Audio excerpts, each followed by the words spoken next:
crazy to get theirs. And sadly, the dissolution of communism, which certainly had its problems, they're there for everybody to see, but the rhetoric of communism was collectivism, care for the collectivity.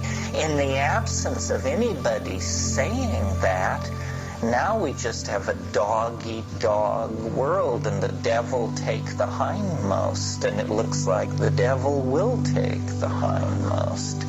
Problems with ego is that it's one of those words that mean all things to all people, and I think we need to say that even in the societies where mushrooms were plentiful and boundary dissolution took place, people came down eventually, and necessarily so, because you need an ego in development.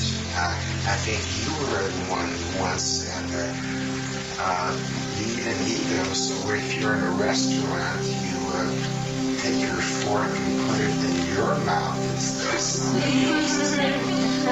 somebody else's. Yes. It's a scaffold on which you build personality. Well, I think our millions of years of primate existence give us a pretty strong ego. And then it was just this brief interlude with psychedelic plants that changed it. And let me say a little bit more about that. It sounds sort of clinical to say that it's ego dissolving. It's like we're dissolving a cyst or something. And that's a good metaphor as far as it goes. But why is the ego dissolving is a good question. What is it about psilocybin that causes the ego to dissolve? Well, I think what it is it shows you the true size of the world. And in the presence of the true size of the world, you finally figure out how important you are. And you aren't important. You don't matter a jot or a tittle in the big picture. You get a picture of 10 million years and 10 local light years of space, and then you say, well, how important is it, what I think? And then it's humbling. It's not disempowering. It's humbling. You see, I should get with the program. I only have meaning if I get with the program. If I'm sailing against the program, it's like an ant railing against God. I mean, who cares? What difference does it make? I've always thought that the supreme expression of ego in Western literature is Captain Ahab of Moby Dick. I mean, this is ego unchained, ego raised to the status of deity. It's a losing battle. But at one point, I think in chapter 53, the quarterdeck, the first mate, Starbuck, who represents Christian right reason, says, they're talking about Moby Dick, and he takes the animal rights position, and he says to Ahab, Captain, to seek revenge on a dumb brute seems blasphemy. And Ahab turns on him in fury, and he says, blasphemy, Starbuck? Speak not to me of blasphemy. I would strike out the sun if it insulted me. For could it do that, then could I do the other, since there is ever a sort of fair play. The ego believes that it's on a level playing field with God Almighty. What could be more egotistical than that, So psychedelics whatever they do for us in our personal lives, as a societal force, they dissolve the ego. And what is it that they dissolve it into? Why is it so wonderful to dissolve the ego? This now comes to the sort of, we've been talking evolution and so forth, and it all makes sense, and I don't think it frightens anybody because it's all happening on safe ground. But in fact, what lies behind all this, what you find when you dissolve the ego, is this mind, this intelligence, which seems to be distributed through nature, and which, if you're really alienated, you will call the alien, because you don't know what else to call it. If you're a woman in touch with what that means, you will call it Gaia. If you're an aspiring shaman, you will call it the spirit helpers. But the big news is that the rise of the ego has suppressed a portion of reality, which is that nature is an animate and minded thing of some sort. And this breaks the rule. I mean, it's okay to say it's animate. You have the Gaia hypothesis, and that everybody congratulates themselves on what a leap forward that is, and it is. But it's quite another step to realize that it is not that the earth is alive, it's that the earth is intelligent. The earth is some kind of mind. And before we throw up our hands and say, well, how could that be? How could a planet have a mind? Is it any less peculiar that a monkey could have a mind? You know? How do monkeys have minds? That's the miracle. A planet is a very large system, probably able to pull many tricks out of the bag. It's our portion of mind that is so puzzling. And what shamanism is about, psychedelic shamanism, is connecting back into this Gaian mind. And I confess, you can't take the measure of a thing like this to say, is it a god or a goddess?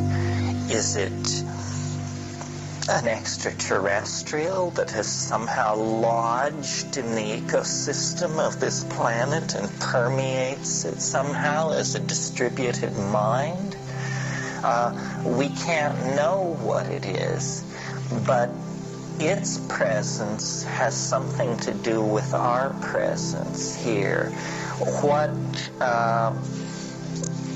stabilizes shamanic and aboriginal societies, and what stabilized those Paleolithic societies, was this direct pipeline to the mind of the goddess. And it told human beings how to behave, what to do, how to live. Isn't this what they're always, what Castaneda is claiming for psychedelics? They show you the right way to live. And in the absence of this connection, you can't figure it out. You know, I mean, you can sort of figure it out, but we have lost touch with our mentor. We were literally wrenched from the teaching breast of the Gaian mother too soon. And so we became dysfunctional. turn to warfare, city building, resource extraction, and propaganda. Trying to tie in you were talking about the rate of evolution of the brain and the biological process that went through and a time frame for that. And do you think that the shape of the brain or the predominance of different parts of it, different stages, have anything to do with this idea of ego or shared experience through an evolving brain? The mushroom that sounded like you were talking about was the triggering, was the catalyst for it. Well, I think what the mushroom is the catalyst for is language. You see, I mean, language is a very mysterious activity. In all of nature, if you were to look for the thumbprint of God, this is the best candidate. Language represents a fundamental break with all other forms of natural organization. And, you know, there may be people here who are fond of the mumblings of dolphins or there is communication in the natural world, but it's a long way from the brightest dolphin who ever lived to Paradise Lost or Hamlet. I mean, we are creatures of language on a level that is not met anywhere else. And our language flows out into three-dimensional space. You see, culture is the condensation of language. This building is an idea that we have then wrought in stone and wood. Esalen is an idea.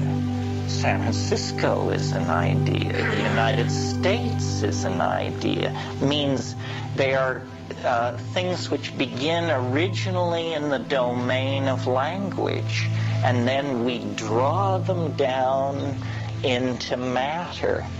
And, the fact that you can recognize instantly millions of sentences that you've never heard before. Chomsky and his school has spent a lot of time trying to understand this. So language is like the privileged vehicle by which human beings relate to the world.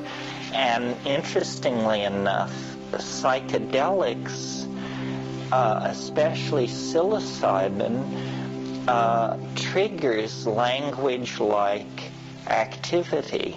It causes what's called glossolalia, speaking in tongues.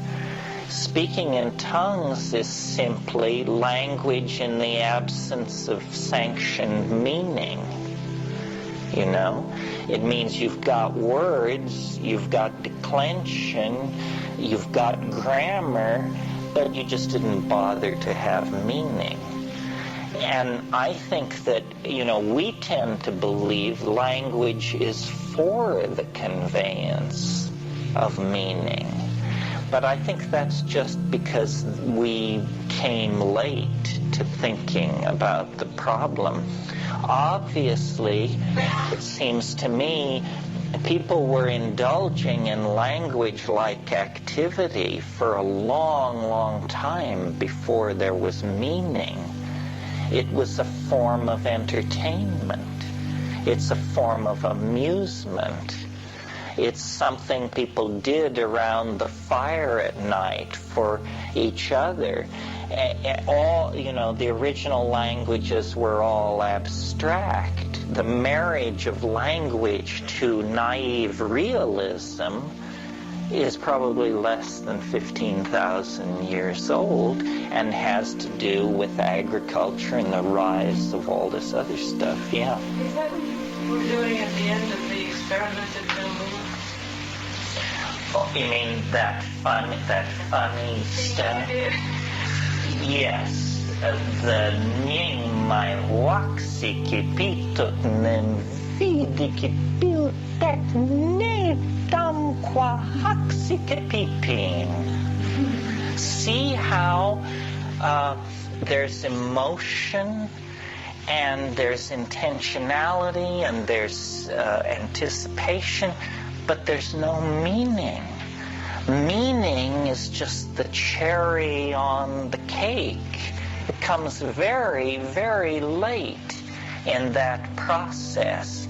And one of the strange things about us as a species is our absence of an emotional vocabulary. You know, we have 10,000 words to describe the process of binding a book, for crying out loud. But when it gets down to emotion, we have, you know, I love you, I hate you, and I'm not sure. And yet, if you pay attention to your mind, the subtlest and most kaleidoscopic dimension of your being is the shifting screen of your emotions. And yet we can convey only the tiniest part of that to each other. A place like Esalen is built on trying to open the valve to emotional language so that people can say what they feel. Most people, including myself, I'm sure, have not the clue as to how you begin to say what you feel.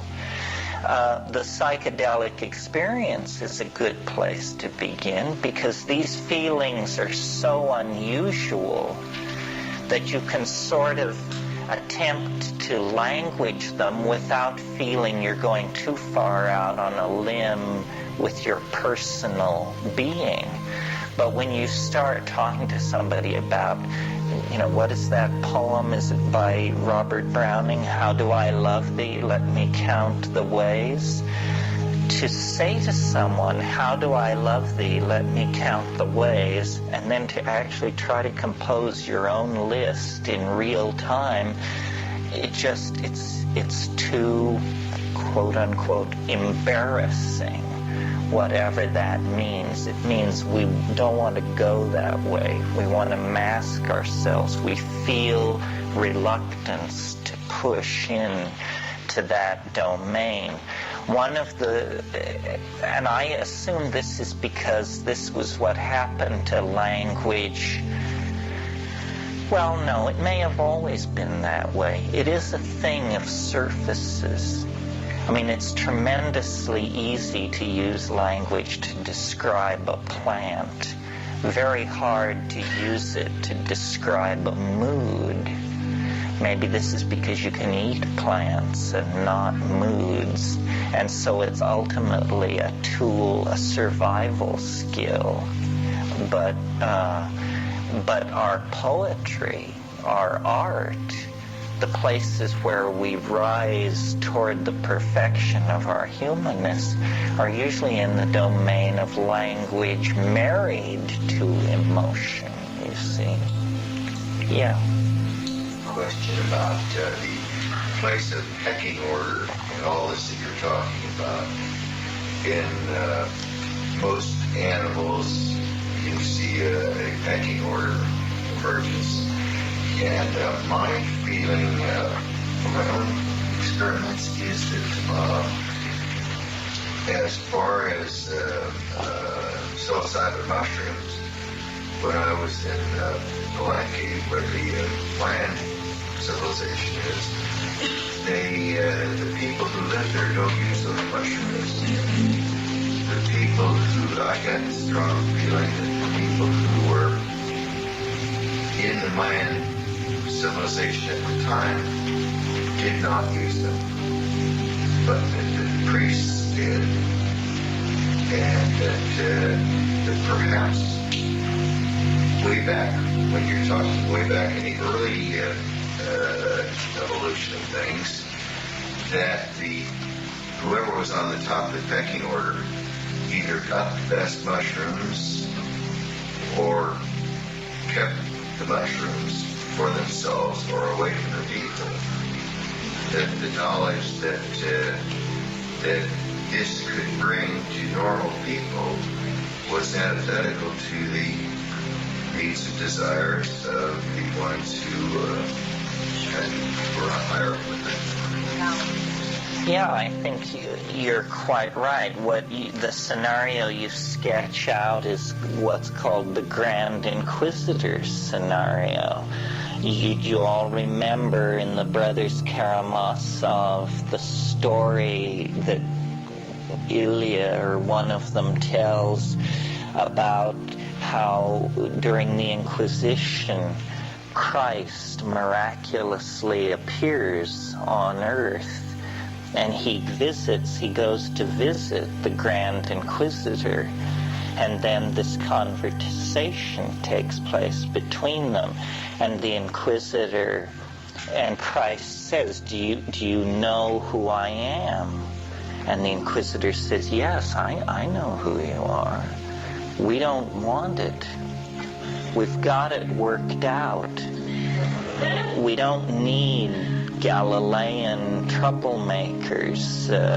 We've moved beyond that stage. And this is a similar sort of situation, I think. Priest, you see, it's a long slide from shamanism into priestcraft.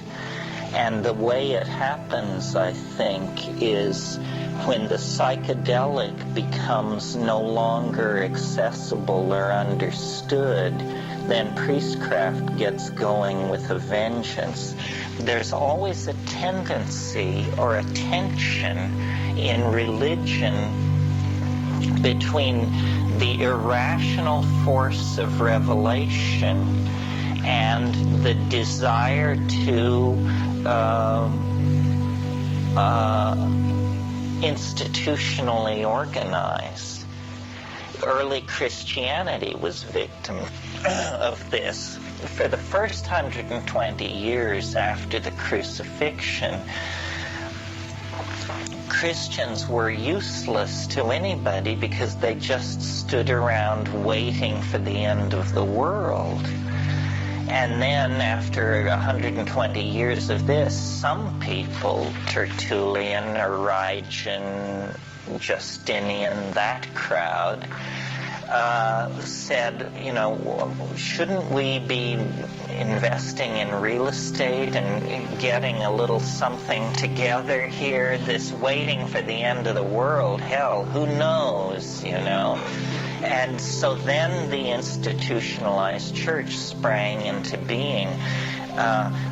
Another place in cultural history where this happened is in the mystery that surrounds Soma. Soma was some kind of psychedelic plant.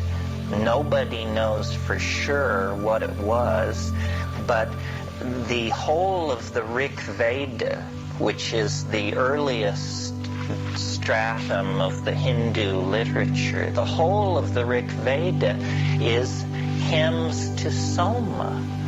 These incredibly extravagant praise for this intoxicant of some sort, which the people were using. Well, if it was so wonderful, how could it ever be lost? How could you ever lose? It would be like our civilization losing the secret of how to make Coca-Cola. It's almost impossible to imagine an upheaval so thoroughgoing that we wouldn't forget how to make Coca-Cola. And so then we would collect Coke bottles and say, this represents the vanished sacrament, if only we knew. The only way you can lose a secret with that kind of cultural import is if prior to the loss of it, knowledge of it has been restricted. Okay, well, it's the same with pups and most any kind of animal. So why would it be different for humans? That I think that the humans who got a little bit on top decided that this was not a good thing for others to have. Well, what I'm saying is it would only be true in the case of humans if they were using psilocybin. In other words, in the absence of psilocybin, human beings will behave like kittens, calves, and pups. But that psilocybin actually erodes the ego. And this is what's put against a lot of psychedelics. They say, well, the guy won't, these stoners, they don't punch the time clock. And when you threaten to fire them, it seems to have no effect on them. I don't know how you reach these people. Well, the way you reach them is you appeal to something other than the ego. The modern industrial civilization has very skillfully promoted certain drugs and suppressed others. A perfect example is caffeine. Caffeine, I hate to tell you this, caffeine is a fairly dangerous drug. It isn't dangerous in that a cup of coffee will kill you, but a lifestyle built around caffeine is not going to, you're not going to live to be 100 years old. Or even 70, unless you are statistically in the improbable group. Why is caffeine not only tolerated but exalted? Because, boy, you can spin those widgets onto their winkles just endlessly without a thought on your mind. It is the perfect drug for modern industrial manufacturing. Why do you think caffeine, a dangerous, health-destroying, destructive drug that has to be brought from the ends of the earth, is enshrined in every labor contract in the Western world as a right? The coffee break, if somebody tried to take away the coffee break, the masses would rise in righteous fury and pull them down. We don't have a beer break. We don't have a pot break. I mean, they would, if you suggested, well, we don't want a coffee break. We want to be able to smoke a joint at 11 in the morning. They would say, well, you're just some kind of, you're a social degenerate, a troublemaker, a mad dog, a criminal. It would be, and yet the cost, the health benefit, the cost-health benefit ratio of those two drugs, there's no comparison. Obviously, pot would be the better choice. The problem is then you're going to be standing there dreaming rather than spinning the widgets onto the nuts, right? Coca leaves. Coca leaves would be very good. I suspect in the future we may see the legalization of coca as a sop to the mentality that wishes to see cocaine. Andy Weil, who's a good friend of mine, we don't agree on everything, but a few years ago he had great enthusiasm for a coca chewing gum. And I never got on the bandwagon because I didn't see that we needed another high-focus industrial stimulant on the market. But coca would be great, and certainly in the Amazon, if you're a patron, you encourage your workers to chew coca. I mean, they're worthless without coca. Give them coca and put a machete in their hands and they will just flail for hours at the bush. Another example that's interesting that shows how blinded and unaware we are of how drugs have shaped our society. We all know that slavery ended in the United States in the Civil War. And most people, if you question them, think that slavery existed before the Civil War in many places back into ancient times. This is not true at all. Slavery died in Western civilization with the collapse of the Roman Empire. During the Dark Ages and the medieval period, if you owned a slave, you owned one slave. It was the equivalent of owning a Ferrari or a Lamborghini. It was an index of immense wealth and social status, and that slave would be a house boy or a cook or something like that, someone close into you, taking care of you. It was inconceivable to use slave labor in the production of an agricultural product until Europe acquired an insatiable desire for sugar. And now let's think about sugar for a moment. Nobody needs sugar. You can go from birth to the grave without ever having a teaspoonful of white sugar. You will never miss it. Throughout the Dark Ages and the Middle Ages, sugar was a drug, a medicine. It was used to pack wounds, to keep wounds septic. And it was very expensive, and there was very little of it. Nobody even knew where it came from. It was called cane honey, because they knew it came from some kind of jointed grass, but nobody had a clear picture of what sugar was.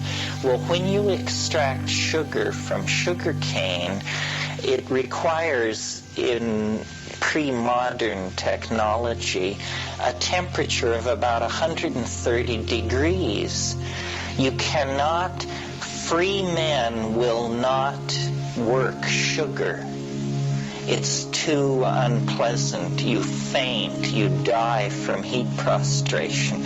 You have to take prisoners, and you have to chain them to the sugar vats. And so before the discovery of America, in the 50 years before the discovery of America, they began growing sugarcane in the East Atlantic Islands, Madeira and the Canary Islands.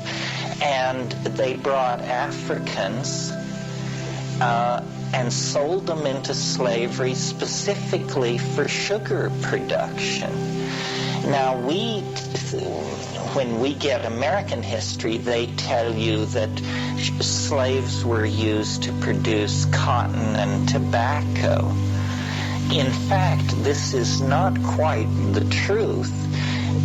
They had to find things for slaves to do because they brought so many slaves to the New World to work sugar, and they had so many children that then they just expanded and said, well, we've used slaves to work sugar, we might as well use them in cotton and in tobacco production. In 1800, every ounce of sugar entering England was being produced by slave labor of the most brutal and demeaning sort. And there was very little protest over this. It was just accepted. And to this day, sugar cultivation in the third world is a kind of institutionalized slavery. Christian, the popes, the kings of Europe, all of Christian civilization acquiesced in the bringing back of a practice that had been discredited during the fall of Rome in order to supply the insatiable need for sugar. It was an addiction. It had no cultural defense whatsoever. Yeah. Suppose honey didn't ascend to the prominence that sugar did in society. I just think you can't produce enough of it. Look at the price of a pound of sugar today versus the price of a pound of honey. Isn't honey 5 to 10 times more expensive than granulated white sugar? I imagine this is always the case. I don't agree with something. And maybe it's a matter of definition, but I don't think slavery died out. I think it was serfs were down to the land. The duke had the right to take the woman he wanted, the people belonging to him. Well, you're right that serfdom replaced slavery, but in a way, serfdom was a much more humane system. First of all, you could not be separated from the land. Serfs were... So you could serve your family. So you could, and families were not separated. It was a kind of bondage to the land. But the separating of families, the selling of people at auction, and this kind of... Yeah. So you're right that serfdom persisted. But you see, in late Roman times, they had what was called the latifundia. And these were essentially agricultural concentration camps where people grew agricultural products under the lash for Roman markets. And that disappeared until the 1440s in the West. Anybody else have... Yeah. You might want to say this too, but following this gentleman's question, I wonder if the psychedelic experience of psilocybin and its ego-dissolving properties and everything, what happens that an elite would control that and keep it from everyone else if it were truly ego-dissolving and unifying? Yeah. No, wait. So many people are saying, yeah, this must be an important point. I didn't understand it. What is it again? What happens to make an elite few control a property that's unifying and ego-dissolving and keep it for themselves and away from the populace? Well, I think it's because these things have another quality which we haven't talked too much about, which is the psychedelics are the source of special information. And these hierarchies want to control the information. In other words, it's the pipeline to God problem. And, the Protestant Reformation was a whole effort to overthrow the papal claim that you couldn't just pray.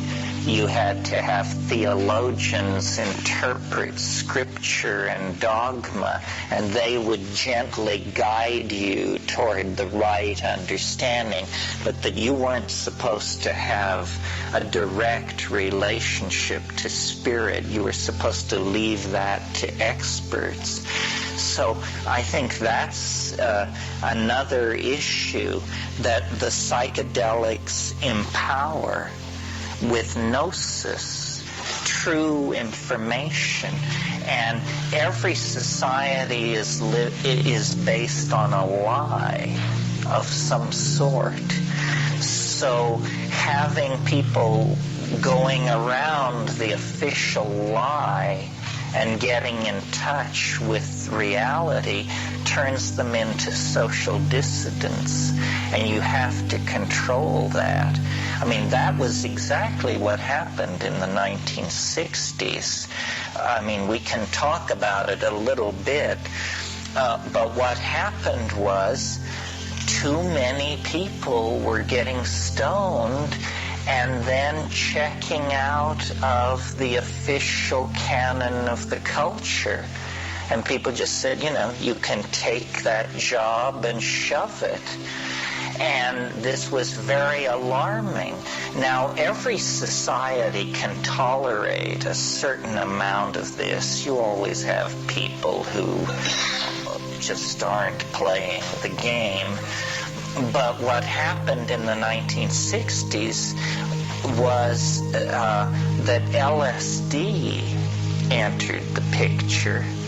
And LSD is different from all other psychedelic drugs in one tremendously important quality. And that is a single skilled chemist in a small apartment with about $40,000 worth of equipment in a single long weekend can produce 40 to 60 million hits of a drug. 40 to 60 million hits. This is a loaded gun at the head of society. Now, I wrote a book on growing mushrooms, and years ago, growed mushrooms quite a bit. And I can tell you, an absolutely dedicated mushroom grower working his ass off for 6 months can produce maybe 4,000 or 5,000 hits of mushrooms. In other words, it's entirely a neighborhood phenomenon. It doesn't affect the dials that measure the fate of society. But you produce 40 million hits of a drug, you have entered the realm of global politics. You now probably have more power. You and your friends probably now have more power to affect the fate of the world than, let's say, the government of Switzerland. Well, no, not Switzerland. They have the banks. But the government of Finland, let's say. You have just shoved Finland out of the way and taken your place in the hierarchy. So no government would put up with that for a moment. It's analogous to splitting the atoms. Yeah, they don't allow you to assemble nuclear warheads in your basement, and they're not going to allow you to manufacture LSD in your basement either for the same reason. In a way, it sounds like the LSD could be, LSD related to psilocybin is like cocaine related to coca in a way. If you look at it, it's too easy to get. Well, it's not, you see, it's not that there's something wrong with LSD. Here we have one hit of LSD. There's nothing wrong with it compared to one hit of psilocybin. The problem is that you can it's just like agriculture. Yeah. Overproduction. It changes you from a tripper into somebody who thinks they should buy machine guns because you now have $5 million shoved under your mattress, and everybody knows you wouldn't dare take LSD in a situation like that. The presence of so much LSD has turned you into a defensive paranoid. Now you must defend your fortune. Forget LSD.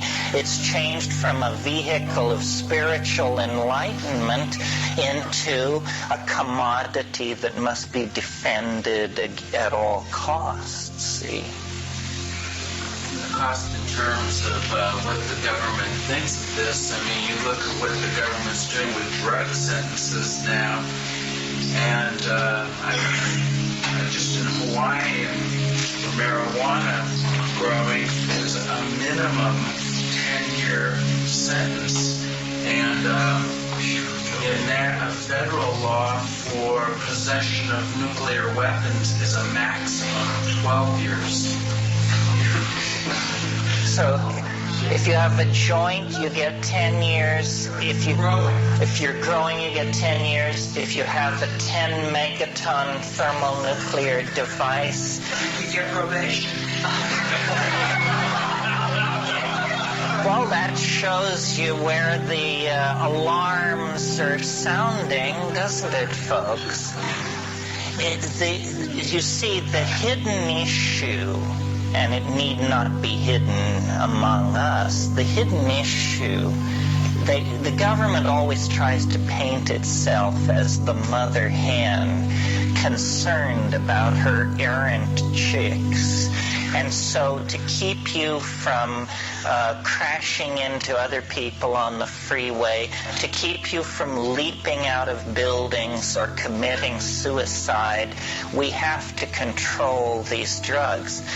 As a matter of fact, this is absurd. More people die because of alcohol than all illegal drugs combined in a given year. The government is not your friend on this issue. The government is very concerned to control the mass mind. And marijuana, my God, since the British Commission on Hemp, which was in 1889, I believe, the British East India Company commissioned a study of hemp. They have spent millions and millions and millions of dollars to find something, anything, you name it, wrong with cannabis.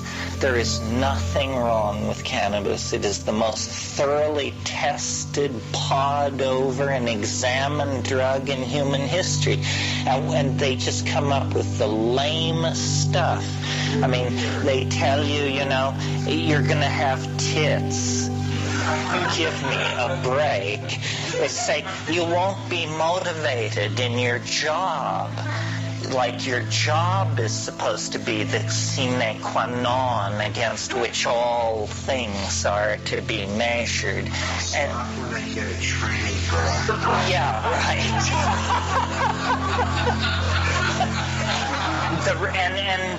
And I think people on our side of this question have been tremendously naive, because people just think we just have to convince them that it's harmless.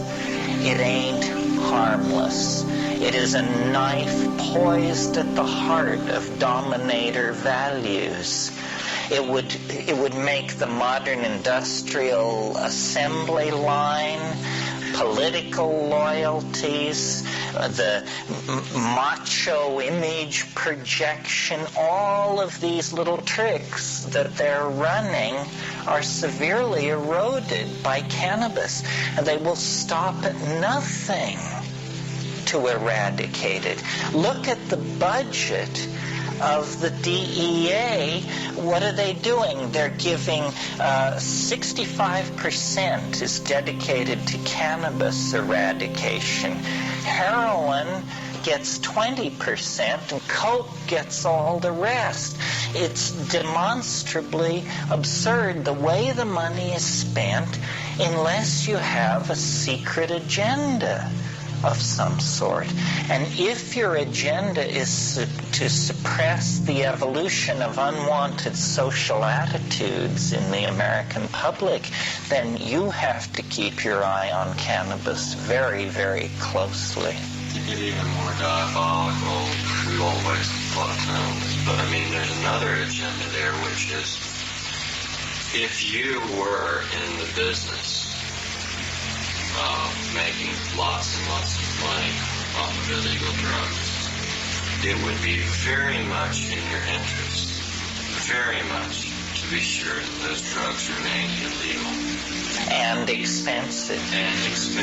I take the profit. Well, I don't think that's necessarily true. I mean, it may be true in some regards. It's a different level of well, but Steve,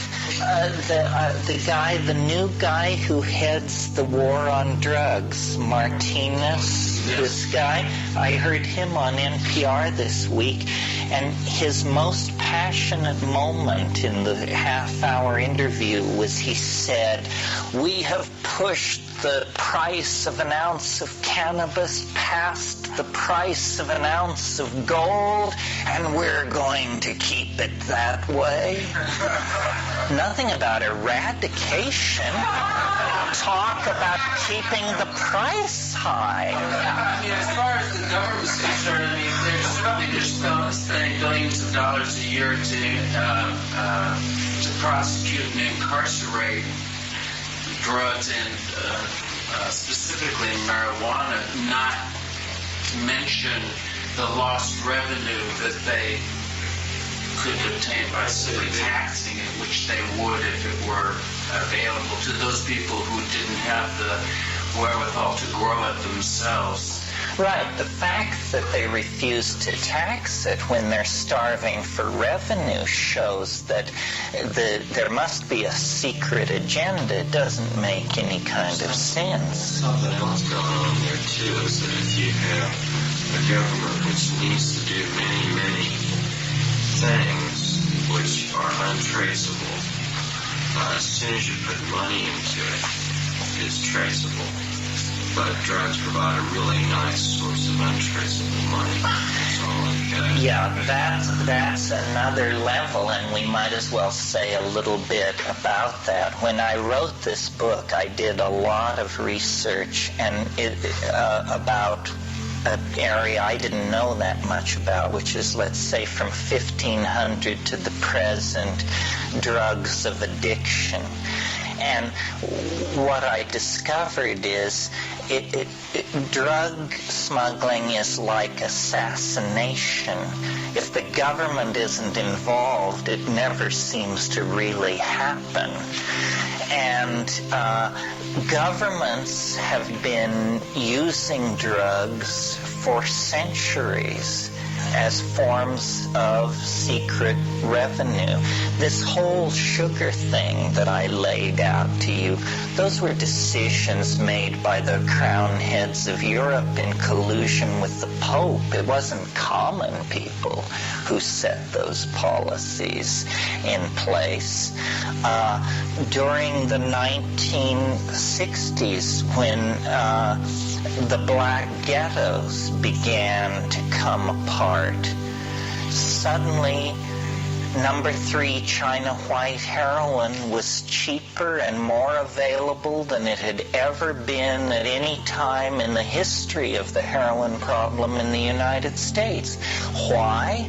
Because the CIA saw, all these black guys are getting up a bunch of uppity niggers, as the government calls them. You just smother it in heroin. Get everybody either hooked or making money, and they're not... I mean, it's absolutely brilliant. If that's your agenda, there's no better way to go about it. This is just like you couldn't invent a better drug than crack. That's right. Distract these people and just have them killing each other and not messing with, the real... And they don't care really about the effect of drugs, and one group, one faction will work against another. For example, I'm a great aficionado of hashish, and hashish became very hard to get in the United States in the late 70s. But as soon as the Russians invaded Afghanistan, suddenly there was massive amounts of excellent Afghani hashish at prices that nobody had seen for 15 years. The reason was the CIA knows that hashish it's not really a problem, but what they wanted is they wanted an income for the mujahideen, and they had to pay for all these weapons. So they just started bringing this in wholesale, and it wasn't even a smuggling operation. I mean, I received reports from people who said, smuggling? They're not smuggling. They're unloading it on Pier 39 with the Stevedore Union Local 1030 is taking off, 500-pound blocks of hashish by the tens of thousands. And the day the Afghan war ended, they had staged an enormous series of interlocking busts on their own infrastructure, and they closed it down and they pulled it to pieces. When Khomeini kicked out the Shah, the Iranian heroin business then fell under the control of the mullahs, and at that point, suddenly, cocaine emerges as a major problem in the United States because we just switched our supply lines. We could no longer depend on Iranian heroin because we couldn't depend on these screwy Islamic fundamentalists. So we just turned toward all of these company assets in Honduras and Ecuador and Colombia. Very, very cynical. It's only been 120 years since the so-called Opium Wars. Very few people know what the Opium Wars, what was the issue in the Opium Wars. Well, it turns out the British government wanted to deal opium in China, and the Chinese emperor told them to get lost. And they flipped, and they sent naval units, and they laid siege to several Chinese cities, and they forced the Chinese imperial court to agree that they could deal as much opium as they wanted on the wharves of Shanghai and Chusan. Why did the English suddenly decide that they had to go into the opium business? They're stealth. That's stealth. Every drug problem can usually be traced to a previous drug problem. The British East India Company spent a huge amount of time building up a world tea trade. And the Chinese were very smart. They sold tea in the ports of China to the English, but for 250 years they would never let the English see how the tea was grown or what it was exactly. What the English bought were baled tea, and it was all of Europe was addicted to a drug that nobody knew exactly where it came from or what it was. Well, then eventually the secret was lost, stolen. Let's be frank, friends. Eventually the secret was stolen, wrenched from the hands of the Chinese, and the English began furiously growing tea in Ceylon. Although, what agriculture always does, they produced too much tea, and they blew the market the bottom out of the tea trade. So here's the British East India Company with this huge infrastructure, coaling stations all around the world, and a vast fleet of tea ships, and nobody can sell tea and make any money. So then they said, well, let's put Indians to work in Goa and we'll grow opium. Said, well, but opium, isn't that a drug? That's not a good thing to do. They said, well, no, we're not going to sell it in England. That's not the plan. We'll sell it in China. You know, there are more people in China and they're not English, so let's let them have it.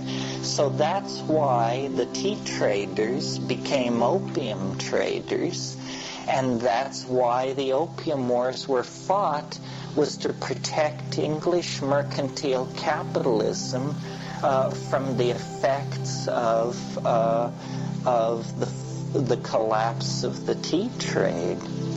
The Japanese, when they invaded Manchuria in the Second World War, they immediately began producing heroin and opium in vast amounts, not then as an economic strategy, but as a strategy to break the will of the Chinese population by encouraging addiction. And there was vast amounts of opium addiction. If any of you saw The Last Emperor of China, you recall that his mistress was severely addicted to opium, and it depicted it in a number of scenes. So governments have very cynically manipulated drugs so that the drugs which make it possible for capitalism to function are cheap and freely available, and the drugs which erode dominator values or cause people to question their situation are savagely suppressed. It seems like the dominator will always be in control because the psychedelic user will have a decreased ego. You mean, how can we win if we're taking psychedelics? I think you just put me out of business. That's it, folks.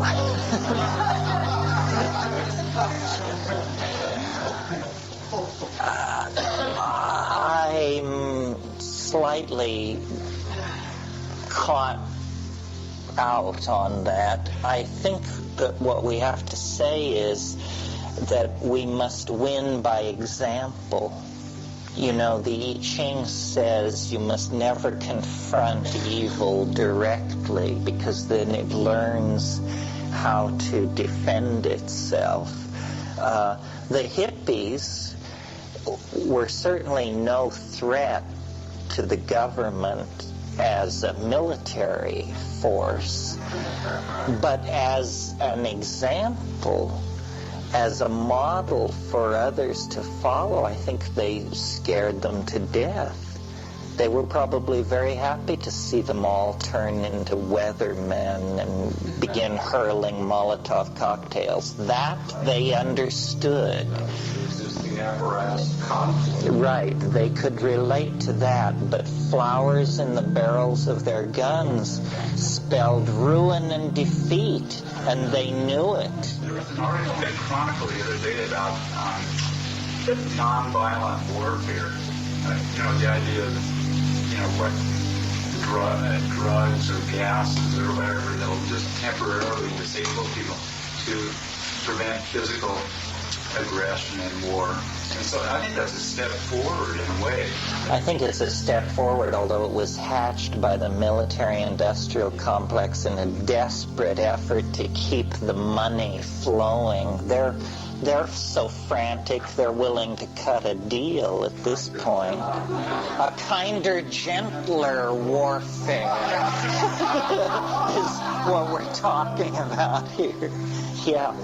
So back to through basics, in terms of, that it dissolves the ego and it shows you the true size of the world, and it's humbling experience, and it's a religious experience, really, is no longer, just like you were saying, that's not so. So isn't the basic question how to get to that without using the machinery? You mean without using the drugs? Yes. Isn't that the basic question? It's, you can tell them all to stick it up wherever, and you go on and you continue your religious, humbling, ego-dissolving experiences without... Well, the problem there is it possible? Is it possible to attain these states any way other than with drugs? And this is usually comes around at some point in these weekends as a bone of contention, because we live in a society that offers an endless smorgasbord of non-pharmacological forms of spiritual advancement. There's first of all the orthodox forms of religiosity. You can study the Torah, you can study Christian theology, or you can be a holotropic breather, or you can, it's endless, this stuff. I am very lumpen, and this is where I feel myself to be the most crude among us, because none of this stuff works for me. And in my darker moments, I even say it doesn't work for anybody. But I always get there's always somebody who assures me that it happens for them naturally. And I just, lucky for you, you're saving a pile of money. The rest of us are going to spend our whole lives trying to get to it. But basically, I'm very skeptical. And then the other problem is, if you don't do it with drugs, it seems like there's always some weird beard personality in the picture. Babaji or Shri Muckaround Hamarubi or Lama so-and-so or Sister somebody. And these people are inevitably pathological. Wouldn't you be if you were Sister somebody? And I think drugs are much safer than gurus. Gurus are, it's part of this thing. We don't want to take responsibility for ourselves. And I guess, I'm loathed for saying this, because I just blow the whistle on all these people who have very good livings and are surrounded by adoring fans, and people are perverse. And by people, I include myself in that. People are perverse, and one of the things they like to do, you see, is they like to surrender if it's safe. And so here you have two choices. You can take this plant drug, which is in use among the witch doctors of the Amazon, and about which there are all these extravagant and horrifying stories, and maybe you'll go mad, and maybe you'll be enlightened, and maybe you'll see God, or maybe you'll be devoured by a giant snake. You can choose that path. Or you can just sweep up around the ashram for 10 or 15 years and make sure that Babaji always has a bowl of brown rice at his elbow, and he will lift you up and do the thing. And people say, well, I think I'll go with Babaji. I don't want to. And what it is it's a fear of surrender. And I hear you. And my concern is the original values are the values about doing it, as a people. I don't know. It's again, it's very individualistic. I'm not sure that I can get to where I got to without the drugs. But I have felt certain experiences, that are not exactly like that, but they were meaningful.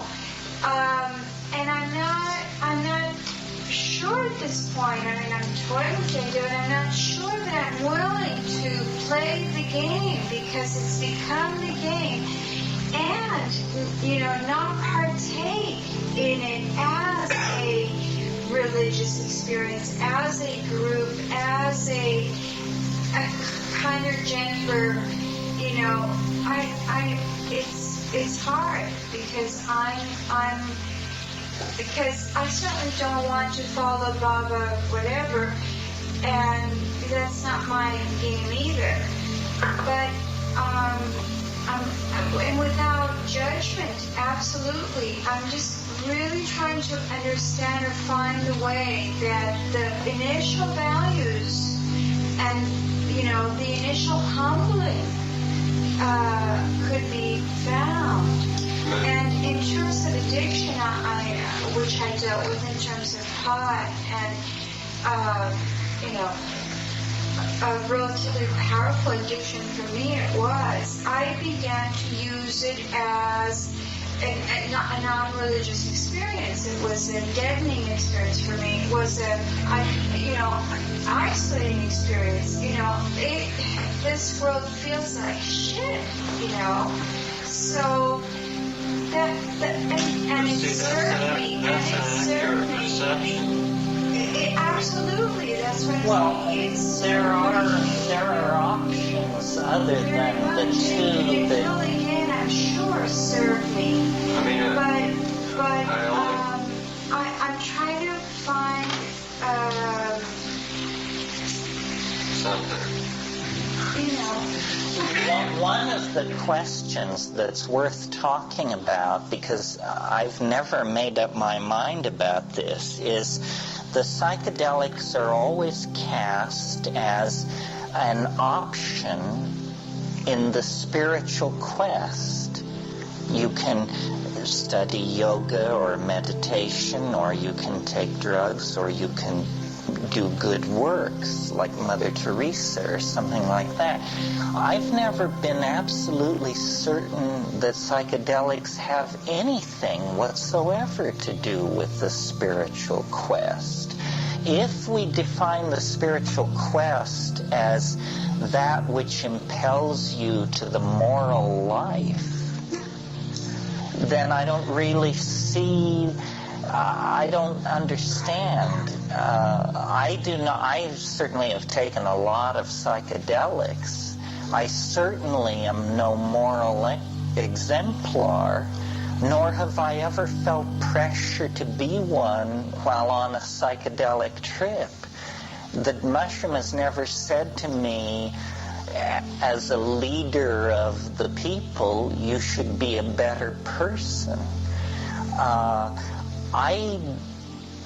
Inevitably, these spiritual hierophanies tend toward a vocabulary of unity and light and completion. And that's not the vocabulary that I would apply to the psychedelic experience. The psychedelic experience is weirder than that. It's about, self-transforming elf machines from hyperspace kicking down your front door and rotating all 4 tires on your after-death vehicle and also checking the radiator. Is that a spiritual experience? Hell, who knows what kind of an experience it is? use psychedelic in a very limited sense to refer to the triplet of psychedelics. There are, of course, many psychedelics where you don't have elements running around. Well, I call those things psychoactive, but you're right. You're right. They're psychoactive. See, here's the thing. I mean, there's a series of declensions here. There's psychedelic, there's psychoactive, and there's altered states.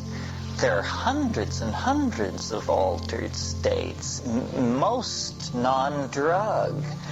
And then there are altered states of consciousness which are drug-induced. I can feel an aspirin hit.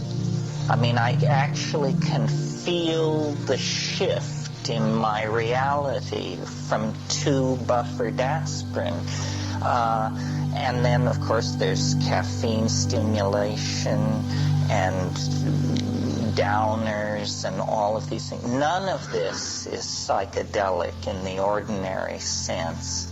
And the psychedelic experience for me is this very narrowly defined thing where you see visions.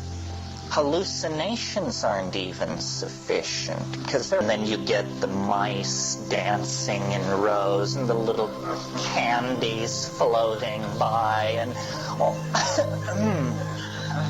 this, you can't build a pyramid out of that kind of stuff. But the real vision is a very mysterious thing, impossible by rationalist standards, and we all are rationalist enough that even in confrontation with it, we know that it's miraculous.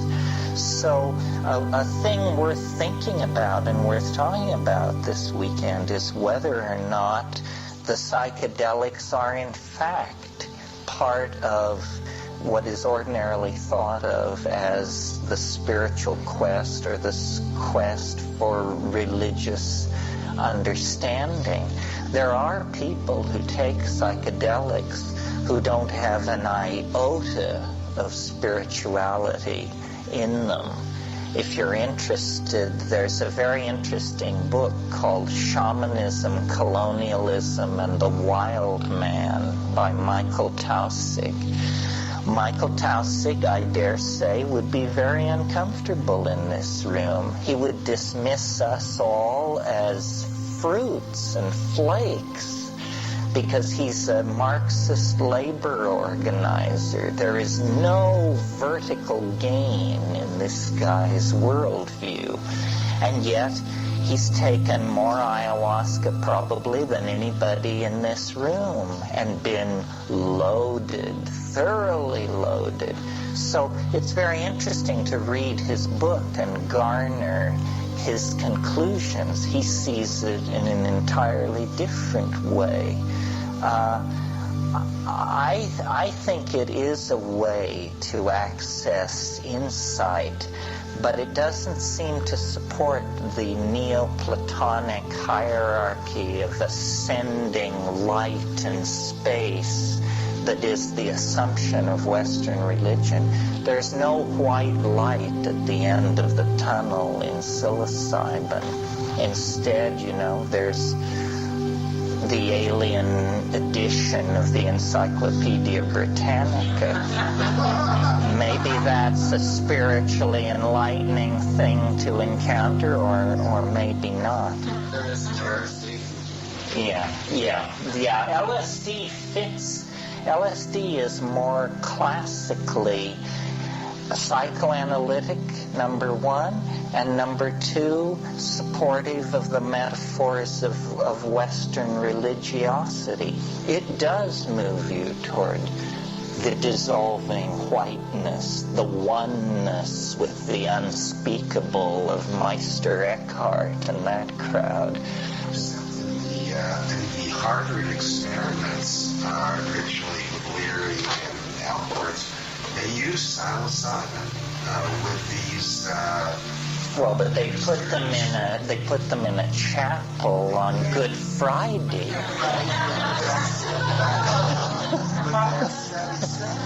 Well, so the set and setting then highly determined the trip.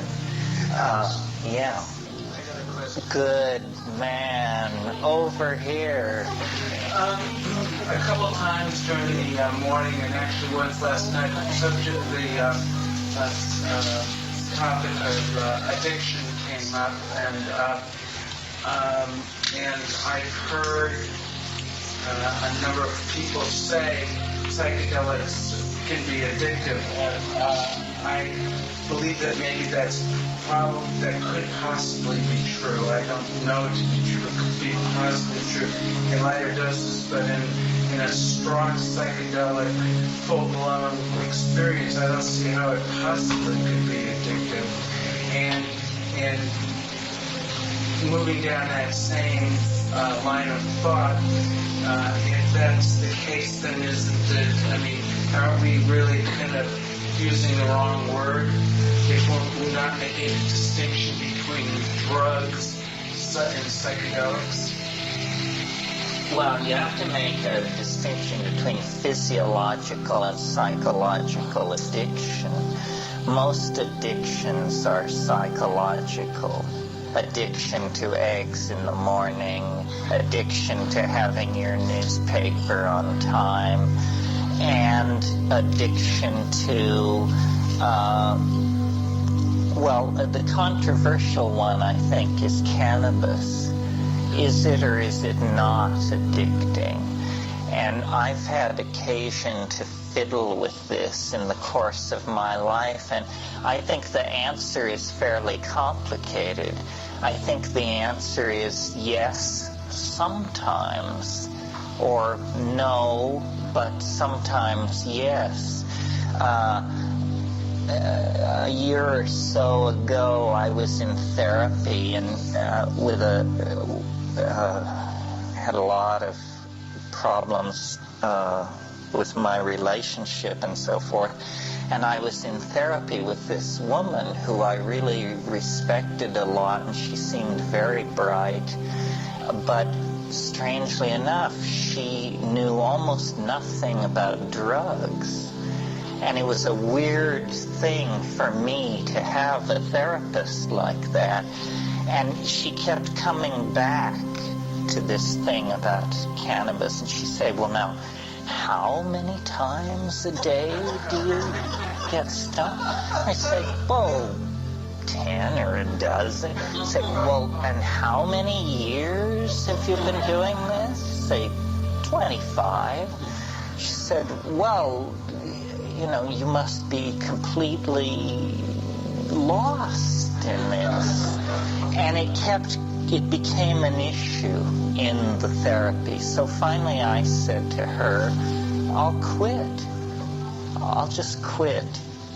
Because the therapy, I quit. I said, because I am convinced this isn't a problem, and it will be useful for you to see that someone with this kind of a history of cannabis use doesn't have a problem quitting. And I did quit, and I had absolutely no problem with it, which amazed me. I had been whistling past the graveyard when I made these brave statements. It was no problem whatsoever. But at other times in my life, when I've tried to quit, it's been a real tussle of some sort. And I think that the setting has a great deal to do. I think we're now fairly addicted to the concept of addiction. As the evolution of drug attitudes has progressed, well, let's take heroin, for example. In the 19th century, the user of opiates was called the drug fiend. You were a fiend. This means the concept that is being evoked here is of demonic possession. You know, a junkie has a monkey on his back. That's another fiend image. You're possessed. You can't stop yourself. In the 20th century, addiction is viewed as a disease. And once you view addiction as a disease, you've totally released yourself from responsibility to do anything about it. After all, if you have multiple sclerosis, we don't stigmatize you as morally lax and unable to discipline yourself. So if you have the disease of morphine addiction, well, it's not your fault. It just sort of happened to you, you know, like the flu or something. Well, I think this makes it almost impossible to begin any kind of rational program of cure, because you just say, doctor, fix me. There's something wrong with me. What I'm talking about, though, is it's like 5 grams of mushrooms or 40 milligrams of DMT. I mean, how often can you do that? Oh, no, I think that's a complete red herring. Nobody can be addicted to psychedelics, only if they use them as though it were another drug. In other words, it's possible to take mini doses of LSD, and what you are is you're a speedhead, you know. This is not what LSD does. This is what methamphetamine does. All psychedelics in low doses appear to be the same drug. You know, mescaline, LSD, psilocybin, harmine, not DMT, because there is no such thing as a little bit. It appears, but it's only when you take large doses, effective doses, I don't mean heroic doses, but when you take effective doses, then the differences immediately emerge. I don't know. I think addiction is a disempowering concept. I notice there seems to be a backlash building. It's now okay to publicly ridicule 12-step programs, and you're not just denounced as a mad dog of some sort, because people have seen through it. And people now announce their addiction to everything at the bat of an eye. There seems to be a movement amongst AA, that particular 12-step program, that I've heard, and I know people are doing it, that are working with psychedelics. I mean, they're not drinking alcohol, but they're working with psychedelics. And there seems to be, I wouldn't say a lot of people, but it's fairly widespread. Oh, well, I think that people who are very serious about AA are usually pretty open about agreeing to the power of psychedelics. I mean, I know that in the AA program you're supposed to be totally clean and not do anything. But I've had people who were major figures in AA tell me, you know, you're exactly right on. This is the right thing. You know, in the early 60s, when LSD was first being explored by psychiatrists, they began giving it to people, chronic alcoholics, and they were getting close to 80% cure of chronic alcoholism with a single exposure to LSD. Well, that doesn't mean that LSD is the magic bullet for alcoholism. That would be hard to feature. What it means is that if you take LSD, you are forced to examine the dynamics of your life, and if you notice that you're killing yourself, you will be inspired to stop doing whatever you're doing. I mean, it can be alcohol, it can be hard drugs, it can be that you're mean to your wife and children, it can be that you're chiseling your business partner, and on the LSD you say, hey, that's not a smart thing to do, I shouldn't do that. And then you can usually muster the energy to stop. No, the paradox of our society and its cockamamie attitude toward drugs, the most dangerous drugs we legalize. The drugs that do the most social harm, we create mega industries out of them. And then we demonize everybody else's drugs. And this is a situation that has been exacerbated since the middle of the 19th century. You see, we forget that all of this information about drugs has arrived in Western civilization only in the last 100 to 120 years. In the same revolution in thinking that brings Darwin's theory of evolution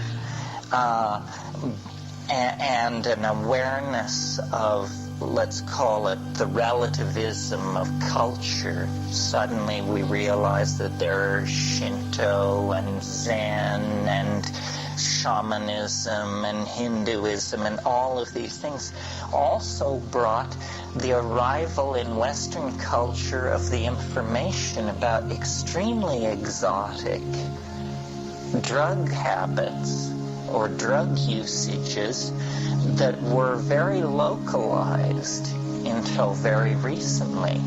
I mean, ayahuasca is a good example. In our lifetime, ayahuasca has gone from being the subject of William Burroughs and Allen Ginsberg's book, The Yahé Letters, where they actually had to make the equivalent of a spiritual pilgrimage to South America to sort through this. It's gone from that to Brazilian missionaries of these ayahuasca religions setting up camp in Malibu and Boston and Berkeley and turning people on. Other drug, psilocybin, an even more dramatic example. In 1953, the use of psilocybin was restricted to certain Mazatecan Indian tribes in central Mexico, thanks to the promulgation of home methods of cultivation. Now it's a standard item on the psychedelic menu of most high-tech industrial cultures.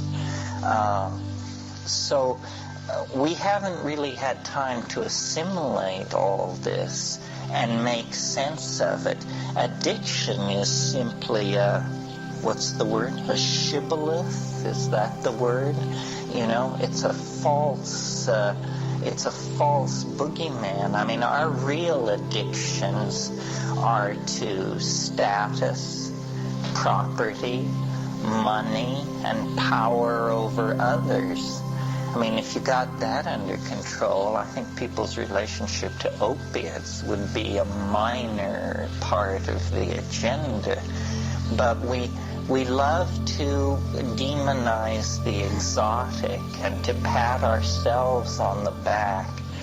I mean, alcohol culture, cultures that tolerate and encourage alcohol are just besotted with alcohol. It touches every aspect of life. I mean, for instance, there are certain subcultures that I think are more besotted than others. Academe is just a nightmare of alcoholic abuse and misbehavior and carrying on of the most bestial and depressing sort. And, these are the carriers of the eggs. They're carrying the basket in which the eggs of culture have been hidden. So, did that get it? Did it get something? Remind me one more time about academia. That academic culture runs very heavily on alcohol. If you've ever been to faculty parties, or do you think you could advance to full professor in the English department at Cal and Stanford if you were a teetotaler? I don't think so. I think you would be suspect as a pariah, not one of the boys, not a team player, It's a lot of hard drinking goes on in those situations. That's also true of politics, too. Politics, incredible. Washington, if you want to go to a hard drinking town, these guys that stumble across the front page of our newspaper are just the ones who get caught. I mean, everybody is juicing it real strong inside the Beltway. So,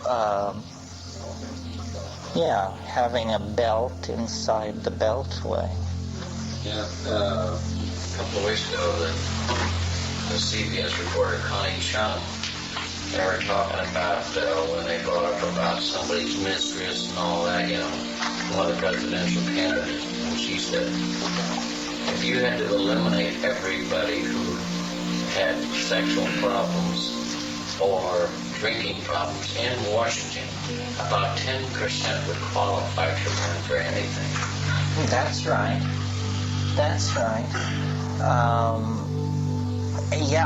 We now are fixated on people's sexual peccadillos in politics, but imagine if getting sloppily drunk were made you ineligible for high public office. I mean, don't forget, having one toke of marijuana 20 years in the past disqualifies you from the Supreme Court.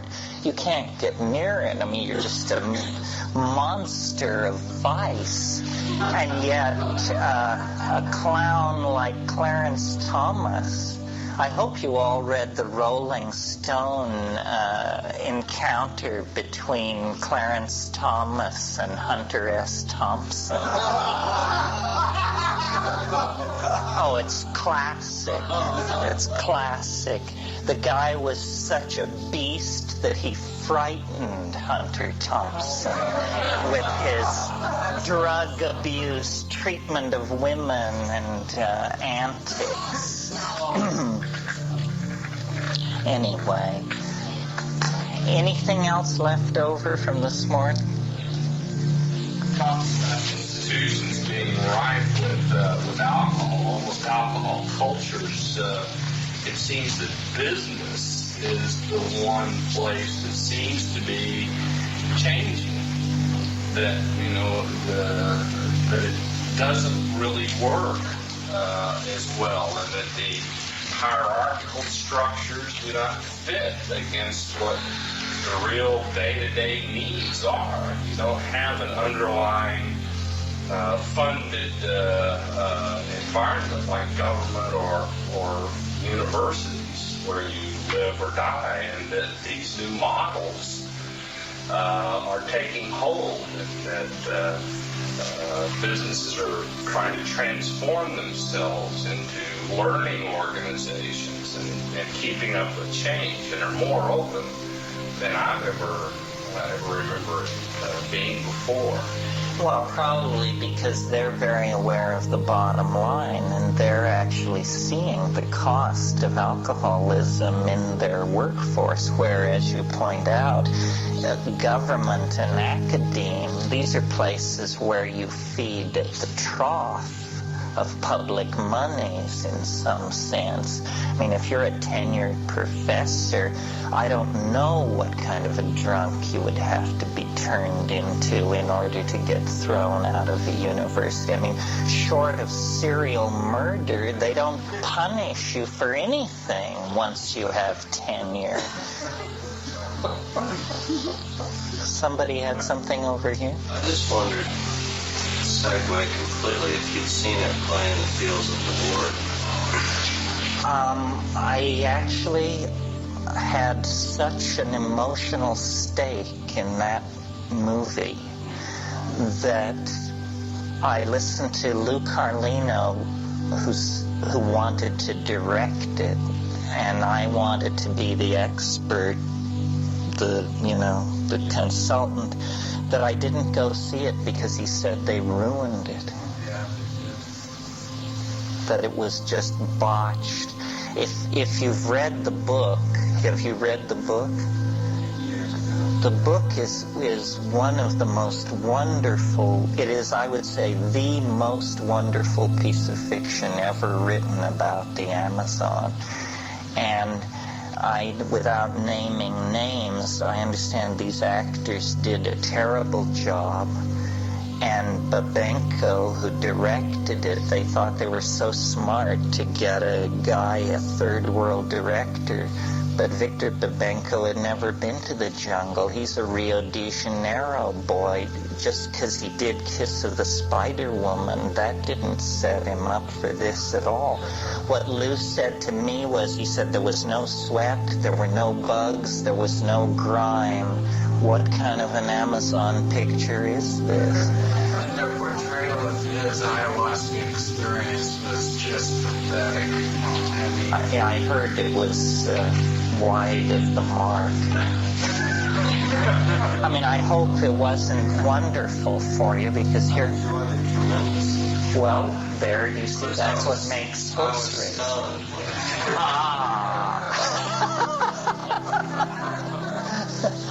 I don't know. You probably ought to go see it. No, I think I probably should go see it. Well, now that my initial disappointment is... it's Hollywood. It's not, maybe throw out the idea that there should be any realism or truth in it. But what it did do, I thought, personally, was that at least it did give people, the audience, a somewhat more vivid and somewhat more accurate picture of this kind of tribal reality than anything I know of that's ever been in Hollywood. Well, how about John Borman's picture, The Emerald Forest?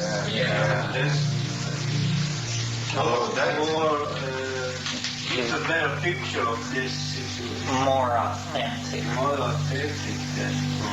I didn't see at play, so I can't say. But I thought John did a good job with that, considering he had never had a psychedelic experience at that point. He was feeling by theory, and he got pretty close to it.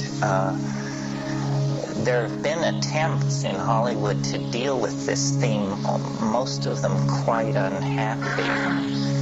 What was that awful thing with Richard Chamberlain? Altered States. Ceremonies coming out with Val Kilmer, Spirit Fire. Oh, yes. Something like that. Well, we want to encourage them. I mean, keep trying, folks. They may get it sooner or later, but it's hard for them to handle this kind of thing because it's very elusive, you know. I mean, showing an internalized world, and especially, you know, one that is different from person to person is very, very tricky.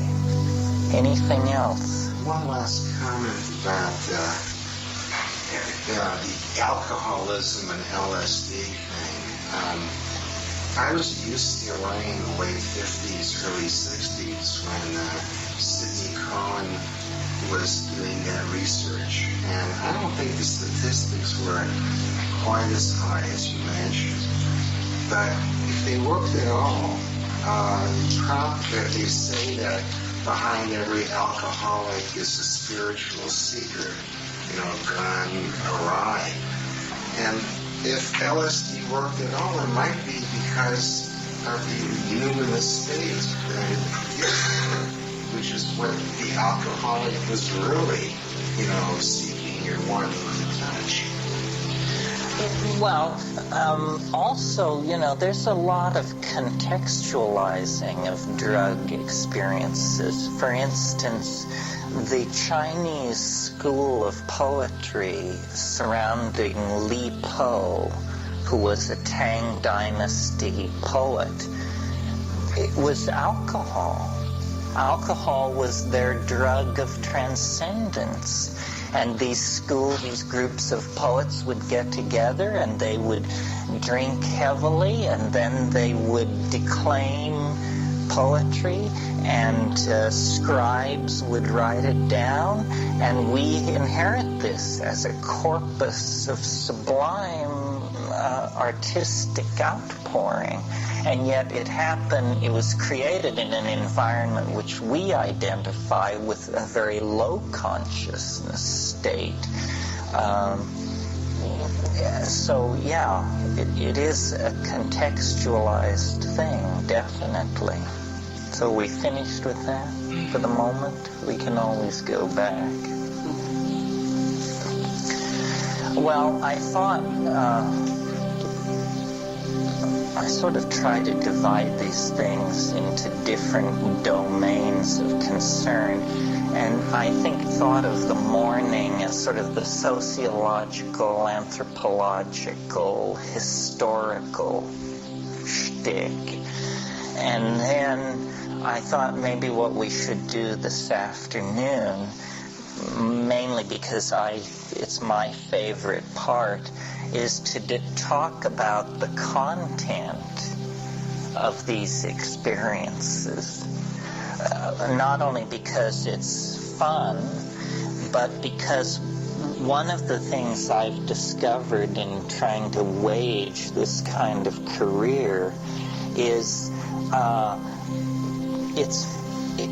because we are talking about something invisible and an experience, and because we can't all drop here in this room and compare notes, it's often hard to get everybody to the same starting gate.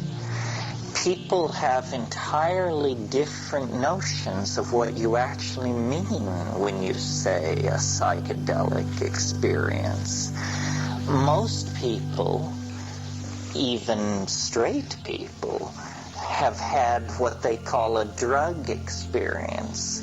They either remember the time they drank a whole bottle of cough syrup, or the time that, they went in for minor surgery and were given an anesthetic, or the time they had root canal work, and everybody eventually, it's hard to live a life where you don't eventually get your mind altered. This does not set you up for the psychedelic experience. And because there's no consensus about this, it's worthwhile talking about the gradations and what is really possible.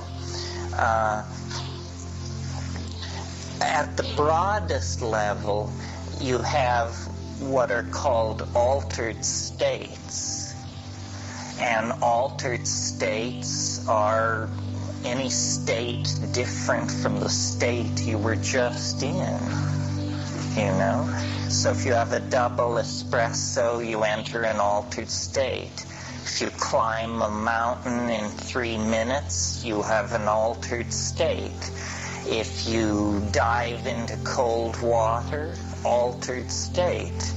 And there are thousands, an infinitude of these altered states. I mean, if states didn't alter, life would be pretty boring. The moment-to-moment experience of being is an experience of altering states.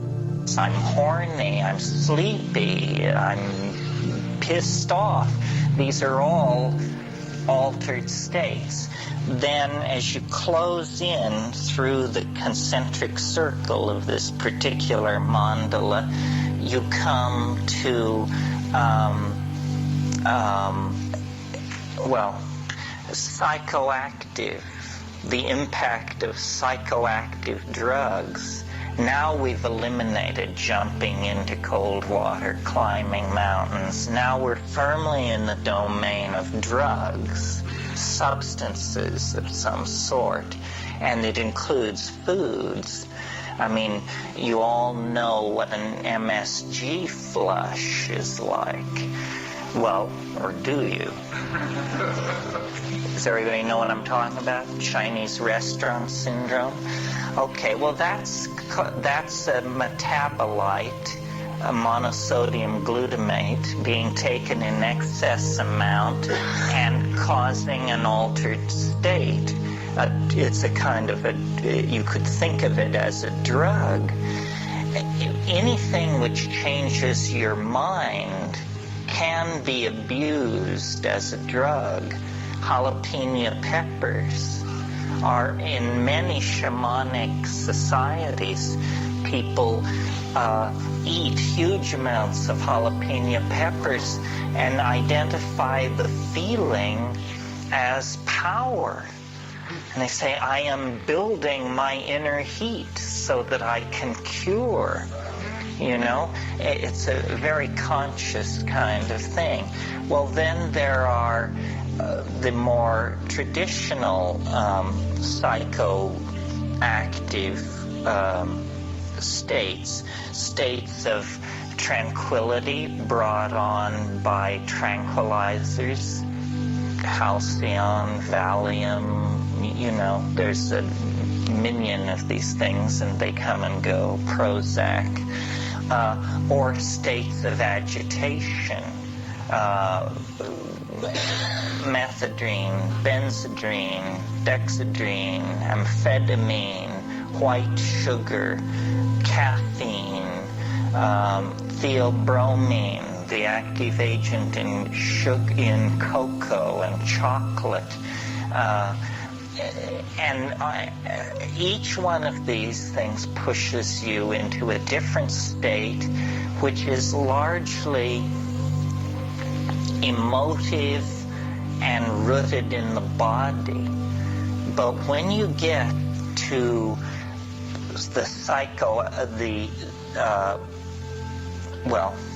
before we talk about the psychedelics, then there are drugs which are mental drugs, which I don't consider psychedelic. And my definition of psychedelic is tighter than most people's. For instance, you may know about Datura. Datura is Jimson weed and these ornamental plants with the large white bell-like flowers. Well, if you make a tea out of the leaves, root, flowers, or seed of that plant, it will turn you every way but loose. I mean, it is a completely disorienting freaky kind of experience with loss of memory, confusion of sequence, delusion of reference, amnesia, projective imagining, so forth and so on. To my mind, it is not a psychedelic state. I call it a deliriant or a confusant. I remember I usually end up telling this story. What put me off Datura was years ago when I lived in Nepal. I had this English friend, and we experimented with all kinds of drugs. And one day I was in the market buying potatoes and tomatoes, the only two things you could get in Bodna at that time. And I encountered this guy, and we started just exchanging the news of the day. And in the course of the conversation, I became aware that he thought I was visiting him in his apartment. He was so lost in this stuff that he didn't know we were out in the street, in the market. He thought I had come by his rooms. Well, I just said, that's too stoned. Nobody needs to be that twisted around. I mean, you literally do not know what is happening.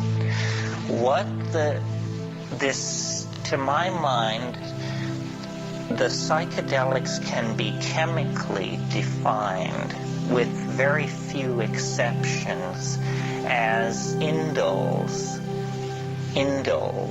Now, the only exception to this is mescaline.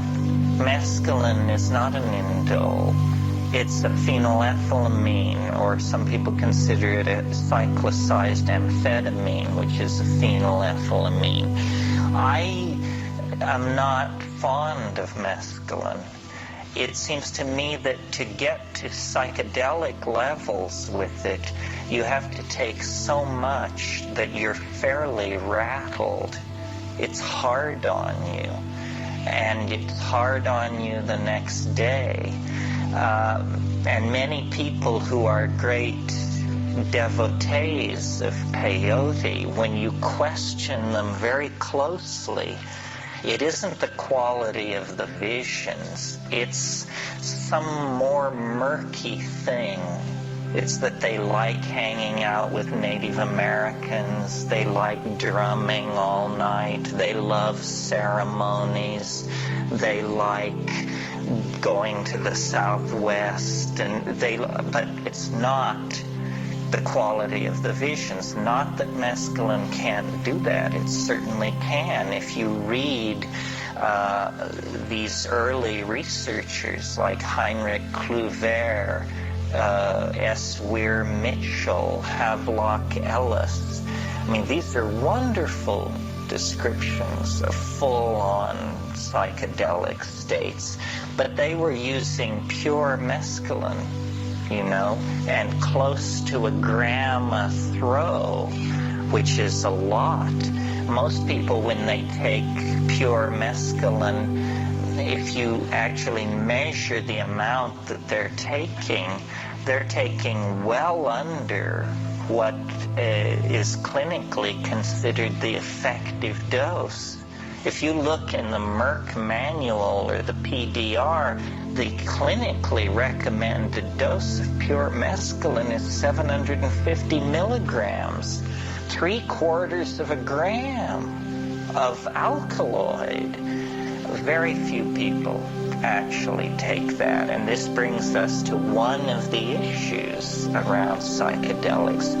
There are a lot of wannabe experts running around who didn't take enough, because you have to take a lot, not a lot, but you have to take a frightening amount to get into what it's really about.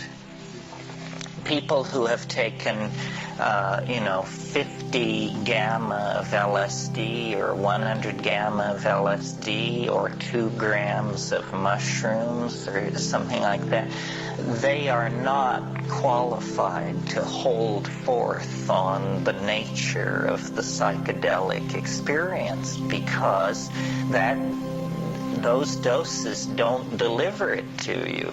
What they deliver is the periphery of the psychedelic experience, accelerated thought processes, a kind of depth and richness to cognition that is unfamiliar, an ability to analyze situations from unusual perspectives or to reach unexpected conclusions. But I found this reluctance to come to grips with the full psychedelic experience, even among Amazonian shamans. I mean, people are reluctant to go the full distance. We were with shamans at one point in Peru, ayahuasca shamans, and I was aware of an admixture plant that was stronger than the admixture plant that they were using. And I kept asking this guy, what about so-and-so? Why don't we do that? And at first all he would say was that it's not for Christians, which was strange because he always knocked Christians, so I didn't, but I kept pressing.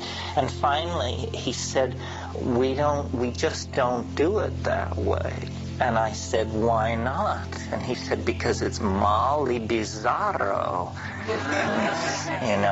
And I said, isn't that what we're shooting for? Apparently not. A curing shaman wants to be empowered to cure.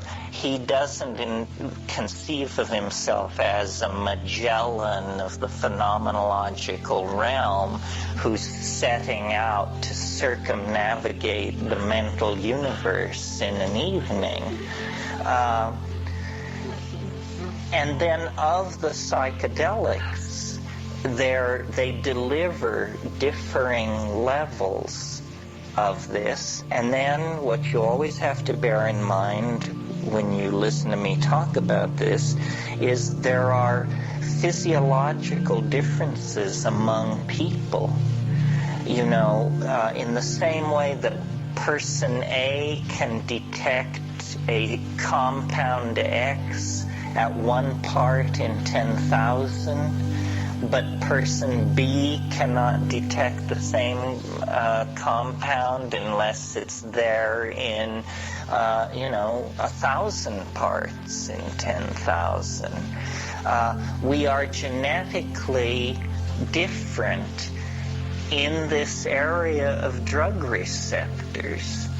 And it's even possible, although it is also permissive of a kind of crypto-fascism, to believe that there are shamanic lines, families, races even, that are more or less inclined to this. The Irish are always singled out as special offenders in this area.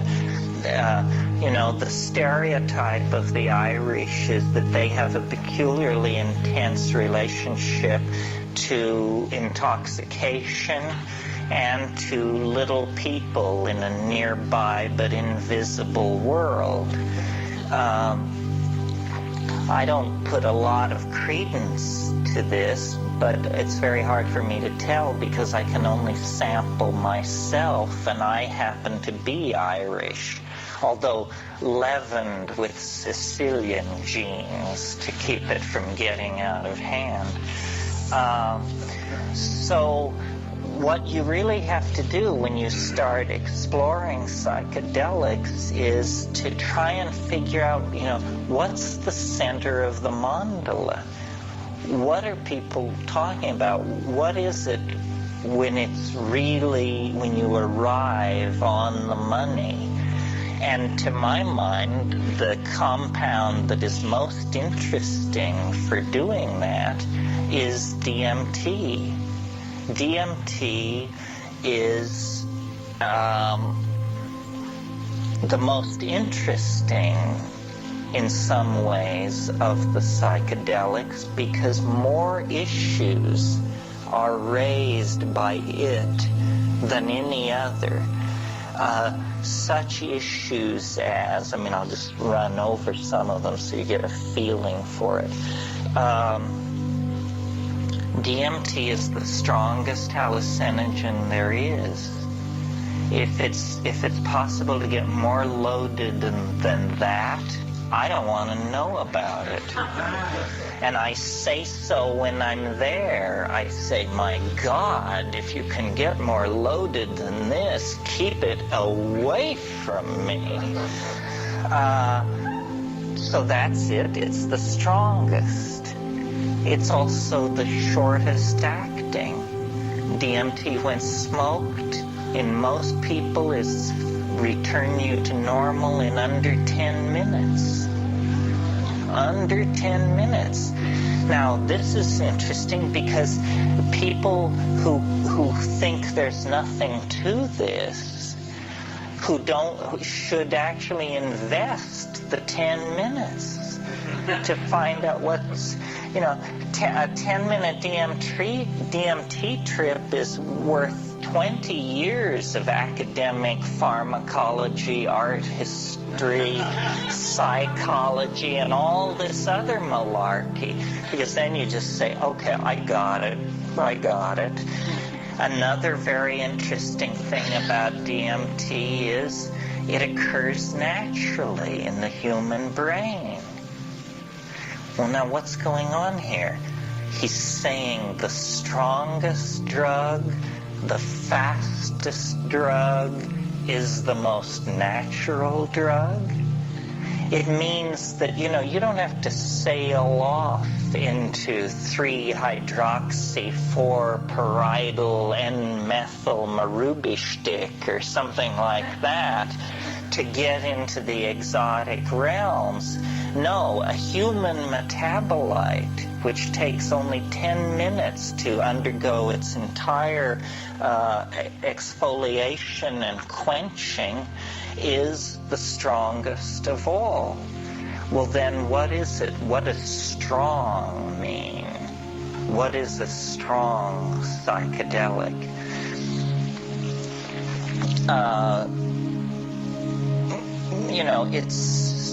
It's highly personal. Every psychedelic trip is. But what happens on DMT for a large number of people, we don't have any statistics, but it is a completely confounding experience. You may have had the expectation, you might think if you had never had a psychedelic experience that it sort of begins like the Bach B minor fugue and goes from there as you rise into the realms of light and union with the deity or something like that. That's not what happens on DMT. What happens on DMT I referred to this morning. A troop of elves smashes down your front door and rotates and balances the wheels on the after-death vehicle, present you with the bill, and then depart.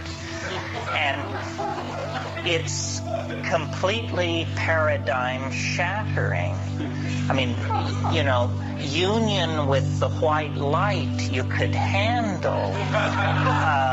An invasion of your apartment by jeweled self-dribbling basketballs from hyperspace that are speaking in demotic Greek is not something that you anticipated and could handle.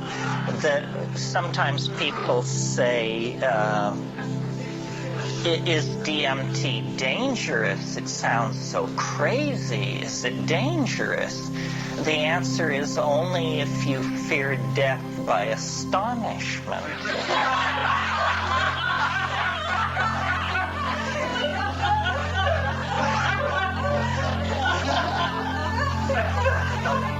Remember how you laughed when this possibility was raised, and a moment will come that will wipe the smile right off your face.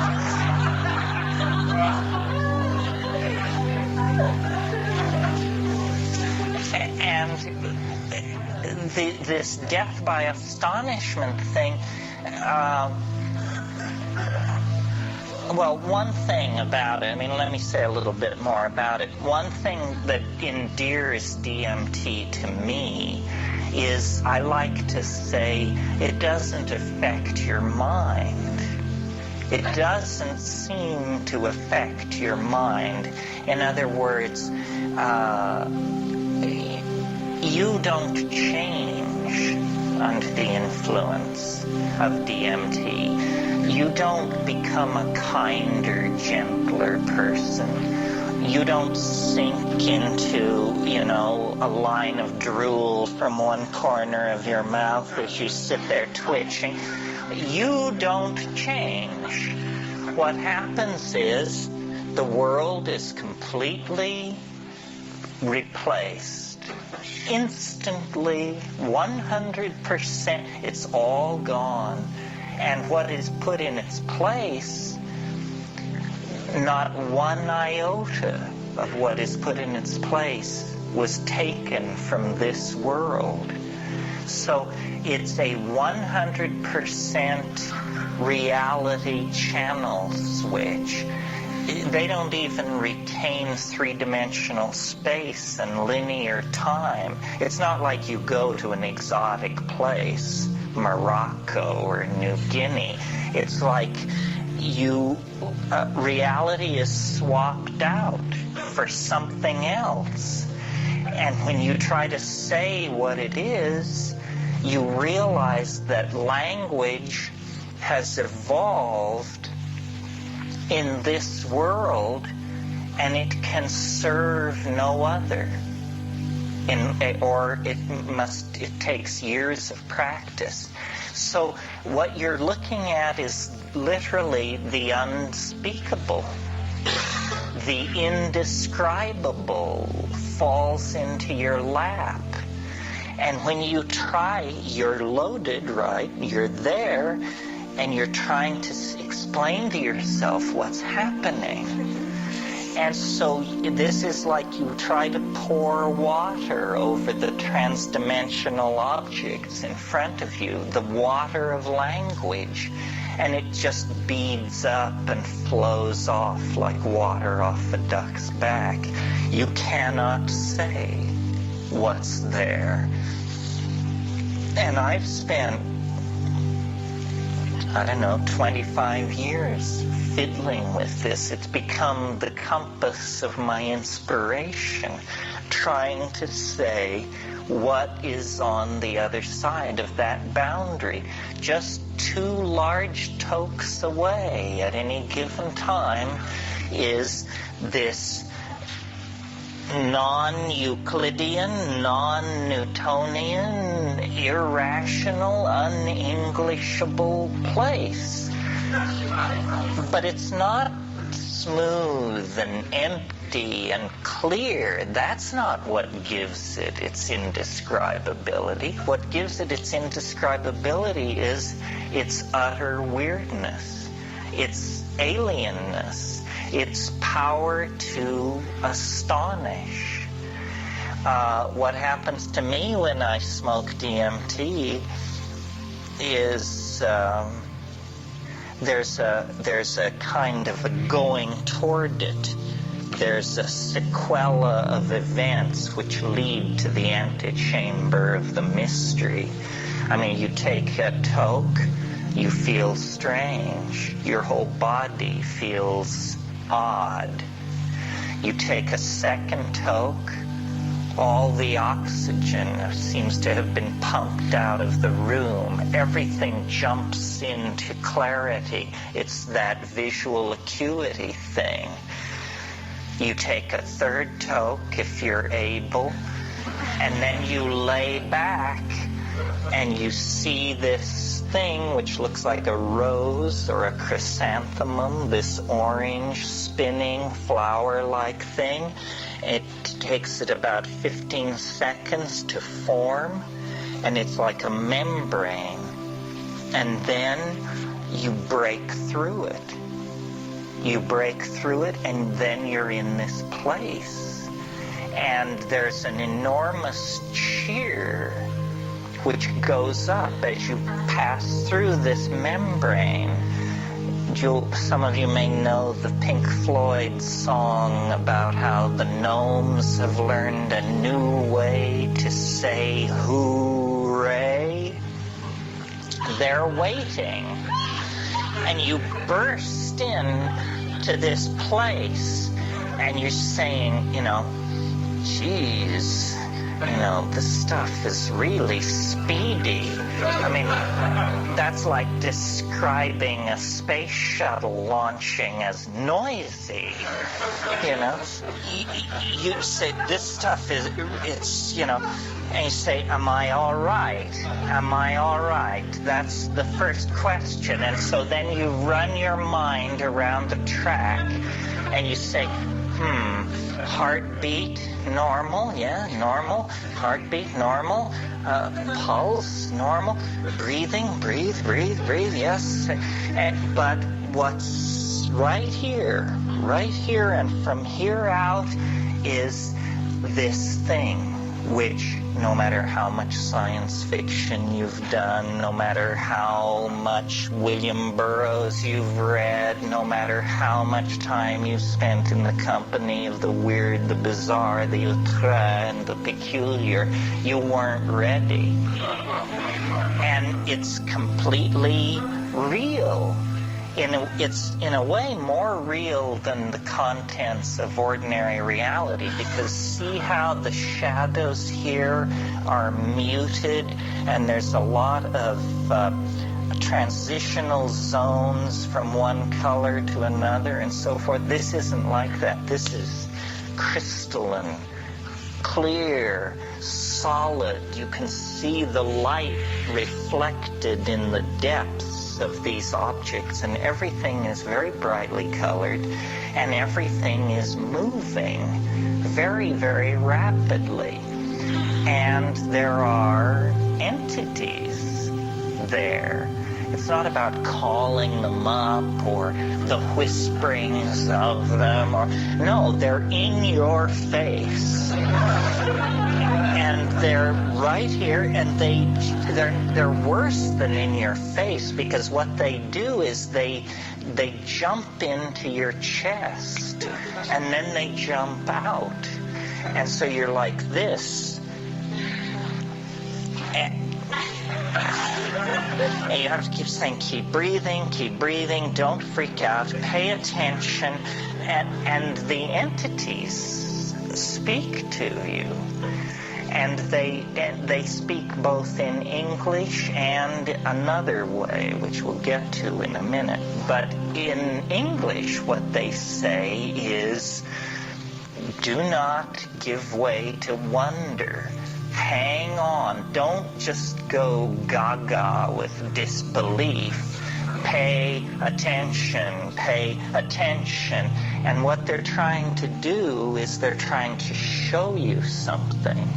They are very aware of the fleeting nature of this encounter.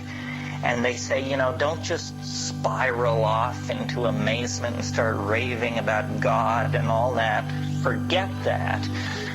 Pay attention to what we're doing. And then what they're doing is they're dancing around, they're jumping around, they're emerging explicitly out of the background, bounding toward you, jumping into your chest, bounding away, and they make offerings.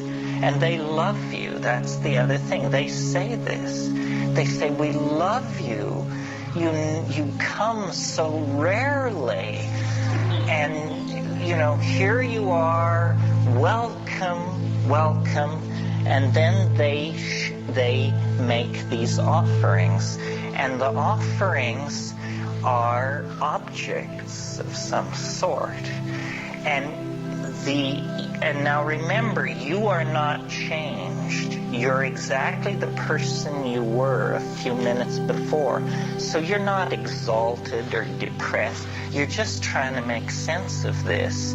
And the objects which they offer are like Fabergé eggs, or exquisitely tooled and enameled pieces of machinery, but they don't have rigid outlines. These objects are themselves somehow alive and transforming and changing. So when these creatures, I call them tykes, when these tykes offer you these objects, you grok it, you look at it, and immediately, because you are yourself, you have this realization, my God, if I could get this thing back into my world, history would never be the same.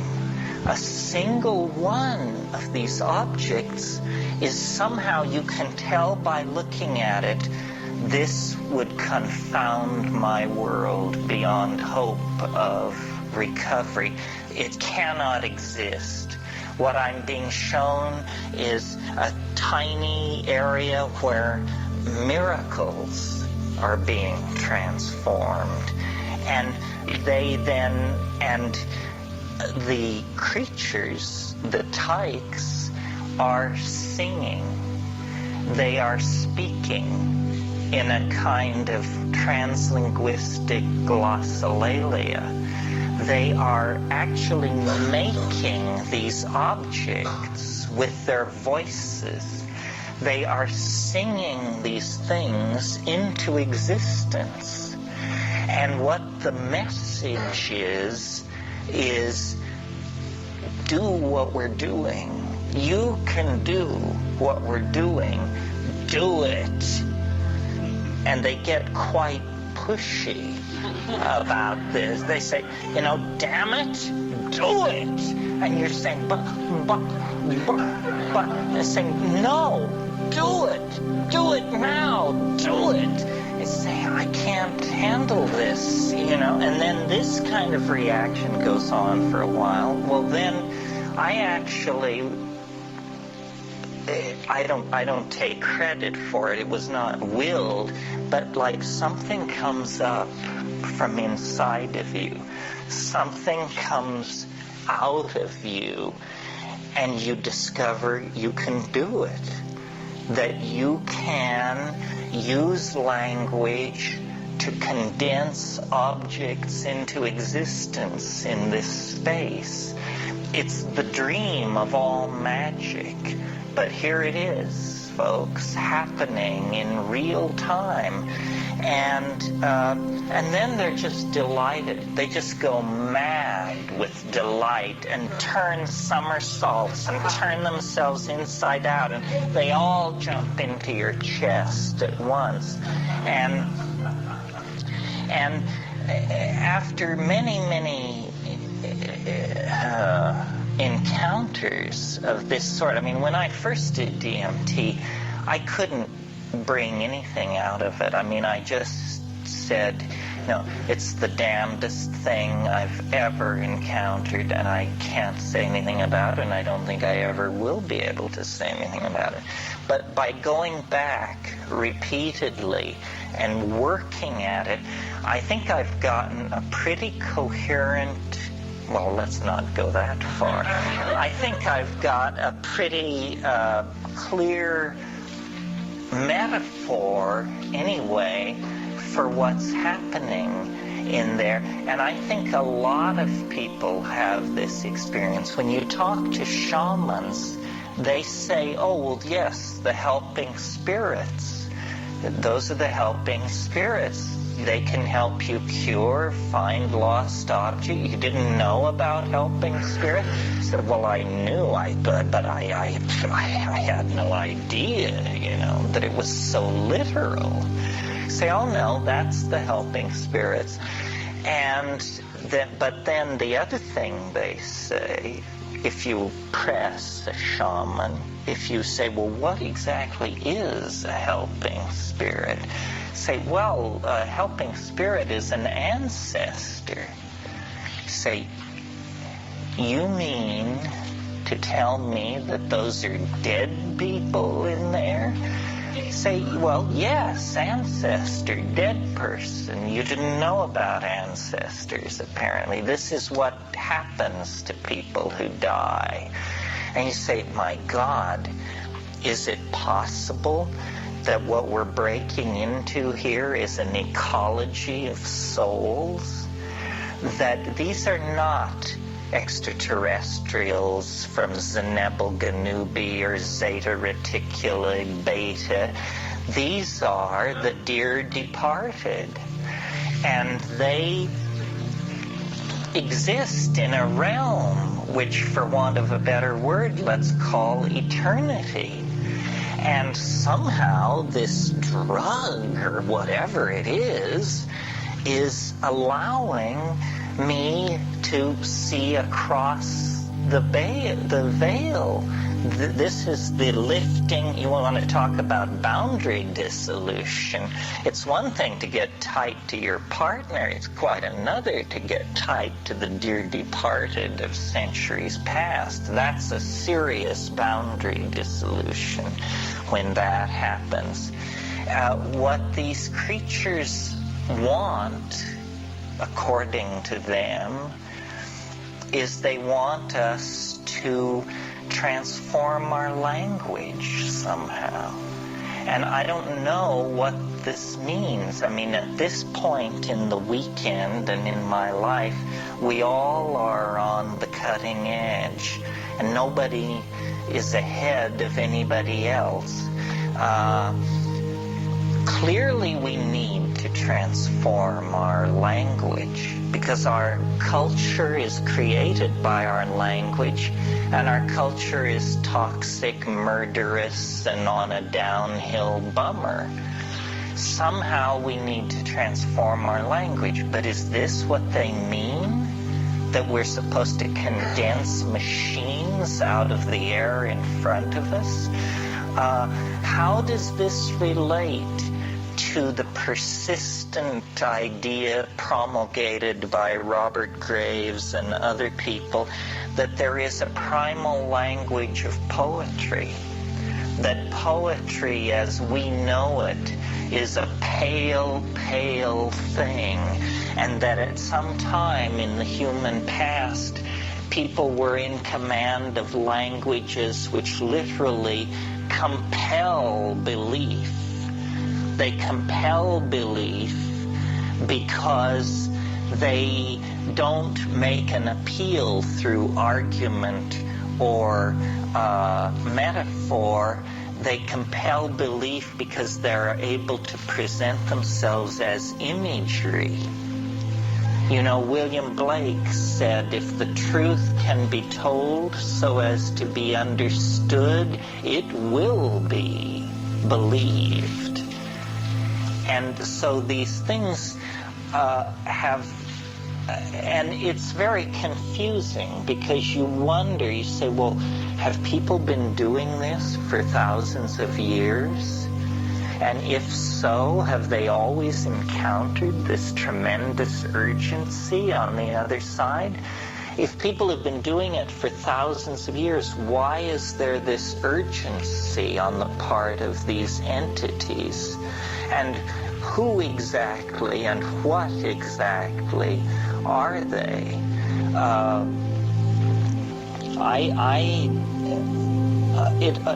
It appalls me, you can probably tell, that I have to talk about this, because this is not my bailiwick. I mean, I'm a rationalist who's just had a very weird set of experiences, but I am a rationalist. I mean, I have no patience with channeling, the lords of the many rays, the divas, and there's this whole thing going around about disincarnate intelligence, and it's mostly under the control of fairly, shall we say, non-rigorous thinkers. But I like to think that I am a rigorous thinker, and yet here I am telling you that, elf legions await in hyperspace, one toke away. The difference between my rap and, the Findhorn folks or somebody like that is that we have an operational method for testing my assertion. We can all smoke DMT, or you can make it your business to now find out about this and see for yourself. And not everybody agrees with me. I mean, some people say, it wasn't anything like that. But some people agree, and I think if you get 2 out of 10 agreeing with a rap like this, then you better pay attention. Yeah, somebody... You said that no amount of meditation or anything else prepares you for it. I mean, I've certainly smoked a fair amount of DMT, and I maybe not 50 times, but probably approaching that, and I'm still not prepared for it. Each time it seems like, all the times before haven't prepared me for what I get into. Is there a point where you found that you are prepared? No, you're never prepared, because in fact, and I mentioned this last night, something goes on in the DMT flash that I don't think anyone can bring back.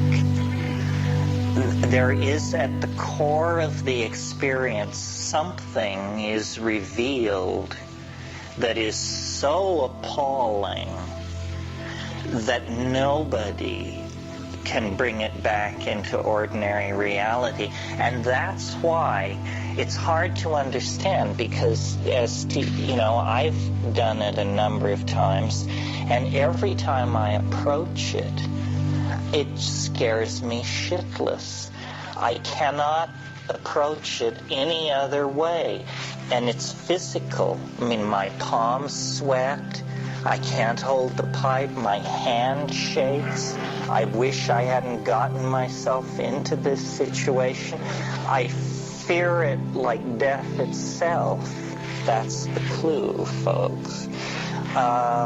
I think that what happens, and I've reached this opinion by reason and rationalization, not by direct experience. I think that what happens at the center of the mandala of that experience is that you do understand that these are souls. You have some kind of experience which converts you to this view beyond a shadow of a doubt. I'm not saying you meet your dead grandmother, but it's something like that. And that experience is simultaneously so affirming and at the same time so paradigm shattering that you can't retain it. You return to this world with a story of Jules self-transforming basketballs and Fabergé eggs and a lesson in hyper language. But there is a moment, I think, where you find out something truly, truly paradigm-shattering that you can't even tell yourself. It's such an appalling revelation. And the only thing I can think of that would fill that bill is something about the nature of life and death. That you actually go under the board, you find out the thing which nobody is ever supposed to find out in this world. And I suspect it's what shamans know. That a shaman is a person who knows the unspeakable secret. And once you know it, you know, there's no going back. I mean, you become fey. Enchanted. You're touched by the other. You now are a part of fairyland. And this gives you, I don't know what it gives you, charisma, magical power, healing, the possibility to heal, but it also sets you apart from your fellows because they don't know from it. They don't know. I mean, science can't survive in that environment for half a minute. The entire construct of Western reason disappears into that dimension like hurling an ice cube into a blast furnace. You know, it just can't survive that encounter. If flying saucers were to land on the south lawn of the White House tomorrow, it wouldn't change the fact that DMT is the weirdest thing in the universe. Yeah. What? I haven't done DMT yet. I'm very fascinated now. So what's the, you know, you're describing this experience in some way, which somehow I think you're communicating to us. But now after this has happened, there's 10 minutes of time as we know it passed, and you were saying that physically your mind is working, your emotions are working, the drug goes out of your system, you're snapped back into boring old reality. Then what happens? Do you know what I mean? Well, you spend the next week sort of trying to integrate what the hell this is about. No. You suck up the punch again. No, you don't do either in most cases. What you do is you immediately forget. Immediately. So if you talk to a person 5 minutes after they've smoked DMT, they're usually into saying, it was incredible, it was amazing. And then you talk to them a half hour later and they say, it was the most incredible thing that's ever happened to me, but I can't remember anything about it. And the fact that it's so brief, we tend to value things based on how long they last. Something which only lasts 2 minutes, once it's over, how can you say that that was the most important thing that ever happened to you? I mean, it is utterly irrelevant. It made no statement about your life, what you should do with your future, who you are, where you're going, or anything like that. It was just as though reality was rent, and you looked into an alien dimension, and then the rent was sealed, and everything goes back to being fine and dandy, thank you. It takes a lot of effort to stay focused on this dimension. I mean... So I'm sorry, so let's say you do that and the amnesia happens and you just cannot integrate anything about that vision into your personality or your mind. It's like it happens and it stops happening. and you can't absorb it. But then what must happen is at some time in the future, your curiosity is up and you want to go try to get it again. Well, what it did for me was it's evidence against certain points of view is what it is. It says, rationalism is just vaporized, and that never returns for you. Only if you can completely suppress the experience can you ever return to ordinary rationalism. I mean, you've just been in a place that was crawling with elves. Even if that never happens again, it did happen, and you from now on must take account of that in your modeling of the universe. You now know that elves really exist. This will make you much more interesting to your children. You've been reconverted to a belief in Santa Claus is what's happened. And now Santa's gone back up the chimney, but you're left saying, God, he was really here. Yeah, the milk's gone, the cookie's eaten. What the hell? A couple of questions. Can you bring volition to it? Do something in that place? Can you decide in advance that since you've done this more than once, that and you describe it so it's the same each time, is it? It's pretty much the same, yeah. Well, the other side question of that is if three people were in the room doing it together, would they have, if you caught them in the period, or if you caught them immediately afterward, would their impressions of it be very similar? I've sat in situations where you would turn one person on, then another person, maybe do 6 people in the course of an evening, and reactions vary. But also, there's a skill to doing it, and that's a part of the problem. It's very harsh. The smoke is very harsh, and you have to hold on to these big tokes so that if a person can't hang on to the toke, they're pretty much out of luck. I mean, it's a pity that it comes down to such a mechanical matter. This is why the best candidates for DMT, I think, are leather-lunged hash abusers. They have the lungs for it. Yeah. You have described it as an absolute phenomenon, but what benefit is there? Well, beneficial aspects of it.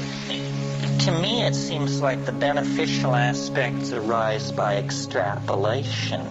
It teaches you, and this is what it taught me. I mean, I will never forget my first DMT trip because I was such a case going into it. I mean, if you had known me when I was 19 years old, I was into Jean-Paul Sartre, Alfred Camus, Marxism, Freud. I was a jerk. And I came down from it and I said, I can't believe it. That was all I could say for about 20 minutes. I was like in shock. I said, I can't believe it. I can't believe it. Jesus, I can't believe it. And I said, I've got to go back to square one. All these people I dismissed, all these people who say the universe is made of levels, who say there are disincarnate intelligences, who say that death is not simply the yawning grave. I had dismissed all those people as crybabies and sob sisters, and they said, no, the point of view that I previously dismissed is apparently what's actually happening. So in a single experience, I was converted from naive rationalism, realism, reductionism to my present position, whatever it is. Really, all I've done is worked out the implications of the personal implications for me of the DMT flash, and I've also tried to create linguistic models of it. So the worth of it is that it shows you beyond a shadow of a doubt that the world is made of magic. That's what the world is made of. Not natural law, not interlocking cause and effect, not any of these things that are normally... The world is magic. Not a little bit. 100%. Every atom from one end of this cosmos to the other is magic, magic, magic.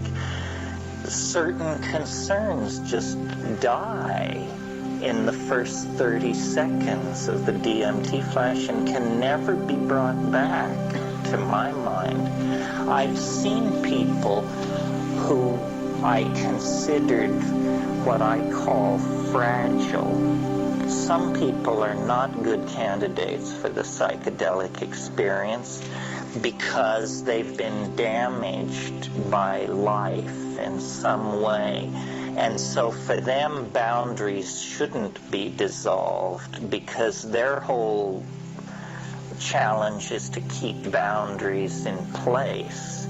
And I remember one case particularly, a woman who was a friend of mine. I really liked her, but I thought of her as fragile and not somebody you wanted to lean on in a crisis.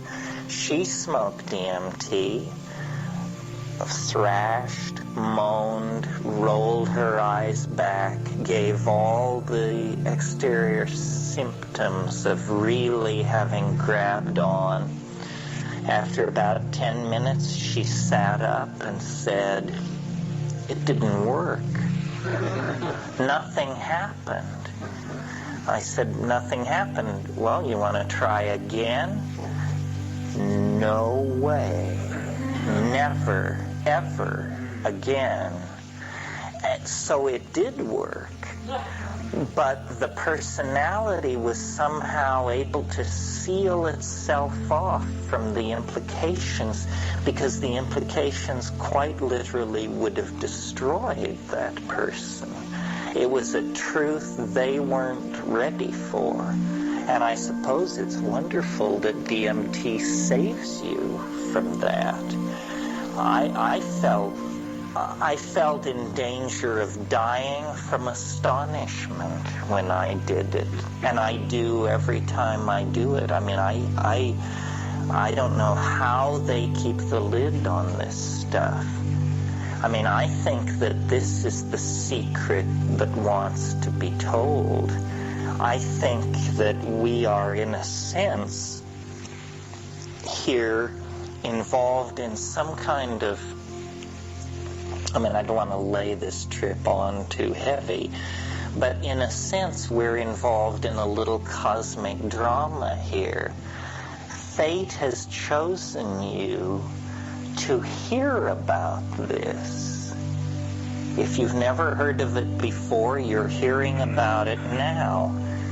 Now, you don't have to do anything with the fact that you're hearing about it, but you have been told at this point.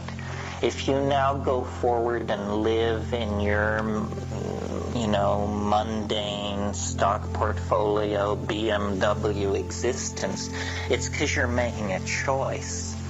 Because you heard from Terence McKenna that there was an entirely other possibility. you don't have to avail yourself of it. But I think it's a moment of great import in a person's life when they are told about DMT, because it's what everyone thinks is impossible. That's actually what it is. I have a question.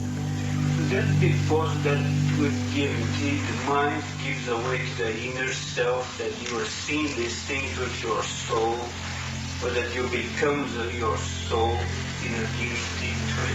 Well, what I don't understand is why are the things you see so alien? I mean, you would think that we have 15,000 years of poetry, painting, song, story. How come there's no tradition of this? How come our folkways and our art and our drama are so utterly empty of an awareness of this? I mean, this is, to my mind, actually probably the central fact of being, or at least it's as important as sexuality. To go from birth to the grave without ever encountering DMT is, to my mind, like going from birth to the grave without ever having a sexual experience.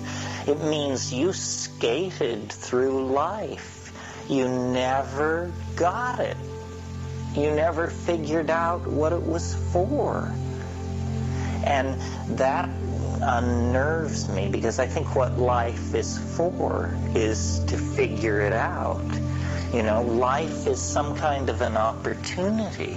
Okay. Yeah. Okay, Terrence. How and from whom do you buy this stuff?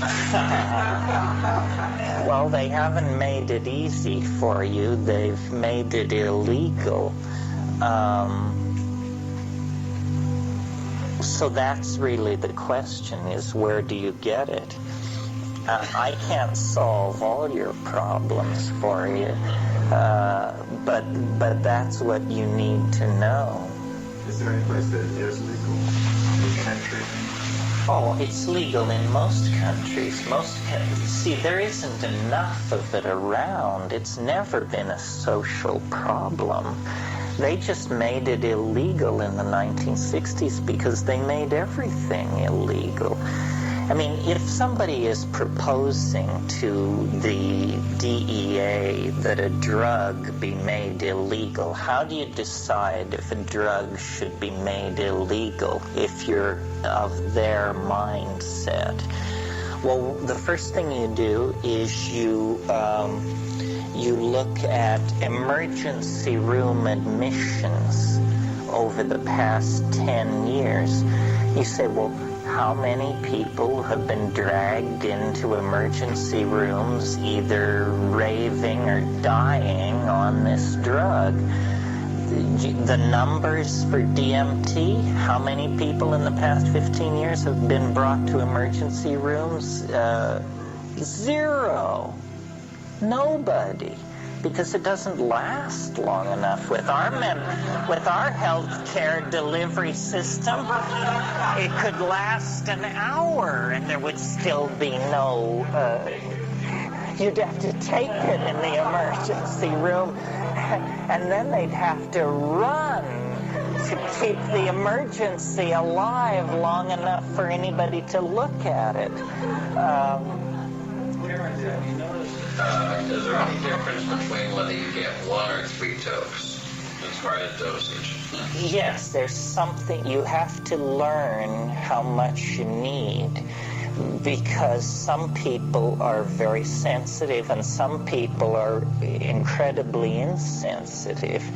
And that's why I took the time to describe this feeling of the air being pumped out of the room and then the appearance of this flower-like mandala.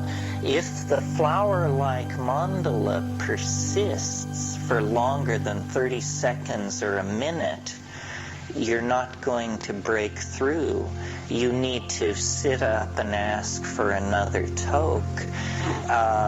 And I tell people that when I turn people on to it, whenever I'm in some country where it's legal, I always say to them, at the 30-second mark, I will say, do you want another hit? If you don't say anything. You don't have to do anything. If you do, you must sit up on your own power. If you can't sit up, it's my judgment that you're too loaded to take another hit. So it's tricky to lead people into that. What's the history of this? How long has it been around? Well, that's an interesting question, because as a plant hallucinogen, DMT has been around a long time, but in the Amazon as a snuff, and it's what gives the visions to ayahuasca. You see, ayahuasca is a combinatory drug. It's two plants mixed together. One inhibits an enzyme system in the body called the monoamine oxidase system, whose job is to deactivate monoamines, of which all these drugs we're talking about are. And the other chemical in ayahuasca is DMT.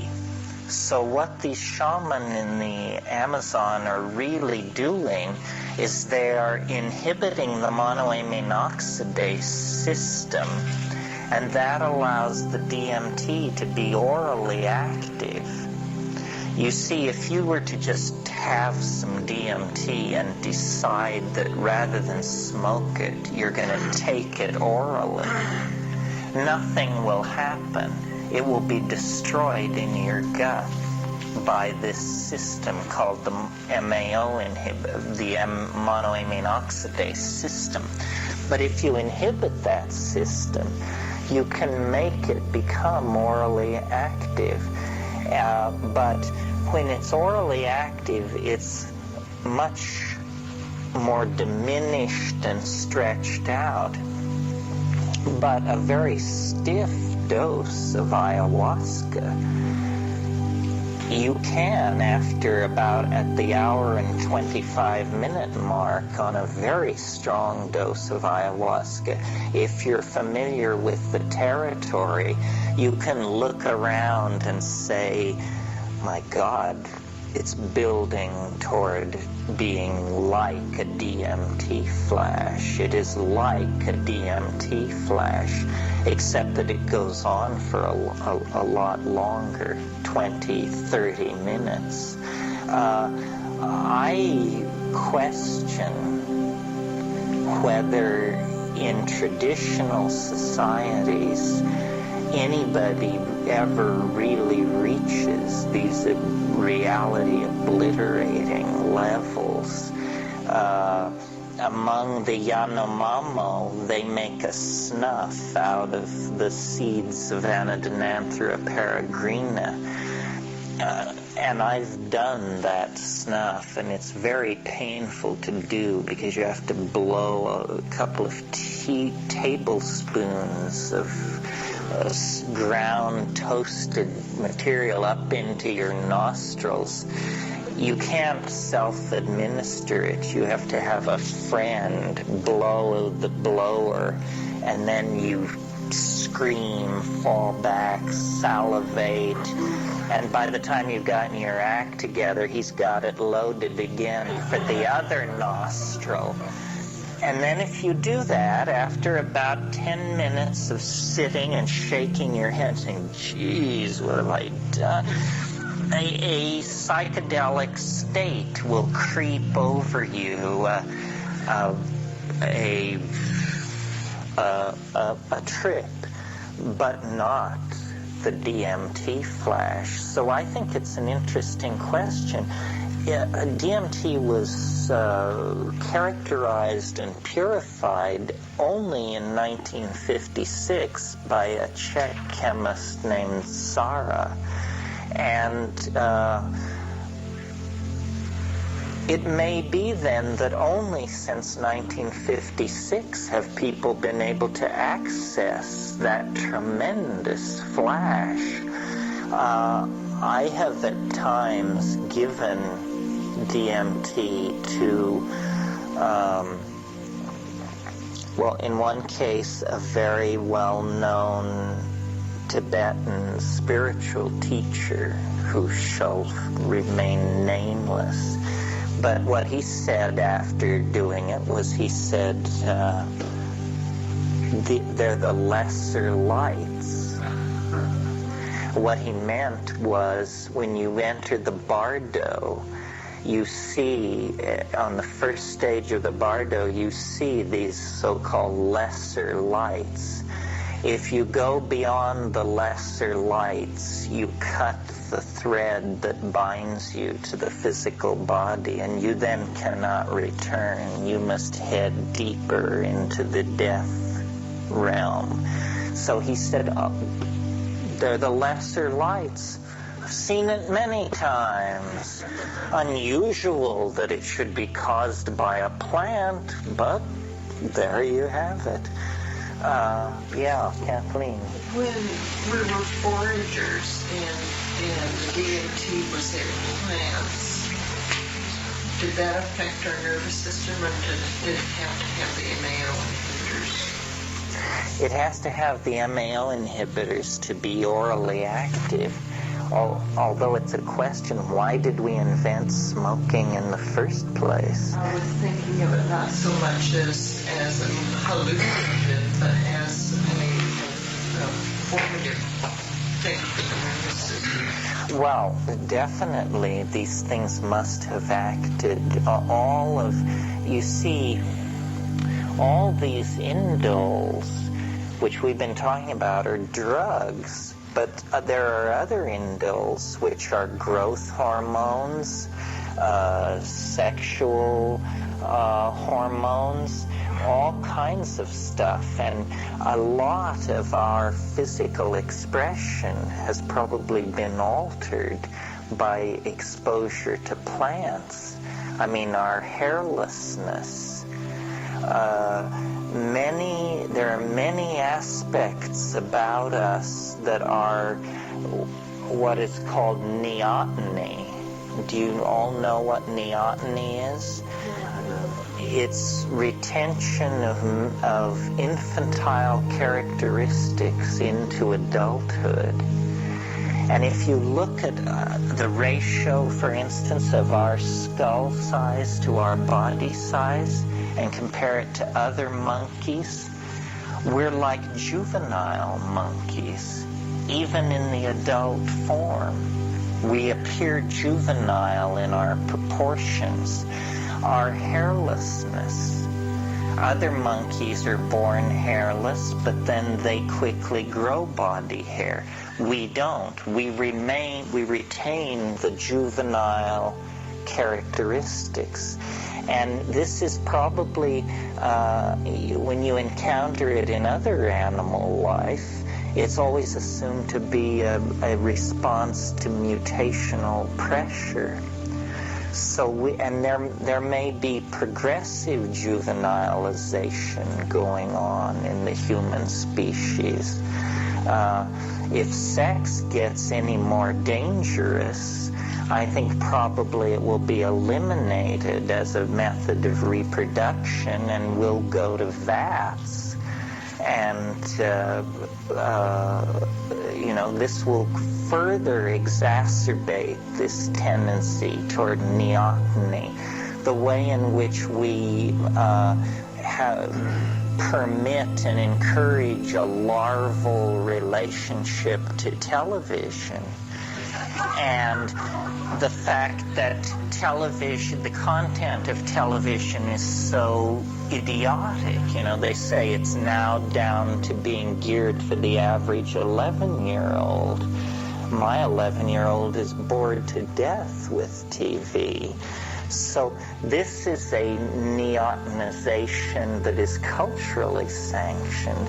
We're accepting a kind of society where millions and millions of people have very simple thoughts and spend all their time in a larval state imbibing manufactured data streams that come to them over the boob tube. This is not a pretty picture, actually. I mean, these people are not entirely human beings. I mean, they would, I'm sure, rise in holy wrath if they heard that, but they never will hear it because it's not going to be broadcast on any channel they watch. Yeah.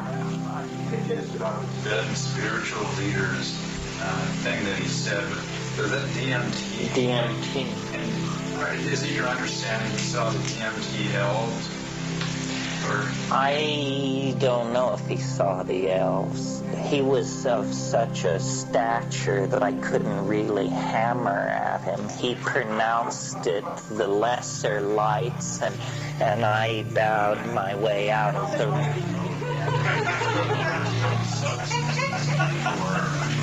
Oh, because these yogas that these Tibetans are into are all designed to familiarize themselves with the after-death state. In one way, in one possibility, you know, like the notion of Tibetan religion is that what life is for is to get ready for dying. And that this getting ready for dying has to do with this metaphor of a vehicle, that you're supposed to build an after-death vehicle so that when you die and put the key in the ignition, it's not going to chug, chug, chug and then turn over and not go, because then you're in real trouble. You want your after-death vehicle to be well-serviced and fully fueled when you need it, because then you're going to drive off into the unknown. Does that mean that those guys experience the same thing as others experience on DMT? Well, what is persistently claimed for shamanism, and certainly Tibetan religion has roots deep in Central Asian shamanism, what's claimed for shamanism is that the shaman can travel to the realms of the dead, that the shaman is a superhuman, in a superhuman condition, not entirely alive, not dead, but has physically transformed himself or herself into something, a creature of the interzone. And this is the power of shaman, that they can come and go from the interzone.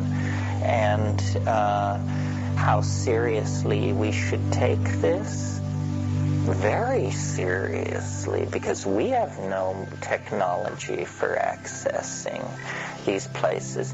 There's a lot of cultural hubris involved in all this. We can't imagine that any other culture is in possession of any information that we don't have a pre-prepared file on. And I think that when you spend time with these shamans and really get into it, you finally realize Western civilization is completely infantile. It's completely hung up on the surface. It is not grounded in the dynamics of nature. We are childish. You know, I have heard it said, I knew had an Indian friend, and he told me once he was going to return to live in India. I said, my God, you're going back to India. It's such a nightmare. Why? And he said, I know it's a nightmare. I hate everything about it except one thing. And I said, what's that? And he said, people in the West are so simple. I can't stand it. And this is true. I mean, if you don't think so, go buy hash in the markets of Bombay, and you will discover you are such a child. You don't know what's going on. You're so easily manipulated and led, so eager to be friendly. You take everyone at face value. Someone smiles at you, you think they're your friend. The line I love, which you hear occasionally in India and in other third world countries, is, I am your friend. I am not like all the others.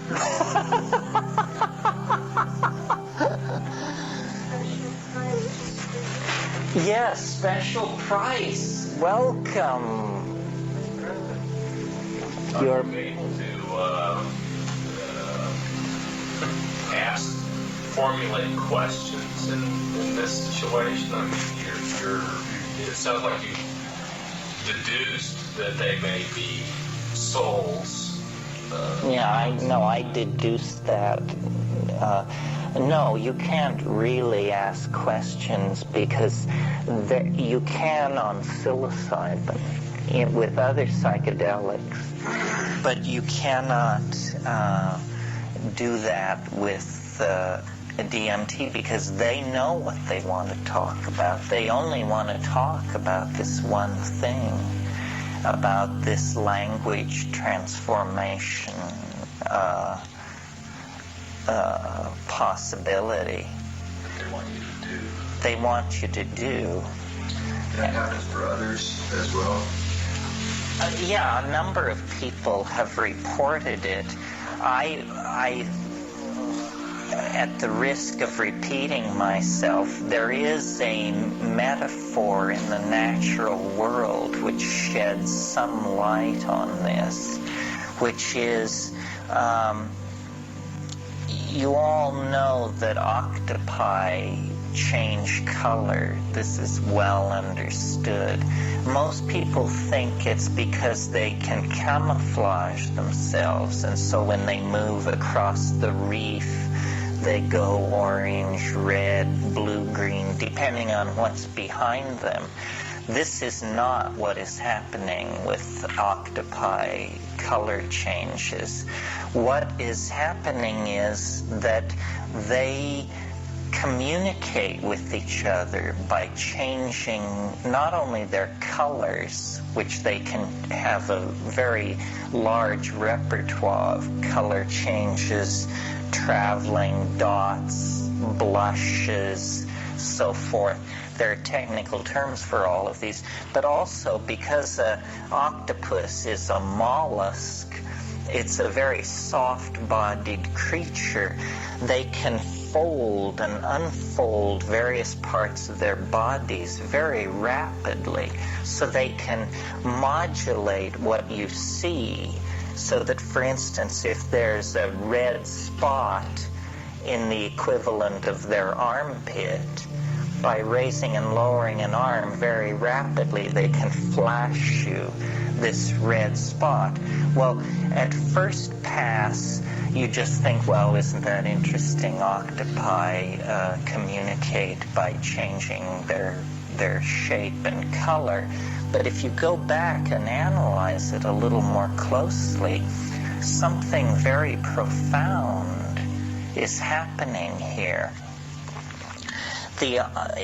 You get to it by analyzing the nature of how we communicate. We communicate with small mouth noises, and we are physiologically set up to produce small mouth noises. The average human being can talk for a couple of hours without showing much sign of fatigue. Those of us who train hard can do it endlessly. And what's happening with small mouth noise communication is an acoustical wave is moving through space. It's been formed by the sender based on consulting of an internal dictionary. And then I see the word for could you please help me? The words are, could you please help me? So they say, could you please help me? And then the acoustical wave goes across space, enters the ear of the intended object of the communication. They look in their dictionary and they say, oh, he's asking for assistance. Could you please help me means can I have assistance? But now, what if the utterance is extremely complex? Then the object of this intended communication looks in their dictionary and they say, well, he either means that he would like to have an affair with me, or he means he would like the name of my tailor, or he means that his clothes cost more. And, there's ambiguity in all of this. And one thing we avoid doing very much in ordinary speech is saying to somebody, what do you exactly mean? Because we fake it. I mean, a lot of communication is, and you say, well, I don't know exactly. He said, I don't know, he wants something. What's happening with the cephalopods, the squids, and the octopi is there is no ambiguity. The surface of the octopus's body is the surface of the octopus's mind.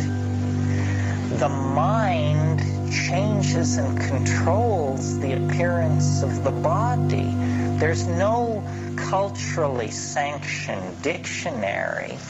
One octopus can tell what another means by looking. And the meaning is biologically and genetically scripted, not culturally scripted. An octopus from thousands of miles away from where another octopus originated, if they are the same species, can understand instantly what is intended. So in a way, the octopus has involved a very complex linguistic system where the surface of the creature is its mind. Yeah. The book by John Steinbeck, Sweet Thursday. You should read that book. The main character, Doc, has a laboratory where he studies octopus, and he studies them in order to see if he can induce apoplexy. Apoplexy encephalopoidia. Sounds good. There are to show you how important this kind of communication is to octopi.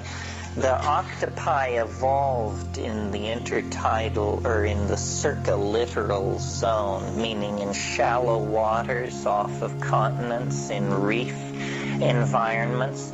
But, there's a lot of life in reef environments. It's as intense as a rainforest. So there's a lot of evolutionary pressure on a reef environment. And one strategy, if you're under a lot of evolutionary pressure, is to just go somewhere else. Go where there isn't pressure.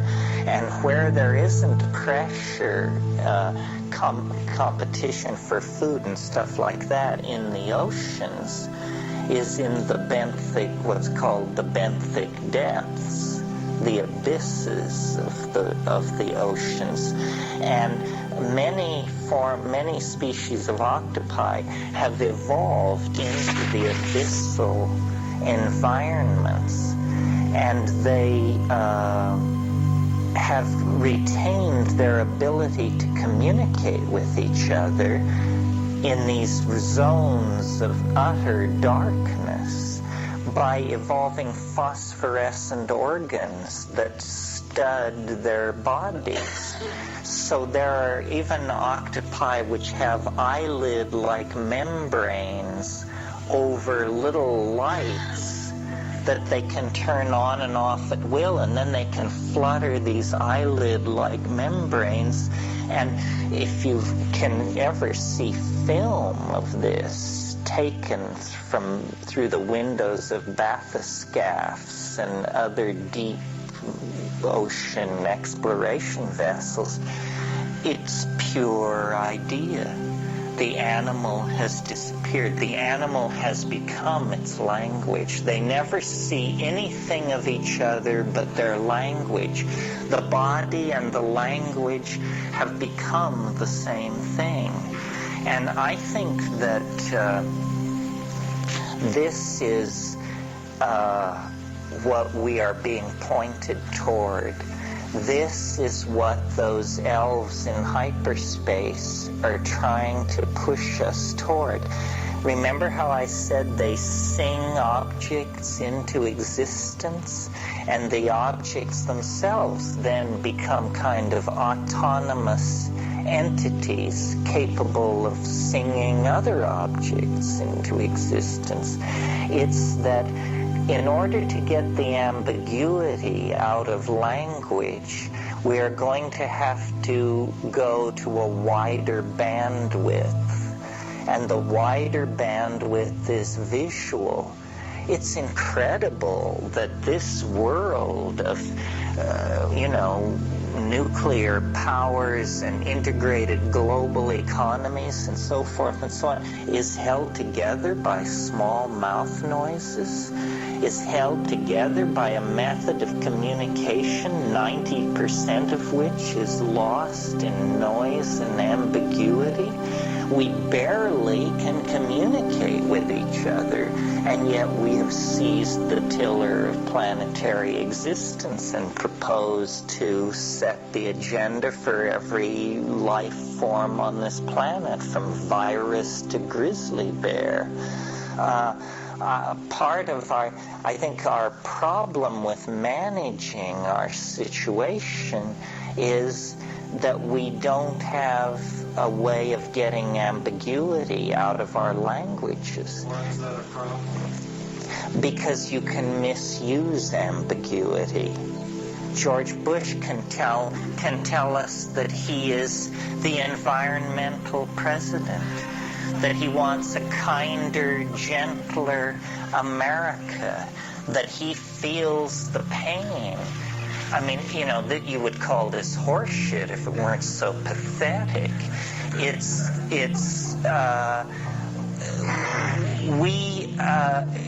Somebody once said language was invented to lie. Small mouth noise language was certainly invented to lie because it doesn't existentially map back onto the surface of appearances. This whole,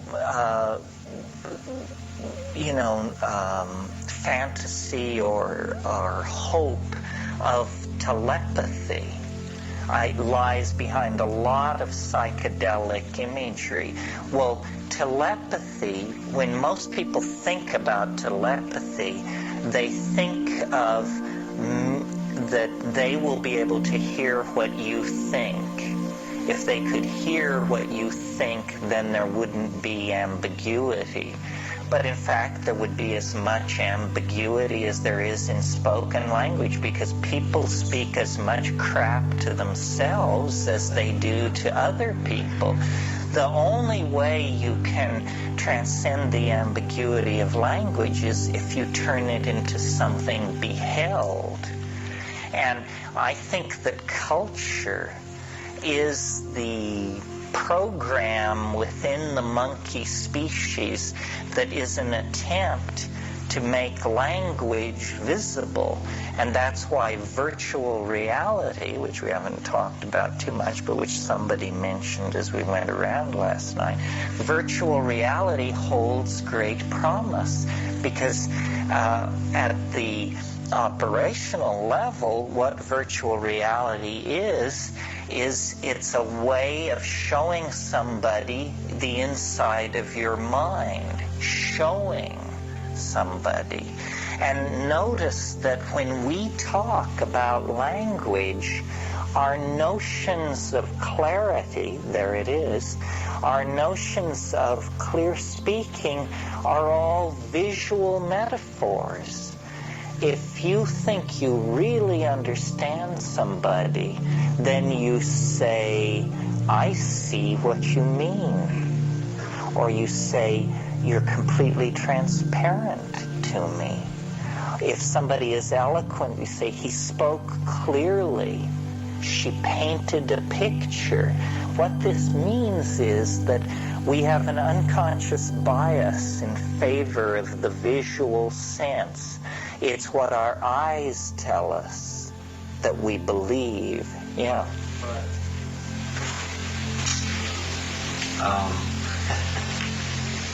If your DMT experience is going to reveal to you that the surface, the naive realism of our world, which you referred to on the first talk, is not the whole picture, right? Right. And it does not, in fact, communicate to us the important meaningfulness of life, right? It does not take from us the pain of existence and the fear of death and all these problems that all human beings have had as far as we know. Then why is visual communication the answer to these things? Why is it impossible to be effective communicating in a visual way? And once you have the technical problems, it's just like, I personally am an artist in many different media. And I'm sure a lot of people here are creative. And the great challenge of creativity is trying to make physical what it is that's inside, and the technology to do it. Even with the problem with virtual reality is it's boring and it's clumsy and it's not very interesting place to be. Well, it's very young. It's very young. But how does the... Well, I think the key to the answer to your objection lies in the word naive. Naive realism won't do. What we need is sophisticated realism. The world is very complicated. I don't think naive anything is going to take us very far. What we need is a very sophisticated analysis of our situation. Every artist, well, no, that's not true, because there's music. And some people say all art aspires to the condition of music. But to my mind, the visual arts all aspire to this elimination of ambiguity from communication. This is why I suppose if we were to try to create a theory of aesthetic here, I would argue that sculpture is a superior mode of communication to painting, let's say, because sculpture has an infinite number of points of view built into it, while the pictorial representation assumes a single or a very limited number of points of view. What we have to do is both contact our inner reality and then clarify our tools for communicating it.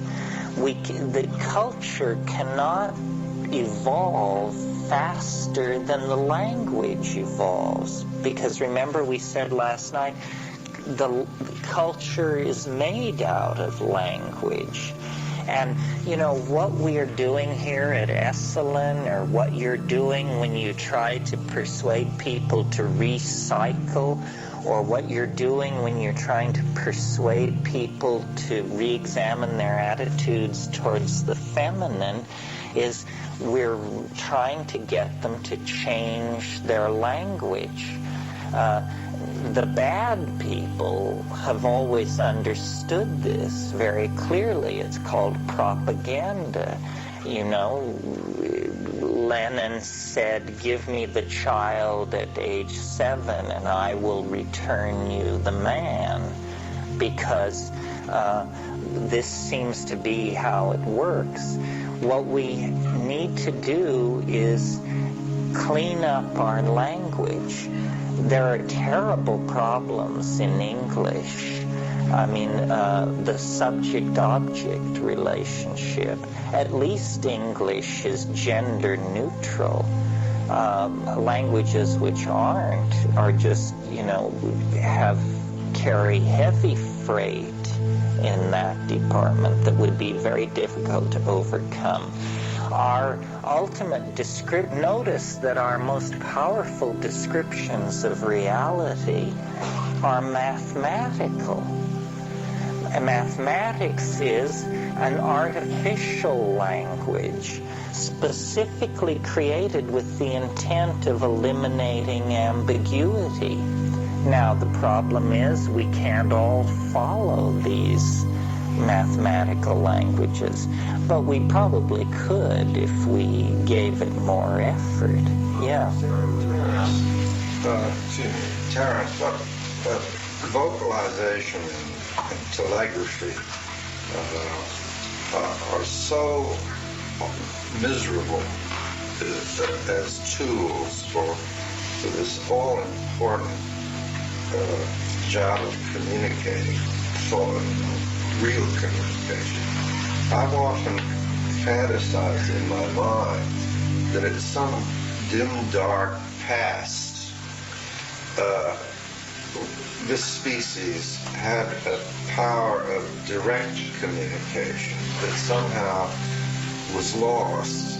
So it's sort of a Babel concept. It was somehow lost. Probably because of the overloading of the networks. That would be one hypothesis. In other words, when you have too many circuits going, then people have to dream up other ways of talking with each other. But it's so inefficient to talk. Our speech and our language is so powerful that I can't believe that this species started out with that. No, I think that language was evolved in an ambiance of nearly continuous psilocybin intoxication, and that what we call poetry is in fact clear speech, Ursprach, a language so powerful that its linguistic intent is directly beheld if you hear it. And the Babel myth is a good one. We have fallen into a realm of corrupted language, and somehow recovering this primal language is the task of saving the human world. And it's, it sounds airy-fairy. It's saying that poetry can save the planet. But very powerful bardic poetry of a sort that we haven't seen for several millennia. Well, some cats, dogs, etc., it's evidence the capability of direct communication over there's non-verbal communication, which is much more direct. In fact, schizophrenic children believe more non-verbal communication than verbal communication. A mother who says, I love you, is, definitely schizophrenic and double-blind message. And that child will believe this versus whatever comes out of the mouth. Well, so but isn't it's not complete. It's not detailed, but we believe more what's in front of our eyes, just like you were saying, and we do have it. It exists. The problem is that we have a drive to communicate all kinds of things which can't be done that way. They're more complex. They're more complex. And so then we've created provisional languages. But I agree. I think that originally language was to communicate emotion. This glossolalia that I did this morning or whenever I did it, let me do it a little bit and then talk about it to make the point. Yidong wai huaxi kipipin mundi kivi mangti teekanglakat. Now when you analyze that and make recordings and really analyze it, there is syntax. There is syntax, but there's no meaning. But I just did it, and I just did it at the speed of an ordinary conversation. What was happening in my brain when I did it if there was no meaning? In other words, what I did is I said to myself, take the meaning maker out of the loop, but let the language flow. Well, then from where comes the modulation, the tonality, the differences? Well, the only place it could possibly have come from is my internal state. What you just heard from me was the most honest thing I've said today. Situation reflected in a verbal exercise that was not designed to convince you or impress you or drag you into my vision of things. It was simply that's who I was at that moment. Ralph Metzner and I once had a notion of giving a workshop or a weekend in which half of all utterance would have to be in glossolalia. So that, you said, well, I'm a committed Marxist-Leninist myself. However, you say,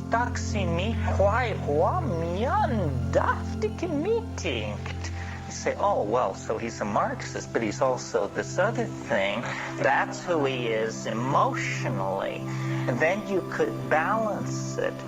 And you see, we suppress these internal states.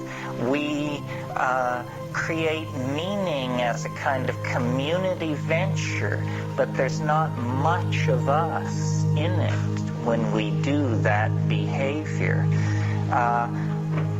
The paucity of words for emotions in our language is a clue to the fact that we have put too much emphasis on nuts and bolts stuff and not enough emphasis on conveying the essence of who we are. And so now we empower a special class of people called artists, and their job is to convey this essence. But what we need to do is make life into art and take upon ourselves an awareness of the responsibilities that language puts upon us. We're not going to save the world or honor the feminine or do anything worthwhile until we change the way we talk about these things. That's the first step. And, in any political agenda, the first thing they want to do is control definitions. I mean, if you define, and this is what the Nazis did brilliantly, if you define someone who is Jewish as not a human being, which is what the Nazis did, they called them Untermensch, the underman, subhuman. Well, so you've changed the reality of what this person is in your mind. Now you can build ovens, deport them, put them in slave labor camps, because you've changed their essential nature by changing how you speak about them. And most of the changes we've allowed in language have been of this negative, destructive, disempowering sort. The curse of simplification, the easy answer, the glib reply. This is what our politicians, they say, well, you just cut the capital gains tax and it'll be fine. Everybody knows this is malarkey. It won't be fine. But language metaphors are being misused to delude and to keep some people on top and some people on the bottom. I think that the reason we're spending so much time on this is because I think that what psychedelics do is they catalyze new forms of language. People are still, the greatest leap forward in language evolution that happened in my lifetime was under the influence of LSD in the 1960s. And people now make fun of all of that. The concept of the vibes, the concept of grokking, the concept of an ego trip, the concept of a put down. These are all, people didn't know what an ego trip was until they took LSD. There was no word in the language for that. And notice how much energy the establishment has put into denigrating the kinds of languages that evolved in the 1960s. It's penetrated everywhere. Well, that addresses a different issue, which is the meme wars. You all know, I suppose, that a meme is the smallest unit of an idea, in the same way that genes are the smallest units of heredity.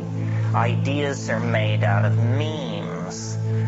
Any coherent notion is a meme. Women should be respected. That's a meme. It's competing against the meme that women are worthless. That's another meme. These two memes compete in this society. One leads to a certain, believing one of those memes leads to a certain set of consequences. Believing the other meme leads to a different set of consequences. Memes evolve in exactly the same way that organisms evolve. Large ideological structures can be made up of thousands of memes. The meme of democracy is a very complicated meme. It makes certain assumptions about literacy and voting and responsibility and so forth and so on. I believe that what we're involved in here is a meme war, and that the best memes will win if the playing field is level. That's why we're talking about the psychedelic experience. If we don't talk about it, it isn't a meme. It's a private obsession. It's something underground. But we bring it into competition in the environment of natural selection for applicable meaning when we utter it. And that's why the beginning of any social change is discussion.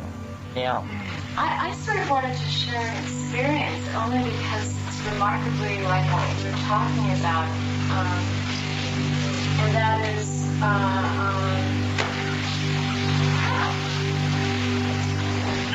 once on psilocybin, I met an entity that was right on the passion plane. You know, it was almost annoying. It was like an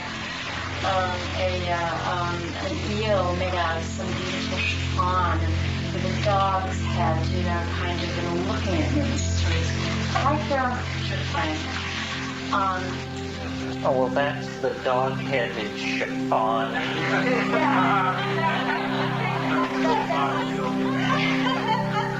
was the fact that it was so close to my face. And the other instance was walking down a spiral staircase with what looked like plants shoving things at me, you know, and I felt they were rude. That was my take on it, and it resonated with what she said. These were psilocybin visions? Ayahuasca. Oh, ayahuasca. Yeah, one of the things we didn't talk about this afternoon is the sort of the ambiance of that DMT state. What is the attitude of these tykes toward you? And it's a curious attitude. They are not entirely friendly, or they are not entirely to be trusted. And if you're a graduate of Irish fairy tale literature, you know that fairies are very, very tricky. That's essentially their major characteristic, and their sense of humor and their sense of comedy doesn't always dovetail very smoothly with our own. I've sort of described the tykes as piratical. They, when I try to remember where I've had that feeling that I have in the DMT space, where in my life I ran across that feeling before, it was in Indian markets as a child, buying hashish for purposes of smuggling, and being conducted into these situations where everyone was your friend, but they had led you through such a labyrinth of streets and relieved you of all your gold and had given you a Coca-Cola and put you in a room and told you to wait and said, you know, we're your friends, not to worry. All is going to be all right. And it always was. And this is sort of the feeling you have with these things. And it came to me because at the end of this afternoon we were talking about memes. And I had said how these things offer you these objects. I think what they are is meme traders in another dimension. And what they want is ideas. And they sort of use the technique that we would use in trading with magpies. You know how a magpie will take a piece of colored glass and, or let's shift the metaphor, pack rats. Are you all familiar with pack rats? I grew up in the high mountains of Colorado where pack rats exist. And pack rats are traders. They will always leave something for what they take.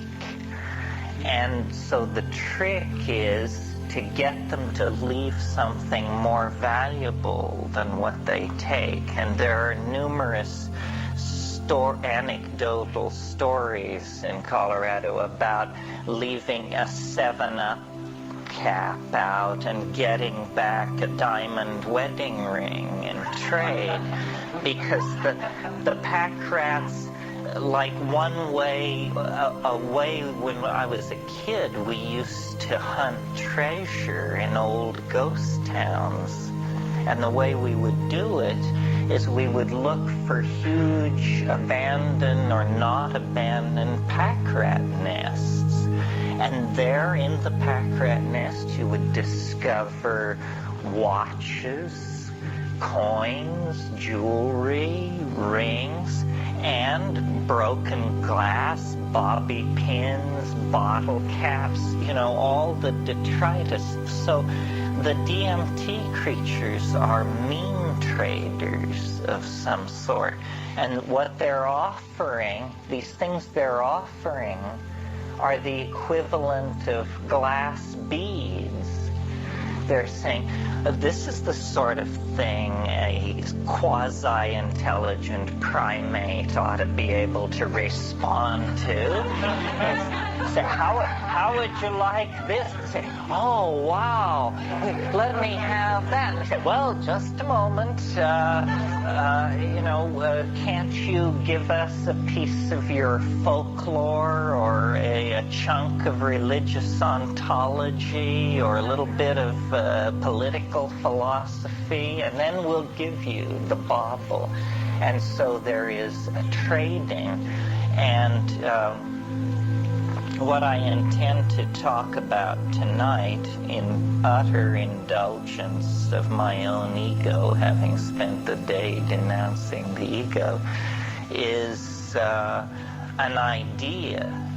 This is what they trade in, is ideas.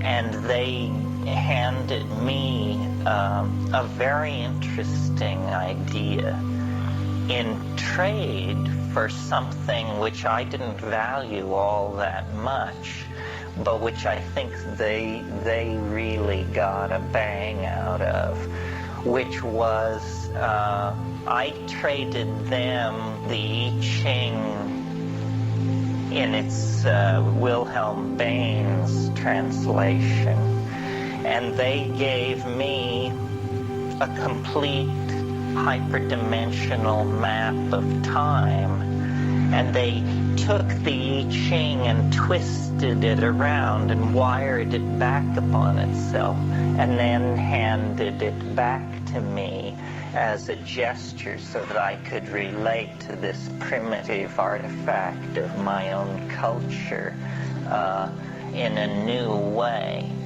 And I don't know how much of this we can convey in the absence of a computer, but I'm willing to give it a whirl. And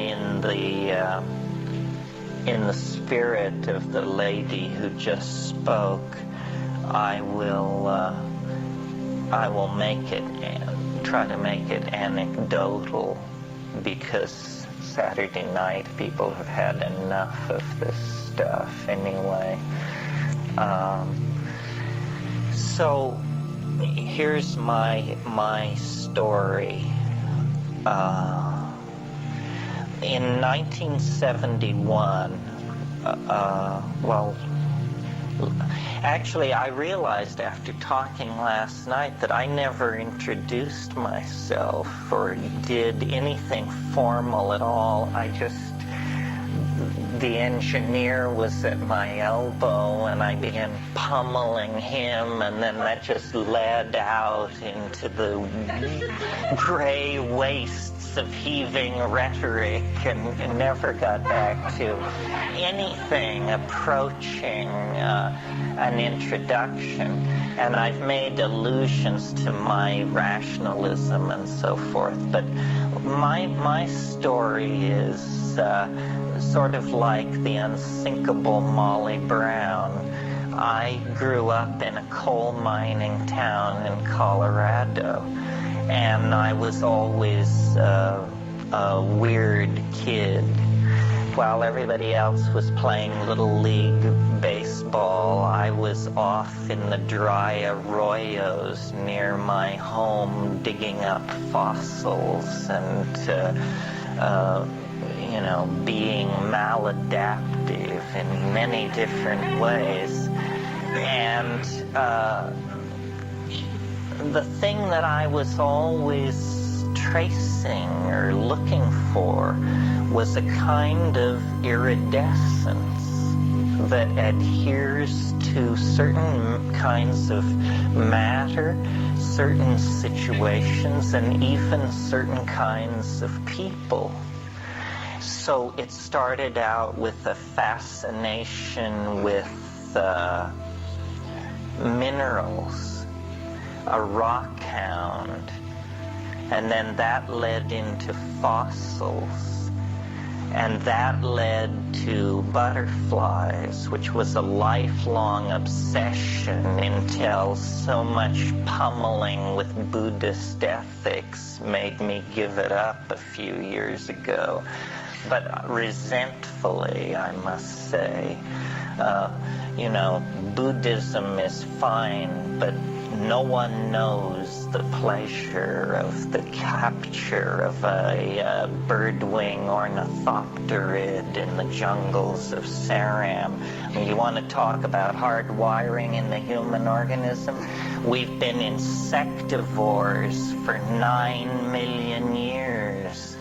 And there's a thrill there in the capture of a large butterfly that well, sorry to drift off into. Forgive me. Iridescence, yes. And so then the butterflies sort of carried me along for a while, and then when puberty hit, pineal symbolism overwhelmed everything else, and I got into rocketry. And, the compounding of fuels and the launching of these things from the local baseball diamond and airport at incredible peril to myself and the people around me. And then I discovered at a certain point, I had always been a kind of a science chauvinist. And then at a certain point I discovered art, literature, poetry, music, dance, theater, the whole of the humanities came flooding in. But the guiding aesthetic was always an aesthetic of the weird. I guess I should mention that I'm a double Scorpio. But the aesthetic of the weird drove me, and nothing was strange enough. I loved the science fiction films of the 1950s, and I was into the music of John Cage early on.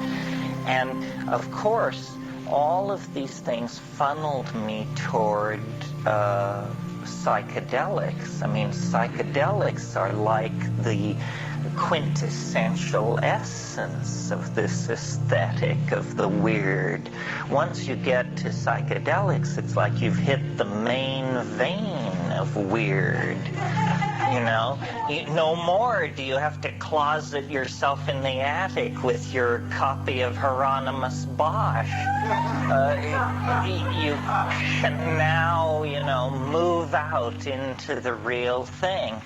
So that propelled me to a lot of traveling. And traveling, I think, is second or third in importance in the human experience. I mean, I would say sexuality, psychedelic drugs, and travel.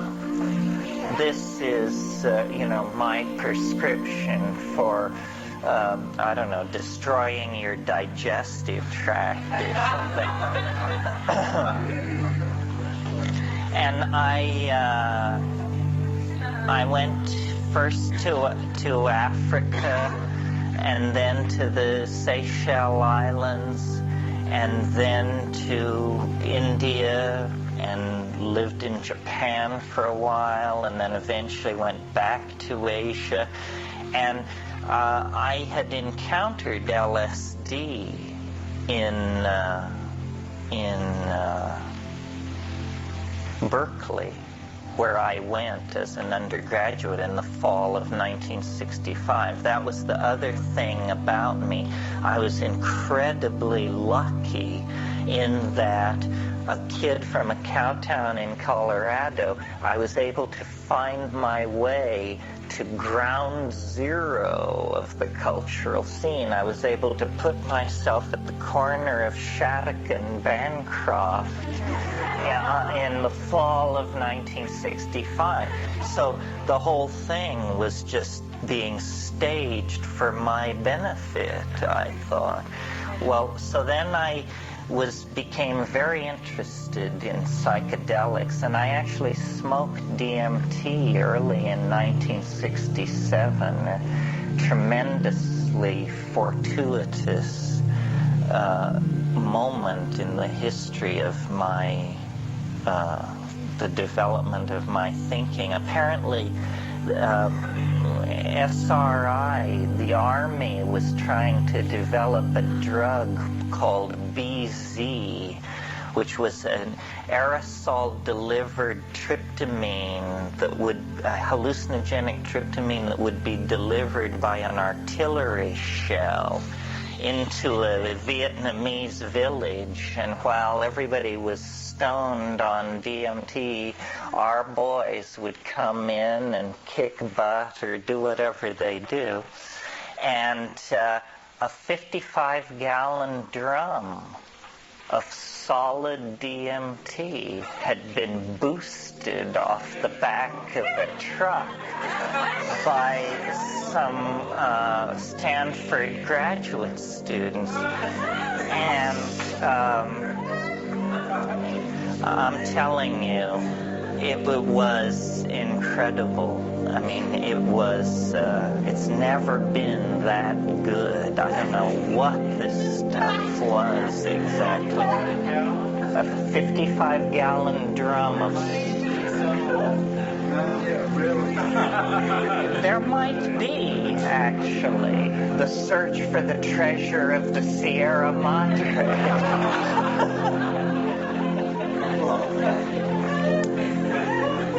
So I had this benchmark, DMT. And I took a fair bit of LSD in those undergraduate years at Berkeley, but I have to confess, it was never easy for me. It always seemed like psychoanalytic Drano, kind of. And after each acid trip, I would say, my God, I'm not going to do that again. Well, of course, then 2 weeks later, I would be back to it. My style has always been to be a reader and to inform myself. So I read The Doors of Perception and Havelock Ellis and Weir Mitchell, all these people I mentioned this afternoon. And what fascinated me was how they insisted on visions, particularly Havelock Ellis's descriptions of his mescaline experiences, where he says, architectural ruins dripping with globular jewels, strange statuary leering from darkened doorways. And I said, hey, I want it. How do I get that? And LSD didn't really do it for me, although on my most satisfying LSD trips, and this is just maybe a practical suggestion, were in the presence of good hashish. Hashish seems to be able to pull the pure translucency of LSD toward a much crazier, more psychedelic, more mushroomic-like place, at least for me. So then I went to India and I knocked around for a while, and I quickly became incredibly disillusioned with all of that. I mean, I don't know, folks. Everybody has different experiences, and you can only judge your own path. But I just thought it was the most outrageous con that has ever come down the pike. That, you know, maybe millennia ago there was something going on, but it has been so enfolded by priestcraft and dogma and class consciousness and everybody's out to con everybody else, and there you are. What do you know? I mean, these people have been at this for 1,000 years, and you fly in from Malibu, sugar and money heavy, into their midst. Well, they know just exactly how to turn you every way but loose. And eventually all you ask is that they turn you loose, you know? Now, I know there are people for whom this message is unwelcome, who are within this room this evening. But I'm not knocking Indian spirituality. I think that there is a great wisdom about how to live that these world religions have accumulated. The problem was I was 23 years old and I wasn't interested in wisdom on how to live. I was interested in how do you get as loaded as possible and then be able to talk about it. So I went through all these experiences and was abandoned by the love of my life, and all kinds of things happened. And eventually I decided that the answer lay in the Amazon. And so in late 1970, I had been living in Vancouver, British Columbia. I couldn't enter the States because I had a price on my head. Not much of one, but an uncomfortable situation to be in. So then I went to the Amazon for the first time with my brother and a couple of friends who came with me from the States, and then we quickly made common cause with a woman down there, and she came with us. So it was 2 women and 3 guys, and we were considering that I was the oldest and I was 25 years old. As I look back on it, we were an incredibly serious and well-informed group of 22 through 25-year-olds. And our intent, we had all graduated from the school of DMT. We were all post-revolutionary Berkeley communard types. And we had collectively decided that the only hope lay in somehow getting into the DMT flash for longer than a minute to a minute and a half. And that the strategy for doing this must be then to go to the Amazon and explore these psychoactive drugs. And the one that we were interested in is one that even today has yet to become an item on the Malibu consciousness circuit, a drug called ukuhe. Ukuhe is used only by the Witoto, Bora, and Mui tribes of the lower Putumayo of Comissaria Amazonas in Colombia.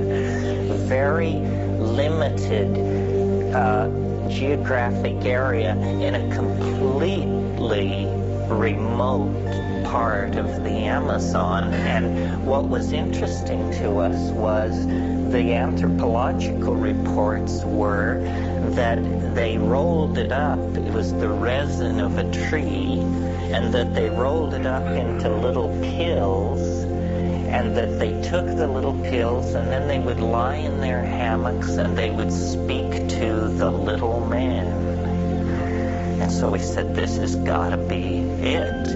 And Dick Schultes, Richard Evans Schultes of Harvard, had already published on the chemistry of ukuhe, and it was definitely contained DMT. So we said, okay, these people have found the way into what we then called the beta level, just for shorthand. So the way into the beta level was to be achieved by ukuhe. So we put together this expedition, and we descended the Putumayo River, which is the border between Colombia and Ecuador and Peru, to a place called San Jose del Encanto on the Rio Igaraparaná, which flows into the Putumayo there. And at that point, it's a 120-kilometer overland 5-day walk to a remote mission called La Chorrera. And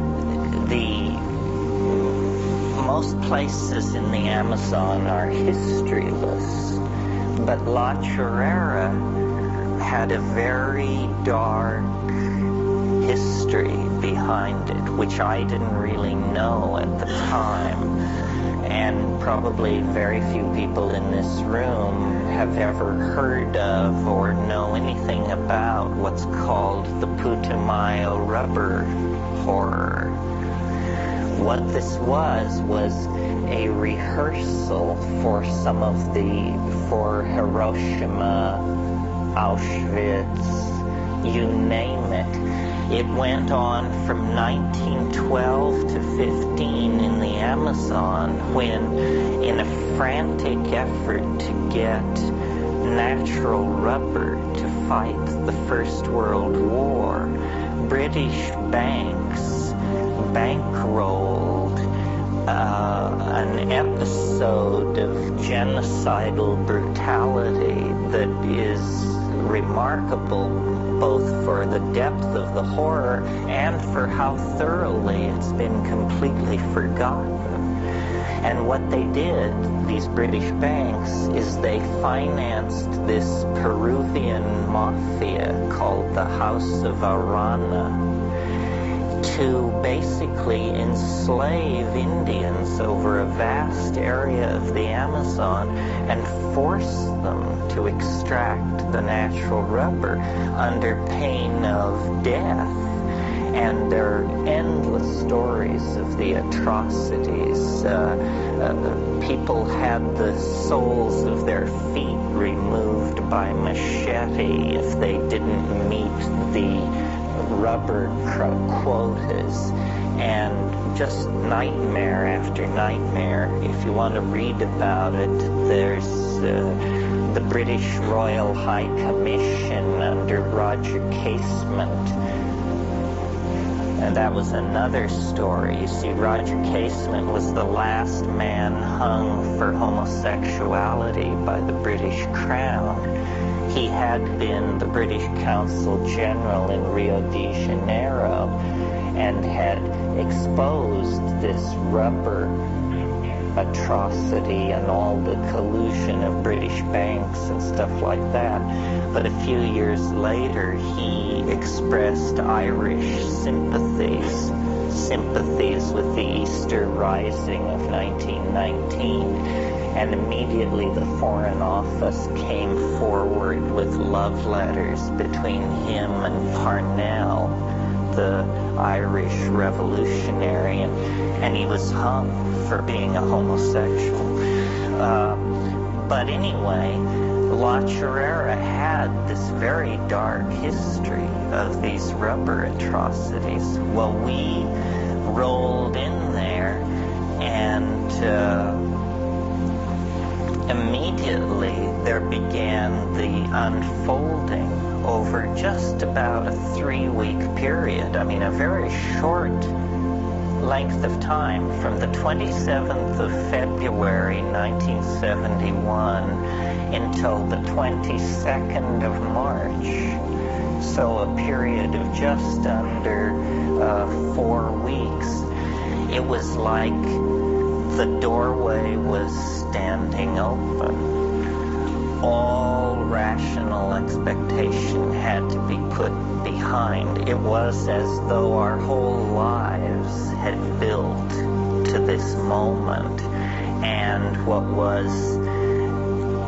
we thought was a quest for an obscure orally active tryptamine drug, it turned out it was more as though something which had been with us from the cradle actually lured us to this extremely remote place where there was no way out, no radio, no communication of any sort, lured us to this place to then begin this series of unfolding ideas.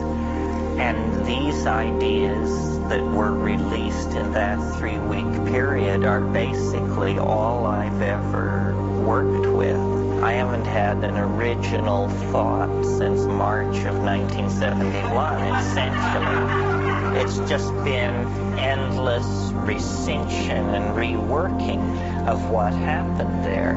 Well, what happened was taking a lot of mushrooms and being in this incredibly natural, beautiful, low toxin environment. I mean, there was barely even radio waves in this place. It was so remote.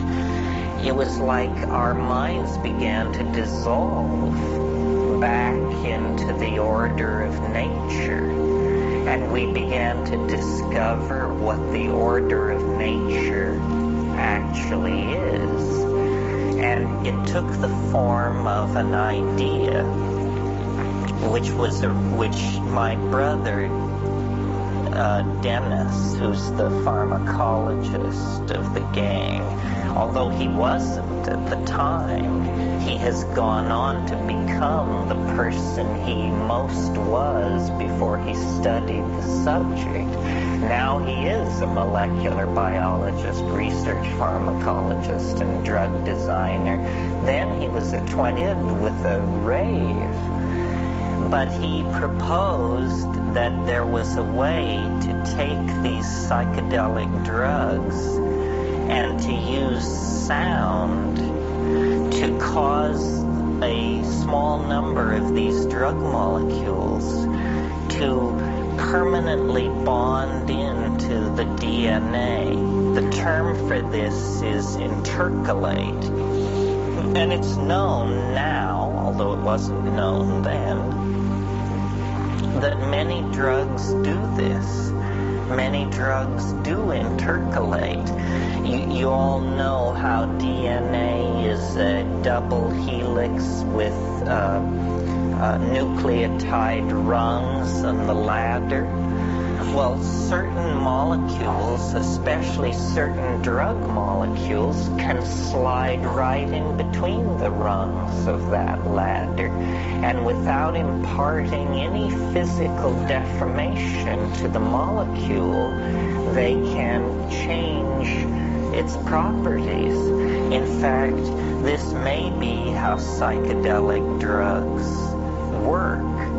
Now, we're at the edge of known physiology and neurophysiology when we talk like this. One of the great puzzles of biology, or human biology, is the persistence of memory. In other words, it's said that every molecule in your body is cycled within a 5-year period. That, 6 years ago, there wasn't a single atom in your body that is now in your body. The form persists, but the matter is traded in and out, except in one case, which is the neurons do not trade out. The neurons that you're born with are the neurons that you die with. So then the problem here is memory. You can be 70 years old and have an absolutely crystal clear memory of your first day of attending school in that red brick schoolhouse 65 years ago. Okay, conservatively, 7 times every molecule in your body has been swapped out. So where has this memory been all this time that you can pull it up with perfect clarity? This is a great mystery of metabolism, unsolved to this day. There are several possibilities. One possibility is that memories are not located in the body at all. Although suggesting this is no magic bullet. It raises a number of questions, probably as difficult to solve as the original question for which this was proposed as a solution. Okay, what are the other possibilities? The memories must be stored then in the non-degrading part of the body. The non-degrading part of the body is the neural DNA. The cell nuclei of neurons don't change within your lifetime. Well, so then you take this idea to an orthodox molecular biologist or neurophysiologist or geneticist, and they say, well, this is just bunk. I mean, in the first place, you don't understand the concept information. The kind of information which is stored in DNA is sequences of nucleotides which code for protein. To confuse that with an image of your great-grandmother's face is to just, have such a mush of categories that it's hopeless to even talk to you. Okay, so that destroyed the supposition, but it didn't solve the problem of memory, yeah. What about the possibility that what happens when you remember that schoolhouse 65 years ago, that you aren't remembering it, you are remembering the last time you remembered it, that you only actually remembered that schoolhouse once, and then every time after that, all you remember is the last time you remembered it. But what if you haven't remembered it for 50 years? I mean, this happens. But I'm suggesting that you're not remembering it each time. You're only remembering a snapshot of it. You remember the last time you remembered it. But what if that was more than that length of time ago? Yeah, that doesn't solve this problem of how is the memory trace able to persist.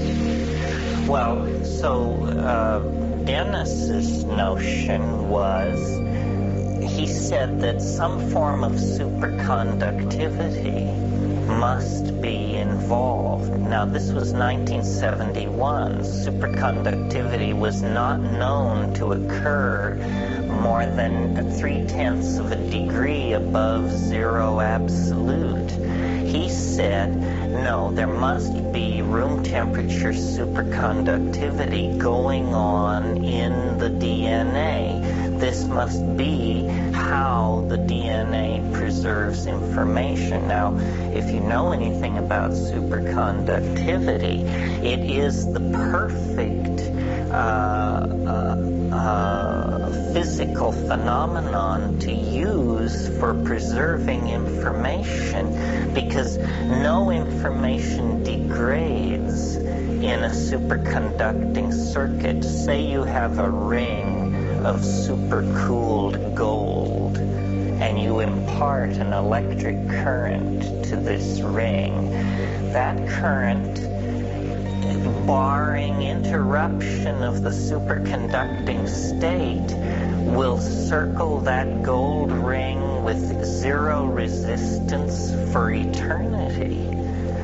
Now, the only thing which can cause the superconducting phenomenon to cease is if a high energy source overwhelms the superconductivity, comes in from the outside and disrupts it.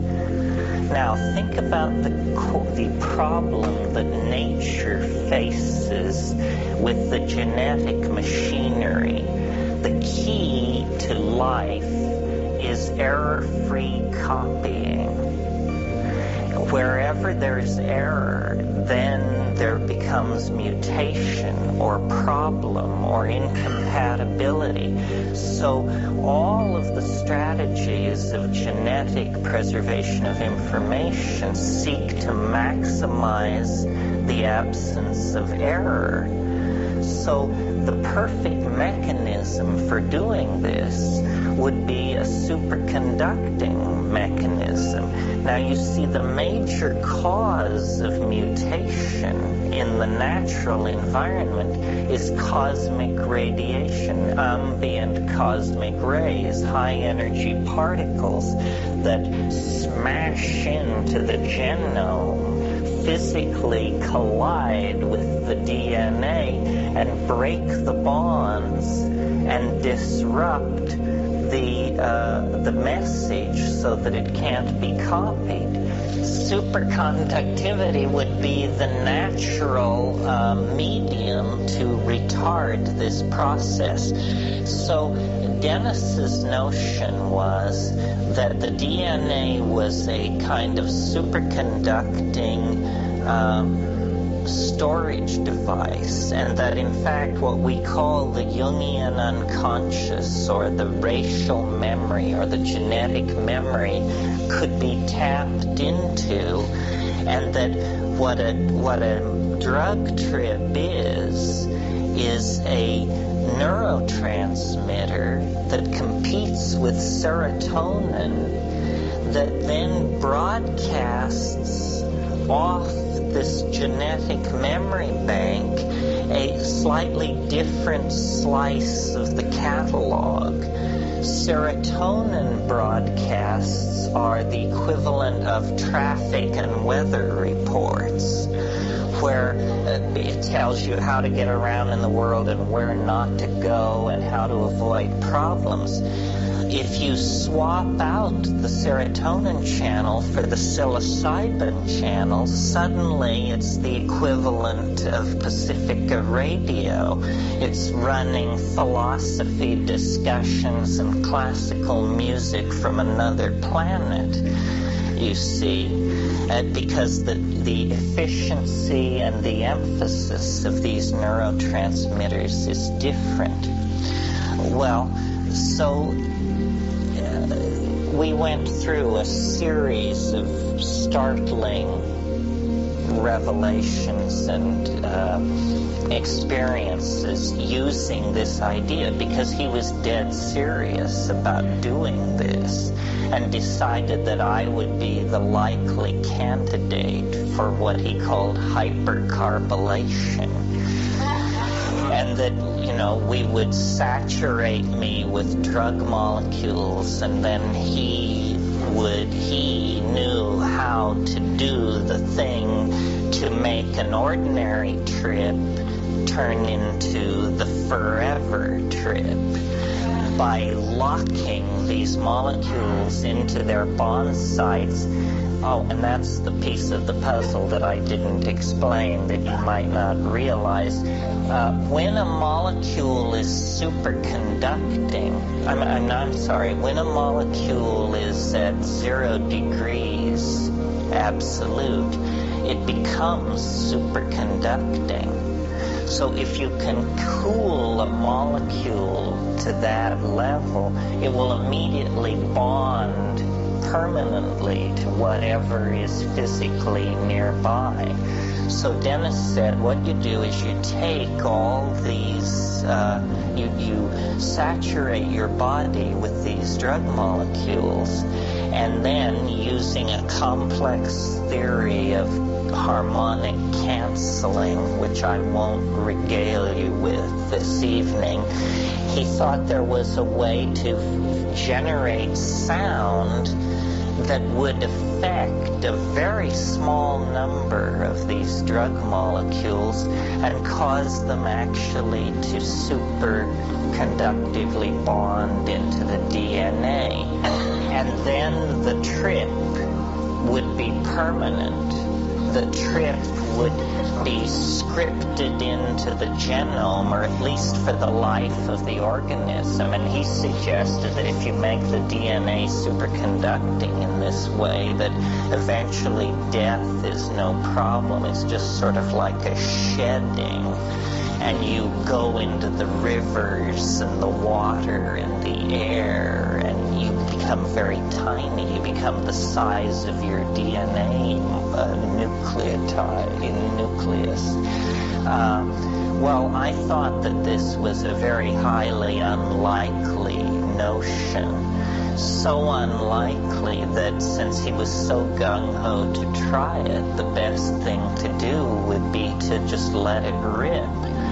And if there was something there, that would be interesting, but that I was willing to bet dollars to donuts against it. Well, he set up the experiment, he did the experiment, and he had made very extravagant and inflated predictions about what would happen. He thought that you would literally give birth to your mind as a physical substance. I don't know whether it would flow out of your nose or where it would come from, but he thought that there was a kind of superconducting translinguistic matter, he called it. He thought there was a way to dissolve the boundaries between matter and spirit and create an obsidian fluid that would be obedient to your own imagination, that would in fact be you. You would just preserve your body as a convenient reference point, but you would actually become this stuff. I'm telling you. So I thought, sure, so try it. So, yeah, what's to lose? We didn't come all this way for nothing. You say you know what you're doing. Nobody else has a clue, so go for it. Well, what happened was not what he predicted, but not nothing. And that was the great puzzlement of this experience, because what happened was immediately after this procedure was carried out,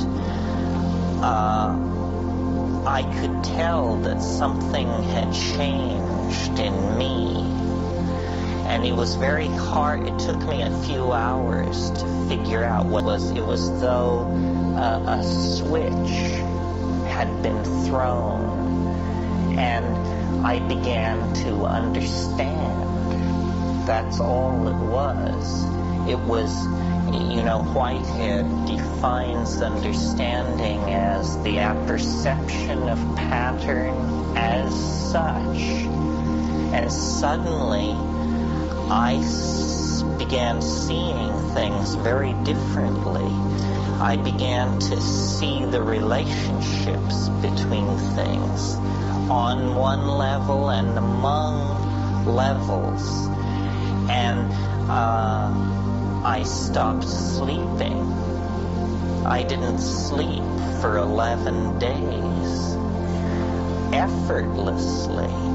And every night during this 11 days, in the late evening, I would just become very, very impatient for all these people to go to bed, my companions, because the chatter of the camp would interrupt my thoughts. And what I just wanted to do was I would just go in the jungle and I would just put my hand on a tree and I would just stand and think and think and think and think and think. And it was this endless cascade. It was not like a psychedelic trip. There was no hallucination. There was simply this unfoldment. And it was like as though I was just filled to overflowing with gnosis. I would sit down on this ground and begin thinking, and I would lose myself in my thoughts.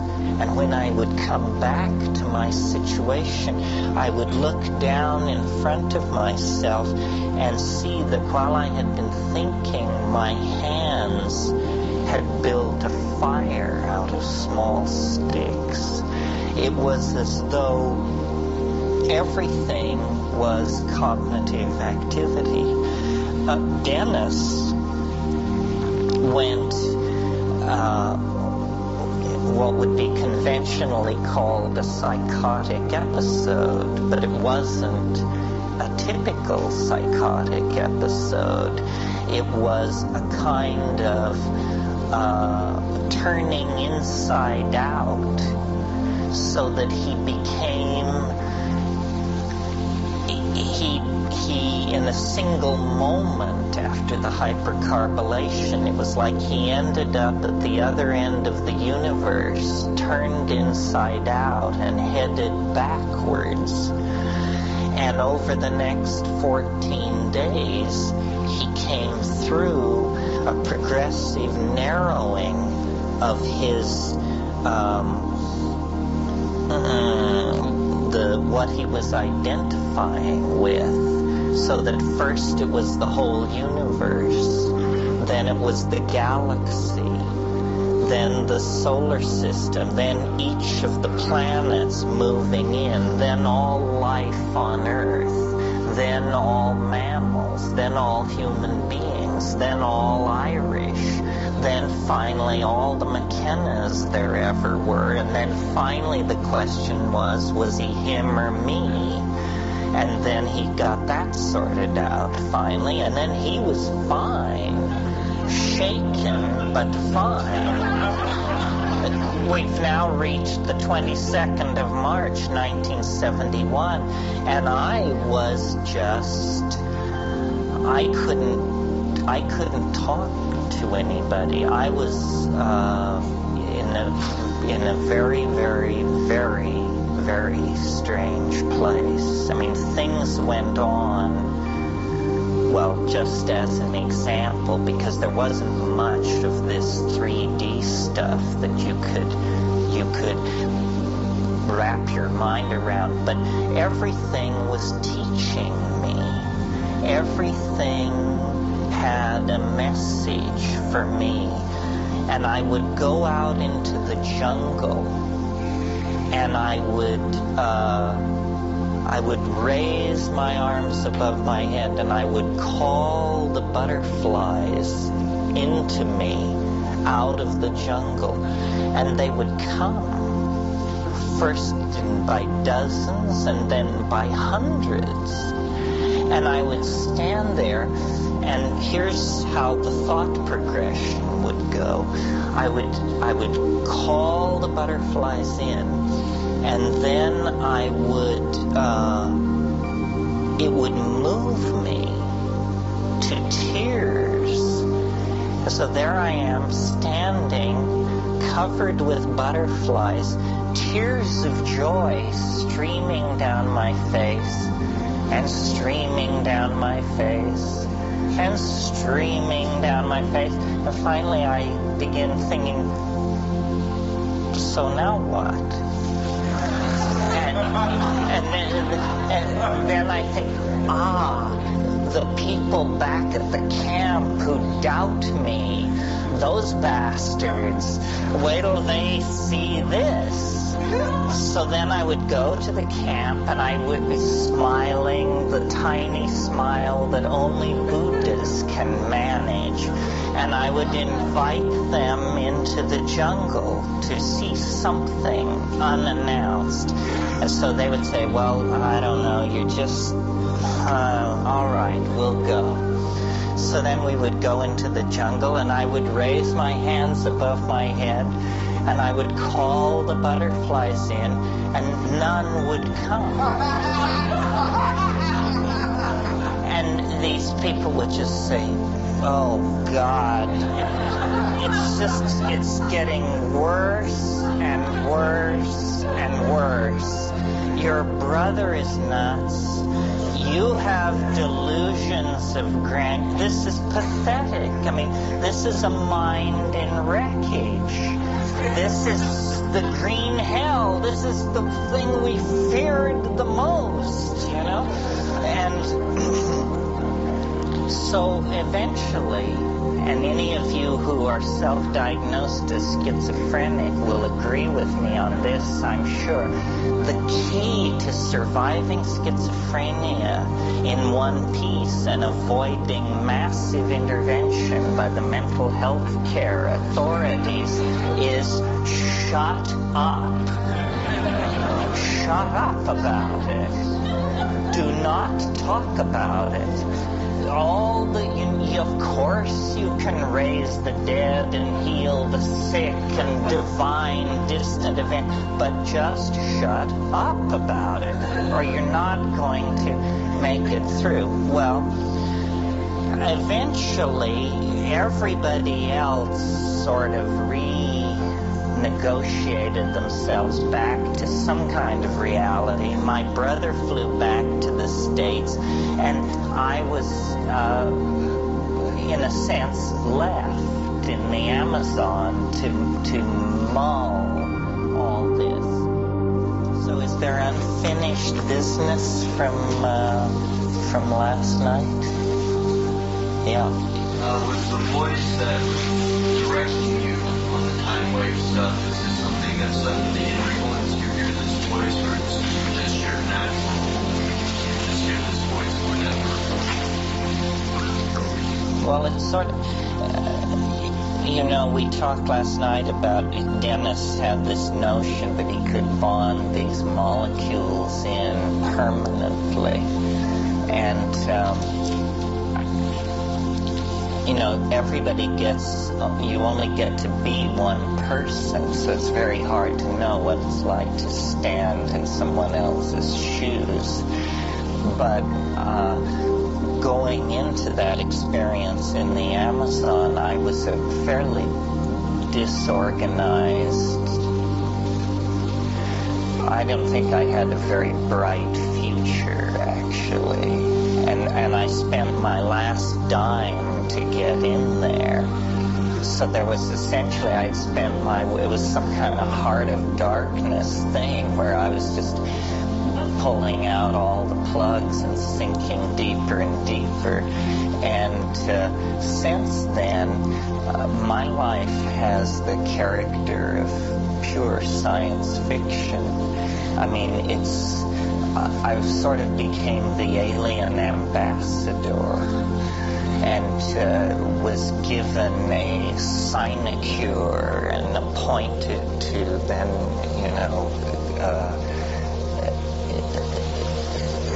mediate between the other and a certain kind of person in a certain kind of society. So the weirdness never leaves me, to answer your question. But in a sense, this idea is completed now. I mean, there are always unanswered questions, but the complete metaphor is there. The mystery, I think, is, it has two sides. It has a profound side and an absurd side.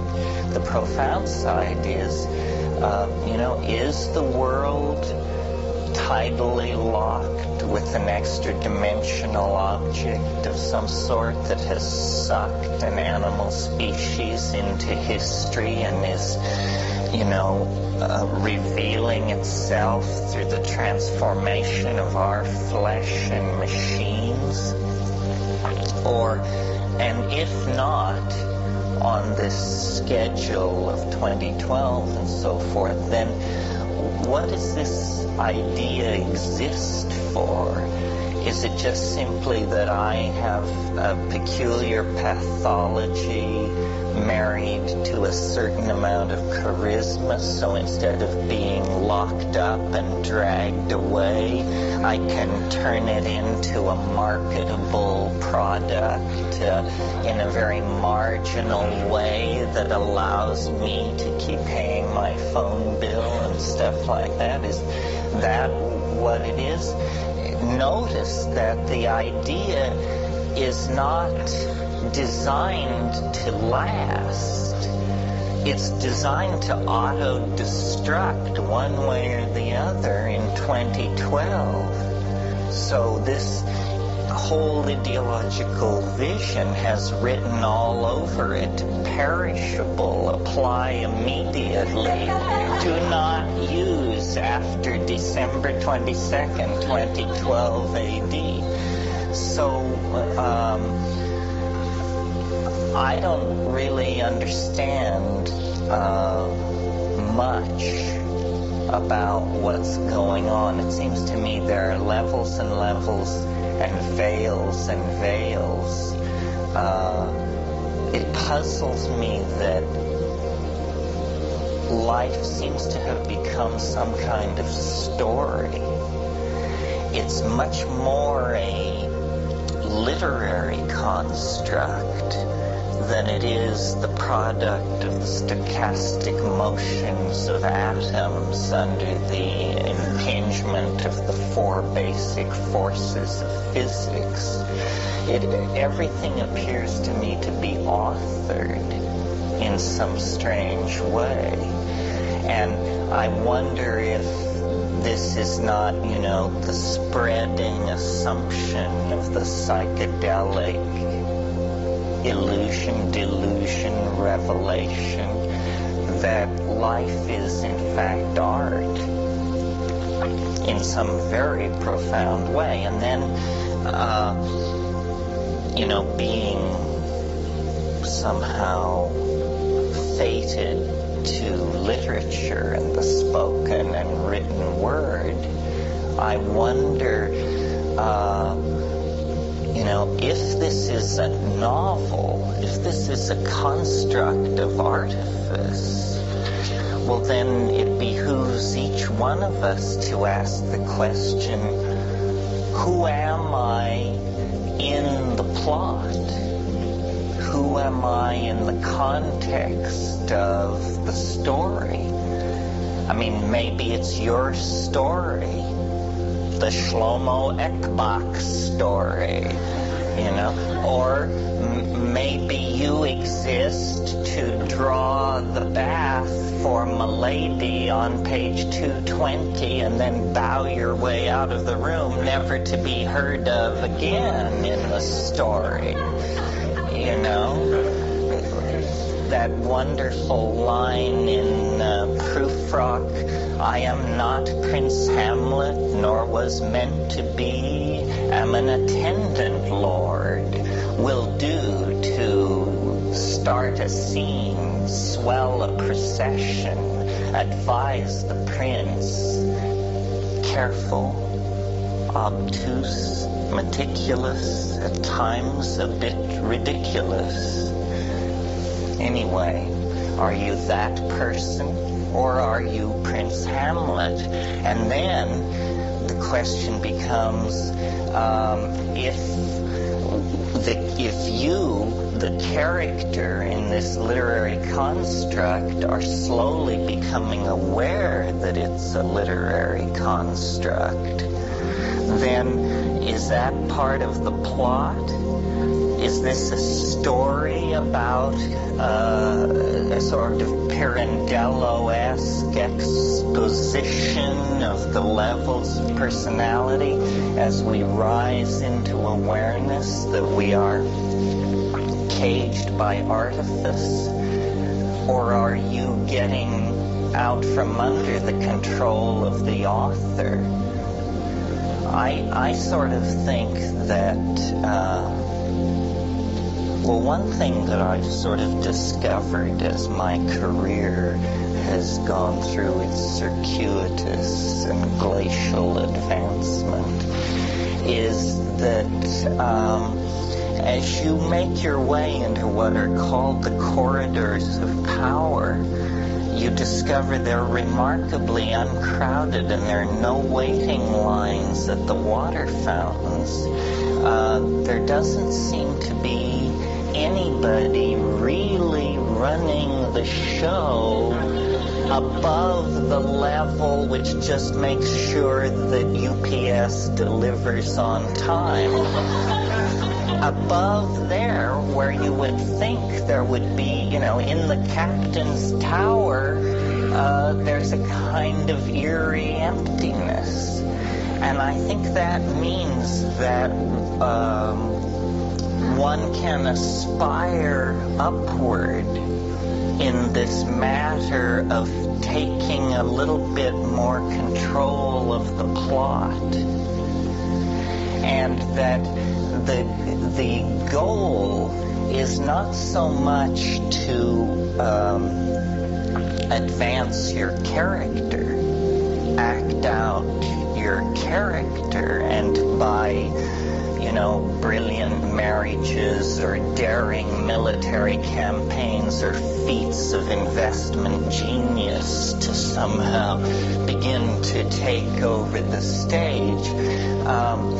This isn't the way to move the evolution of the personality.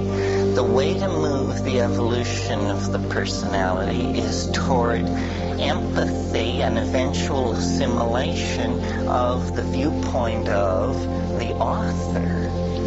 The author is the one who is in charge of the pattern and has some kind of a vision, which, if the author knows what she or he is doing, this is all being woven toward a hierophany, a catharsis that, illuminates, educates, leaves us in a better place.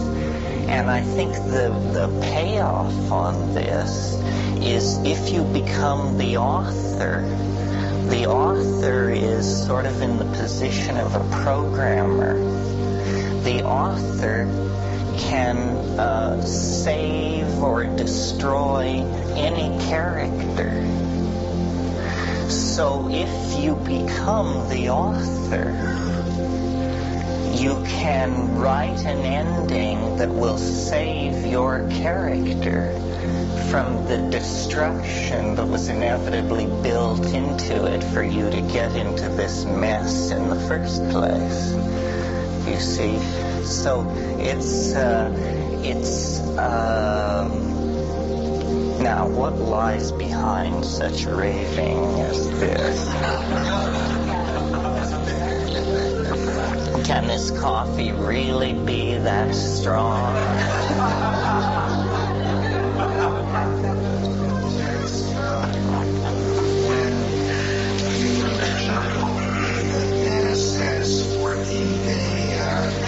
Psychotic episode or whatever it was, did he take the same drug that you did? Did you both do the same thing? Well, very shortly after we got into it, he didn't do any drugs.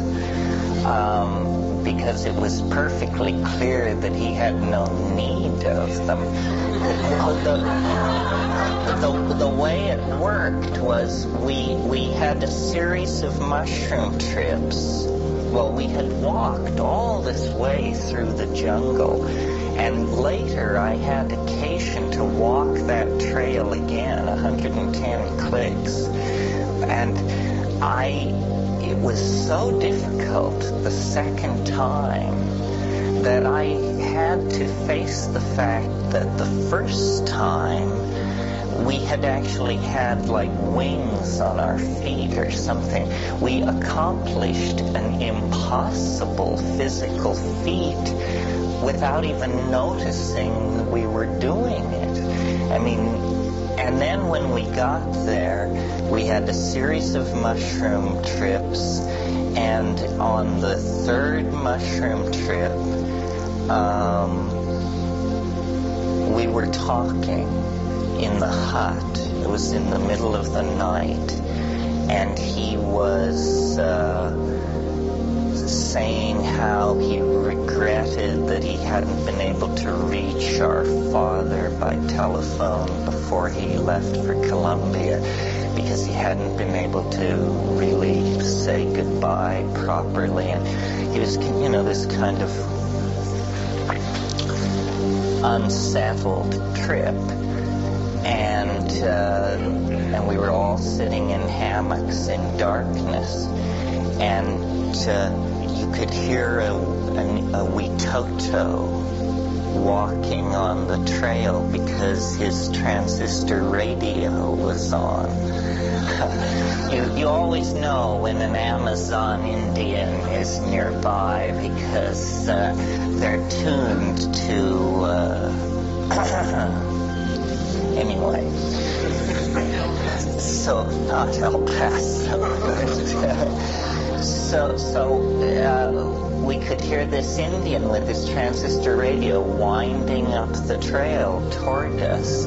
I remember it was an ad for Costeña, los cerveza más mejor de Colombia.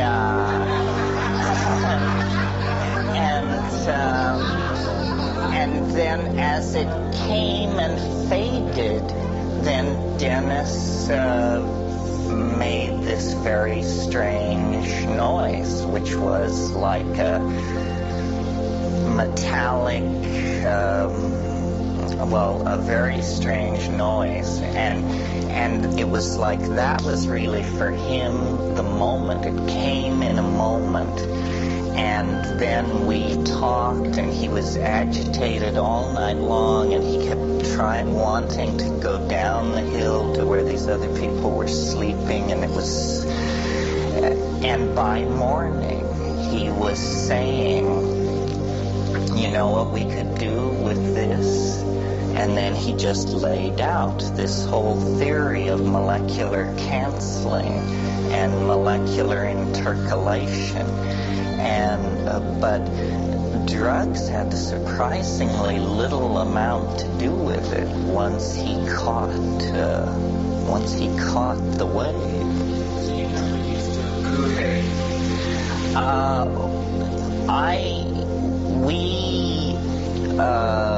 went through this whole thing at La Chirera and left at the end of March. And the woman I was with and I stayed in Colombia another month. Everybody else went back. And we wrestled with it another month. And I was quite out of it, I think. I believed that she would give birth to the word itself. And I believed that it would be a little glass fiance bead that I had lost in Laos 5 years earlier. And when she began to develop a round sore on the top of her mouth that was exactly the size of this thing, then I realized that this little object would drop down onto her tongue someday soon, and she would deliver it to me, and that it would be the Word made flesh. It would be the... Now are you alarmed? Now do you begin to get the drift that we've attempted to suppress so long?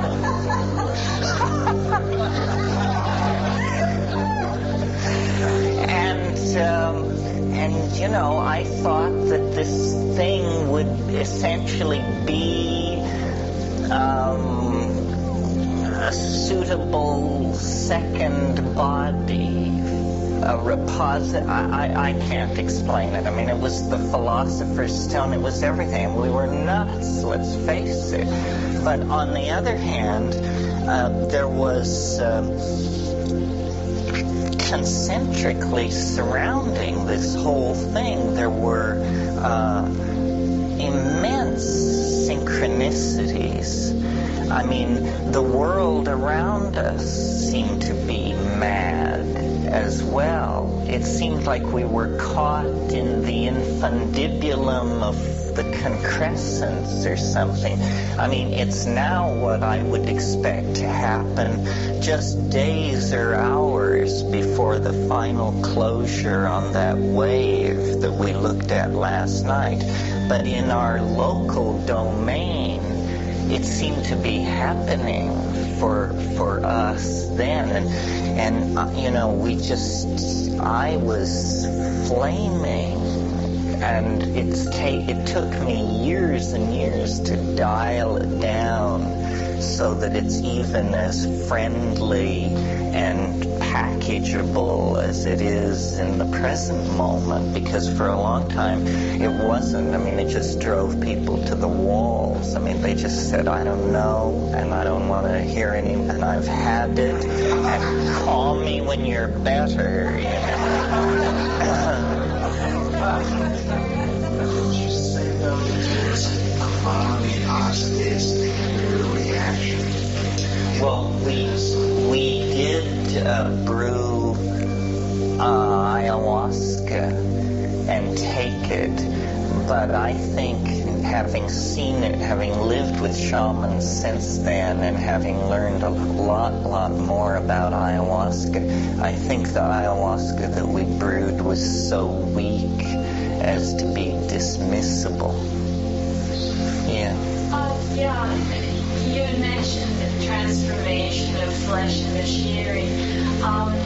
With your understanding of shamanism, could you speak a little bit to shape-shifting, their idea of shape-shifting, and how that may occur as far as our endpoint here, our common endpoint,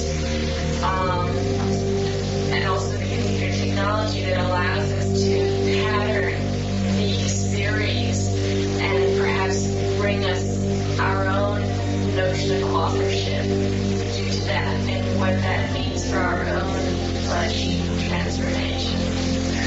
Yes, well, in a way, I think these new technologies of information retrieval and virtual realities and this sort of thing are simply the engineering mentality following along behind the shamanistic intent and putting it in place in silicon and glass and so forth and so on.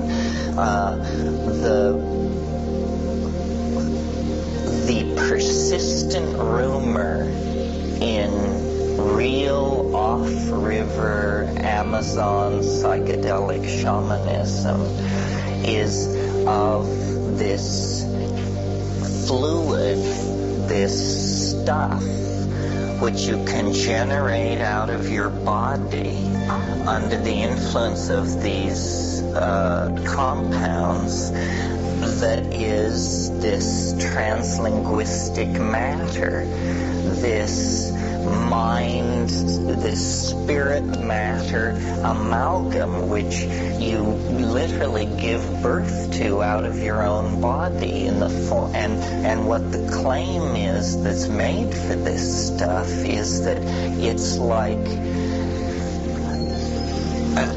it's like a collapse of ordinary geometry. There are stars inside this stuff. You can also look into it and see who stole the pig. You know, you can look into it and you can see how the fishing would be if you moved upriver. It's a cybernetic transdimensional medium of some sort that is generated out of the mysteries of the physiology of the human body. Well, God, this is so far off the beaten track from anything in the Western repertoire of conception that we just gape at the notion. And it's hard to get confirmation, but what they say, see, ayahuasca is all about group-mindedness, states of group mind. It's also, when you analyze it chemically, it's brain soup. There's nothing in ayahuasca that isn't in your brain as we sit here. It's made out of DMT, and it's made out of beta-carbolines like harmine and harmaline. These things all occur naturally in your brain. So, in these off-river tribal situations, people take it all in a group, and when the boundaries dissolve, there is a group mind present that is able to make decisions. And the shape-shifting and the mystery of who was it? We were just talking about the fallacy of misplaced concreteness. This is the fallacy which haunts the Western mind. For the shaman, you know, attention gathers energy to itself. And so you can create a projection. So the mystery, I think the mystery of shamanism and the mystery of the psychedelic experience is a mystery of language. How can we are imprisoned by language, and yet it should be our vehicle for liberation. And something has happened to our language through the phonetic alphabet, through the abuse that print has laid on to our thinking. You all probably know the ideas of Marshall McLuhan, who felt that the linear quality of print created such notions as the citizen, the industrial assembly line, the theory of interchangeable parts, a whole bunch of conceptions which we take totally for granted are in fact adumbrations of the shift of sensory ratios caused by an unexamined acceptance of the printed word.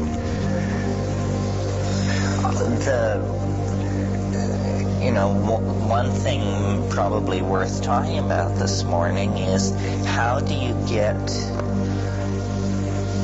is there hope in all of this? And some people find my rap very ambiguous because this meltdown point in 2012, which we slapdashedly sometimes refer to as the end of the world or so forth, seems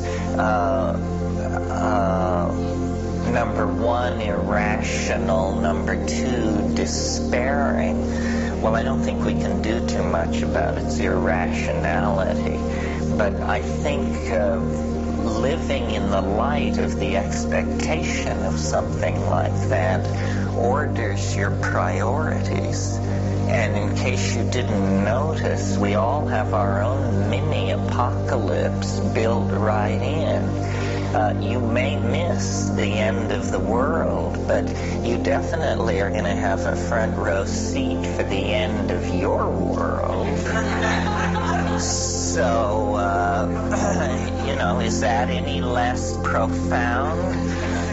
Are you such a selfless Democrat that you're more interested in the end of the world than the end of your world? I think it's a sort of lighthearted way to follow the Tibetans into the notion that life is a preparation for the big D, although we don't have to think of it like that. We just say life is preparation for the inevitable collapse of the state vector into abiological hyperspace. I heard a doctor on NPR last week, and they were talking about cancer or something. Anyway, something where a lot of people die. And he was saying, yes, well, it isn't easy to prepare people for the mortality experience. And the interviewer said, did I understand you to refer to death as the mortality experience? I thought that maybe that's a good idea. Kind of soften the blow. It's just one more experience. Well, someone asked when we first went around to try and talk about the future.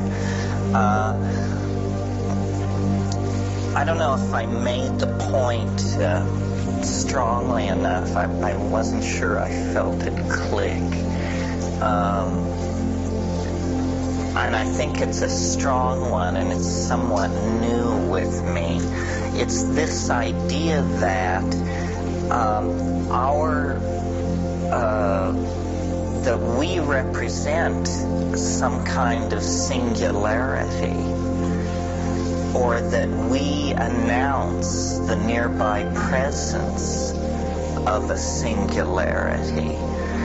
That the evolution of life and cultural form and all that is clearly funneling toward something fairly unimaginable.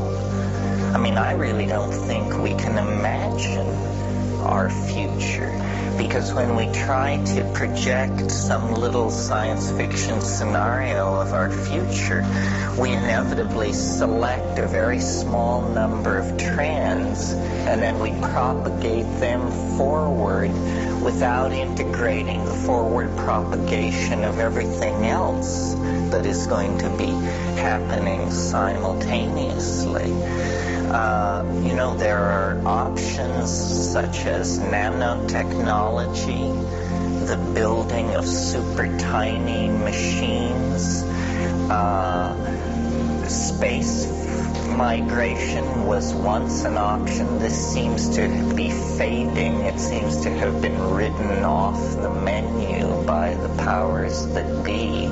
As the Soviet Union cracks to pieces, the human race's ability to leave this planet becomes a memory of ancient times. I mean, we could not return to the moon in less than 15 years if we committed ourselves to it tomorrow. So the space thing seems to have been taken off the agenda. There's nanotechnology, there's virtual reality. The present solution seems to be this enforced larval neoteny on the consuming blue-collar masses in the high-tech societies and triage through epidemic disease and mismanagement in the third world. It's a huge mix, this problem of saving the world or halting the forward thrust into catastrophe. People say, well, why do you worry about saving the world? You just said it's going to end in 2012. I don't see that rap as any sort of permission for political irresponsibility or a lack of attention to world problems. If it's true, great, we're golden. If it's not true, and what a long shot it is, then we should still keep our eye on the ball with all of this stuff.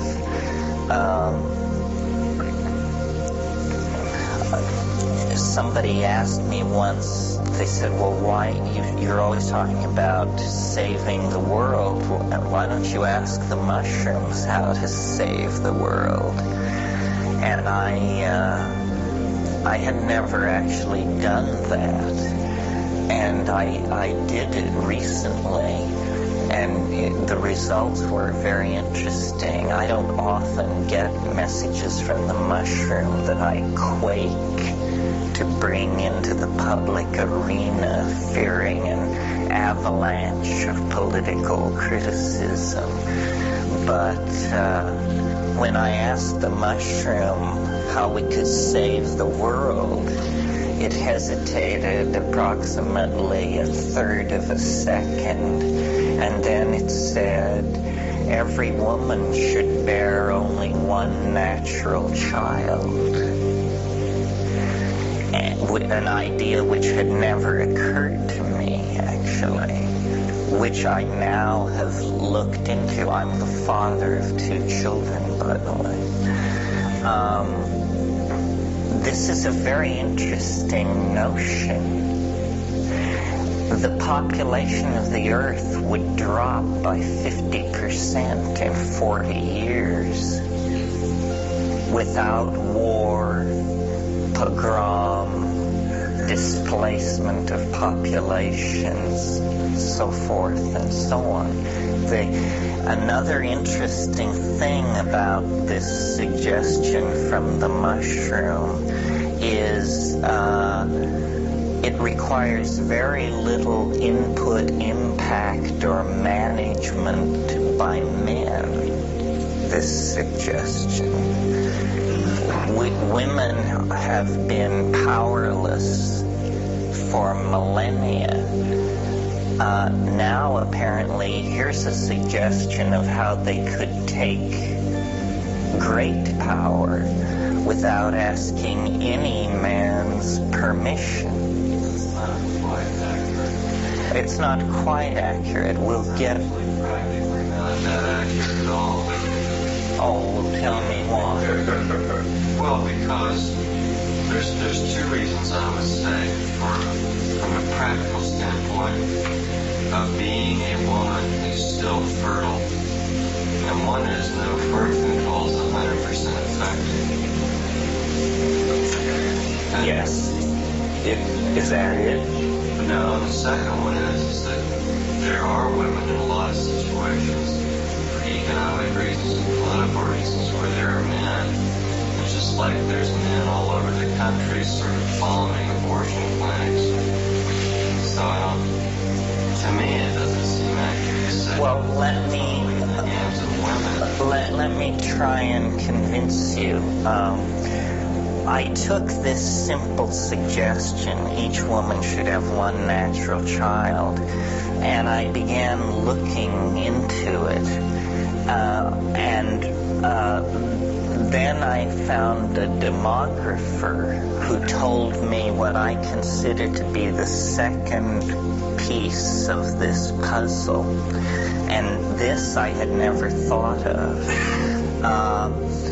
A woman who has a child on the Upper East Side of Manhattan or Malibu or Berkeley, that child will have 800 to 1,000 times the negative impact on the carrying capacity and resources of the earth of a child born to a woman in Bangladesh, because of the difference in material culture, you see. Well, now that implies to me that if you wanted to make a social change in the area of the impact of the human population on the earth, then you should not preach contraception and birth control in the back streets of Dhaka and Lahore. You should preach it in Malibu and Berkeley and Manhattan. Now, the interesting thing about that is that these are the people, these women are the people you are most likely to convert to your point of view. They are college educated, comfortable, all the resources of media are available to them. They are informed, intelligent, educated, healthy people, able to self-involved people. And so you can come to these women and you can say, here's the deal. We want you to follow a course of action which will increase your income, your disposable income, increase your leisure time, and propel you to the forefront of political heroism without contest. You see?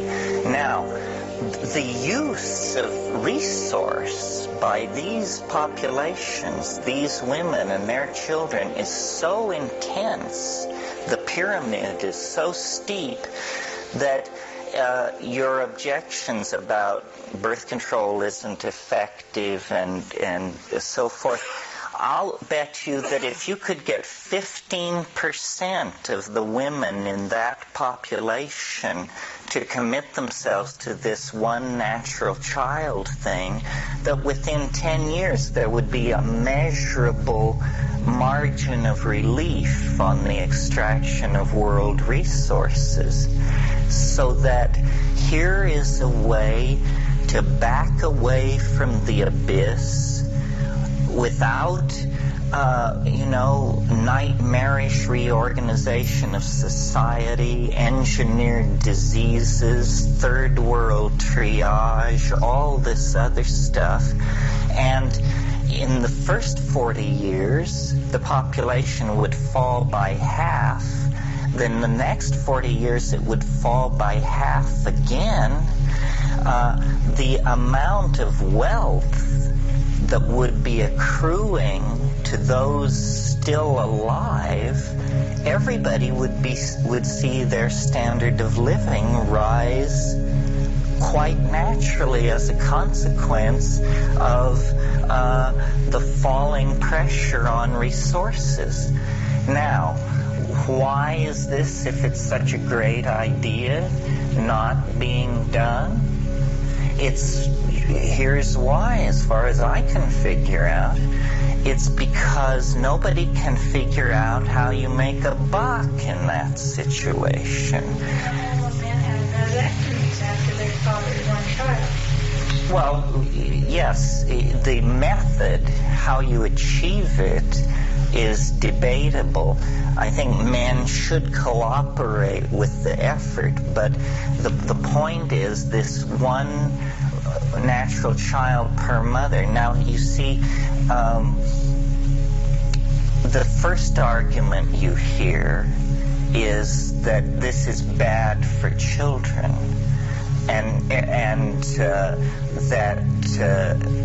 but the average American family is under 3 children. Most people have 2 children. Now, what's the history of having 2 children? Having 2 children has nothing to do with traditional family patterns or human child rearing. 2 children is a compromise between the natural family of 6 to 8 and the demands of the Industrial Revolution and the guilt of Christian civilization. 2 children is a horrible number of children to have. Mostly when you have 2 children, they fight like cats and dogs.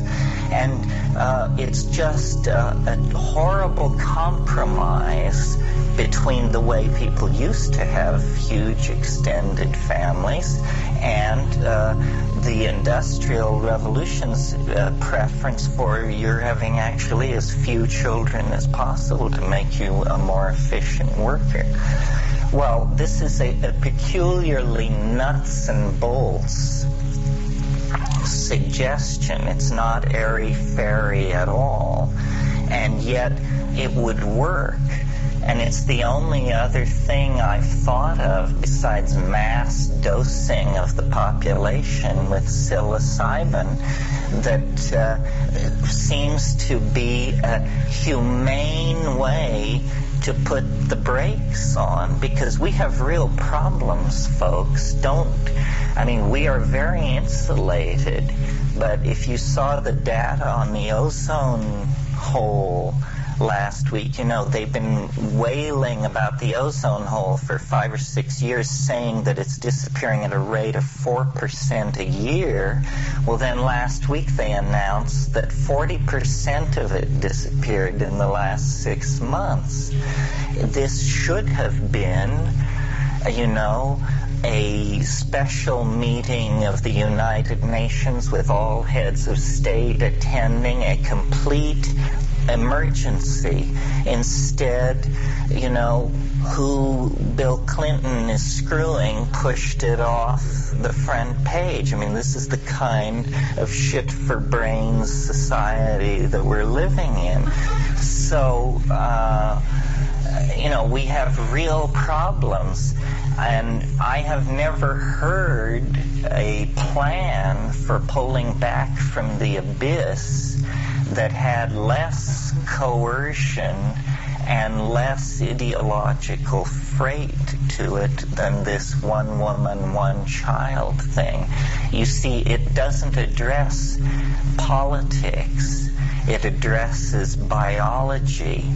It is overpopulation is what's driving us crazy. All other problems, toxic waste disposal, epidemic disease, resource extraction, degradation of the environment, collapse of the atmosphere, inability to satisfy third world aspirations, all of these problems are population problems. And capitalism doesn't want to talk about it, because capitalism is not a human being.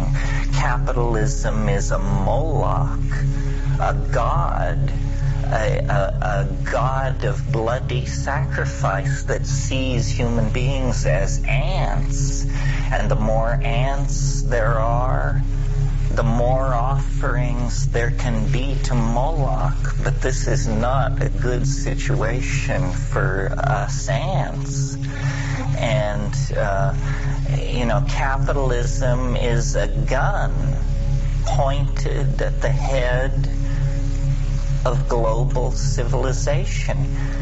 If you read the theoreticians of capitalism, Adam Smith and so forth, capitalism assumes an unlimited exploitable frontier.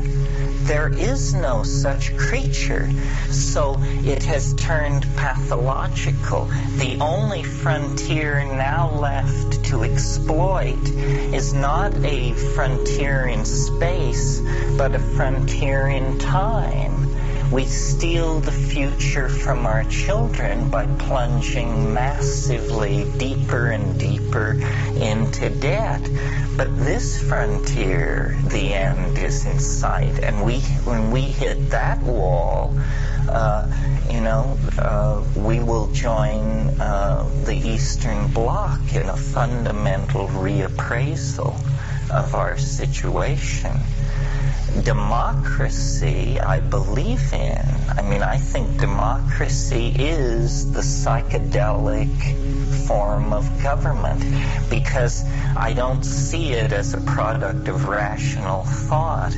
I see it as institutionalized anarchy.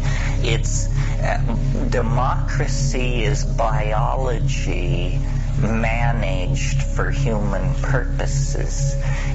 It honors the biological unit.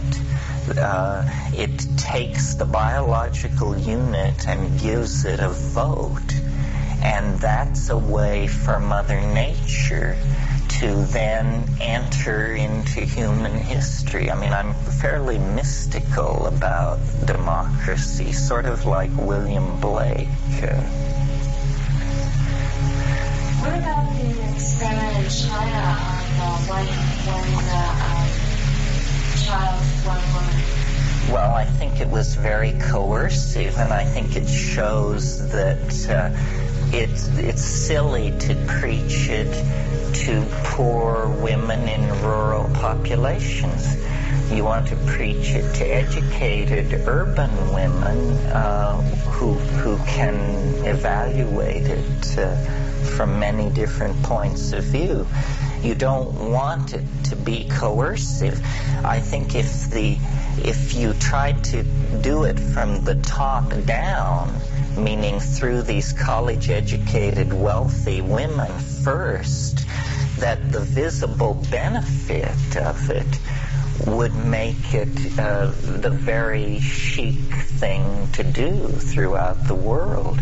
The reason people have large families in the third world is because they fear for their security in their old age. You must provide an alternative to that anxiety that is believable, or they're not going to go for it, Here as well, not just here as well, but to a somewhat lesser degree. But yes, you're right. How are you preparing for 2012 yourself personally? Well, by going way out on a limb, I guess. People ask me, what'll you do if nothing happens in 2012? Well, by God-sent coincidence, my 65th birthday occurs a month before the date, so then I think I'll just steal away in disgrace and find myself a girl on an island who runs fish traps and disappear forever. As to what I do in the meantime, I should make it clear, I don't believe this stuff. I find believing in these high-flown, complicated synthetic systems to come off sort of like pathology. So I entertain ideas but I don't give belief over. I'm very amazed by the time wave. It continuously surprises and delights me, and I don't know, very few people are obviously as into it as I am, but it's proof enough as far as I'm concerned. I mean, it's all I ever would have asked for. You know, it's a gem from the other. It's Aladdin's lamp. It's what I wanted, and I got it. At one point in La Chorrera, naturally this question arose in our group: why us? You know, why us? Why are the aliens revealing the unified field theory of space and time to us? And the mushroom just replied without hesitation, because you don't believe in anything. You know, and that apparently is what's required. Do you all know that Van Morrison song about no guru, no method, no teacher, just you and me and nature in the garden, in the garden? I think that's actually where it's at. So what I do between now and 2012 is I'm a meme spreader, a meme replicator. A meme is a terrible thing to waste. A meme is a terrible thing to waste. And the purpose of these teaching things is to turn you into fellow replicators of the meme. I mean, I see it all in the metaphors of molecular biology. You know, I have a new sequence of codons here, and I want to insert it into each one of you without error in copying, and then you should go forth and tell other people and copy it into their head, and this meme will spread, because we cannot evolve faster than our language. The edge of being is the edge of meaning, and somehow we have to push the edge of meaning. We have to extend it. We have to, because if we appear to be confronted by insoluble problems, it's because we have the wrong language for dealing with this problem. You know, you learn that with computers. Certain languages are good for certain kinds of problems.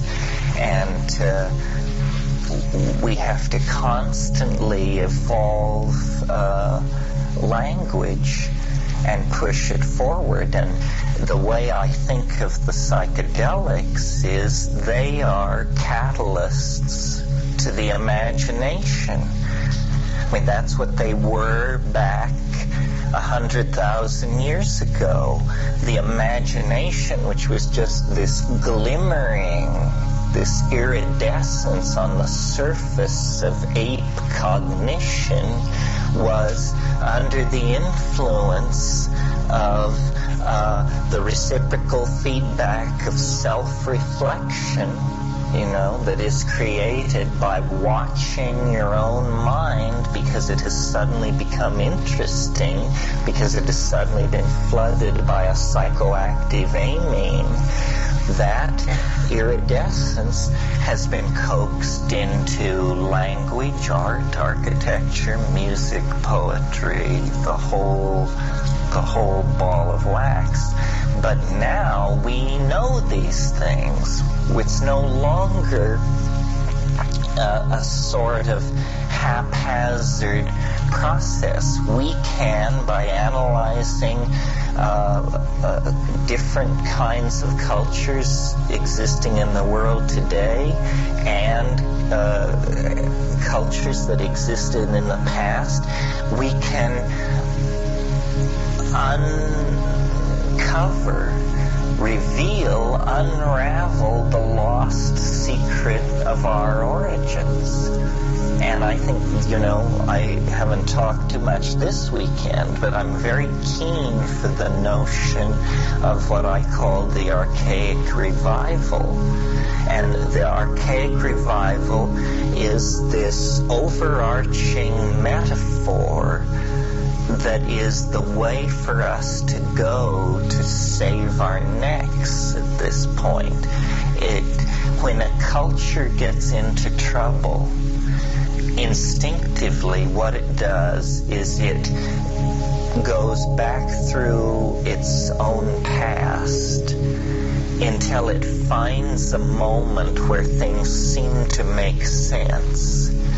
And then it brings that moment forward into the present. As the perfect example is when medieval Christianity no longer made sense to a major proportion or percentage of the people of Western Europe because of the rise of new kinds of classes, new forms of wealth, new information about the world outside Europe. When the medieval vision lost its power, the intellectuals of that time instinctively reached backwards into the past, looking for a stable model. And finally they reached the golden age of Periclean Athens. And there they found Plato, Aristotle, the dramatists, so forth, and they created classicism. Now notice that we're talking here about the 1400s. Classicism was brought to birth in the 1400s, 2,000 years after the death of Plato. And we are still, to a tremendous degree, we are the children of this classical revival, which we call the Renaissance.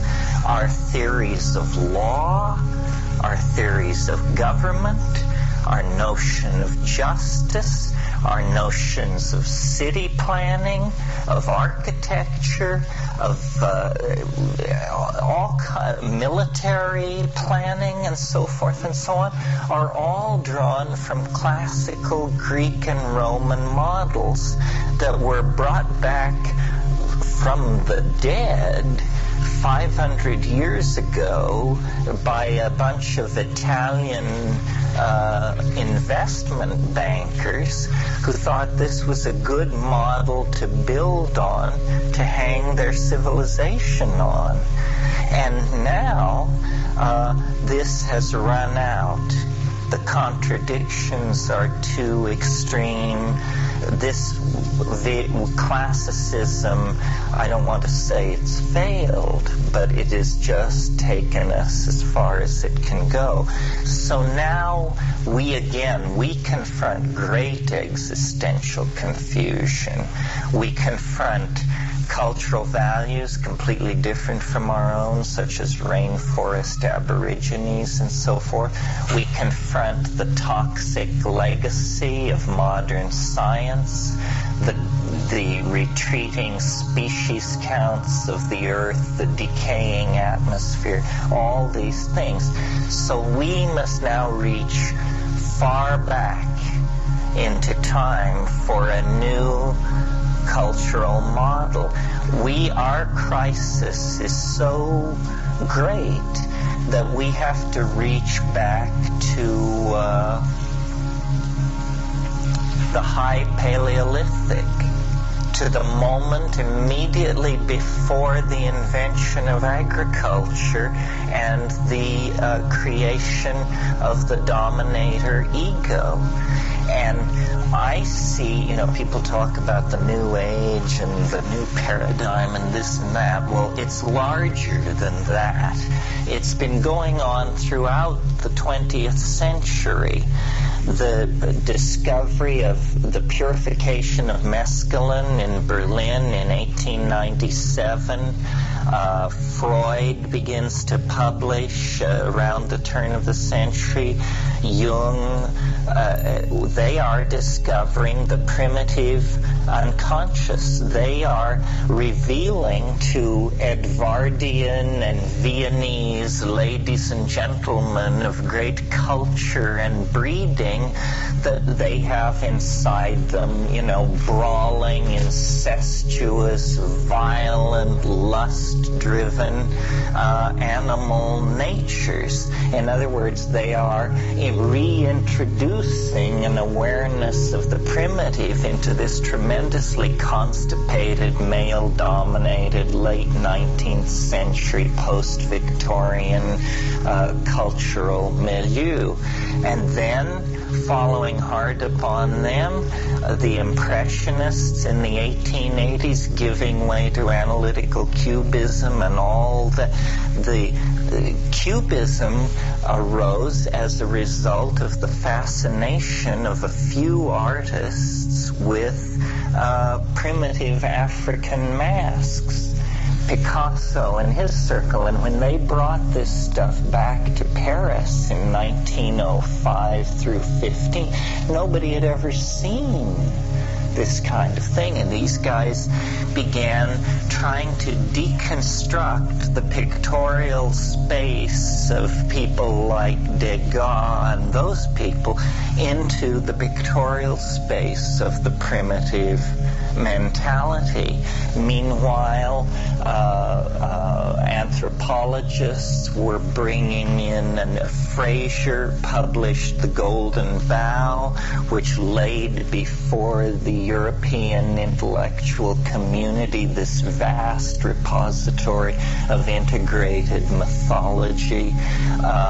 National Socialism, Surrealism, all of these things, some negative, some positive, are all aspects of the 20th century fascination and revivification of the primitive.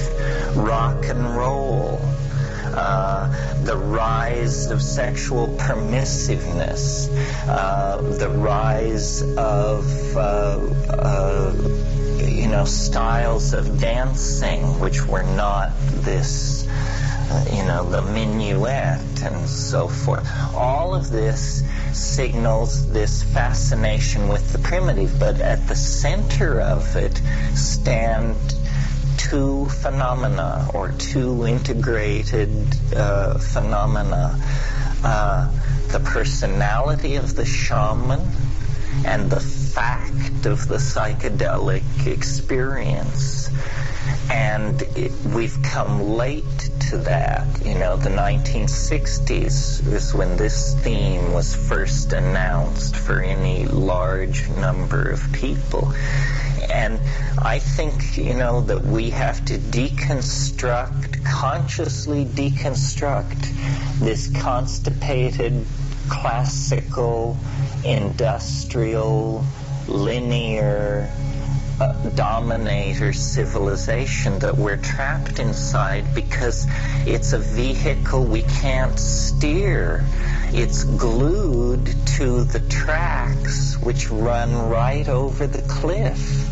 If we cannot alter the assumptions of this society, if the George Bushes and Helmut Kohls of this world are going to continue to run things, then, head for the bunkers, folks, and pray, because the bunkers aren't going to be any consolation. Yeah. I'm listening very closely to you for a few days. And I hear what you're saying here, and I'm trying to formulate a question. I guess my question is, and maybe it's a political question, because there's so many people who at this moment, although they recognize that not all is well in Dodge, they're reasonably comfortable still. They have a certain amount of self-image and wealth and personality invested in this terrible, corrupt system. And by and large, they're the ones who are at the reins and control the resources. How does the archaic revival be made attractive and seductive and pleasurable and ecstatic to these people especially? Not to mention, the influx of sort of Latino economic refugees into the country who just want a television set, man. Yeah, well, this is a real problem, that the third world people can only aspire to the example they've been given, and it's an example of consumerism and so forth. And it's may I just say? Yeah, go ahead. It's an example not only of consumerism, but of a certain freedom and liberation of human expressiveness and spirit that they perceive. It's not all that people are fucked up. If they look at America and this consumer culture and they see the good parts, Well, I think that you can't reform human nature. So what we have to do then is dematerialize the culture in some way. And I don't talk too much about this because, frankly, I haven't really got a clue as to how you would do that. I mean, I know there's nanotechnology and so forth and so on, but what we need to do is take the matter out of thingdom, so that everybody can live in the Frank Lloyd Wright waterfall house. I mean, it costs $9.95, and you buy it at the 7-Eleven and take it home and slap it on, and you can live in it. So that's why I'm interested. That's why I, in spite of my nature boy thrust in most contexts, I'm very interested in virtual reality and the idea of making the imagination explicit or interiorizing the exterior world. I mean, one vision that I've had of a kind of future utopia is, it opens on a world which looks like our world of 10,000 years ago. I mean, people live tribally, they are physically perfect, they are naked, they want for nothing, but they appear to have no material culture whatsoever. Then when you shift your point of view so that you're inside one of these people's heads, you discover that when they close their eyes, there are menus hanging in space in front of them. And by glancing at these menus with a certain intensity, they are able to make their way into a culture that is entirely three-dimensionally present for them, but which nowhere impinges on the world of three-dimensional space. It's sort of the idea that you could have the Vatican Library installed optionally when you have dental work, and then just by pushing your tongue over there, why, you could view the Fabrianos or whatever. I don't think this is that far-fetched. I mean, a lot of money is going toward this. Money can be made from this. And remember, I was saying that we have to figure out, unless we're ready to, hang the rascals, then we're going to have to figure out some way to make money out of saving the world so that capitalism can cease its rapacious destruction of things. And I think these entertainment technologies are the way to go. I think that what we should all be trading in 15 or 20 years from now is ideas. And ideas should be worth more than anything. And this is happening. I mean, I was impressed at this. There was a virtual reality conference here last summer, and a number of people came from Fujitsu.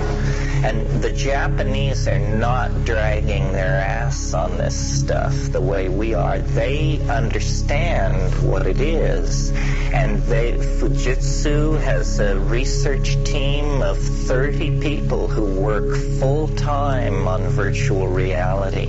And their data sampling rates and their equipment was far superior to anything here. The Japanese culture is an excellent model for this future that we're trying to move into, because what the Japanese seem to understand that nobody else understands is they've had centuries of experience with limited resource management. And, our style is, cut it down, dig it out, and when it's gone, move on. And now we're at the end of our rope with that. We have to manage this thing like a spaceship. Limited resources.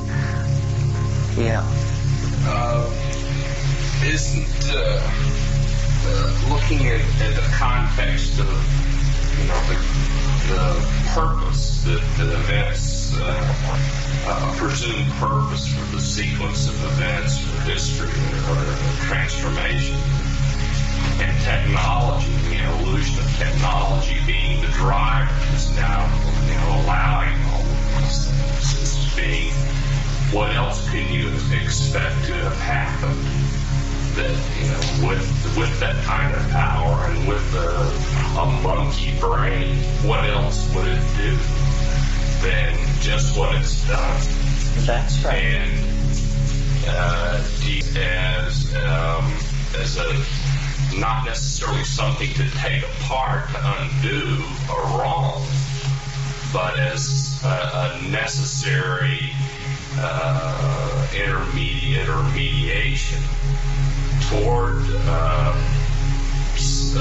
a future that is being created through these stresses that this technology has set up. Yeah, history is just a 25,000-year dash from the trees to the starship. And while it's going on, it's wild and woolly, but it only lasts like that. And then you're in the starship. Because we are like bacteria or something in the shortness of our lifespan, to us, 25,000 years, you can get lost in the middle of that and you can't see either end. But from the point of view of a species, it's just instantaneous. Anyway, these are the ravings of an unhinged mind.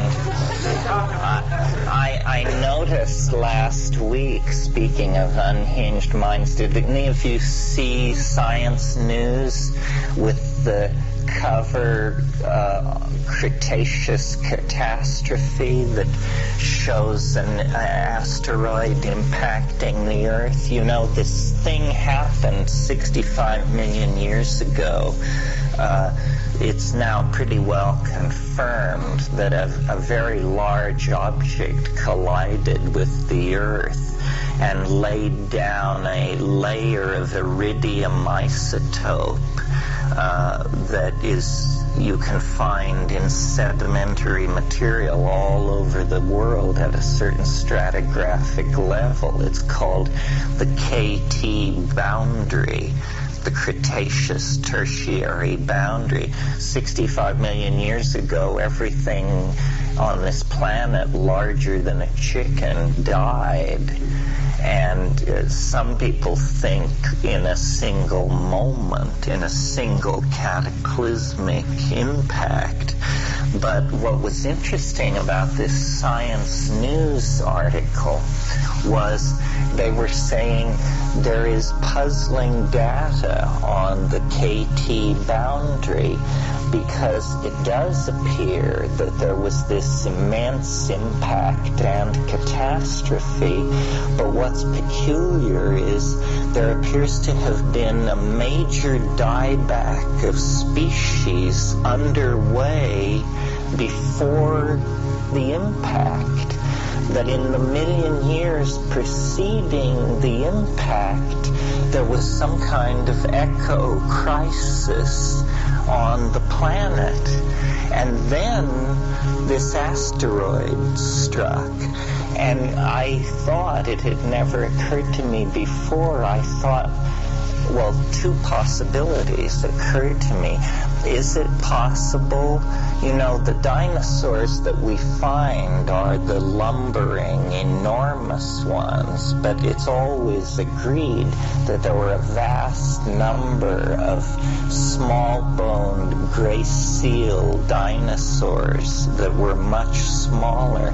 Is it possible that there was a breakout of intelligence in the Saurian line, and that as we were able to emerge in just under 3 million years, is it possible that there was an intelligent species of a reptilian sort that was actually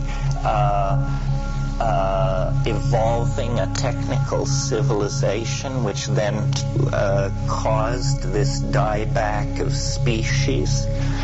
I mean, this had never occurred to me before, and then it was wiped out by this impact. Although whenever you have intelligent life in the presence of large explosions, a safe bet is that the intelligent life is responsible for the large explosions.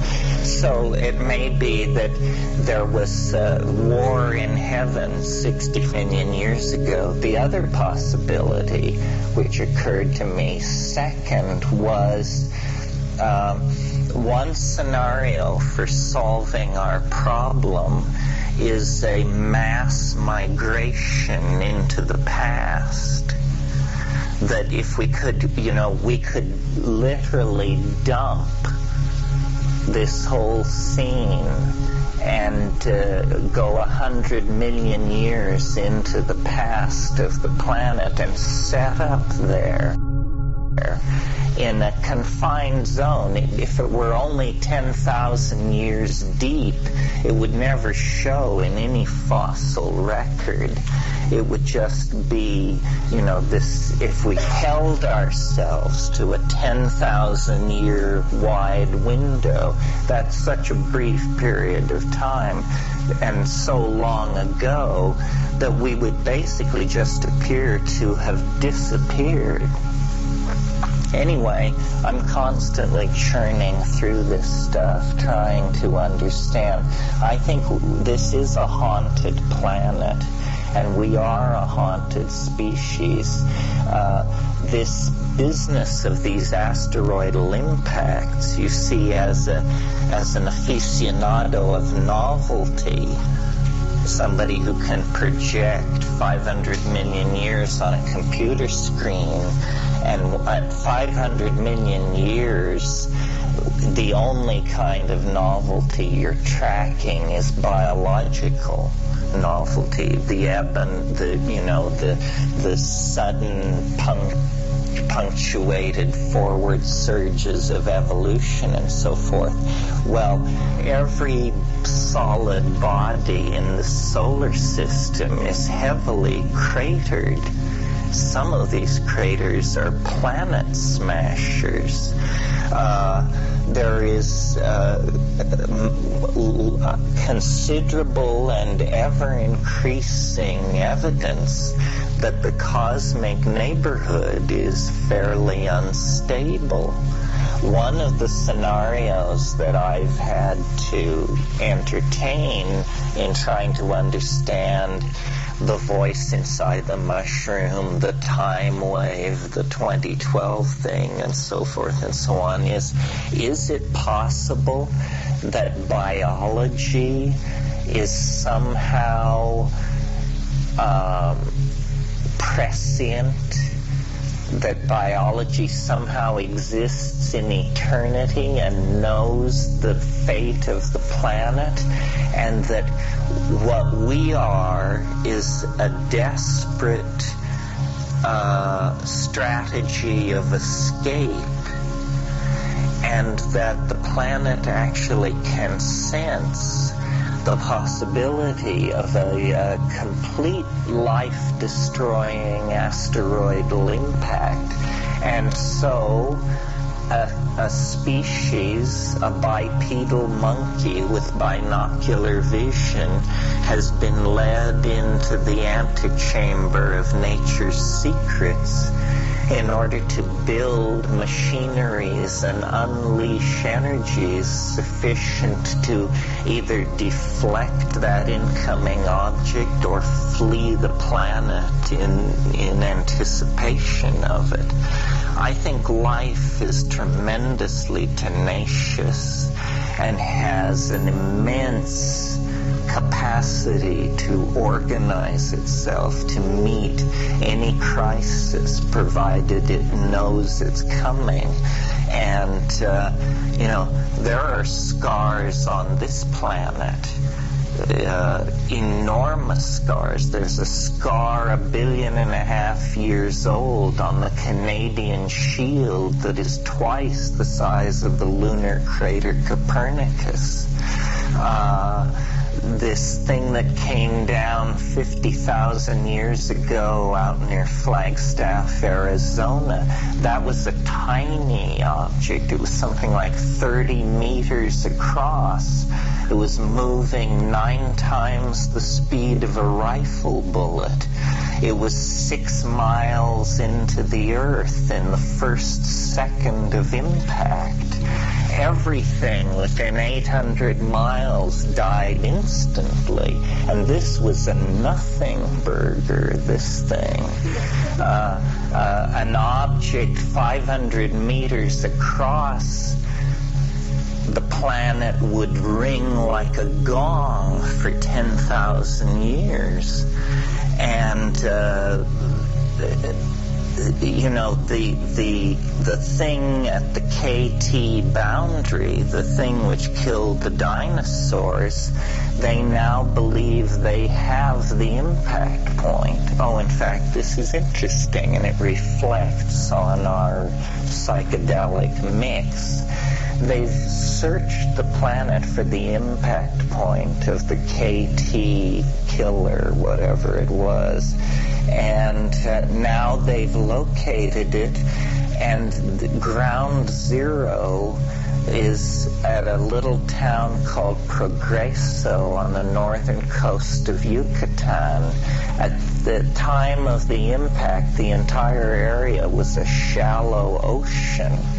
But what I find eerie about the location of this impact point is 65 million years afterwards, on this exact spot, a civilization will arise obsessed with the end of time and determined to give a date to it.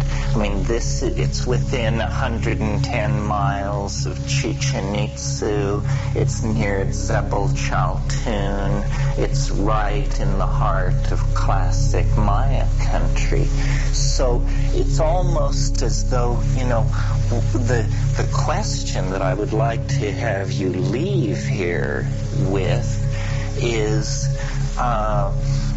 a new appreciation of how hard it is to figure out what is going on. I mean, what is going on? It's very easy to smooth it all out and say, that the Pentagon runs it all and so forth and so on. But once you start digging, I mean, the world is a labyrinth, a sponge of interconnected labyrinthine interstices, the weirdest connections.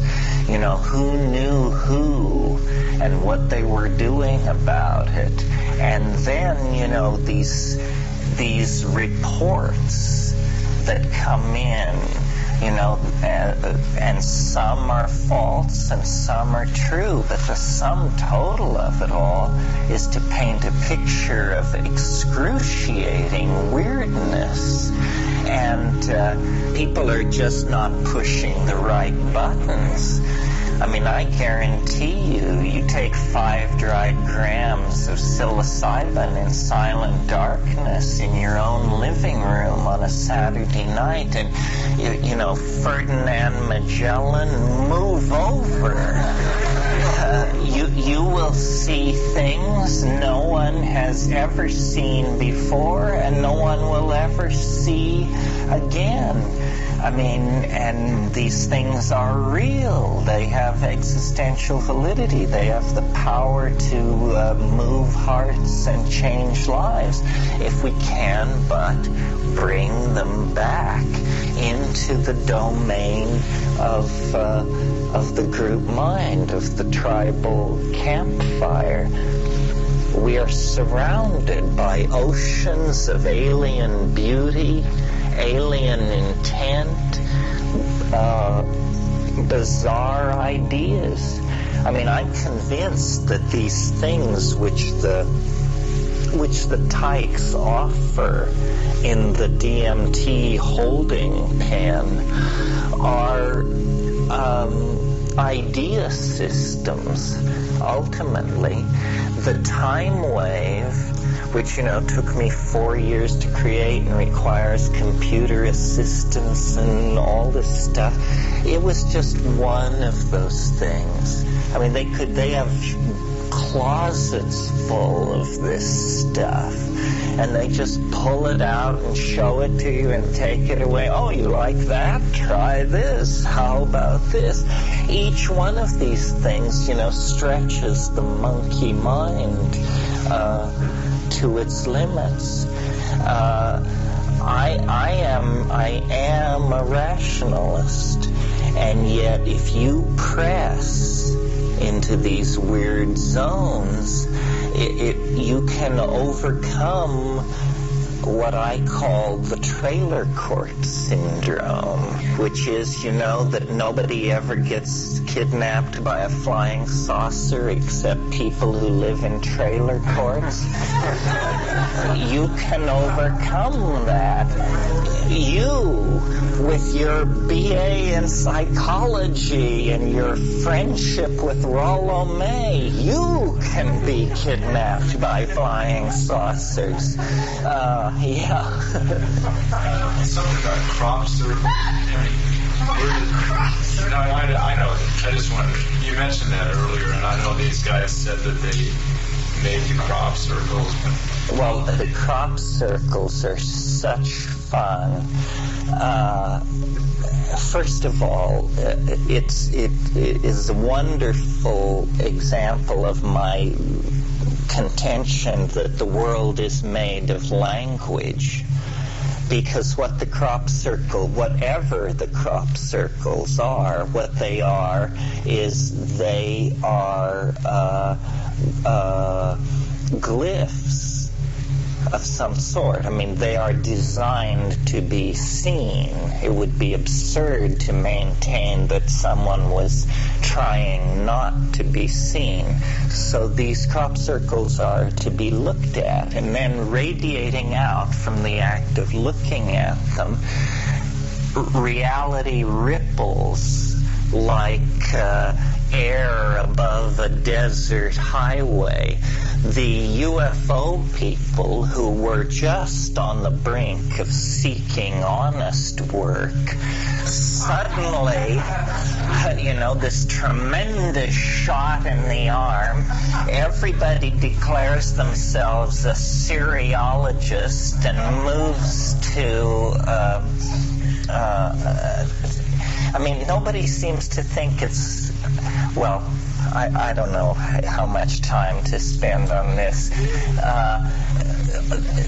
No one seems to think it's weird that all of these Earth Mysteries people in England, John Michel and so forth, that this tremendous mystery just happens to be within a 3-hour drive of their front door. I mean, why isn't it happening in the steppes of Central Asia? Obviously, it seems to me, it is to be seen by the very people who would then offer an explanation of it. Rupert and I have spent a fair bit of time trying to understand the psychology behind the crop circles, and here we have come up with 2 ideas which I'll try out on you. The first thing to notice about the crop circles is that southern England is peppered with military bases, of high security military bases where nuclear weapons, cruise missiles, so forth and so on, it's all there. So now we're asked to believe that the airspace of England is being nightly violated by an agency or agencies unseen and undetectable in the very area where these nuclear weapons are stored, and we're asked to believe that the Ministry of Defense is not concerned about this. That either means that the Ministry of Defense is falling down on their job, or they must know what's going on. Well, now, Jacques Vallée is the person who pioneered in the study of flying saucers. He said the way to understand flying saucers is don't ask who's inside or where do they come from. Ask what effect are they having. If you assume they are succeeding in what they want to do, then watch what they do and you will see what their purpose is. Okay, so what effect are the crop circles having? Well, what they have done is they are a magnet for the fringe establishment of the British Isles to come out of the woodwork and proclaim the imminence of some great event. And they have come more and more out on this limb.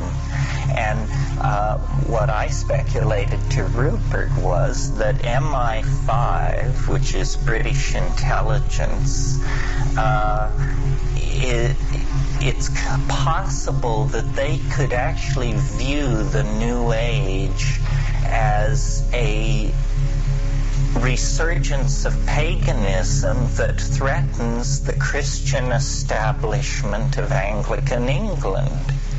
And so what they have done is they've created a disinformation program they will lure all these people out onto this limb where they are all saying, you know, couldn't be done by human beings, absolutely beyond the power of science to explain. And then they will reveal a team of MI5 folks who say, you know, watch, we'll do it for world TV. You people are all flakes. You should never have gained the power in this society that you have, and now you do have to go find honest work. There were those two guys who... Those two, yeah, they seemed like that. Well, so then we came up with a yet more elaborate theory, which I somewhat prefer. The only country that has really taken an interest in these crop circles, other than the English themselves, are the Japanese. And this has gotten immense coverage in Japan, in the popular press. And when you go to these crop circles, the number of Japanese is astonishing, because it has been written into all these tours, apparently, and it's a photographic subject, and it's very courant, and so forth. So it's a big deal. So what I suggested to Rupert was MITI, which is the Ministry of Trade and Industry, is obviously carrying on a clandestine project in the study of semiotics, in the study of the Western mind and how it relates to the manipulation of certain symbols, because they are in charge of marketing and advertising and creating marketing psychology in Japan. So what I think we're dealing with here is a ultra-clandestine team of ninja stem snappers who pose as Japanese tourists and television crews and so forth, and then at the drop of a hat can flash into this Zen stem snapping mode and create these things, and the press that it generates and the discussion provides a very deep index into the English mind. Notice how eerily appealing to the English mind this is, and it's possible that you can extend this to the cattle mutilations of a few years ago in the Midwest, because the relationship of cattle mutilations in the lonely western prairie under a crescent moon, the relationship of that image to the American mystique of the lonesome cowboy and the gunfight at the OK Corral and all that is eerily similar to the relationship of the English mind to its earth mysteries out there on the Salisbury Plain. So I think it's a human agency, and that therefore it's some kind of a disinformation project. It's very interesting that these two guys came forward, because it completely shifted the argument from this no human being could possibly do it to they couldn't have possibly done all of them. It was like a deep defensive mood, and I was amazed at the vehemence of people in England, because I thought it was good fun and that you could talk to anybody about it and talk about the Ministry of Trade and Industry and MI5 and people were like, they were shocked at my lack of sensitivity to the emerging messages from the telluric depths of the suffering earth. Hey, maybe it's happening, but I was raised in the tradition of Occam's razor, which says hypotheses should not be multiplied without necessity. And I saw no necessity of reaching out to that. So one of the things that's really important, I think, about psychedelic get-togethers, however marginal and contrived, is that everybody gets to see who else is in the community. Most of the time we're fairly deep in the closet and can't be told from a typical convention of investment bankers or sports car enthusiasts or anything else.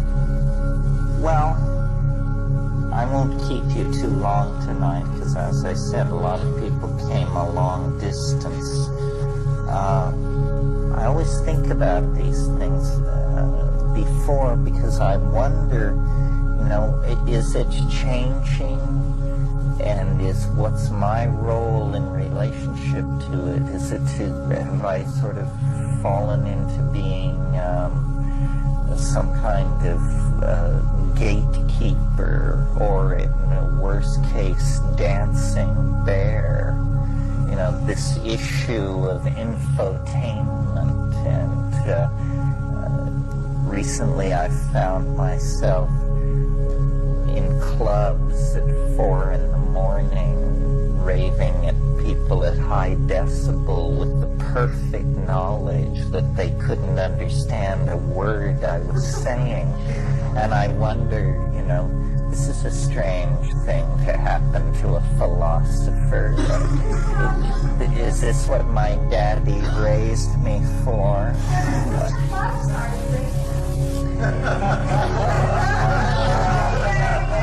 Blow my cover. Well, not in LA yet. In San Francisco, we did a rave at, was it the Paradise Club, down below Market, and in the Fox Warfield I appeared with the Shaman, which was insane. I mean, they give you a microphone and just push you on stage, and it's just breathing on one of these microphones makes the walls move back, and Megatripolis in London, I appeared there, and Knowledge. The point being, I keep trying to understand where to put the psychedelic experience in terms of the available cultural pigeonholes. Is it to subvert academic thinking? Is it to ignore all that constipated bourgeois dominator malarkey and go for the kids? And then I've been here as scholar in residence for a week, and so I've given a couple of lectures, which naturally some of the themes we'll talk about have been anticipated. And I think, what is the point of thinking this way, the way I'm willing to purvey, rather than some other way? I mean, what is so great about this point of view? And I decided that it's actually the final defense is that it's the most fun. That I think it's, and this is not normally how we evaluate ideologies. Normally the concern is which is true. And then whatever is decided is true, no matter how dreary and depressing that may be, then somehow because it's true, some enormous moral obligation descends upon you to believe in it. I remember this from my own intellectual journey when I was 14, 15, and 16. The world looked very bleak. And so I read Camus and Sartre and the lesser lights of that dreary French existential school. And because it was true, you had to come to terms with it. Supposedly, life is a drag. But as you mature intellectually, or as you spiral off the track into madness, whichever my particular development can be described as, you've discovered that truth is philosophical coinage for the naive. The banks of philosophy do not trade federal truth certificates. That's for the hoi polloi.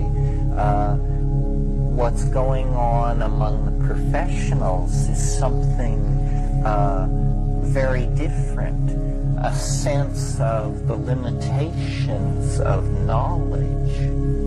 Cogito ergo sum, I think, therefore I am, appeared to be a kind of axiom, a kind of bedrock statement.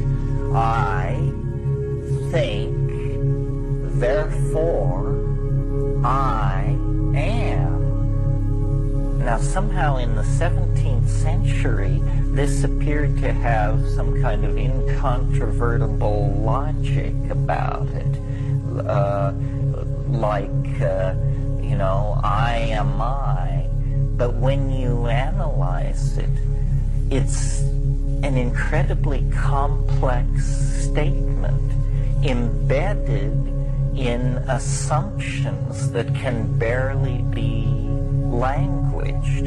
I mean, just look at the connector, therefore, and try to wrap your mind around what this actually means and what are the limits of the meaning and what is implied. It's a profoundly intuitive concept, not easily languaged. All knowing is incredibly provisional, and this is something which is hidden within the context of a culture, because cultures don't run around announcing how they haven't got their acts together. That's not what culture is about. Culture is all about announcing how we do have our act together. Look at this Gothic cathedral, or look at this Stonehenge, or look at this wonderful human sacrifice we just put on here. We know what we're doing. We know how to run nature and ourselves. In the 20th century, at last, the evolution of philosophy has become sophisticated enough to sort of question this search for truth. I studied philosophy from somebody some of you may have read or personally known, Paul Feyerabend, who was a wonderful philosopher of science and essentially an anarchist. He wrote a book called Against Method, and he talks in there about the provisional nature of knowing and how naive we are in the ways in which we manipulate data about the world. Just as an example, we imbibe without question the very complex philosophical assumptions that lie behind probability theory.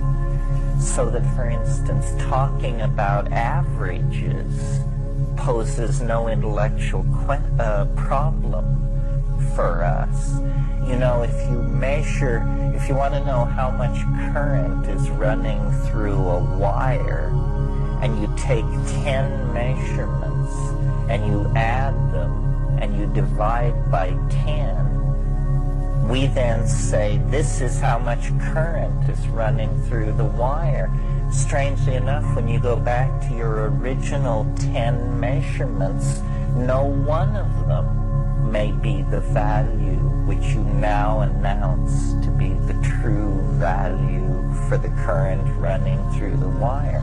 All of our epistemic enterprise, all of the effort to understand the world is hedged about by this uncertainty. Wittgenstein was once asked if a particular proposition was true, and he said, it's true enough. And this is the voice of modern philosophy, where at last enough simple common sense has sunk into the philosophical enterprise that we're now talking about things being true enough rather than, the revelation of God's truth. I mean, good grief. If you met a termite wandering across the floor of the jungle and interviewed him on his life's work, and he announced that it was the discovery of certain truth, you would be fairly condescending in how you related to that.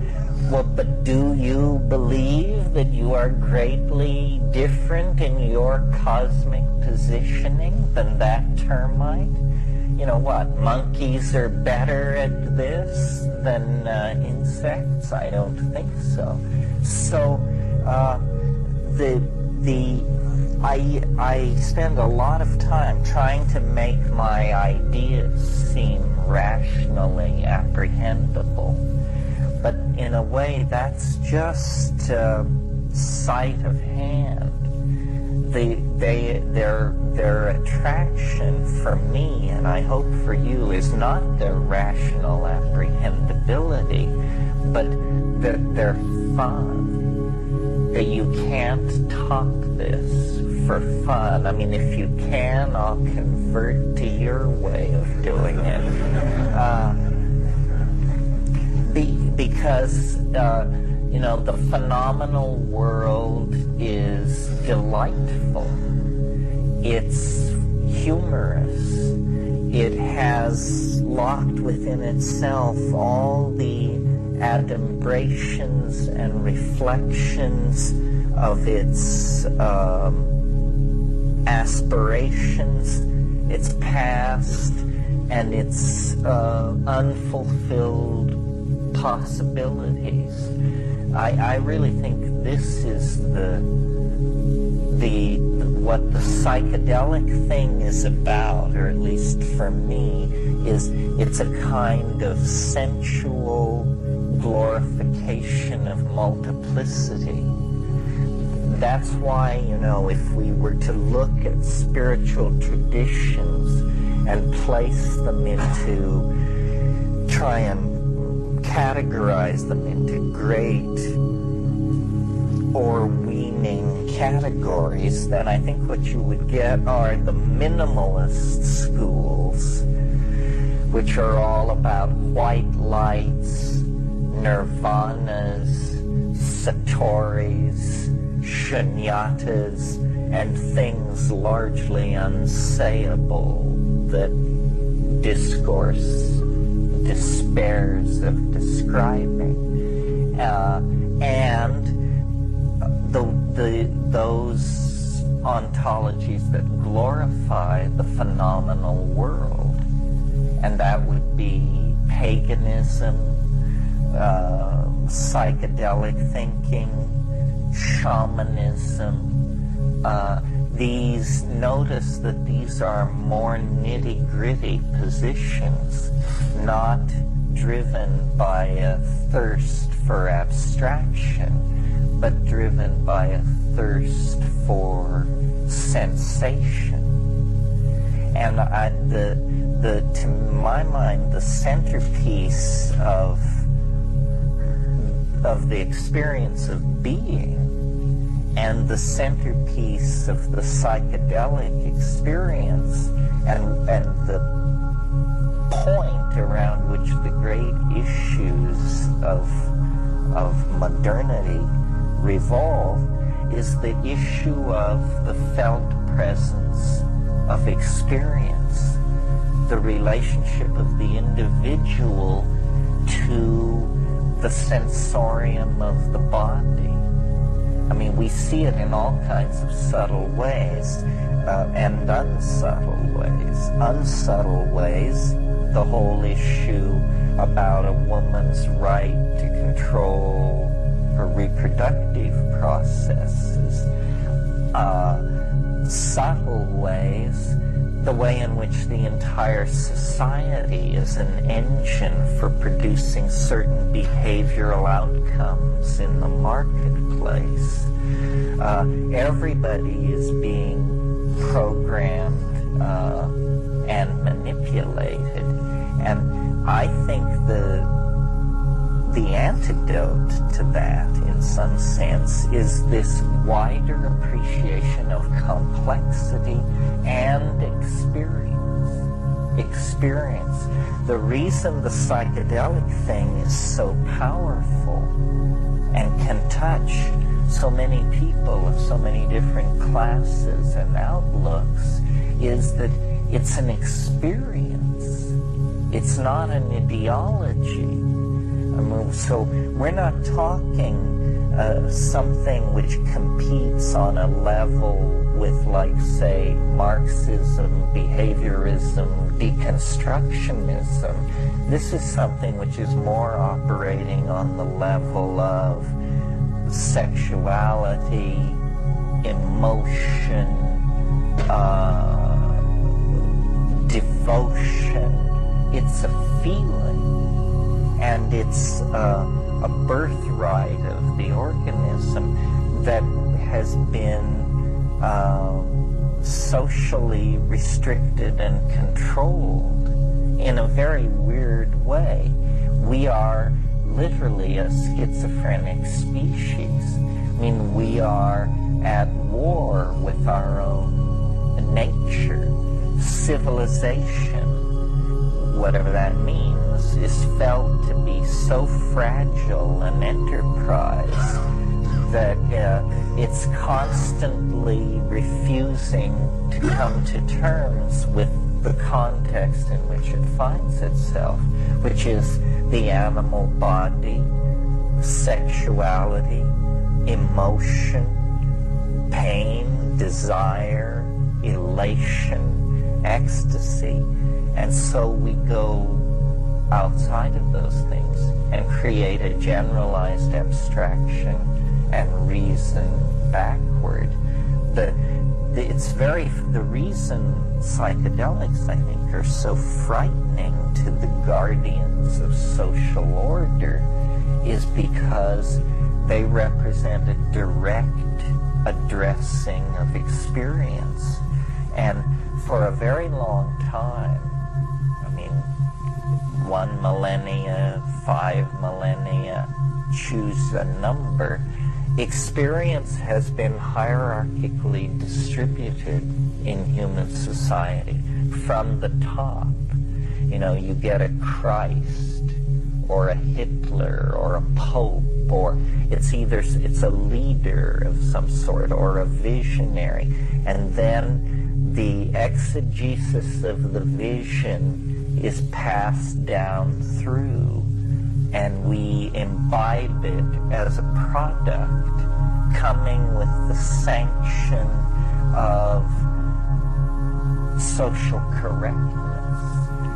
This has had a kind of neotenizing effect on us as human beings. What I mean by neoteny is the retention of juvenile characteristics. We have allowed ourselves to become more and more childlike, to the point where now some considerable percentage of us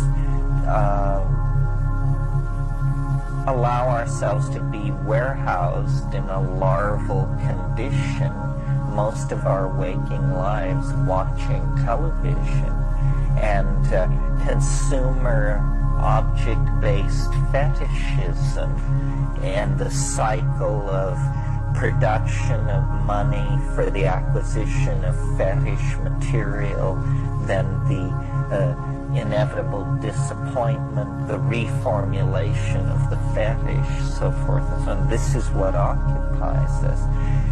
You know, it was William James, I think, who said, if we don't read the books with which we line our apartments, then we are no better than our cats and dogs. And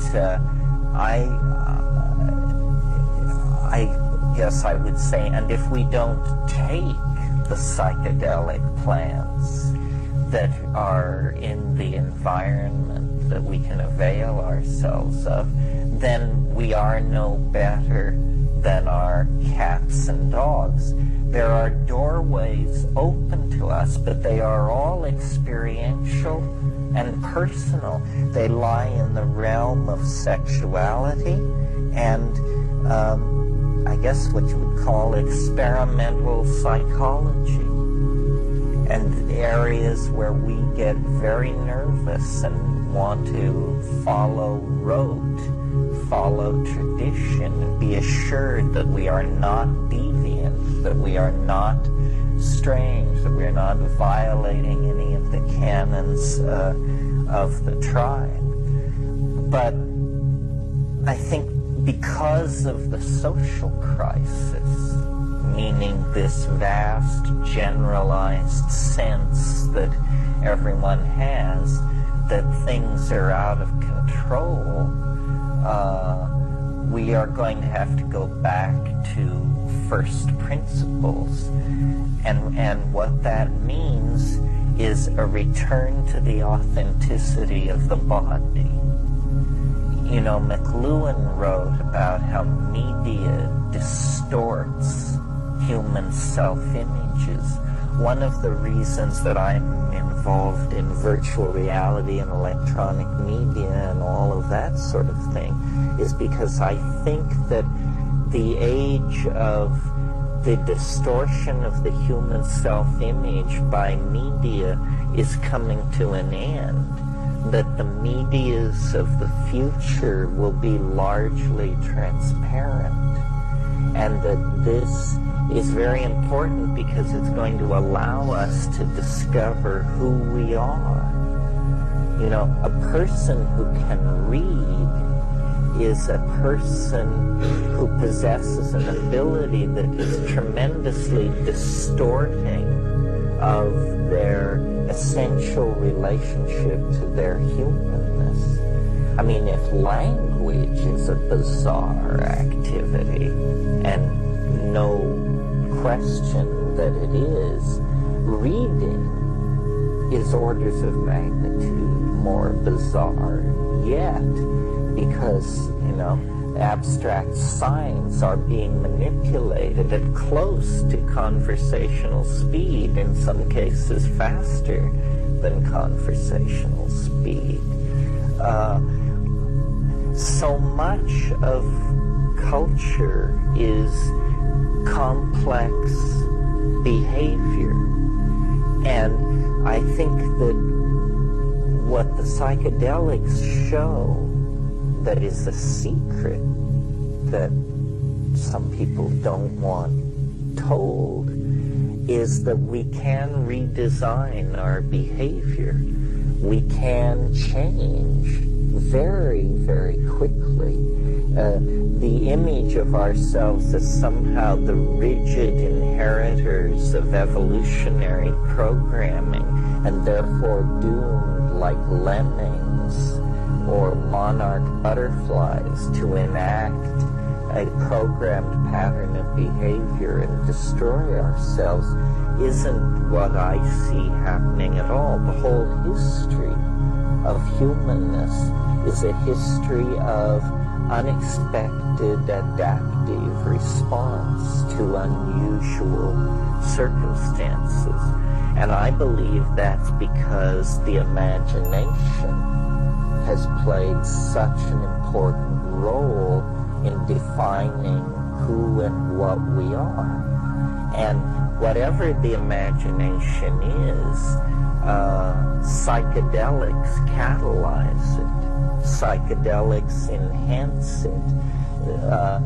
The thin bandwidth of interior self-monitoring that goes on in normal consciousness becomes much more clear, three-dimensional, and intensified under the influence of psychedelics.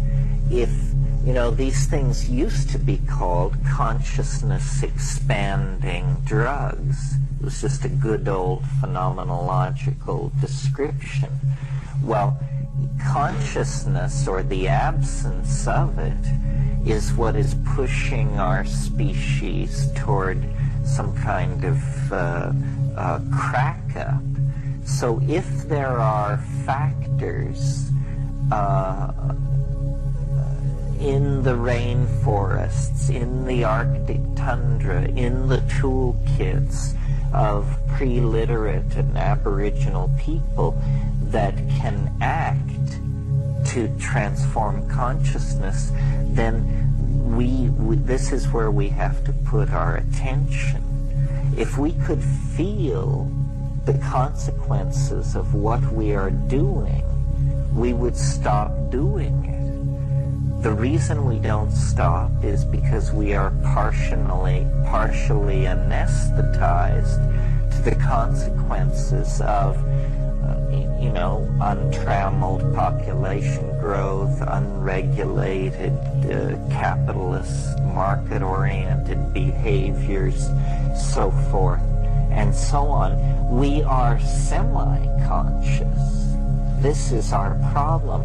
We're like someone half awake inside a burning building. Are we going to suffocate and become a crispy critter? Or are we going to sufficiently integrate the situation to grope our way to an entrance and call 911? In our case, I don't know who comes when you call 911. But it's something like that. During the weekend, we'll talk a lot about human history, because I think human history is something that we are far too blasé about. We take it for granted because our own lives are so ephemeral, last, 70 years or something.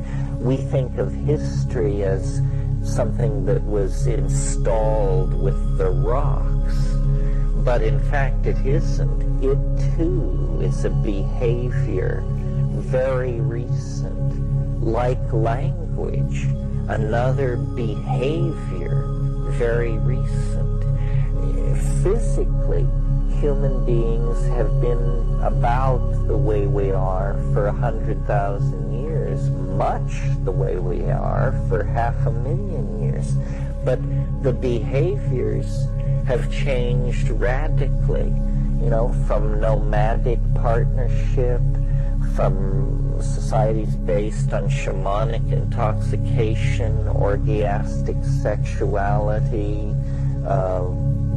no fixed abode, to a massive, integrated, global, electronically based civilization. These are extraordinary modifications of behavior. It's as though hummingbirds were to begin assembling locomotives. That's the kind of radical transformation that we see inside our own species. Well, then the question is, what's it about? You know, why, what we are doing by replacing one behavior after another, never resting, never satisfied, is, in practical terms, we're accelerating the entire temporal continuum. We seem to be pushing process toward some kind of dimensional apotheosis of some sort. We're not content to let things rest. And human history is the record of this process, which begins as a kind of random walk across the epigenetic landscape of culture. But the random walk finds a compass heading, and this compass heading has many names. I mean, you can call it unity, you can call it God, you can call it a chicken in every pot, you can call it completion. But whatever it is,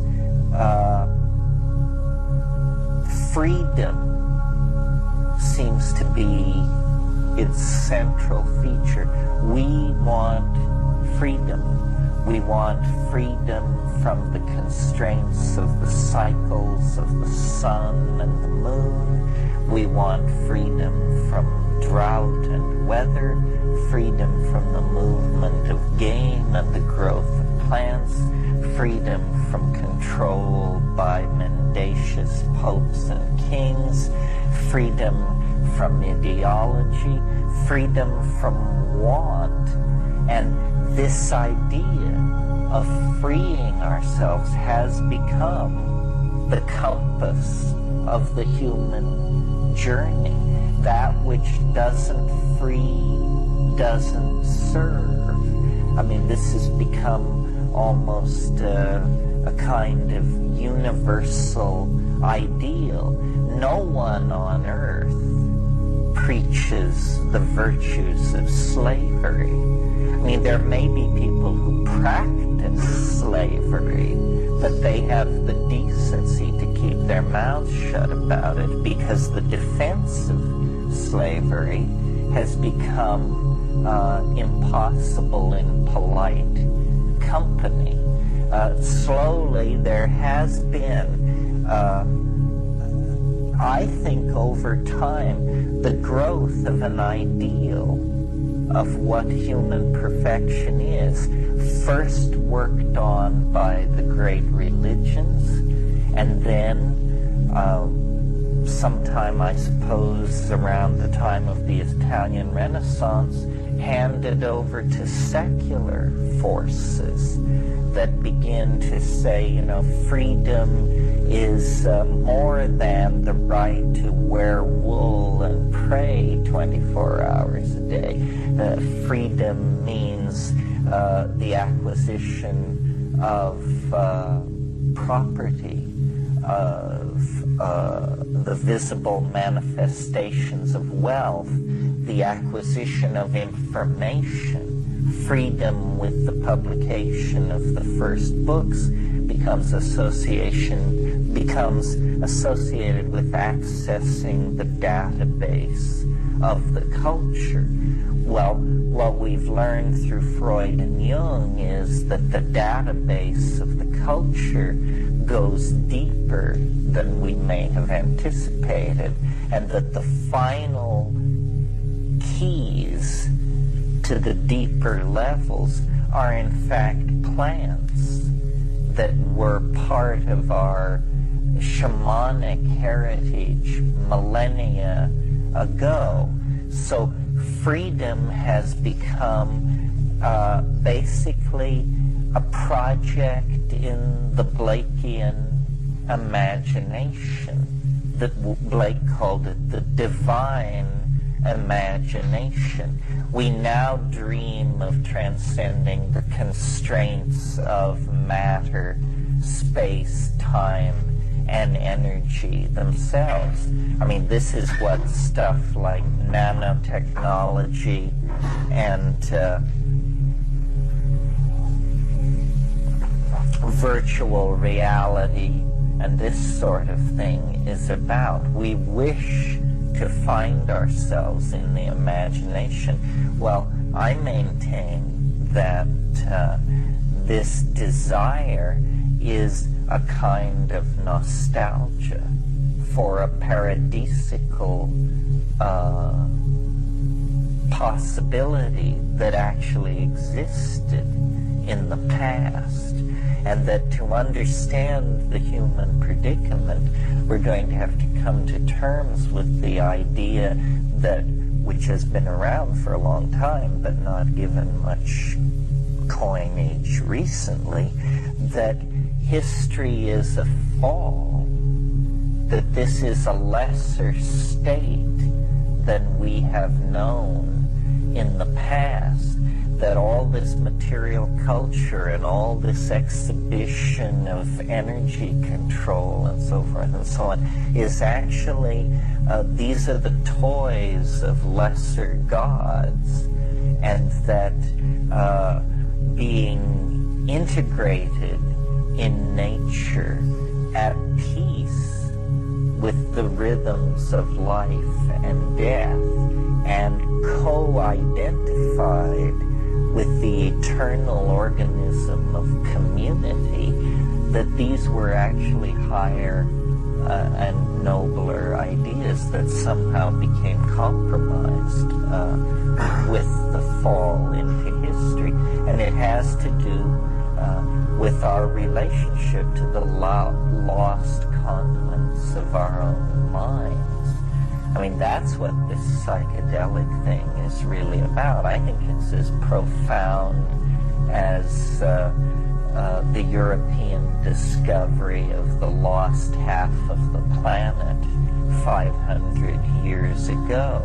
It's that half of the human mind became disconnected from the ego, and for 1,000 years or more, these things have drifted in such profound estrangement from each other that when reunited, the only thing we can map it to is a flying saucer invasion or a descent of angelic intent or something, because we have become so alienated from the collective images of the soul. And while it's true that shamanism has existed forever and ever, and that some people, midwives, shamans, visionaries, schizophrenics, have been doing this in all times and places. Nevertheless, it now has a special poignancy, because the official philosophy of our civilization, capitalism, materialism, reductionism, I guess that's it, maybe misogyny is in there something, has played itself out. It's failed. Modernism has failed. Modernity has failed. the rational analysis of matter has led to the revelation of the irrationality of matter. The attempts to create systems of perfect deterministic prediction have led to the revelation of the chaos that haunts all systems and makes all prediction in principle impossible. The prosecution of the dream of a formal edifice of logic to explain mathematical structures and truth has given way to Gödel's incommensurability theorem, which shows you that basically nothing makes sense. Everywhere where reason has shown its light, the greater darkness has been revealed. And so I think a turning point has come in the human enterprise. Childhood's end is upon us. We have to drop the naive assumptions of certain truth, perfect understanding, the conjuring rod of reason turns out to be a fairly weak magic after all. And we have to begin to cultivate a sense of mystery, a sense of living without closure, because that, in fact, is how the world is. The world is a mystery. It's not going to yield to the fragile constructs of the human mind. Some portion may be rationally apprehendable, but the basic facts of the matter are that we do not know where we come, nor why, nor where we're going, nor according to what plan. And instead of seeking a flawed communication with the intentionality of deity, I think the psychedelic religious agenda, if that's how you want to think of it, is a more modest one. It's a cultivation of a sense of wonder in the presence of something which obviously cannot be encompassed by the human mind. I mean, it can no more be encompassed by the human mind than the ocean can be emptied into a thimble. And once you get that straight, you can go back to getting high, staying tight with your friends, making love, growing your garden, and appreciating the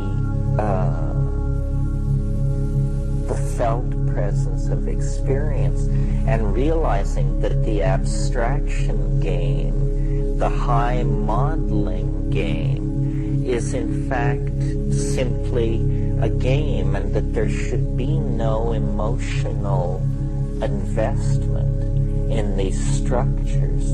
I mean, what I've learned from the mushrooms ultimately is that ideas are for play, and the final payback from all of this is a sense of fun, a sense of humor.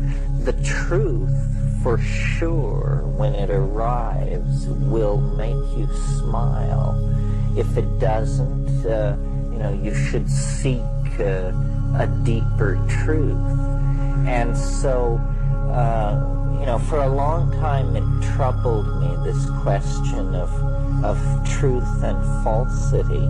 And now I think that it's more like this, that the person who has the best idea or let's put it this way, the best idea, and that means the funniest idea, the idea that brings the small smile to the corners of your mouth, that idea will win.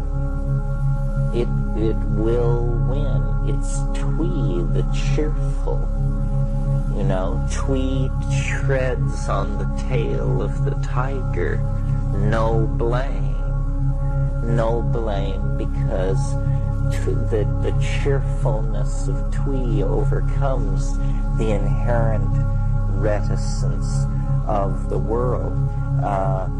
The light touch is the right touch, and if psychedelics don't give this to you, you may be an incurable case, you know.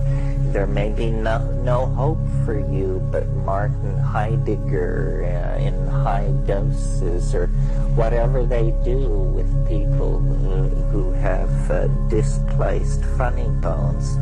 The world is truly a strange place, getting stranger all the time. It's more the character of a pun or an optical illusion than it is the world of humorless, scurrying gray atoms and invisible forces that we inherit from nature. The laboratory of being is your own body, your experience. I mean, everything else is going to come as an unconfirmable rumor, so fraught around with epistemological problems that you might as well toss it out at the beginning and not even bother with it. The basic thing is the empowerment of experience. That's why sexuality has always raised such a ruckus among authority freaks. It's why the psychedelic is so unsettling.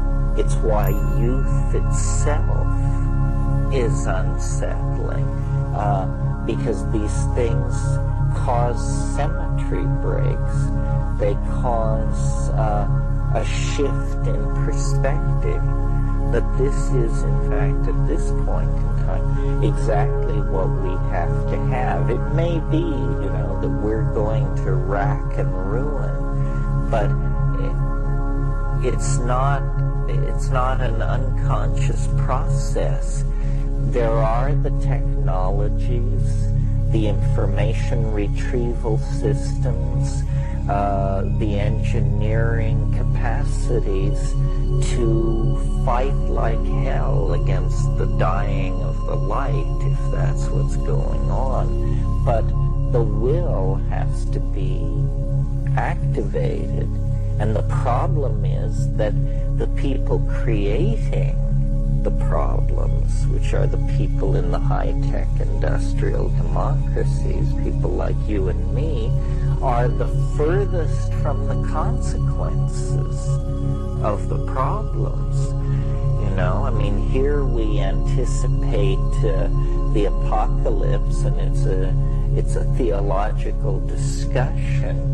You go to Somalia and the apocalypse is well underway. It's moved beyond the planning stage in many parts of the world, but the parts that we don't go to. And yet we represent, for all our humility and financial difficulties, whatever they may be, we represent probably the 5% of the world's people who have some ability to contact, control, and direct the resources and the technologies that are available on this planet. I mean, if you're able to sit here at Esalen this evening, then you automatically are in that 5% classed as, you know, the world controllers. you and your friends. Yeah. Why can't enough people lock into that space of like undeniable unity to cause almost an epidemic on the planet of that? Well, I'm not worried. I think that what is happening is a transformational process, not the bankruptcy of ideology, not the spin down of technical civilization. I'll argue through much of tomorrow and tomorrow evening that history is not our fault, that you no more can blame us for the shape of human history than you can blame a fetus for the unfolding morphology within the womb. That history is the necessary distortion of an animal species to lead it to the brink of an ontological transformation. When we get into this issue of politics, it's a very tricky issue, I think, to handle from a psychedelic point of view, because the psychedelic point of view, as I read it at a fairly deep level, is that it's a done deal. It's okay. You know, basically we're going to make it. We've been on a straight line vector for millions of years with this transcendental attractor that has shaped us, called us out of matter, and is revealing itself through us. But knowing that is not permission for sitting on your can or ceasing to participate in the struggle to create a just and caring society. It does mean that you shouldn't worry, that worry is off the menu, that you don't know enough to worry is one of the arguments to be made.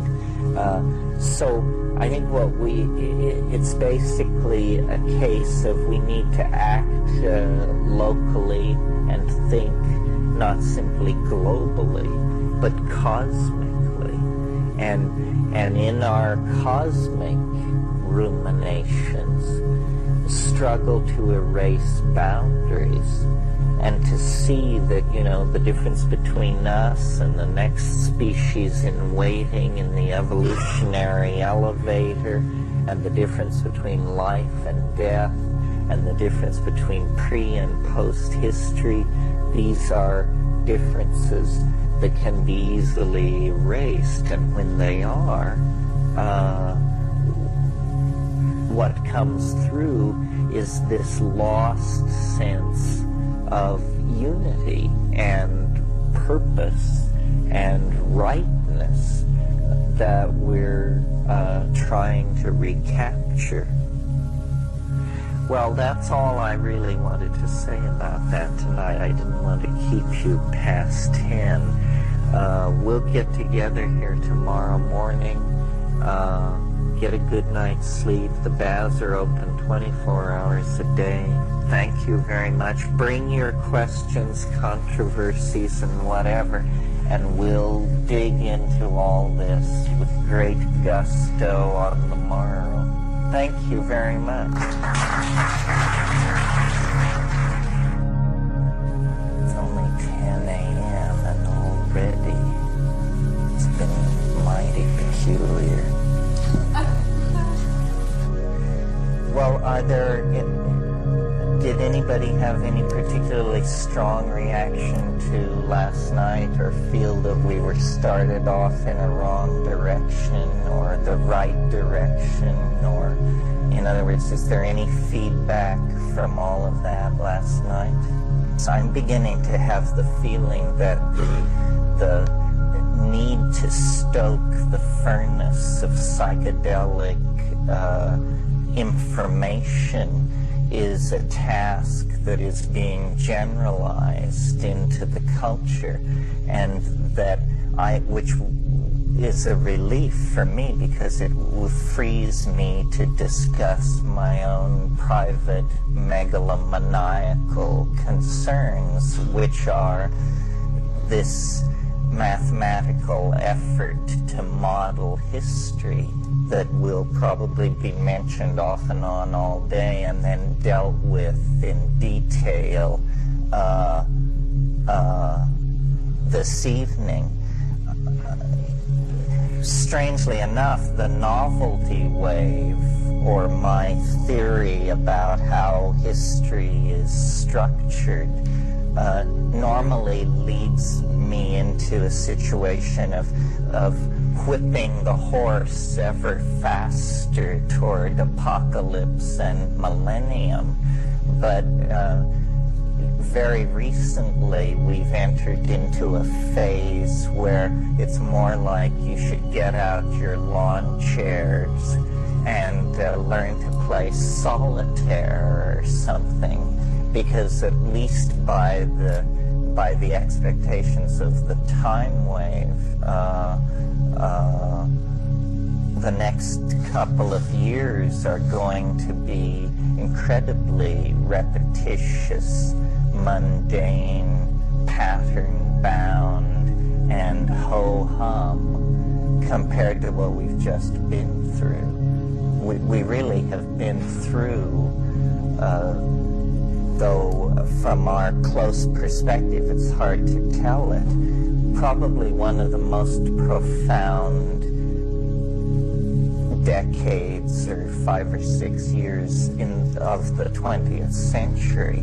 I mean, the whole slow, catastrophic collapse of Marxism and what it's meant for Islam and capitalism, that all is now in the past, but very dramatic. Yeah, I like talking about my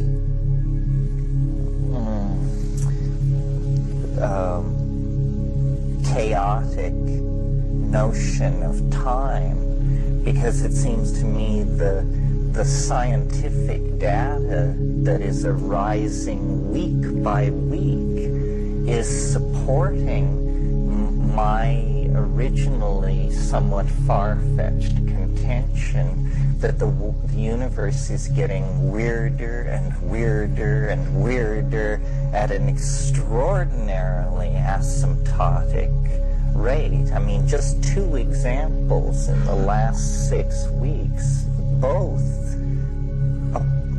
bizarre.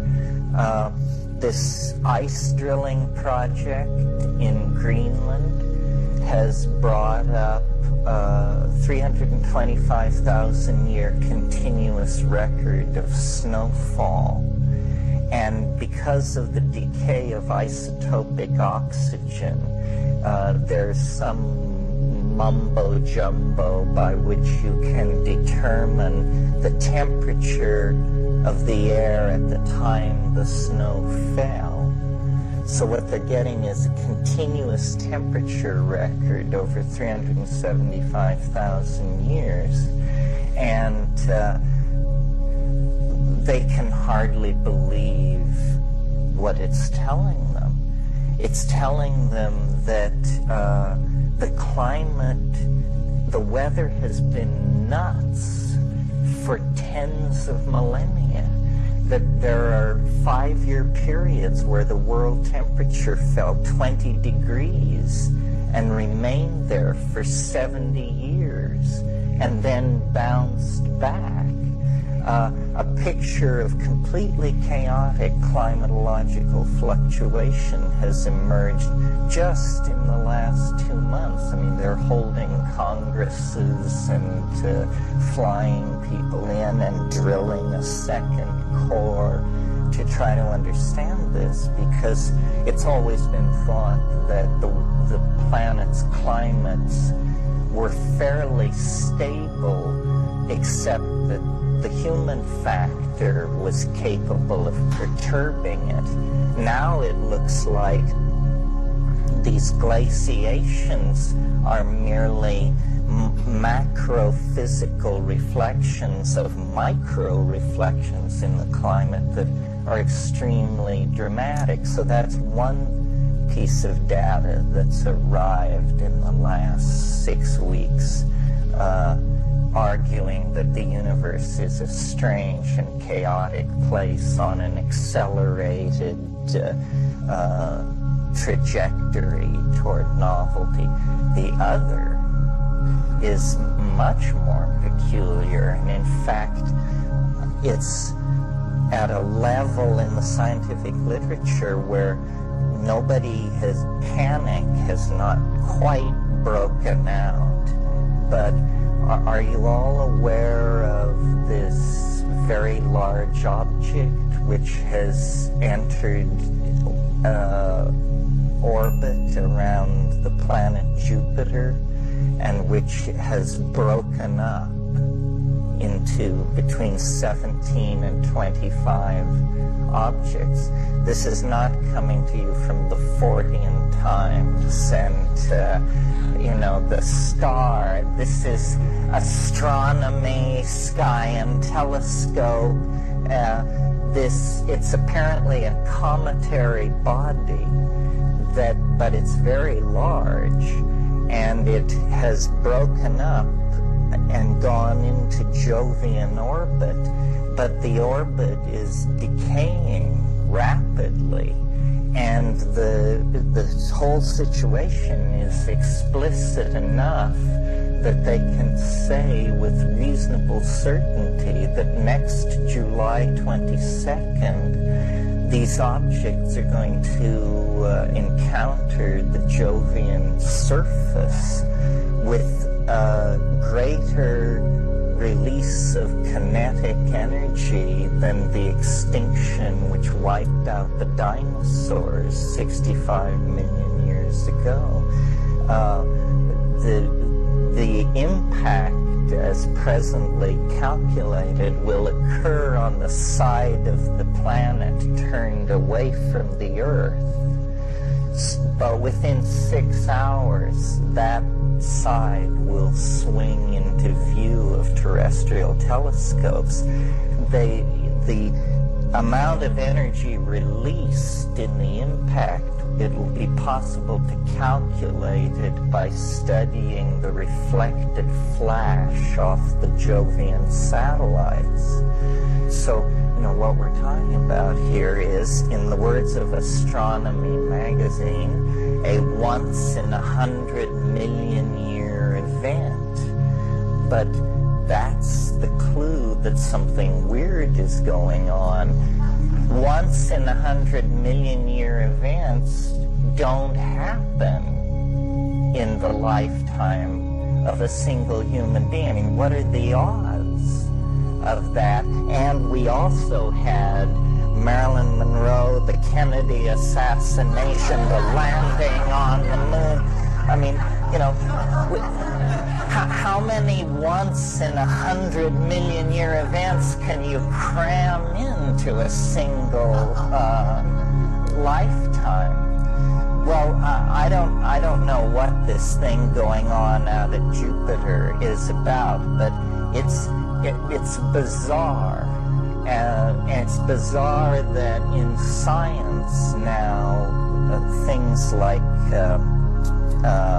chaos theory and nonlinear dynamical systems and these kinds of things, these intellectual tools arrive just as the assumed stability of reality established by Newtonian gentlemen in powdered wigs working through their brass instruments, that all flies apart.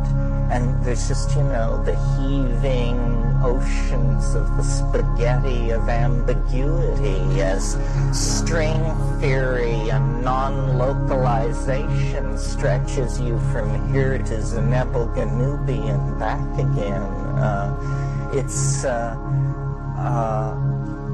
The feedback between the perceiver and the object perceived is tightening. I don't know if this is a psychedelic theme. It's the theme of my psychedelic explorations. I think of the shamanic model as inherited from classical Aboriginal shamanism worldwide, which is a model of levels, that the universe is somehow made of distinct levels, energetic, geographic, however, but that there is an access, an elevator that allows you to move from level to level, and this is usually some extraordinary technique of physical stress production, or in the hipper societies, a pharmacological intervention of some sort. And the information is deployed differently on each level. They're like defined perspectives on the stuff of being, the raw perceptual input of experience. And I really think that, and I don't understand, you can't quite wrap language around it, but it has something to do with the fact that we're physical creatures at all, that the mind at its deepest organizational level reflects the geometric principles of the organization of space and time. So the mind as present in us at this moment has been folded and sculpted and shaped into a tool for threat detection in three-dimensional space, because the body is a fragile thing borne along upon the vicissitudes of matter. But when you take a psychedelic, or when you perturb ordinary brain chemistry by any means, illness, high fever, lightning strike, hunger, prolonged drumming, grief, all of these ways, then there is a transition of level, or what Merciliade in this wonderful phrase called the rupture of plane, the rupture of the mundane plane. Isn't that a great, you'd almost swore you'd have to smoke DMT to get together a phrase like the rupture of the mundane plane. Well, but then the organization of the information on these different planes has hitherto been largely thought to be somewhat expressionistic or haphazard, a la the Jungian maps of the unconscious or something like that. I think that there is actually more to be gained by making a strict mathematical model and saying that the shaman is a person who penetrates to a literal informational hyperspace of some sort, and to take it literally in terms of a geometric explanation. Because think about it for a minute.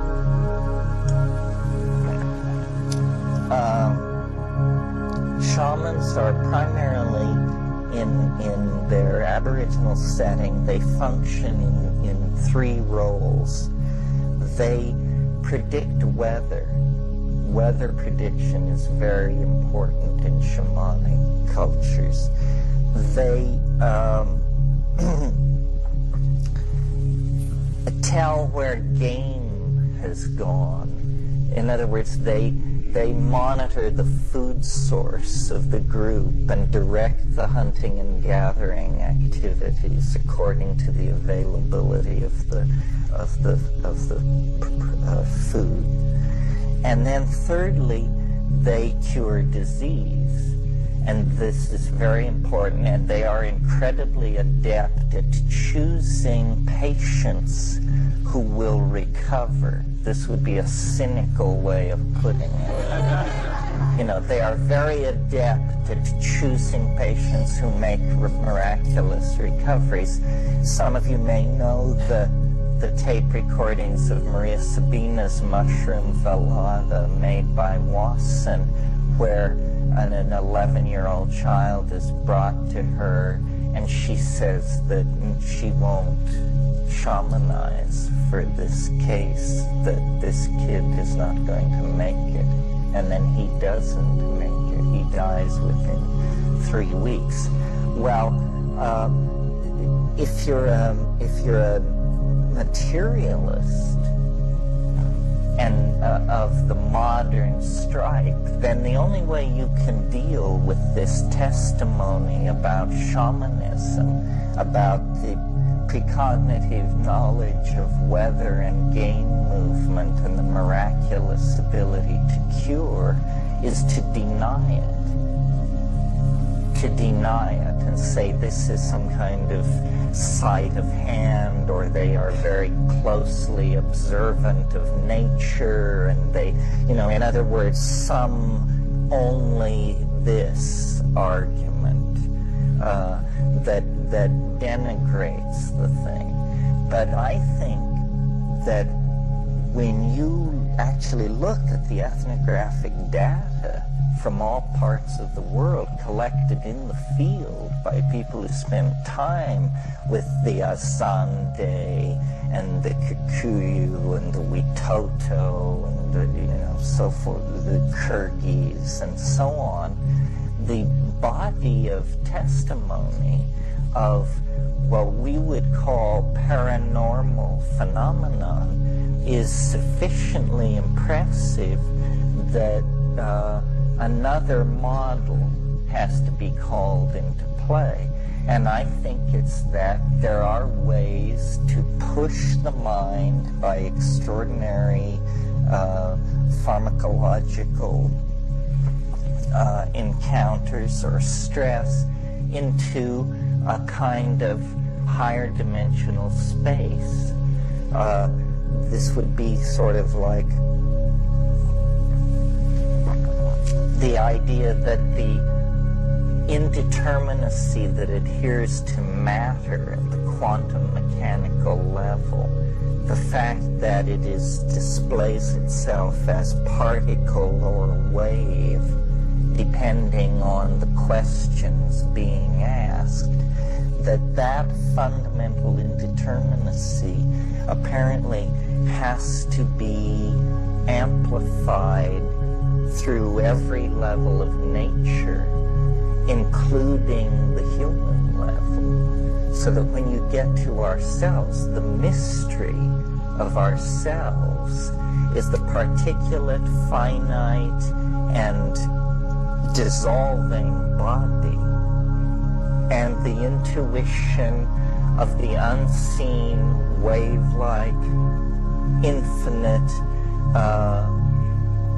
spirit, the indwelling intellect that creates the cohesion of the nexus of actual occasions, that is the coordinated prehension of an organic system, right?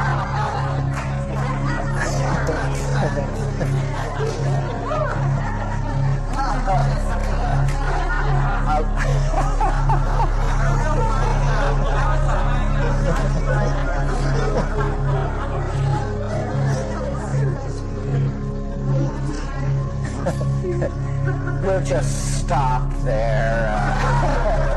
Yes. Let me see if I'm getting this right.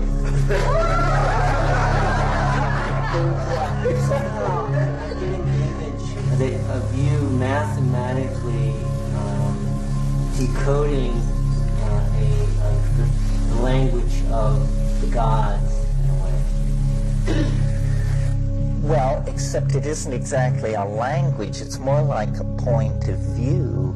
I mean, what I'm suggesting here is that the magic, if that's the word, the grandiosity, the power of ecstatic exhalation that resides in the psychedelic is because it is literally a change of dimensional perspective.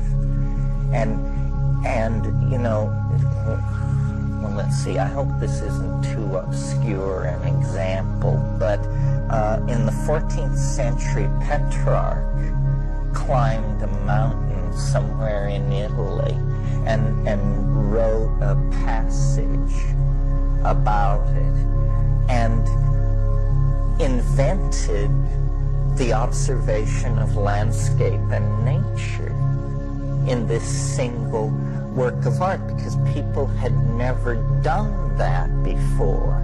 It was an entirely new thing to climb a mountain and look at nature and feel the unity and the grandiosity of it and write about it.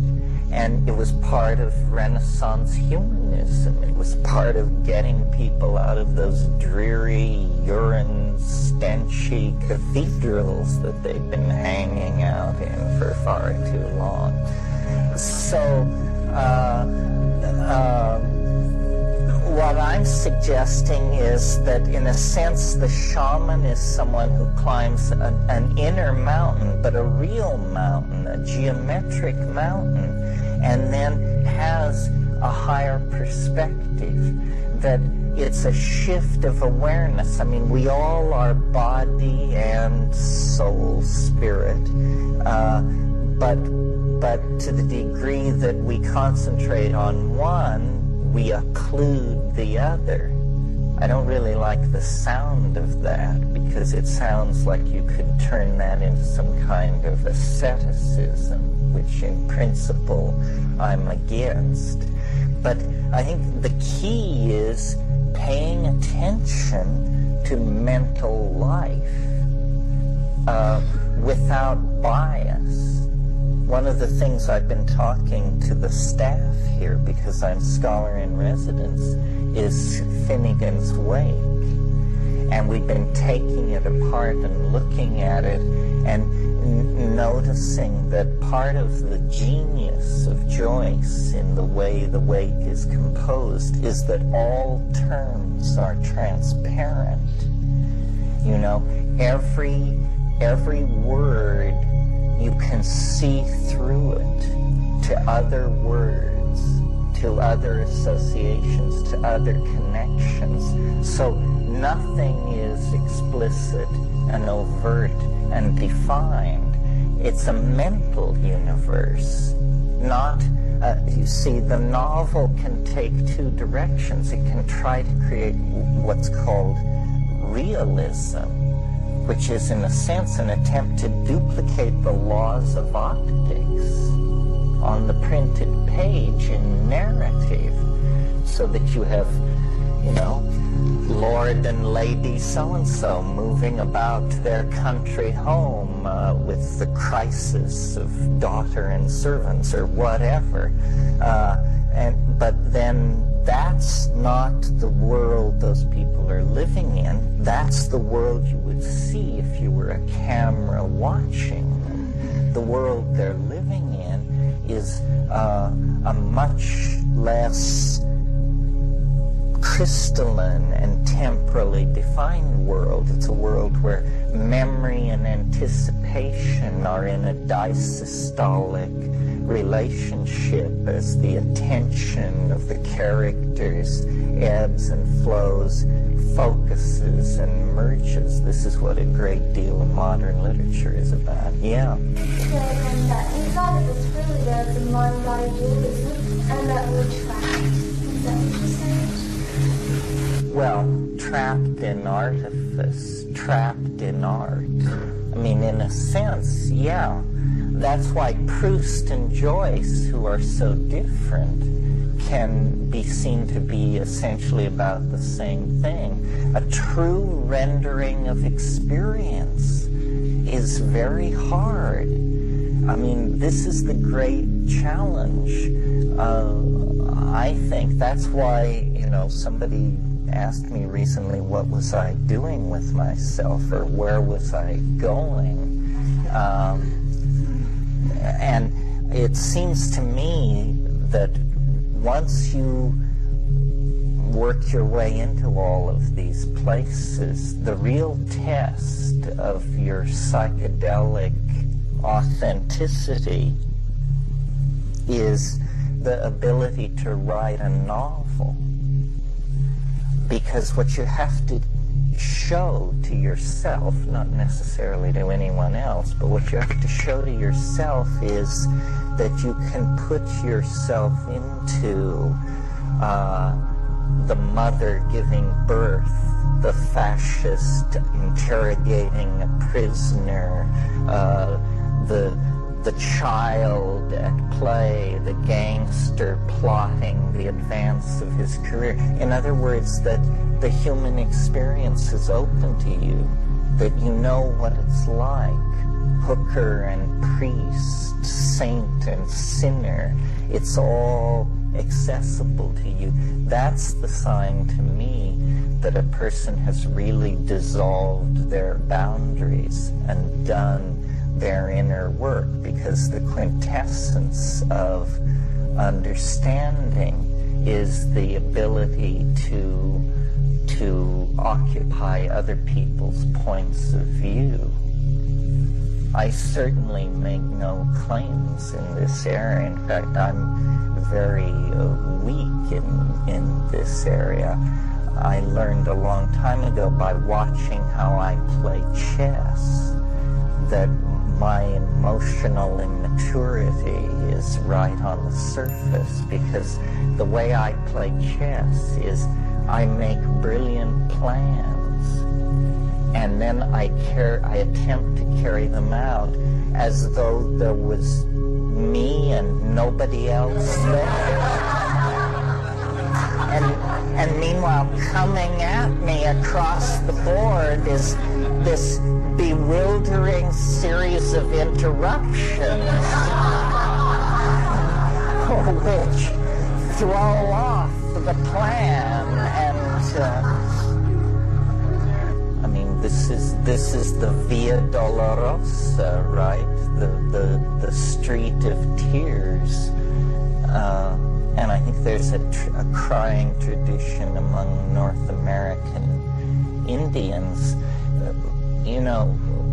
Stress is what we're talking about on one level. I'm not sure that it may be that there are two ways to attain these places: stress and psychedelics, and then we could have a discussion about whether psychedelics are a subset of stress or not. I mean, that's sort of like whether you think of surfing as stress. I mean, obviously it's strenuous and it can kill you, but some people think of it as exhilarating. There are many ways to perturb the mind. I mean, the reason when we talk about psychedelics, we fall automatically into a vocabulary of travel. We talk about journeys and tripping and that sort of thing, is because travel is how people normally attain this if they don't have pharmacological means, and that's always been respectable. I mean, even among very bourgeois societies like the 19th century England, the summer holiday in Italy was de rigueur, and if you saw a room with a view, this was where Eros and the dark Latinate unconscious was expected to swarm over these pale English women and initiate them into unspeakable pleasures and debauchery, and doesn't sound half bad, does it? Yes. You talked about,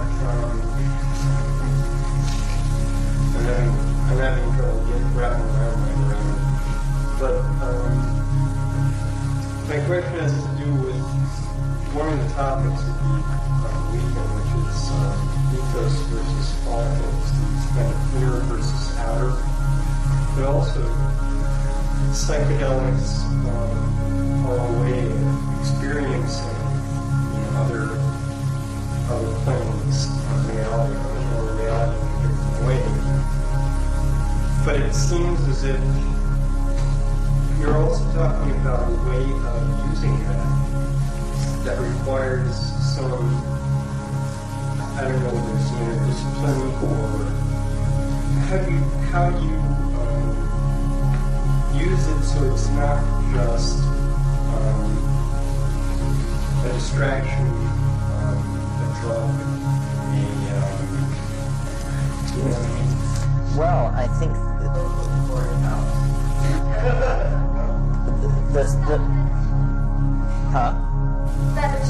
Fetish object.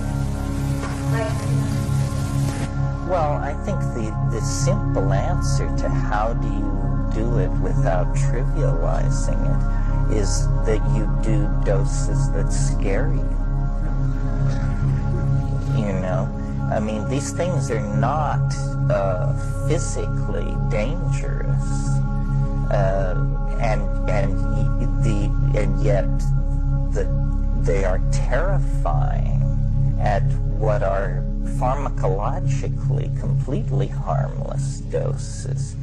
I mean, the LD50 for psilocybin is hundreds of milligrams per kilogram. And yet, if you take anywhere above 25 milligrams of psilocybin, I think the strongest wayfaring soul reaches for the brake pedal somewhere in there. It's amazing how we just skim the surface of this. I mean, and we can't go very deep because language fails. I mean, most of you who have done committed doses know that you go into a realm where it gets weirder and weirder and weirder, and then finally the very machinery of explaining to the observer what is happening begins to melt. And then you are there with it for a while. And then you descend out of that, and the language mechanism reactivates and says, you know, we are now leaving the utterly unspeakable behind. And so it's an extraordinary thing. I mean, the motivation of my career, I guess, is I just can't believe how this much strangeness could lay that close to the surface and the enterprise of human history be conducted for 10,000 years with people running around trying to do weird things, writing polyphonic music, and, you know, the Rudolphine Court and Hieronymus Bosch and all this stuff, and right under the surface, just a Niagara of peculiarity and strangeness that makes no sense to me when I put on the hat of a biologist. You know, why should an advanced animal of some sort have this curious relationship to an invisible river of imagery running collectively through the brains of all and each. What is that about? And the beauty of it, as in Blake's word, the futurity of it, the fact that in the glistening of the flowing waters of the unconscious, you glimpse not only the square-topped towers of Ilium and the ruins of Carthage and Petra and all that, but you also see the intimations of some kind of magnificent future that, is it in the imagination? Is it directly ahead in the time stream? Is it lost in dream? The whole circumstance of being alive and being a self-reflecting, thinking human being is just too peculiar for words. Yeah. Say that as far as the terror goes, what makes people get the off button, push the brakes to the floorboard, is that something you were saying last night about lost confidence. Remember? Mm-hmm. It seems like this psychedelic experience isn't new in the sense of a cultural endeavor. Let's call that the discovery of the unconscious. And that, Freud, attributed that to the Romantic poets.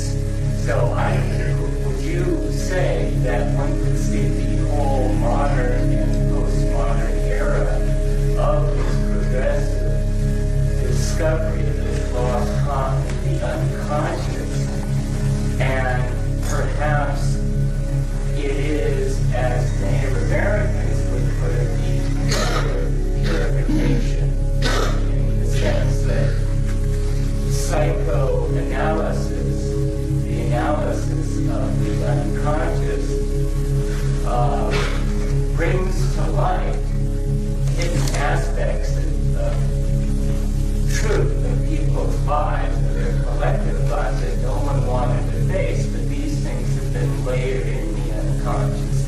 So it's a process of bringing things to light, or as Carl Jung said, this enlightenment does not consist of visualizing figures of light, but making the dark unconscious. Did you say that? Well, I'm not sure I understand the question. If you're saying how derivative of I basically agree with the premise. I would just push the thing further back into time. I think where this all, it's fun to try and find various break points. Was it Tim Leary? Was it Alfred Jarry? Was it Lautréamont? Was it the French symbolists? I've been thinking about this a lot recently. I think that what's popularly called the age of the marvelous indicates the real descent of the Western mind toward the psychedelic confrontation. When we look at the time wave tonight, maybe we'll get around to talking about this. But around, basically with the invention of printing in 1440, I now see books as obviously a psychedelic drug of enormous power. The early books were manufactured with chains on them so that they could be bolted to tables so that addicts would not tear them loose and take them home. And the invention of printing and the seizure of Constantinople by the Ottoman Turk set off an age of scientific advancement, exploration, so forth and so on, that led to the discovery of the New World only 500 years ago. And this had the impact on Europe that flying saucers on the White House lawn would have on us. I mean, it was an alien planet that had been discovered, with trackless jungles and temperate forests and people clad in gold practicing strange religions and enormous trading. I mean, it was an alien civilization. And at the same time, the grip of the medieval church was breaking down, and people had a fascination with the bizarre, with the phantasmagoria of natural existence. They were bringing back birds of paradise from Bougainville. They were bringing back carved Incan and Mayan material, codices, all of this stuff. This is the period shortly then into it of the great flowering of European magic, the establishment of the Rudolphine court in Prague, and all of that. It was the age of the Wunderkammer, the wonder cabinet, where you collected together stuffed birds, ammonites, Gnostic gems, bits of archaic detritus, large insects, narwhal horns, all of this stuff. You know, it was pre-Linnaean. It was before the categorical mind had stepped in, and the whole thing was just a maelstrom of individuated data collections. And I think that's where the psychedelic thing in the West became explicit. Yeah. Back to this man's question about that actual taking of a psychedelic. I think it's real important that it be done with intent, and to kind of ask for or put it out there, whatever it is that you need or want. Yes, you have to talk to these things. You do it on an empty stomach, in silent darkness, in a situation where you feel secure, which can mean in your apartment with the phones unplugged and the door locked, or off in some jungle or somewhere. But it's very important: empty stomach, silent darkness, and intent, as you say. And then not reckless dose, but committed dose. You know, not to see if it works. It works. Other people have established that. You don't need to do research to confirm that it's psychoactive. You just, do it. And then, there are techniques for navigating through there. The best is a pure heart.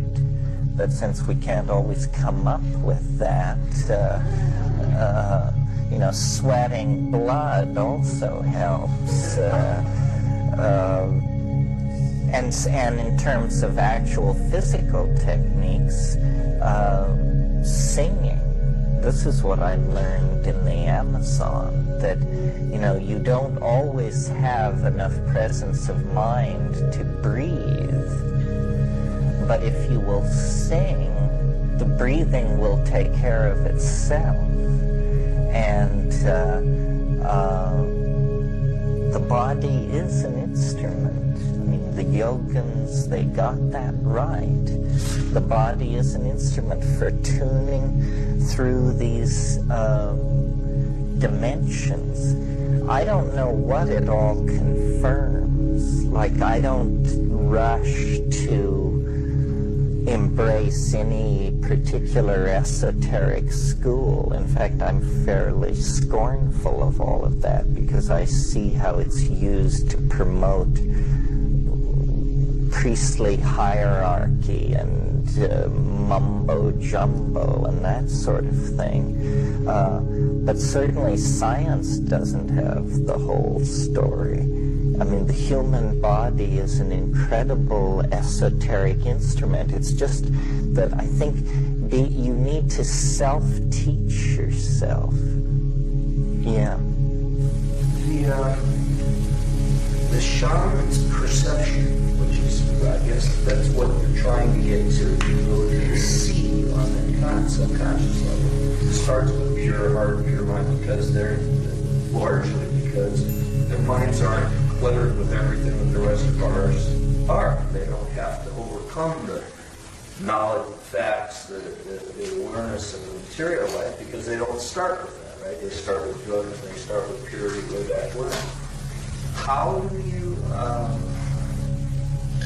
you get past that? How do you get it would seem to me, in this case, the more you know, the more you know, the more difficult it would be to reach that pure second conscious level where it's just a matter of knowing through the vision of what your conscious will do once the barriers or the neurotransmitter.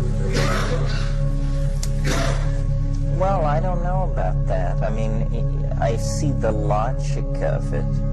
I had a shaman tell me once in the Amazon, he said, it's not easy for us to do this.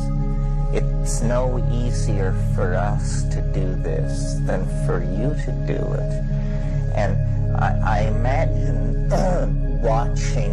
giving shamans pure DMT and stuff like that and watching them go through it, that, they're macho, they do it, but they at the core are as sensible and afraid as anybody would be.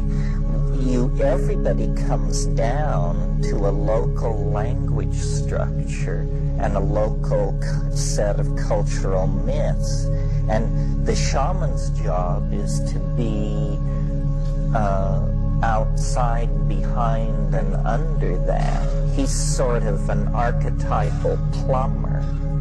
And he knows where the shit goes. He knows how to repair the system that everybody else is invisible to everybody else. I think it's very challenging to do this stuff in any cultural context. One thing you find that you may not expect when you go to the Amazon is not all shamans have the great zest for going as deep as possible. There are a lot of shamans whose attitude is you get in, you do the work, and you get out fast, and you take only as much as you need to. It's a question, which is more important to the content of your psychedelic experience? The books you've read in your life or your genetic heritage? That kind of thing. Teasing this apart, the only way we'll ever know, and this is why I tend to encourage and hang out with the technical crowd on one level, virtual reality is a technology that might allow you to show somebody the inside of your head. And if I could, spend 6 months building a virtual reality, which was my DMT trip, then escort someone into it and show it, and then they would say, that's exactly what happens to me. Or they would say, that was the damnedest thing. I mean, nowhere does that come tangential to anything familiar to me. Well, then this would be wonderful. In either case, you would either have confirmation of a generally recognized reality or a breakthrough to an immense domain of potential creativity where every individual could create their own equally personally compelling metaphysical joyride of some sort. I think, on one level, what we're doing here is something that's never been done before in Western society that I'm particularly aware of, which is we are talking about the psychedelic experience. This is the first step toward understanding it. I guess the first step is having it. But then so many people have had it who don't attempt to English it. And it's quite respectable to do that. I mean, too much has been made of the indescribability of it. I mean, it's fine to say that, but then decency demands that you go forward and describe it. You're pushing there against the envelope of language. The culture cannot evolve faster than the language. The language is the flashlight that shows the path. And so if we don't talk about something, race, homosexuality, drug experiences, then no cultural progress takes place on that front. It's like it just doesn't exist.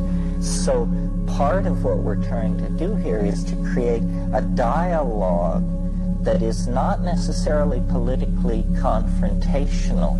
Too much of the public dialogue about drugs is all about whether they should be legalized or not. I mean, you can take care of that in one sentence. Yes, they should, and they won't be. So now let's move on with that. But experience, this is probably the richest domain of experience that we have. I mean, you may go on your vacation to Benares, and I may go to Argentina, and we will get back and talk about the restaurants, national parks, and museums that we visited. But far more interesting conversation could take place if I do psilocybin and you do mescaline, and then we get together and talk about the places we have seen. In other words, this psychedelic universe, whatever it is the major datum of experience. It's larger than this planet. Nobody knows how large it is. The further in you go, the bigger it gets.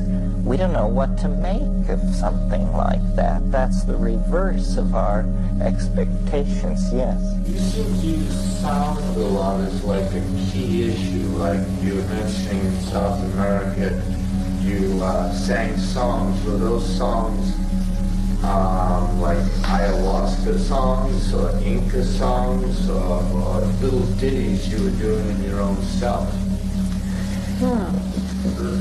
They were, in some cases, ayahuasca songs that Don Fidel taught, and in some cases, just taking ayahuasca, I learned, and to call them songs, but one of the things that's so interesting about ayahuasca is that it promotes a synesthesia that's very dramatic. You seek sound, and when you make it, you have an experience which is beyond English by several leaps. The experience of generating colors out of a vibration, so that you go,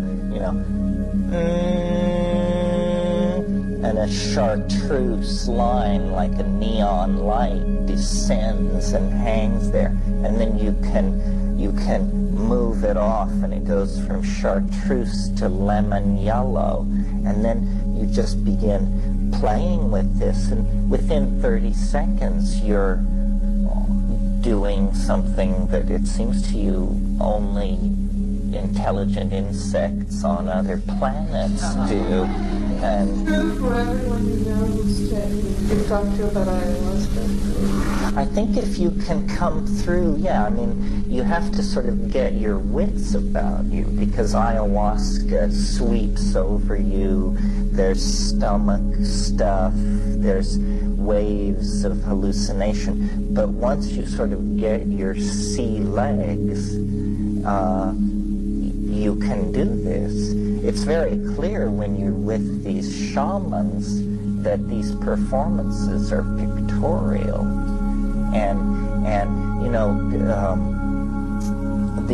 originally the active principle of Banistereopsis capi was called telepathy.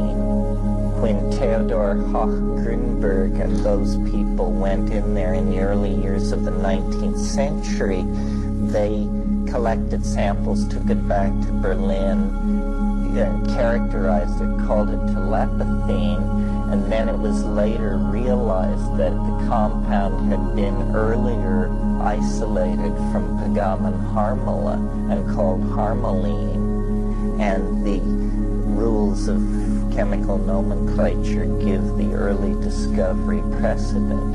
But it was called harmaline because, it was called telepathine because the tribal groups using it seemed to have this extraordinary group-mindedness. This is one of the things that I'm keen to talk about, is the fact that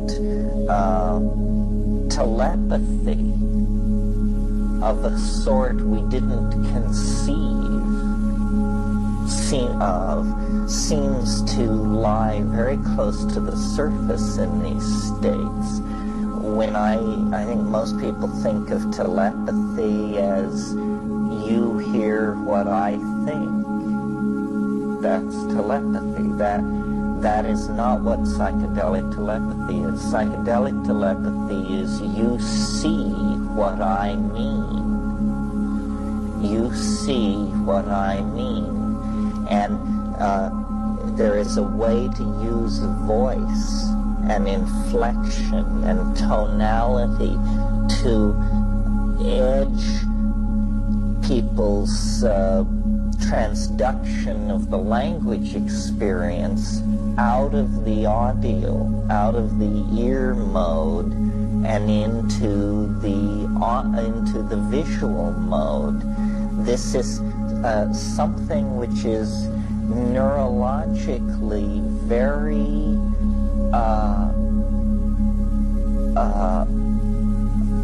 fragile in us. It's as though the land is very flat and the river flows one way through the audio processing channel of the neocortex, but just a very slight shift of the inner stratigraphy and the river would flow another way. It would flow into the visual cortex, and language would become a thing beheld. And one of the things that's so interesting about ayahuasca is that it contains DMT and harmaline, and these are both brain neurotransmitters occurring in normal metabolism, suggesting that, there is simply a 1 or 2 gene mutation, or the intensity of the expression of a gene already present that would switch brain chemistry toward visual processing. Meanwhile, in the culture, simultaneously, there is this tendency going on the culture is becoming more and more imagistic.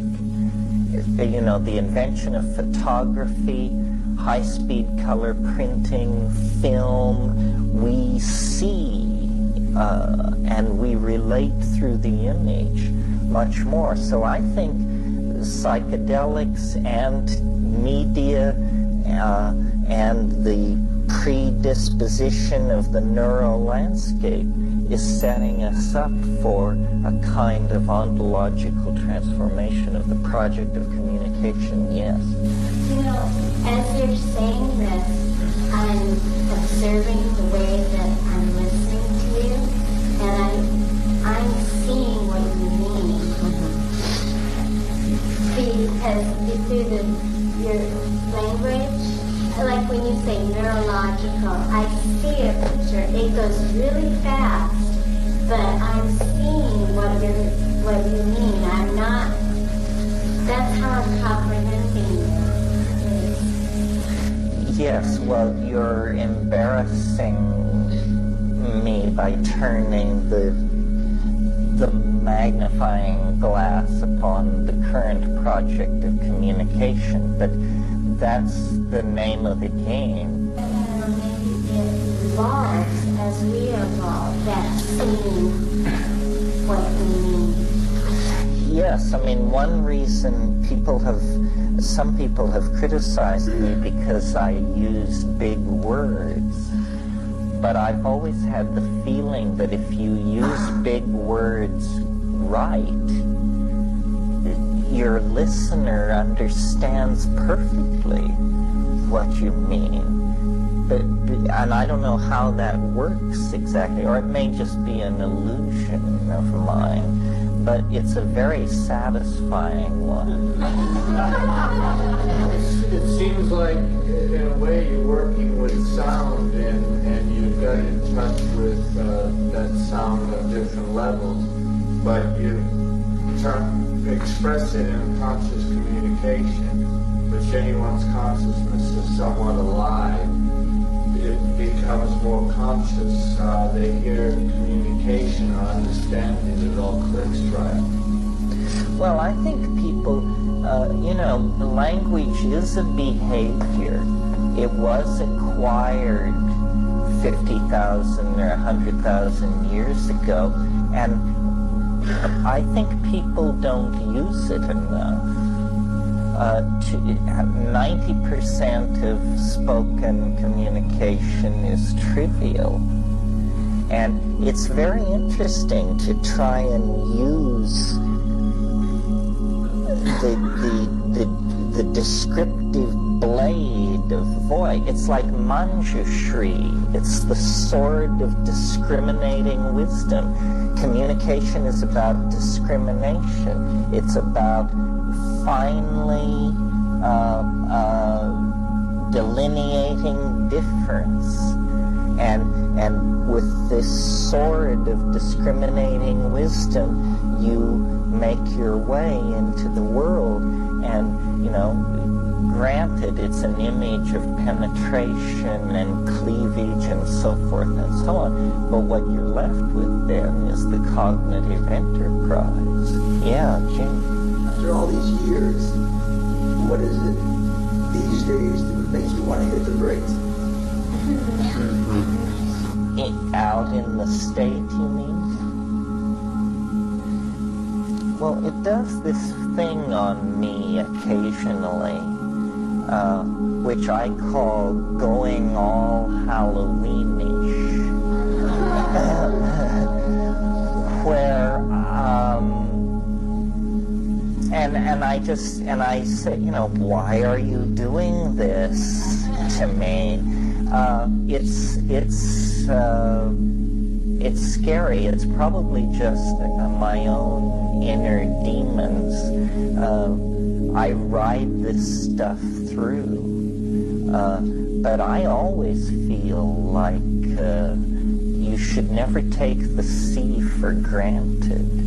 And the metaphor we're dealing with here is the sailing of small ships over great and turbulent depths.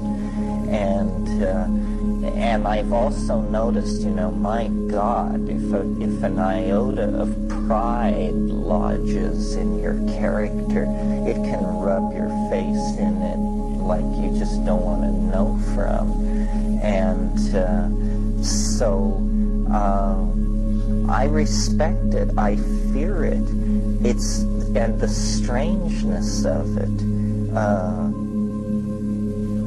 Somebody near and dear to me, I won't name them, but just recently described taking ayahuasca, and the dose was somewhat low. So after a couple of hours, they smoked some DMT on top of it. And with your MAO inhibited like that, this is a pretty hairy-chested thing to undertake. Don't try this at home, folks. With your MAO inhibited like that, it just settled in. And he said, it is strange. I mean, when you get the when you get the tabs trimmed, and you get the focus right, and you can just look at it, he said, it just says, behold, if you can, O mortal, the essence of Tregyagmanalamaglakt. And you're just saying, oh my God. Because it is clear that it presents itself through a series of veils, and it's so kind to first timers and second timers. It's like a series of Disney-esque images, but God, once you're into it, and it begins to part the veil, and you realize, the human mind is just like the mind of a gnat falling into the sun of peculiarity. And you say,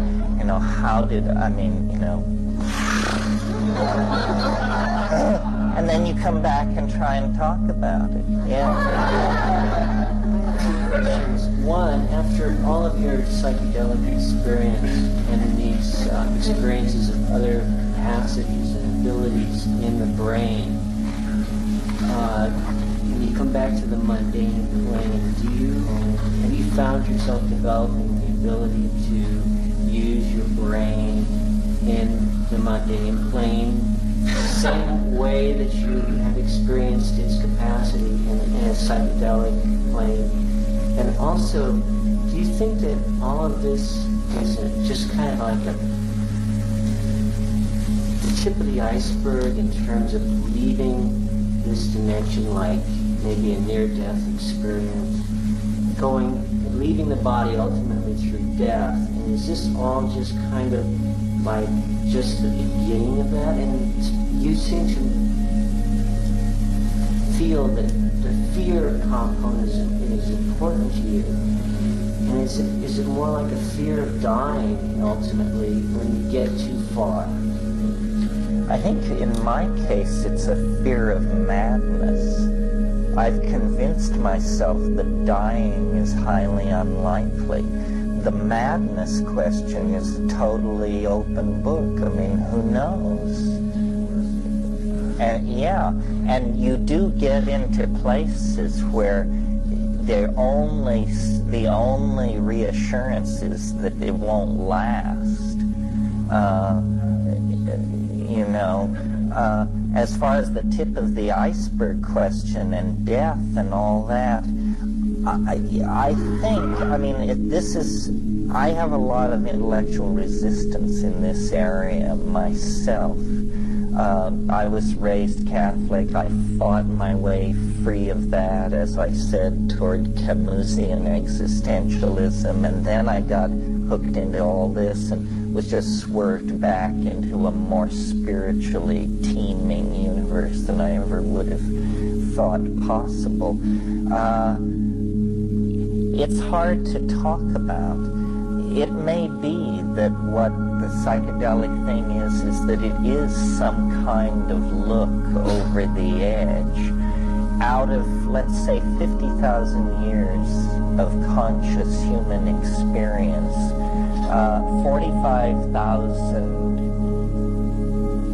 49,500 of those years has been lived in the assumption that something survives physical death. And only in the last 500 years in Europe has this become a gradually less and less popular assumption.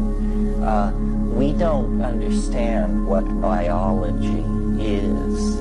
We understand some of the details of how form maintains itself, but we don't understand the mystery of the descent of form into matter.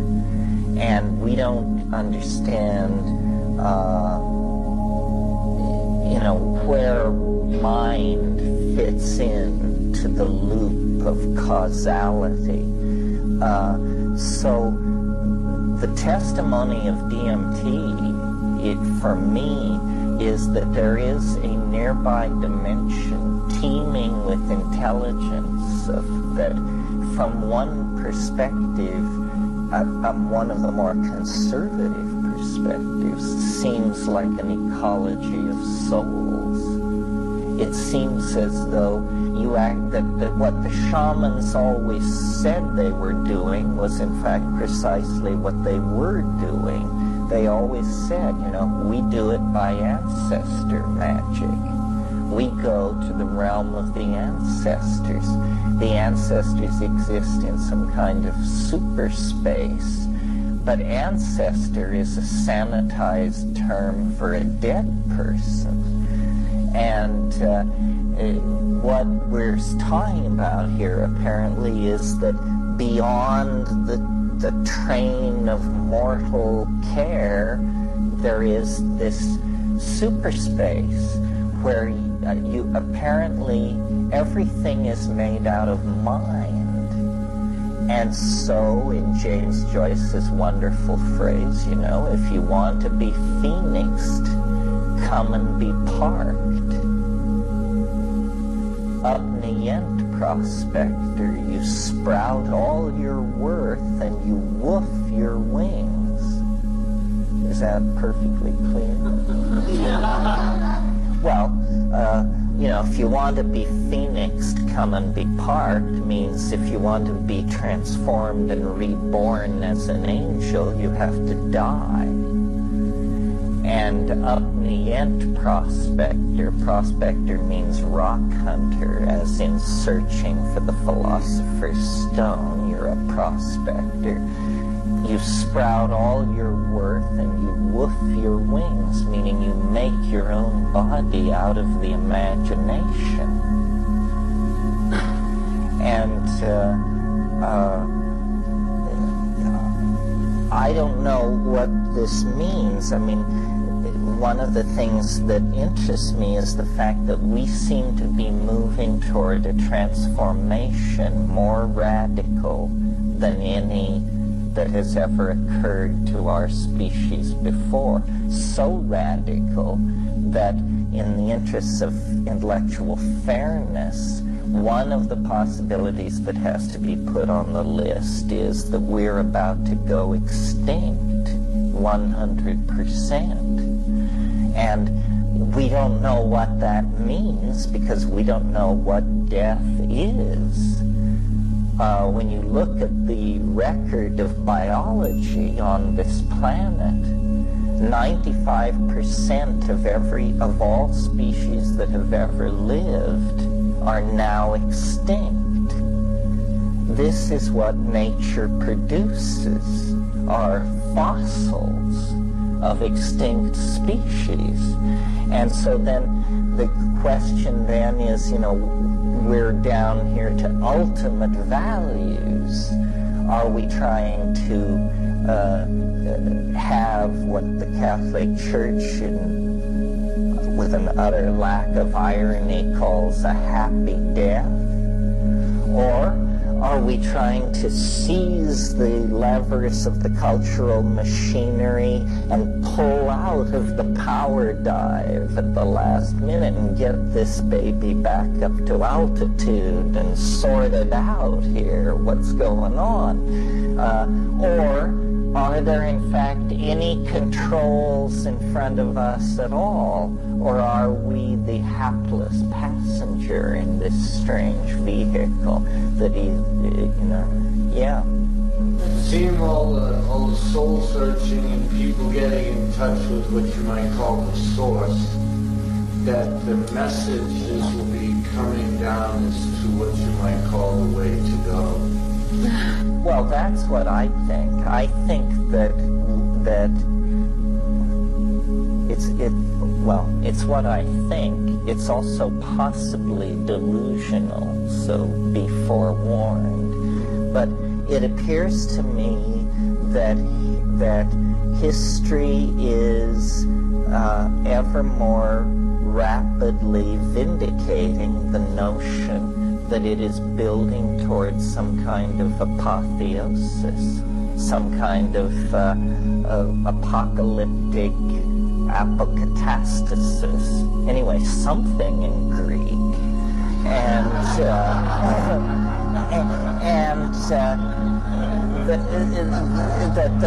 the people who project the human future thousands of years, they don't understand the asymptotic speed. I mean, you talk to somebody in, like, let's just take a field, gene transplant. You talk to somebody who's tops in gene transplant. They tell you things which just drop your jaw. Then you walk over here to another laboratory and talk to somebody in parallel processing computation, and they tell you astounding things. Well, you realize these two people don't know each other. All of this information is vectoring together, and the connections are being made, and it's out of control. No company, no government, no religious group, nobody is in control of this, and yet there is a plan. It isn't a chaos. There is a morphology being expressed that won't wait, and we all are simply the cells being directed into this archaeological expression of mind. Yeah. When you were talking before about kind of the Enlightenment period where artifacts were being brought, displayed, enjoyed, and I'm wondering about at the time when in 1996, what kind of cultural manifestations you might be involved in the liberation of that. If that's making sense or No, that makes sense. It might make more sense to other people this evening, but the answer to the question is the parallel resonance between now and then, or between 96 and the past, was the great flowering of the Umayyad Caliphate at Baghdad, which was the birth of modern science through the codification of algebra. And so two things to keep your eye on in 96 are the political fates of Islam worldwide and breakthroughs of a major sort in abstract systems of description like algebra and that sort of thing. Or it could...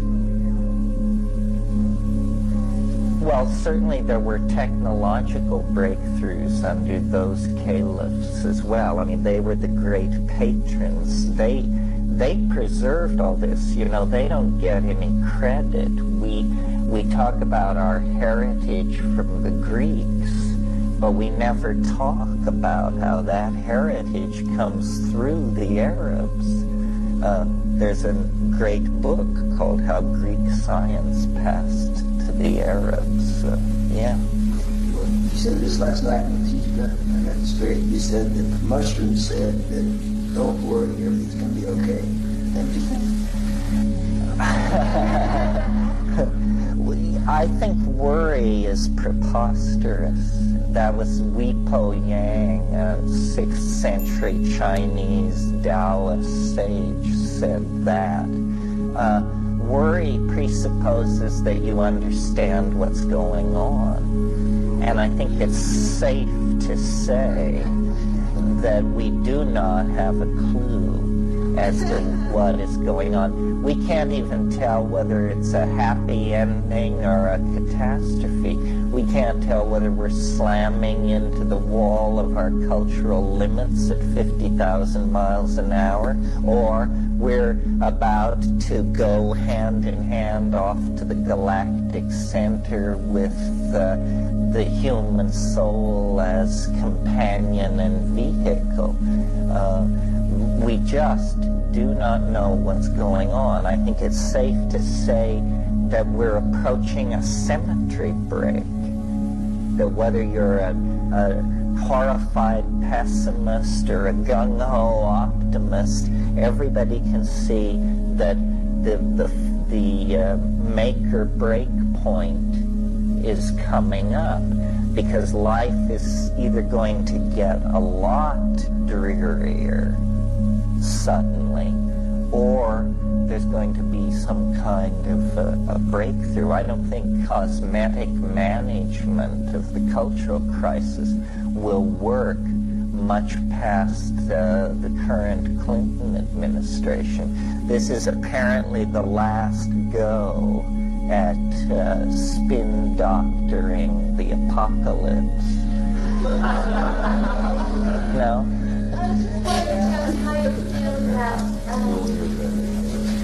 Technology behind the AIDS crisis, artifacts or fetch in certain areas from those, beleaguered ivory and covered towers. So what do you mean exactly by the technology behind the AIDS crisis? Well, I mean, what does it represent to us?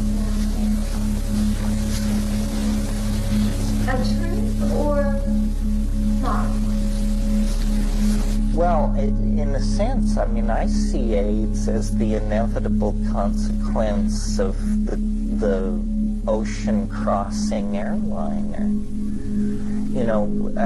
Always sites of pilgrimage were sites of disease conveyance, and any virus worth its salt would jump into this situation and exploit it. Now, as to the darker side of the AIDS thing, in terms of, was this a product of human engineering or human intent or so forth and so on, that's an interesting question, but in a way, it really doesn't matter. It's a product of human behavior, and I don't mean simply sexual or homosexual behavior. I mean such behaviors as travel, pilgrimage, the wish to mix it all up. I mean, think of the gene streaming that is taking place in the 20th century. I mean, I know a Tibetan married to an Egyptian woman, and stuff like that's going on all over the map. So there's all kinds of crises. When we were a nomadic community, the transmission of disease was retarded by the fact that human groups didn't really come into that much contact with each other. I mean, when you're in a place like Terminal 1 at Heathrow, and you just look around you, I mean, my God, Muslim priests, Tibetan lamas, Botswanan dignitary, and people are just swarming and swarming and swarming and using the bathrooms and coughing. And in these airliners, when they fly over the ocean, when they fly above 30,000 feet, they recycle the air in such a way that if there's one person who has a problem, 275 people are having their immune systems on red alert by the time you get to Tokyo or New York. Not to rave, but yeah. I'm not sure, but it sounds like you talked about, I'm thinking about early Christianity, the abstract. That all sounds hallucinatory, like a look back toward paradise, or something like that. Well, in a sense, one way of analyzing Christ, if we keep pretty much to the strict orthodoxy and accept the Gospels and so forth, is he presents a shamanic figure. And the unique claim of Christianity was this bizarre doctrine of the resurrection of the body. That was the part that was the jaws dropper.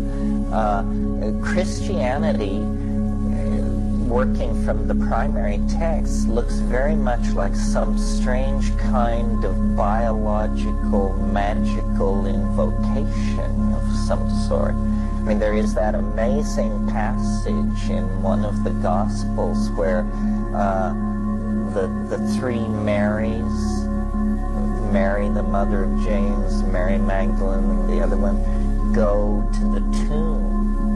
And Christ is standing outside the tomb, and one of the women starts toward him, and he says, "Touch me not, for I am not yet completely of the nature of the Father." Well, good grief. You know, what's going on here? He is resurrected. He has overcome death.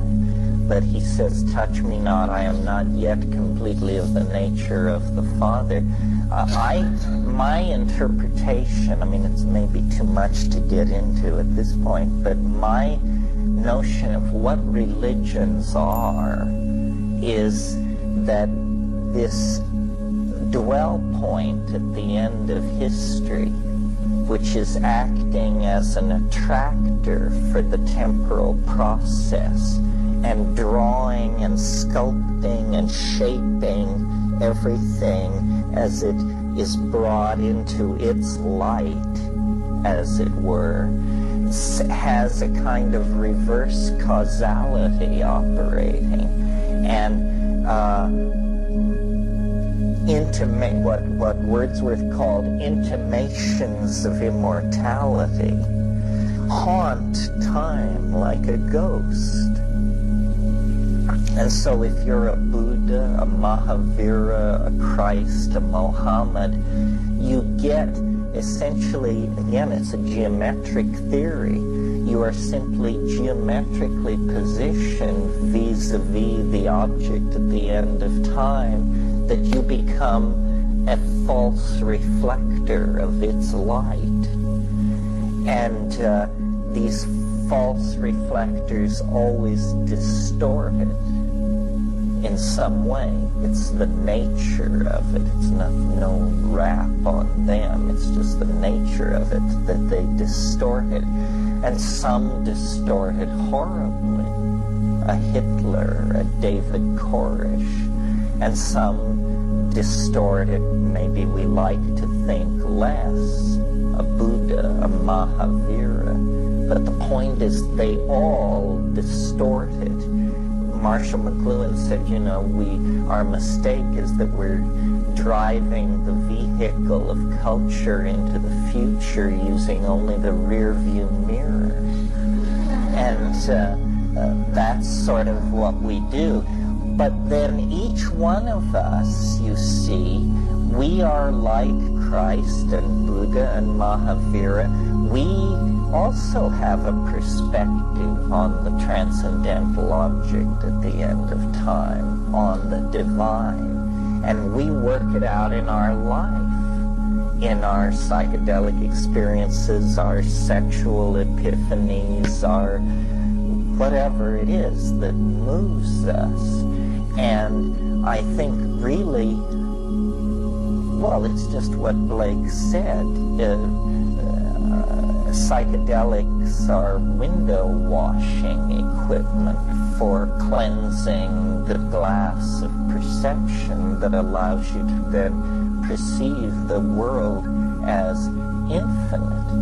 And also because this transcendental object lies ahead of us in time, to know it is in some sense very woo-woo, very tricky to English, in some sense to know the future. And that this is, I think, where the existential power or the quality of mimoshness, of realness, comes into the shaman's personality. The shaman knows the future. And in the same way that I, as a 46-year-old man, can advise my 12-year-old daughter and have an immense kind of position of existential authenticity in her world, it's because I know the future. You know, I know that the first love will not be the last love, and I know that heartbreak lies along the way and all this. I'm wise from her perspective. Well, a shaman is a wise person, and they are wise because they know the future, not of the individual only, but also of the culture. And that's why, you know, when the TV cameras arrive in the Ecuadorian village and they boot the medicine man out of his thing, say, well, Jose, what do you think of the fact that the forest is being cleared? The usual reply is,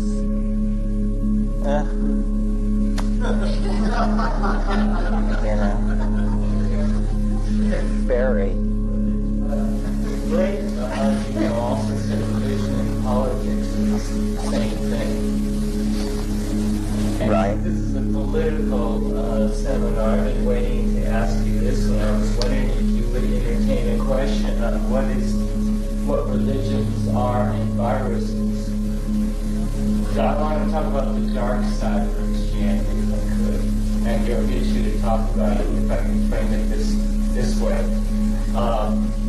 On psychedelics, with books, Christianity, or I think a better word is Christianism, as a spiritual ideology, looks like a warfare, a protracted warfare, if you will, against the earth, against the body, against our very humanness.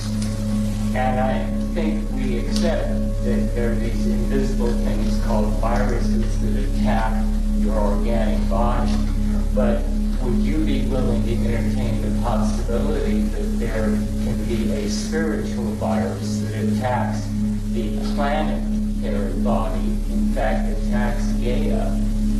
And the reason I ask that is because you remember Porphyry, long ago in Christianity, was on the rise, and the Neoplatonic philosopher said that he thought Christianity was a disease of the soul, and I think Freud and Jung have pretty much proved the same thing.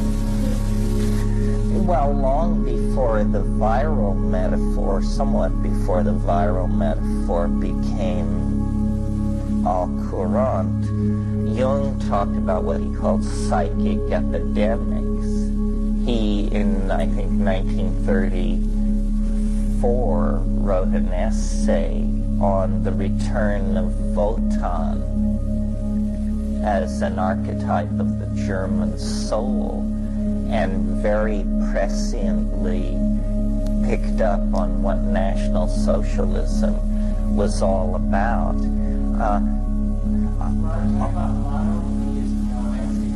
Well, now that's an interesting... And monotheism and Christianism as the apotheosis, I get to use that word too. In Western history, Western society, Christianity or Christianism being the apotheosis of the patriarchy. Well, I'm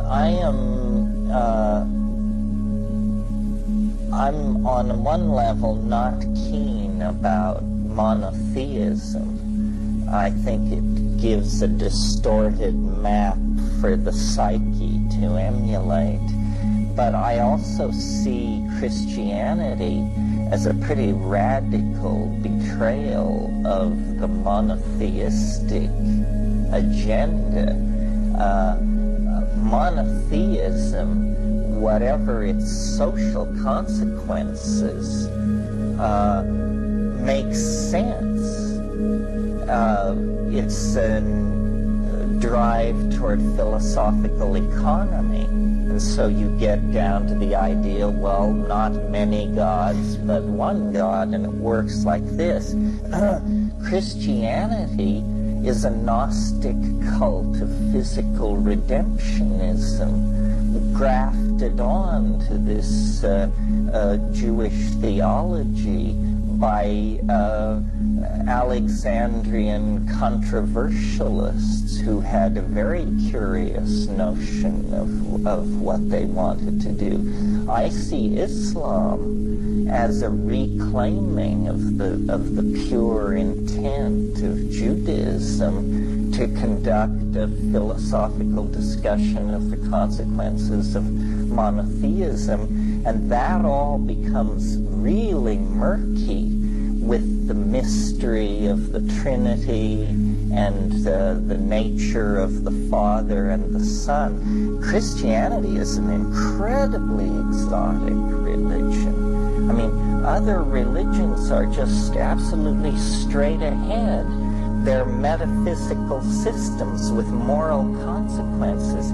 Christianity is about the absolute worship of the irrational and the incredible. You know, Origen, who was one of the great patristic writers, great Christian fathers, they said, your religion is absurd. It's preposterous. And he said, credo te absurdum. I believe it because it is absurd. That's the foundation of the Western mind. All this mumbo-jumbo about reason and evidence, I mean, when you strip it away, you know, it's ultimately a faith in the absolutely, incontrovertibly incredible, the resurrection.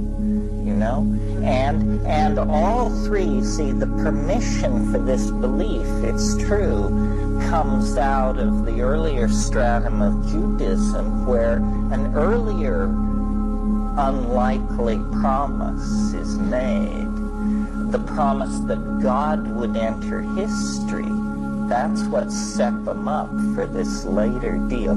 God will enter history, they were told. And then, so then if you're a theologian of this faith, the question obviously arises, how will God enter history? And, you know, you ruminate on that for 500 or 600 years, and eventually what you come up with is, he will send his own Son.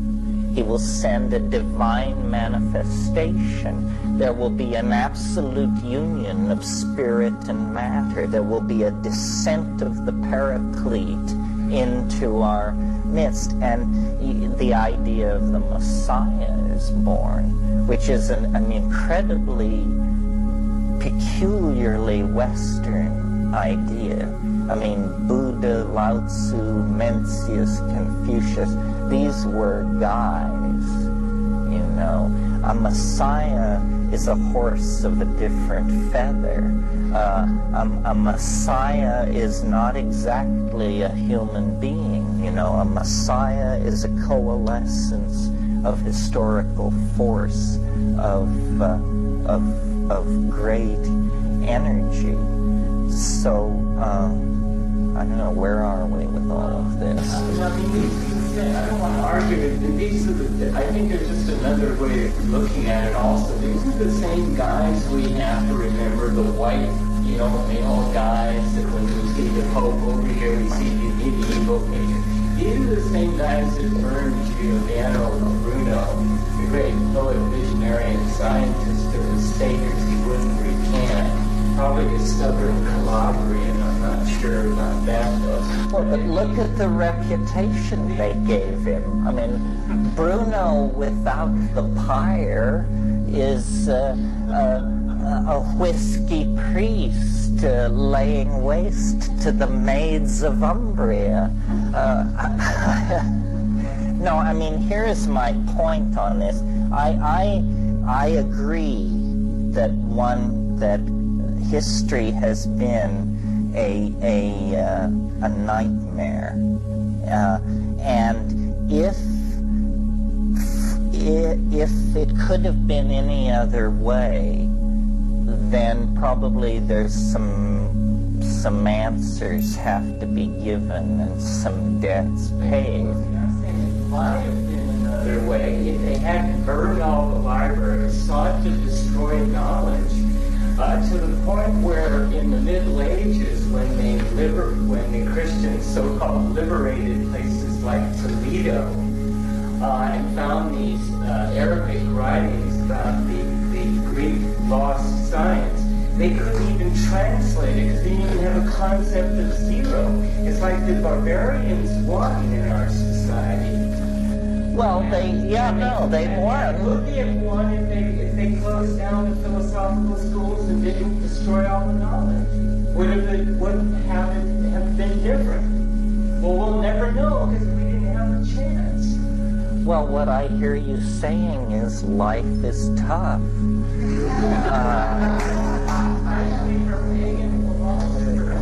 Yes, you may have to make your career choices carefully here.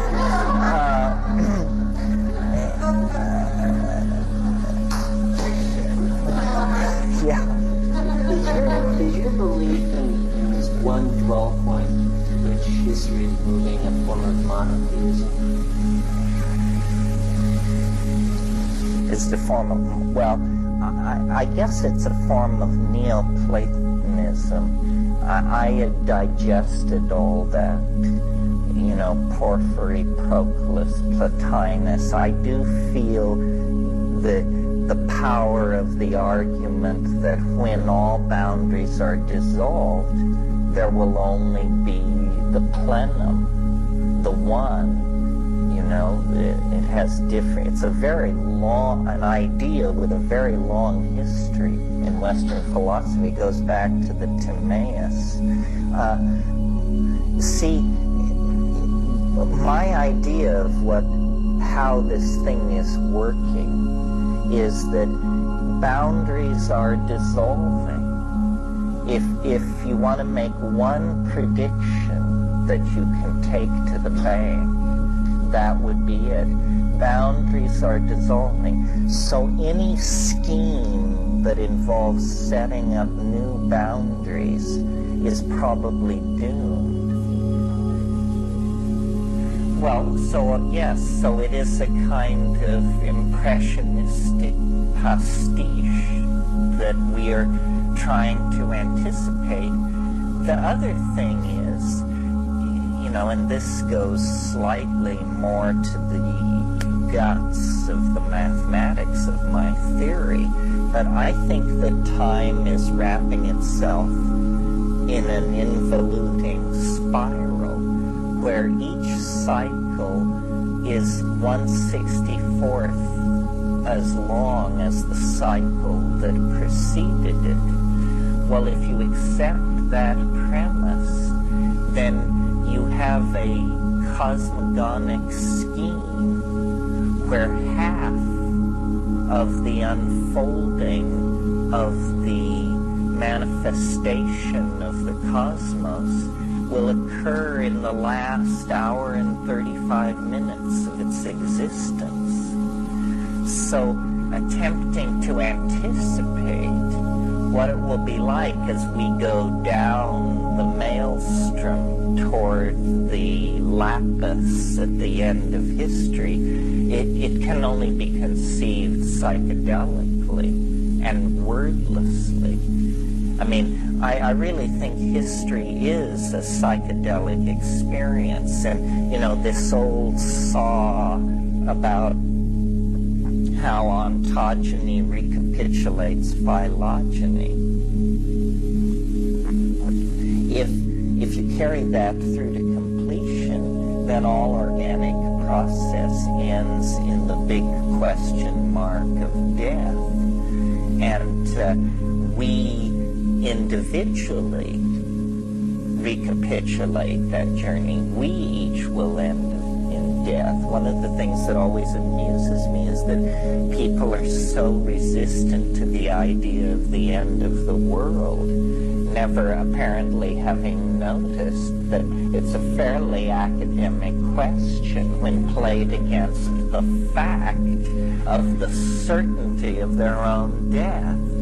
You know, their world is going to end, so what's with all this altruistic concern about all the rest of us? We'll take care of our own apocalypse, thank you. You just need to come to terms with your own, because it's inevitable. Somebody had, yeah. What do you think will happen to Islam, when it used to be the West and fundamentalists? I know it's struggling to survive and to reclaim its old territories. Well, I think that as this postmodern, post-communist thing unfolds, for several reasons, Islam is poised to make the greatest steps forward since the 10th century for two reasons. First of all, because out there in Central Asia, Azerbaijan, Turkmenistan, Kyrgyzia, an enormous chunk of real estate is poised and rightfully moving toward fundamentalist Islam. If those states become Islamic states, Islam will effectively double the amount of land that it controls on this planet. The other thing is, as time accelerates, as the weirdness spreads, the global networking, the simulacra, the teledildonics, the virtual reality, as all this stuff becomes more and more prevalent, a lot of people are going to freak out and reach for the button-marked return to traditional values. And on a global scale, this is Islam. Christianity is a horror to capitalism. Christianity is not traditional values. Islam is not kidding. And I can imagine millions and millions of people alive today who can't imagine that they would ever entertain conversion to Islam, who will, before the end of their lives, make it part of what they're about, because there is no other traditional system available. I mean, it's either that or what I call consumer object fetishism, which means, the Mercedes, the house in Saint-Tropez, the Rolex watch, all of that. That's it. Diamonds on the soles of her shoes, yeah. How about Orthodox Judaism? Judaism and all that stuff like that. I don't think Judaism is not a converting religion. You know, you say you want to become a Jew, they send some guy 3 times to convince you it's a bad idea. You're not going to. Yes. In between, you have the Islam and you have Christianity, but in the society, it doesn't seem there's like much words of what you call like the word of truth coming out of the music or out of the society. There's like bits and pieces and fragments, but there's no basic word of it's like you might call hope or truth. You mean out of popular culture? Right, there's nothing really, maybe this to some degree is coming out, but there's not a lot coming out. You get fragments in music. Well, I mean, this is why why I associate myself with rave culture and house and ambient music and all that, because that, you all know what this is, right? Well, see, that's part of the problem. For years and years, youth has just been wandering in the desert of nihilism and industrial noise bands and that sort of thing. So now out of England, there is a new kind of music which has different kinds of names. I mean, it's called house, it's called ambient, it's called rave, it's called trance dance, tribal, rap. It comes out of hip-hop. It doesn't come out of rock and roll. In fact, it's quite consciously not rock and roll. And it's very optimistic. The people who are 18 to 28 are the most withered generation in a while, and they are not buying into the consumer object fetishism, and they don't seem to be converting to Islam in large numbers either. And so I think that you'll be amazed that popular culture will take a very positive turn in the next few years. There's immense energy under the surface. Most of these bands produce CDs in pressings of 2,000 or 3,000 copies, but it's a very vital and alive thing. In a way, it would seem they might come out with a wave of conscious lyrics that are true, and like somehow in the 60s, you had Pink Floyd pop up, the Beatles, all the groups were coming out, but there was a basic movement, and everyone at that time could relate to those words. Well, I think we're just slightly premature.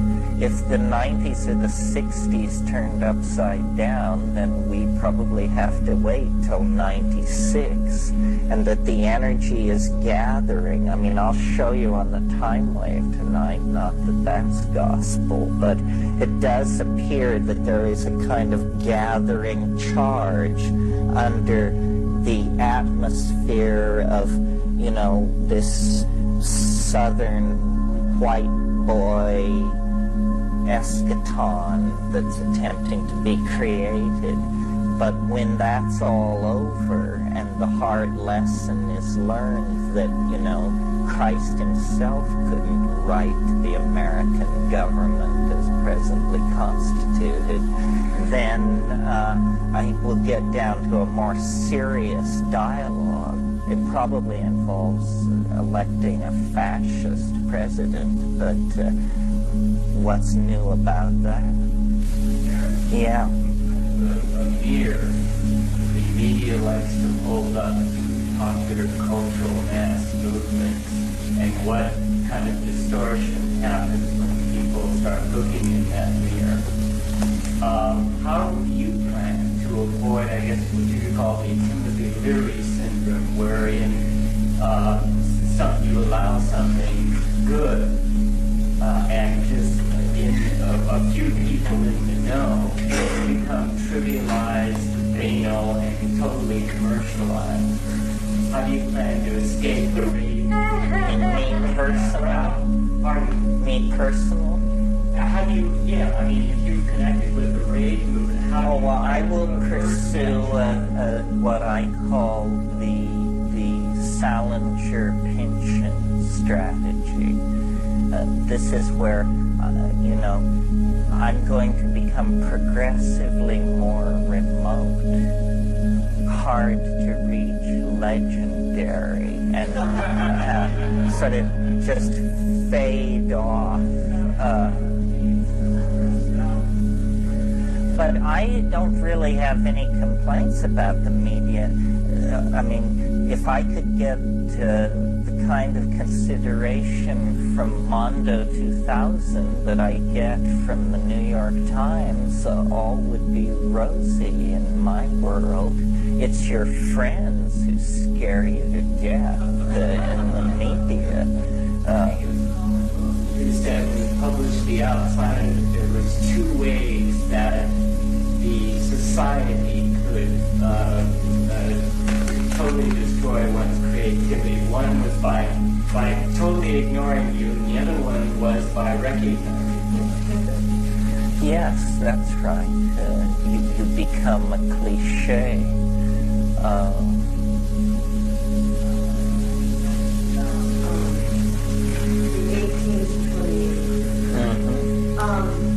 My concern is how, what's going to happen to them? And that's where politics come into it.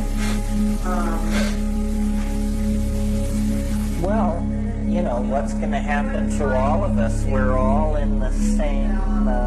For them, so that what happened in the 60s doesn't happen, where there's just like this incredible, or being particularly aware of an incredible kind of resistance and running.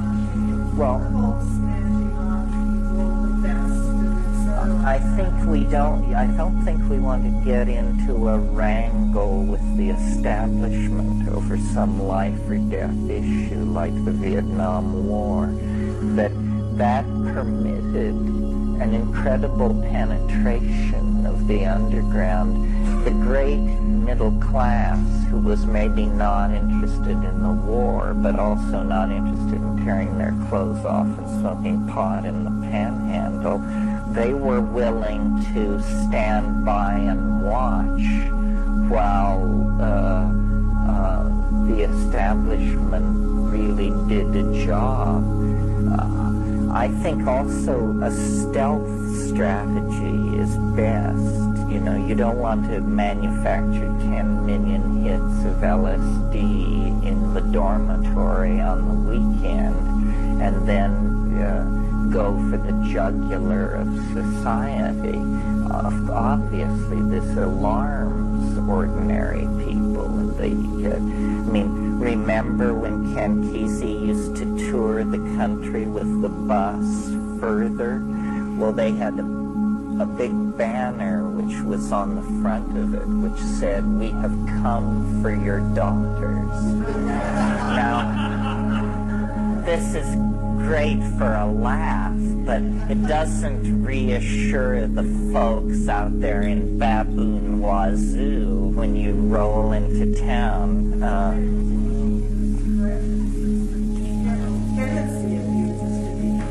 Well, and a lot of survivors of the 60s are now in position to help. A fifth column within. All the years of guilt you've built up over how you betrayed the revolution could be redeemed in a single moment down the road a few years, because you can intervene at some crucial point. Stoning dosing dole. No, I think the Republicans, their only hope of survival is to nominate Perot. which they probably will do. Yeah. I wish I could be in your writing off of fundamental Christianity, but I kind of see it as such a strong irrational force that I'm really worried about it. I'm wondering why you think it's... Well, again, when we look at the time wave tonight, you'll see that we're in a period which it has a very strong resonance with the Dark Ages. You've probably noticed anyway.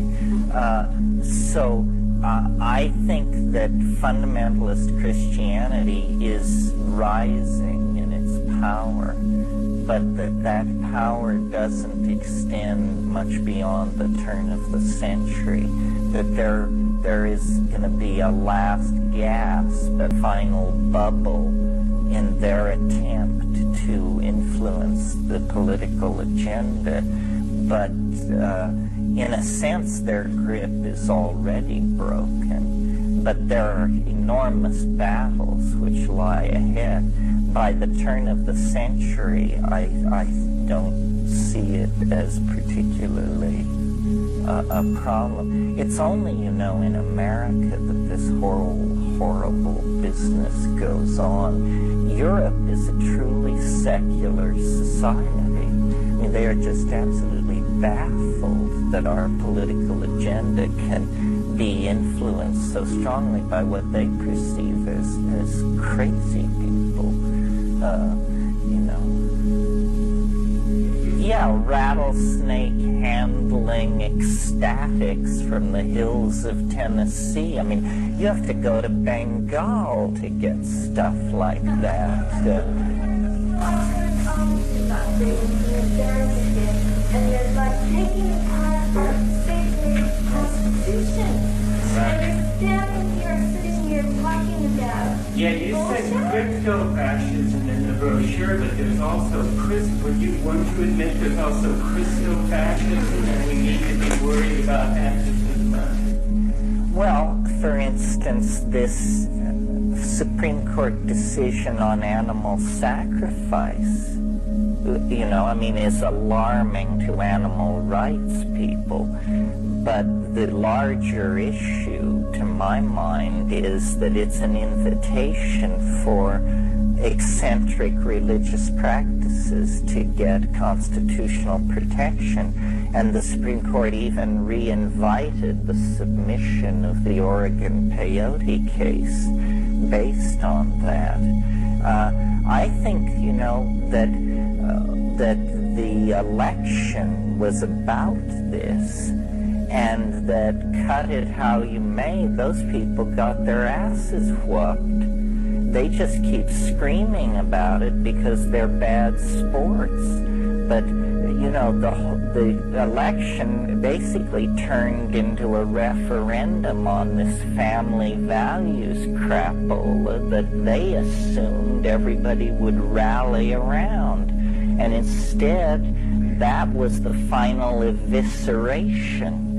So I think they are very poor sports, but that they are not controlling the political agenda of this country. Of course, give the Democratic Party enough rope, and I'm sure they can sufficiently fumble the ball to probably get Herman Goering elected. What are you here to see that in as much disbelief as I am that in the anti-papist country of Thomas Jefferson, the Pope could come here and draw a crowd that looks like the Beatle visit of the 1960s, and in the stadium full of all these people crying and tearing at him. This is supposed to be a secular society. Why does this guy get this kind of reaction from the American populace? Doesn't that disturb you? Well, what disturbed me about the papal visit is I could see that some very, very sly public relations people are going for the same demographic I'm interested in. the way in which it was presented as an outreach to youth, and how, you know, he's in the hood, he's our guy, you know, he's my man, the Pope, my man. I just thought, you know, this is bizarre, but also a measure of desperation. I mean, I just think, you know, this too will pass away. Let's check the time wave. I think it has something more to do with the Avalonia, the captivity at Avignon, than the politics of Denver, I think. Help me out here, somebody. Where are we? Yes. My latest pitch is that the second generation Hare Krishnas are really beautiful kids. Okay, they've got really good, strict spiritual training for 18, 20 years. And they don't have anything to do with the institution or strict rules and regulations. And they have a very nice appreciation for drugs and chanting, dancing, and feasting. I think when the raves get with the second generation Hare Krishnas, it'll be a nice combination. Well, see, in a sense, the rave is an attempt to be second-generation freaks, to actually learn from the 60s. I'm pretty positive about, well, it's just going to be a smorgasbord. The evidence is going to come in faster and faster, supporting all positions.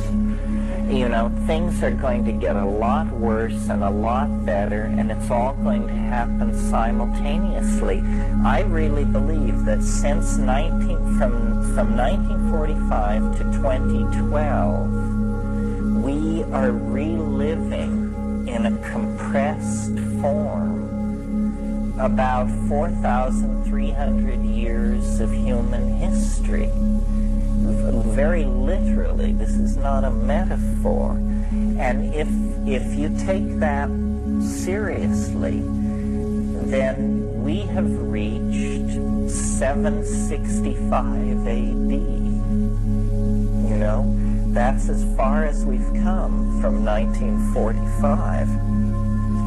And ahead of us lies the establishment of Gothic Europe, the Black Plague, Newton's laws, the Italian Renaissance, the Machine Age, the European Enlightenment, the discovery of atomic power, DNA. I mean, all that lies beyond the turn of the century. So when people are frustrated by the fact that we can't see what the transcendental object at the end of time is going to look like, I can't say, here's what it'll be like on the great day when it comes. It's because it lies literally below the horizon of rational apprehension. But that doesn't mean that when you look east, the sky isn't streaked with the blush of rosy dawn. It is. It has been for centuries. We're moving toward this thing. It has to do with the idea of human freedom. It has to do with the idea of the dignity, the inherent dignity of human beings. It has to do with the idea of everybody should have 4 square meals and a roof over their head. I mean, it stretches from the sublime to the mundane. It's an idea of how it should be, and sometimes it resides in the secular domain through the schemes of Marxism or even of National Socialism, and sometimes it resides in the domain of religion as some kind of great cleansing, or the descent of the glory, or the coming of the Maitreya. But human history is the outer shell of the phenomenon. That's one way of thinking of it. So if you find yourself inside human history, then you are inside the attractor field of the transcendental object. And then you just have to find where you are in the historical galaxy. Are you just about to escape its influence and drift off into the interstellar darkness?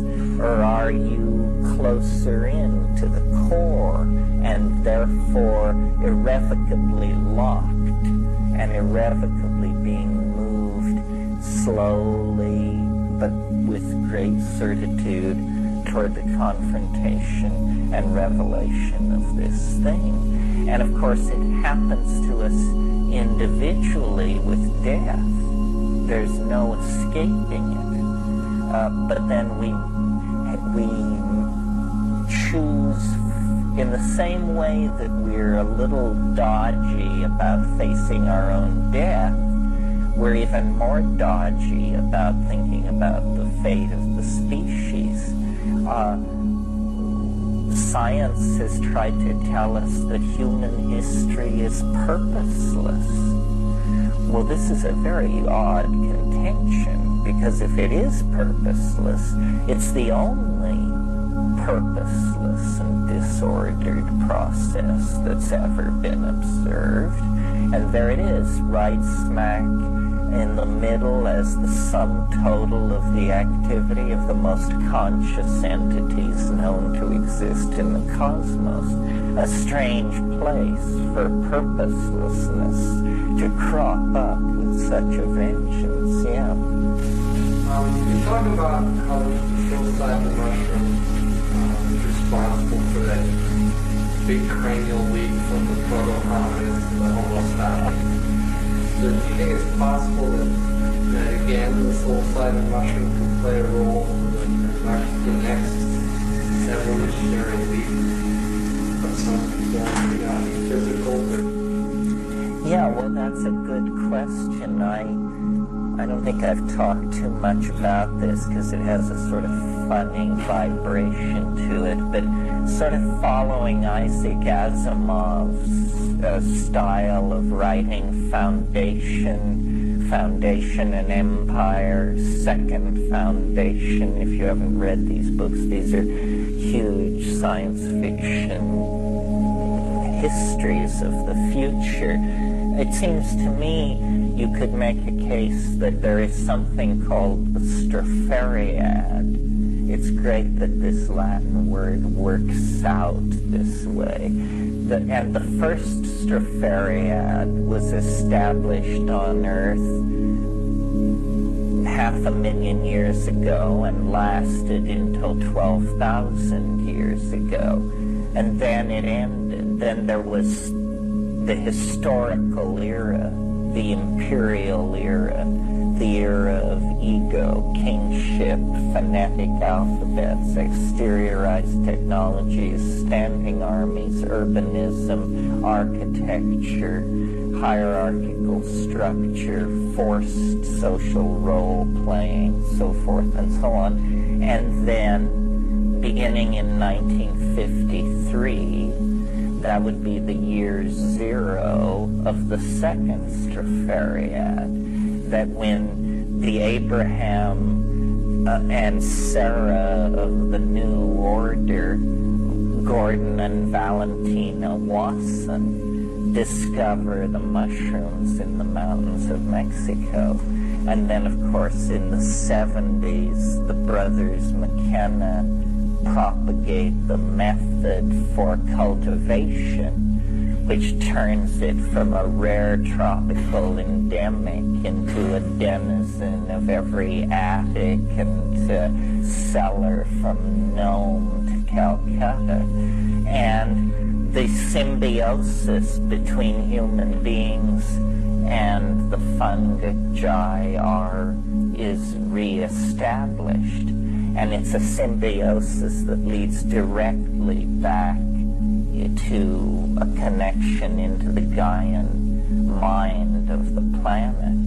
It would be great. I mean, it's a little grandiose for me to claim it, but it would be wonderful if technology would miniaturize itself, if sexuality would generalize itself, if nomadism, electronically sustained through universal issuance of power books and fax modems, were to come into vogue, and an entirely new social, isn't that what it says on the dollar bill? A new social order for the ages would be born, and we could all become an eye floating above our own pyramidal database of uniquely sculpted, virtually real personal bric-a-brac.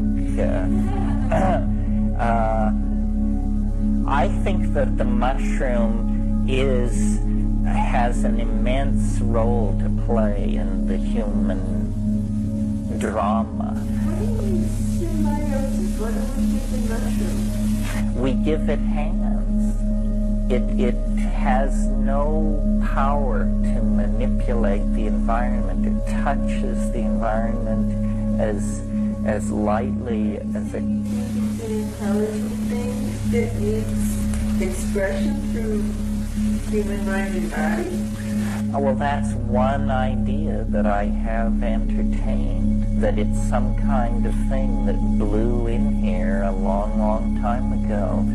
And it, as I was saying earlier this morning, we will come to live in the imagination. If you look at the mushroom, it looks like an organism that engineered itself that way and said, let's de-emphasize our bodies, let's reproduce by spores, let's be primary decomposers, let's get out of the food chain, let's spread ourselves as lightly as cobwebs through the ecosystems we inhabit, and see who eats us first. But it seems to have like a database of intelligence that is transplanetary. And we don't know what kind of a barrier space represents to the drift of life. We've only known about DNA since 1950. Presumably, any civilization with a full understanding of DNA could design itself and create a karmaless body, an eternal style, an enormous telepathic capacity. So, the mushroomhood may be something that we're headed for, or at least it may serve as a natural model for a new style of organic existence as the shedding of the monkey begins to be progressively accelerated. It's perfectly clear that I don't think we can go to the stars as hairless monkeys. It's just bad packaging. It was great for the conquest of a terrestrial environment. But if we're serious about taking our place in the hegemony of galactarian civilization, then I think considerable downsizing and repackaging is going to be necessary for that, and the spores offer a good blueprint for that. Well, I see that it's noon. To your scattered bodies go.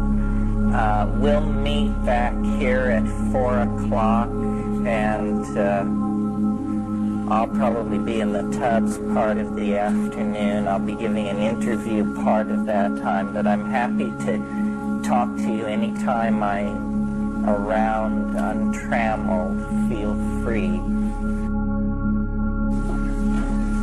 Well, let's see. It was suggested to me that maybe we should confine questions to designated periods so as not to break what was perceived by some as the forward thrust of rhetorical momentum and perceived as by others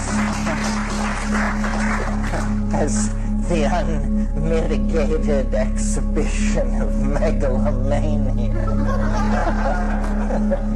Oh, I'm for that. So maybe we'll do that in that, which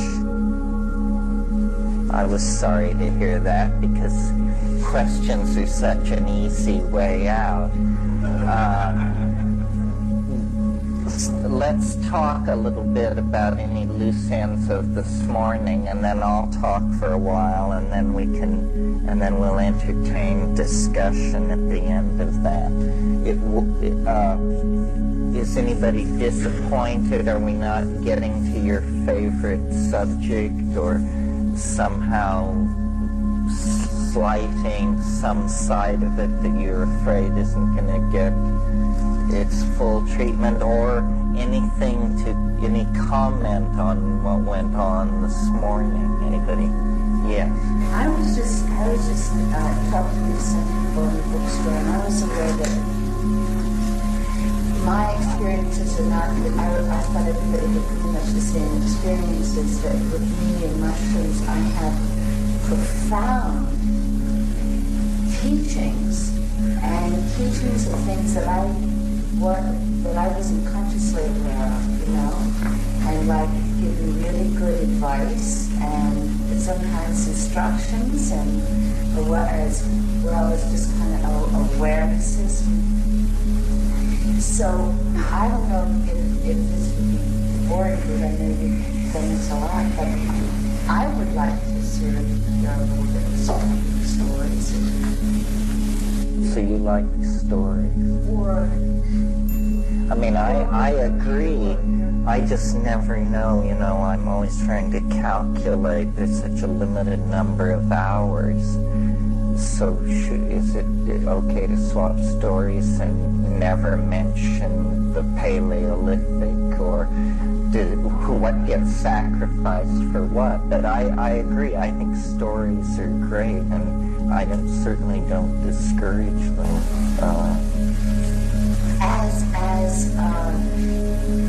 As you were talking about before, the intelligence in these substances,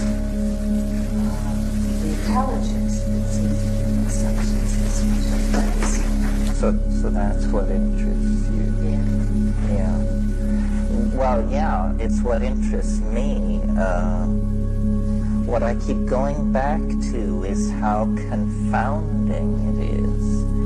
How confounding it is to rational expectation that a plant can, exactly as you say, I mean, it gives you specific advice. It can color coordinate your wardrobe if this is a major concern of yours. I mean, it has no snobbery in what it will deal with. It's eerily like a companion. I mean, no other, even psychedelic, does that. It's in a sort of a category by itself as an intellect. I mean, on DMT you encounter these self-transforming machine elves, or the gnomes of hyperspace, but these things are drenched with the peculiar and the outre. Often in the mushroom thing, it's very approachable and friendly and manageable, at least on a certain level. I mean, it's like anybody, any personality. It has depth. I never know. I mean, is this news to people, or is this ho-hum and we've been over all this many times before? the mushroom as mind, the mushroom as historical, something which is penetrating human history, changing what it means to be a human being. In my book, Food of the Gods, I argue that it actually shaped human organization out of primate organization, that our bizarre situation in nature, that of being half primate and half archangel, is explainable only if you assume some extraordinary catalytic agent coming into our environment around the time when we were descending from the trees and becoming omnivorous and switching over to becoming nomadic grassland animals. And, the human brain size doubled in 2 million years. The most extraordinary transformation of the major organ of a higher animal in the entire paleontological record. This is an extraordinary, would in any circumstances be an extraordinary challenge to the theory of evolution. The fact that the theory of evolution was generated by this very organ under discussion makes its inability to explain it particularly embarrassing, if you follow my logic. So there was some extraordinary catalytic action that, in terms of the geological record, was like a bolt of lightning.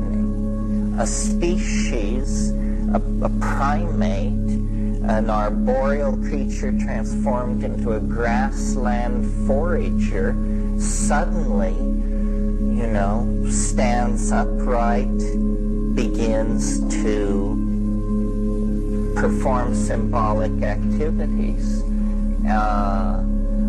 Our peculiar relationship to our sexuality and to dominance hierarchies, I believe, has to do with the fact that as primates, we are genetically scripted to have male dominance hierarchies. But for a very long time, the presence of psilocybin in the human diet pharmacologically interrupted that maladaptive behavior and created an orgiastic social style that was very strong glue for group consciousness, because men could not trace lines of male paternity under those circumstances. And so a very old primate behavior was, for a couple of million years perhaps, overwhelmed by a dietary factor. Then, fairly recently, with the drying of the African continent, the mushroom religion and the society that had gathered around it and the social and sexual style that had gathered around it collapsed.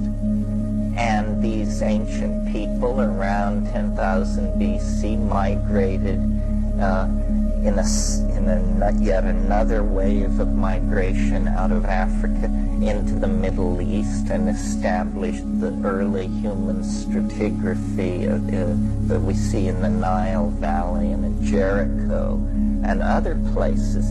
And that's the fall into history, because in the absence of the mushroom, the old primate program reemerges.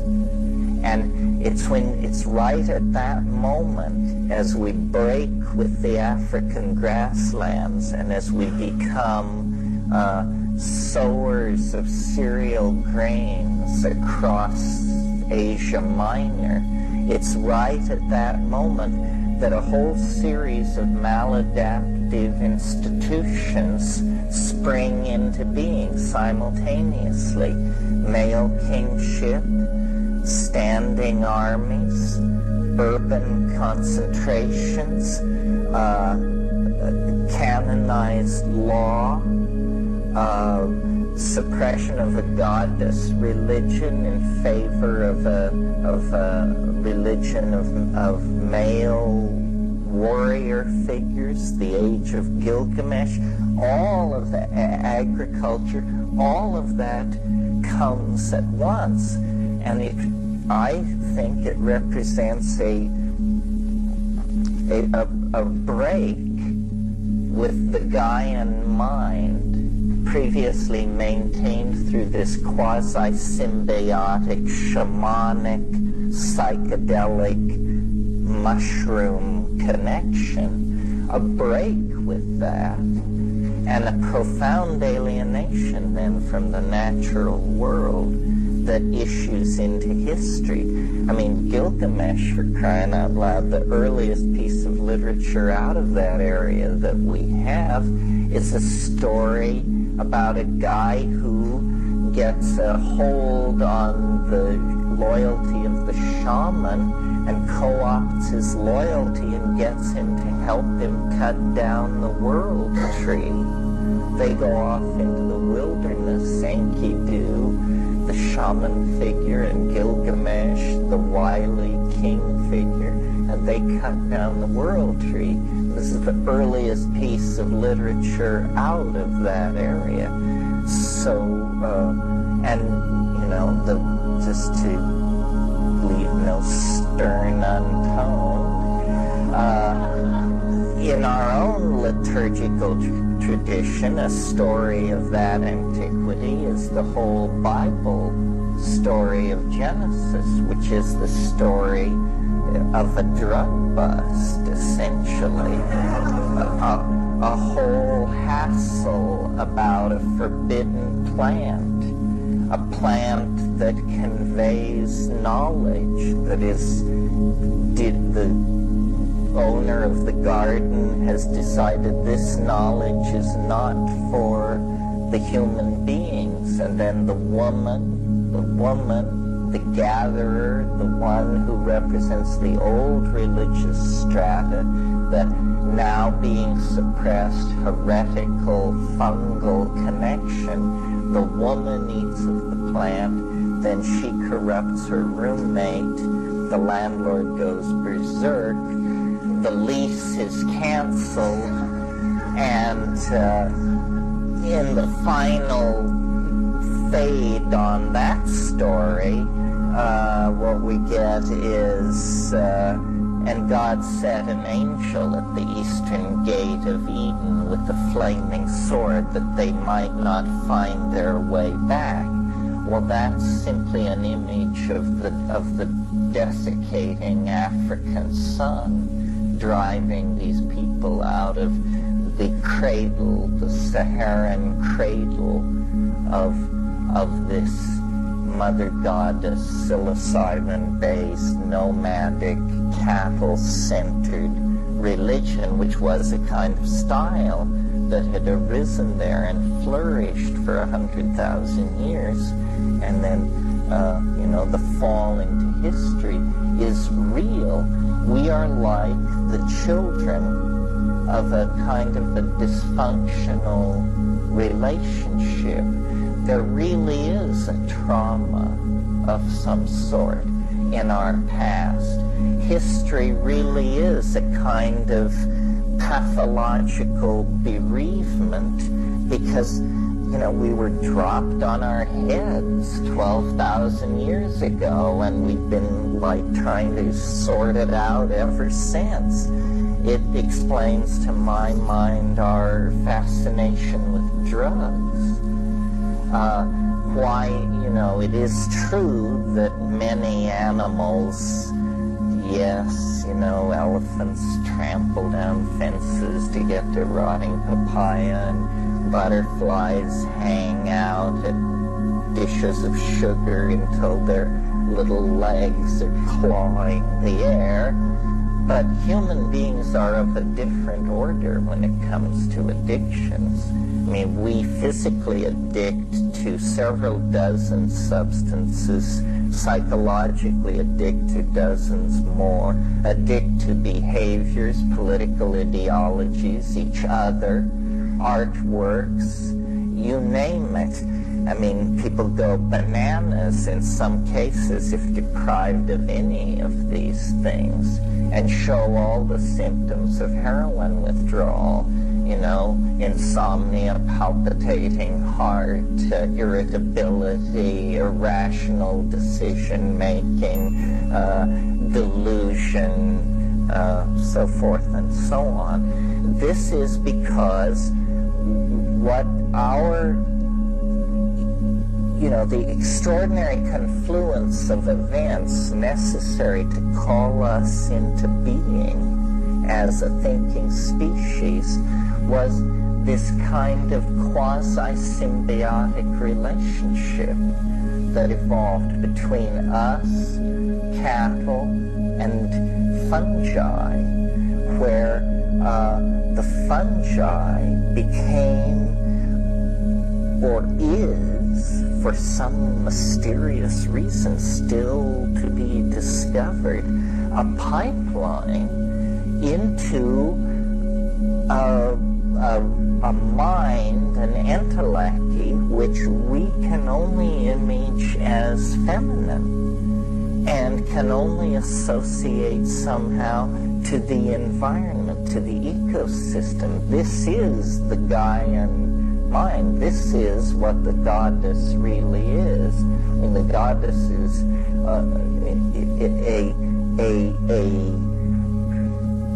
a network of connective intelligence that is operating on this planet. And I think it's not in its essence mysterious.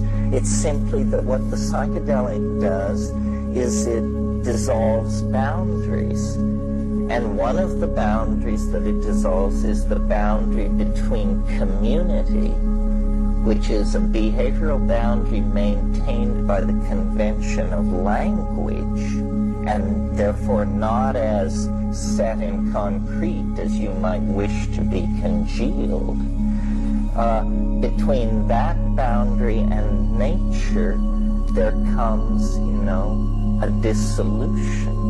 And then there is, lo and behold, not the barren howling atoms of democracy and materialism, but instead nature, pulsating, minded, alive, caring, threaded into the human enterprise, willing to advise you on your fashion choices and investments. And it's an astonishing thing. And we were the great celebrants of that in this Paleolithic world. We were its chief acolytes, if you will, because our glory was the neocortex, the language processing capacity that we brought into the game because we had been primates in the canopy of trees, with a pack signaling repertoire at the level of dogs or something like that. And then under the stimulation of the glossolalias brought on by ecstatic doses of psilocybin in this context of orgiastic boundary-dissolving sexuality, this mystery was connected with.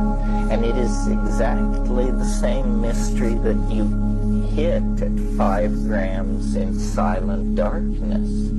And it's still mysterious, Thomas Aquinas, Heidegger, they don't really shed much light on this. We haven't, in 25,000 years, learned anything that makes this trivial or dismissible. It still raises the hair on the back of your neck.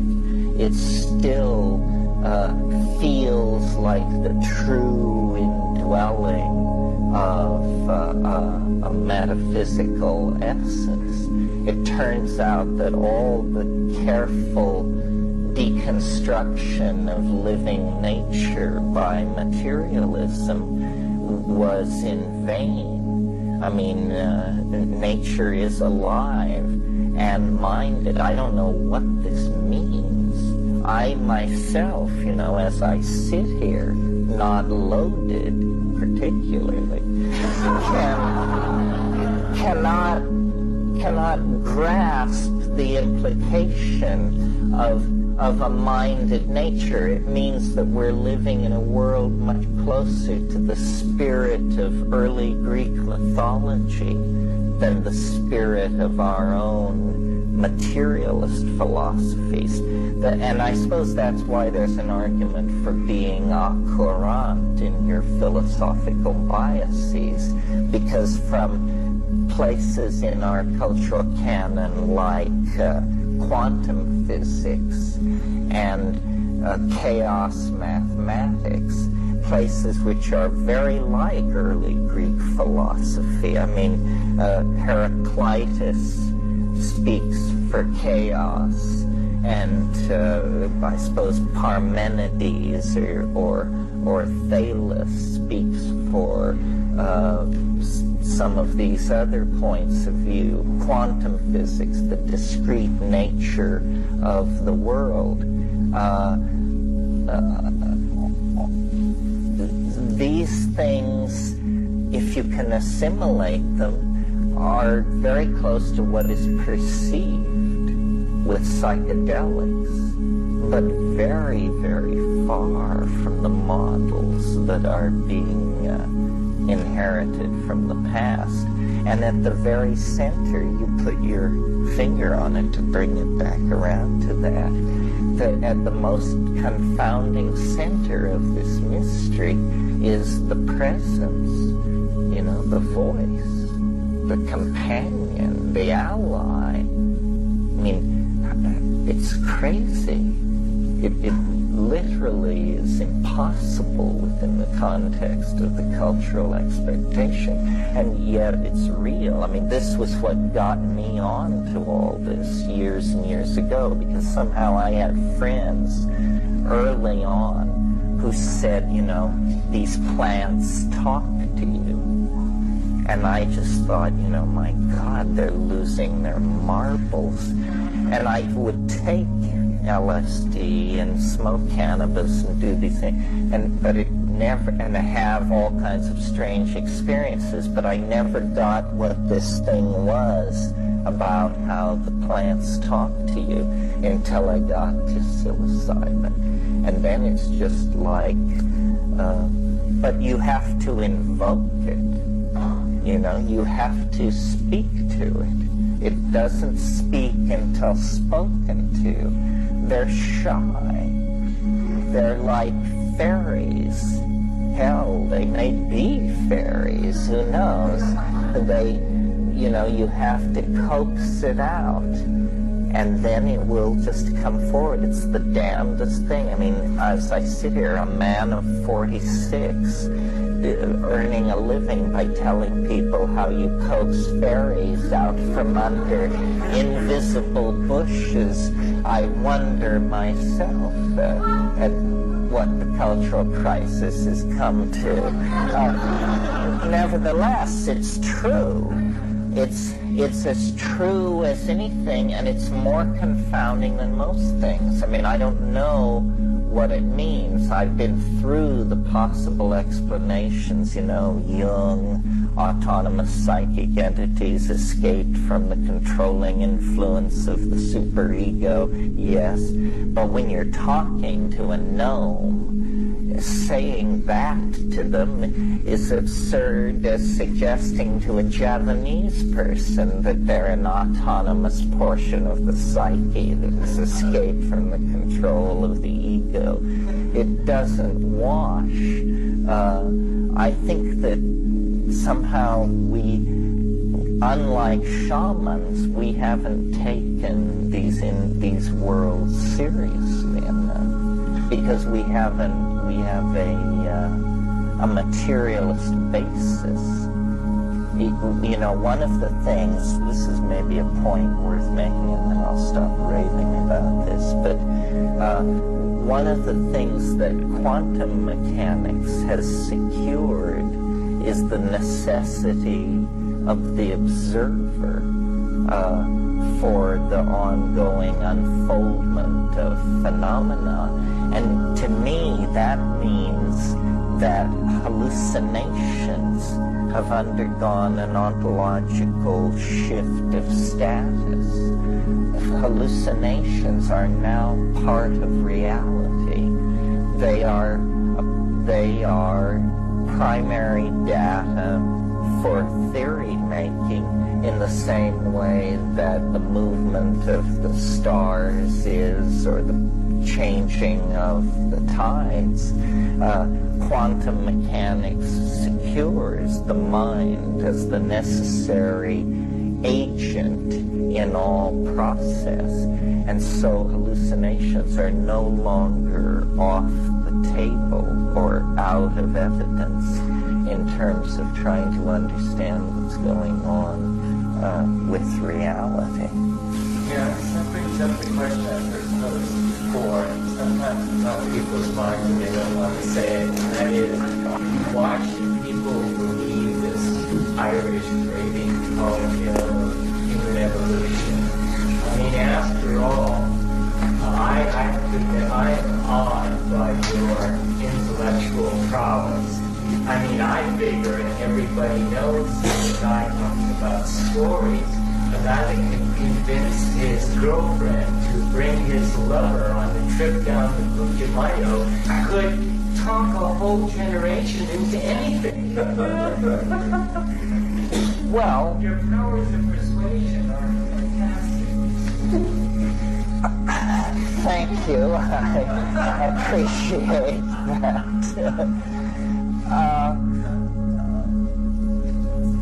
Are you saying, what is your question? I mean, I agree. I think the best idea will win. In a sense, you're right. The person who can tell the best story, that story will win. But best story is a complex concept. It also means, best formal mathematical underpinning. You get high points for that. Most people come up rather short in that department. I come out of the Berkeley tradition of all-night conversations.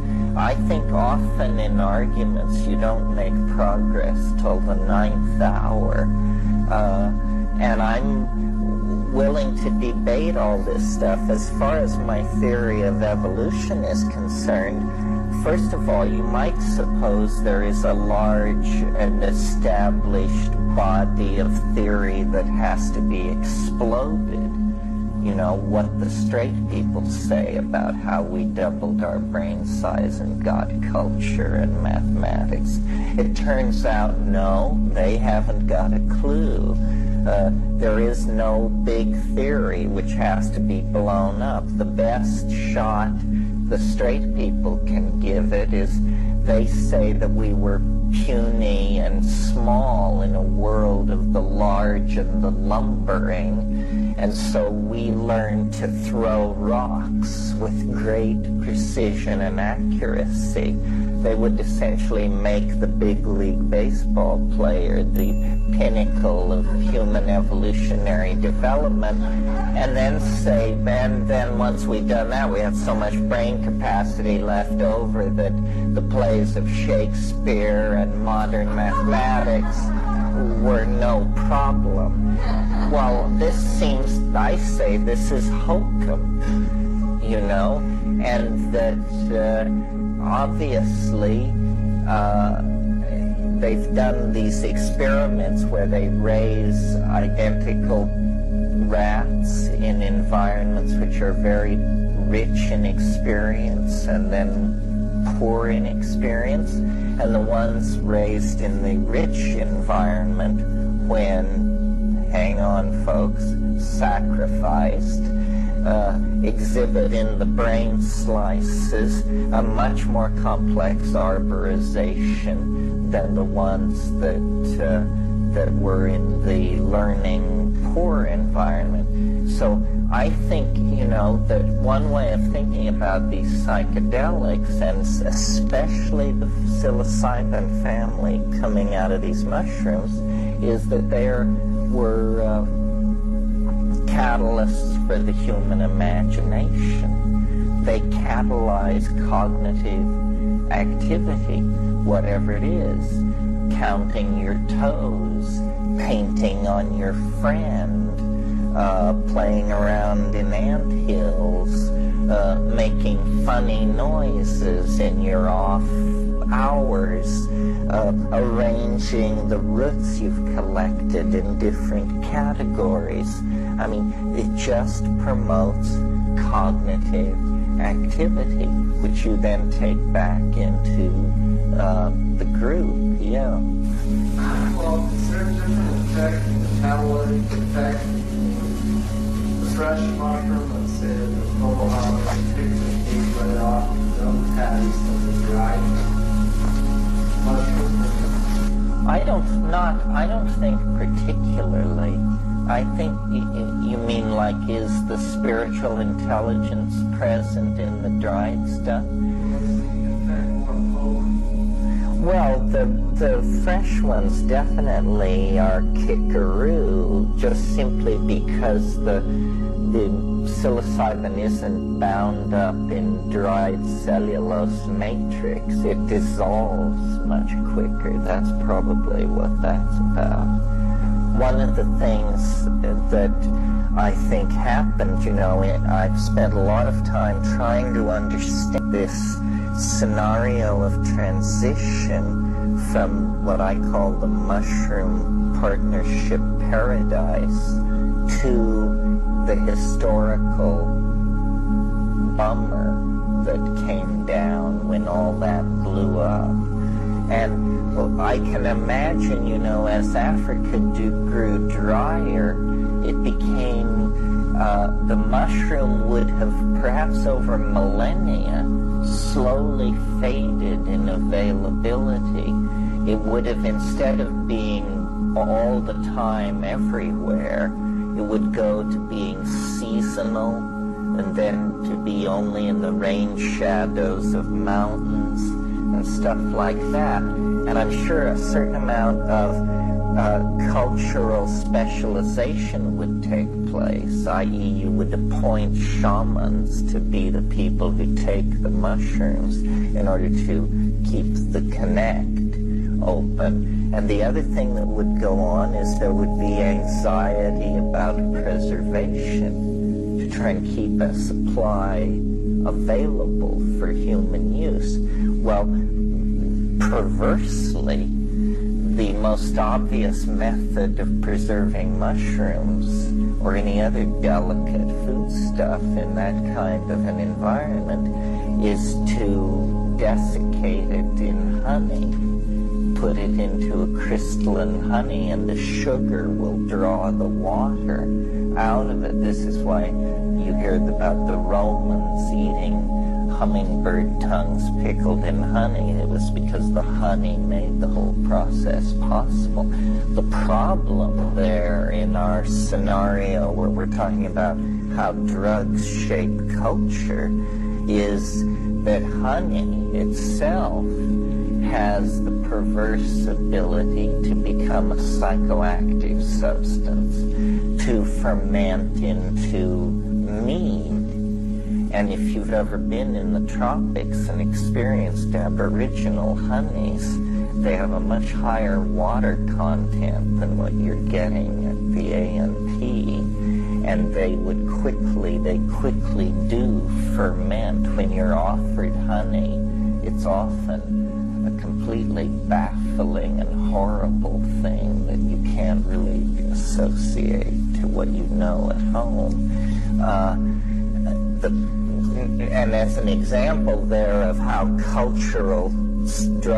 drug styles shape cultural styles, alcohol, the fermented meads and early cereal beers of the ancient Middle East, they create a completely different set of cultural values.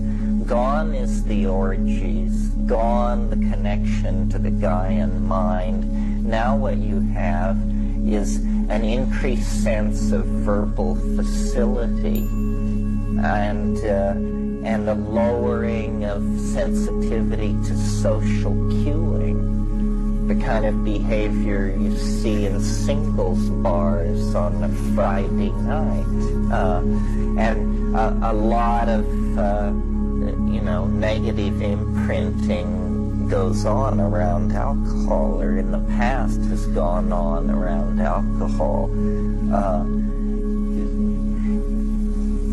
And this thing I was talking about earlier, the itch we can't scratch, this fascination with drugs, once the umbilical connection was broken into the Gaian mind in this African situation, then it was just a series of insufficient substitutes. The early beers and meads, opium appears to come into the picture shortly after this time. Cannabis, we have no idea how old it is. To my mind, cannabis, it is the closest substitute for the glue, the social glue, and provides the same kinds of social functions that the mushroom may have provided, and it may have later across Central Asia played a somewhat similar but subsidiary role. And then, the vast, we have explored nature frantically in search of intoxicants of all kinds. This continues to this day.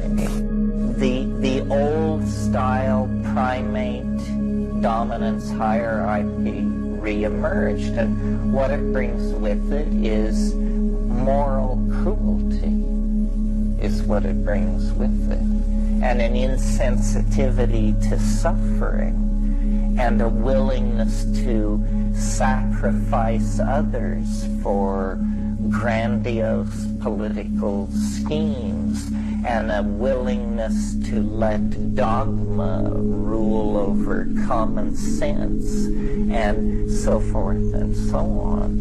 And 10,000 years of letting that run rampant, and as an engine of cultural destruction, it can't be beat. The pygmies in the rainforest are no match for it, nor is anybody else. After 10,000 years of letting that run rampant over the landscape, here we are.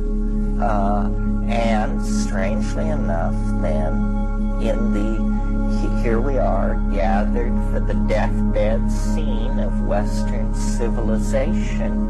And as every text is published, every archaeological site excavated, every occult system explored, every drug injected, so forth and so on, comes the news from ethnography, this minor branch of anthropology, that people are taking these drugs, these plants in the rainforest, and making extraordinary claims about its ability to transport you into other dimensions and heal and so forth. And it's like the Ouroboros snake taking its its tail in its mouth, and the energy just runs around the circle.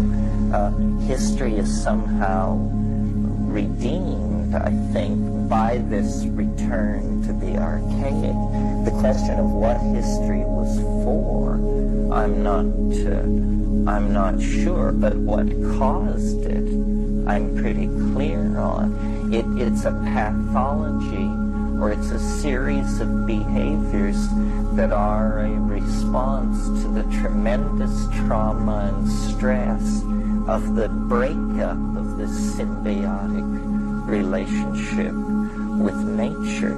It's like a crisis of adolescence, or a temporary psychosis or something like that.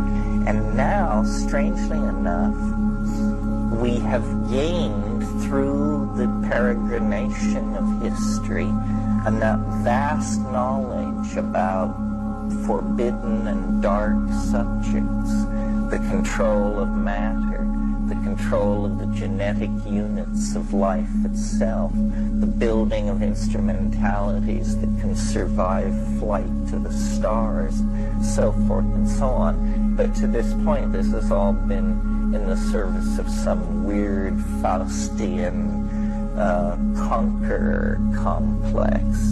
Now all these tools have to be put at the service of a kind of ethos of planetary caregiving and ecological maintenance. It has all fallen into our responsibility. In a sense, we have come of age, child of the earth. Now here is the inheritance. And, there are a few dents in the Ferrari from some of the little episodes we took before we settled down. But it's all ours to make of what we will. And then behind that, this, what is it that Andrew Marvell says in his poem, always at my the grave's a lovely, quiet place, but none do there, I think, embrace. For always at my back I hear time's winged chariot hurrying near. And of course, behind this level I'm talking about is time's chariot hurrying near.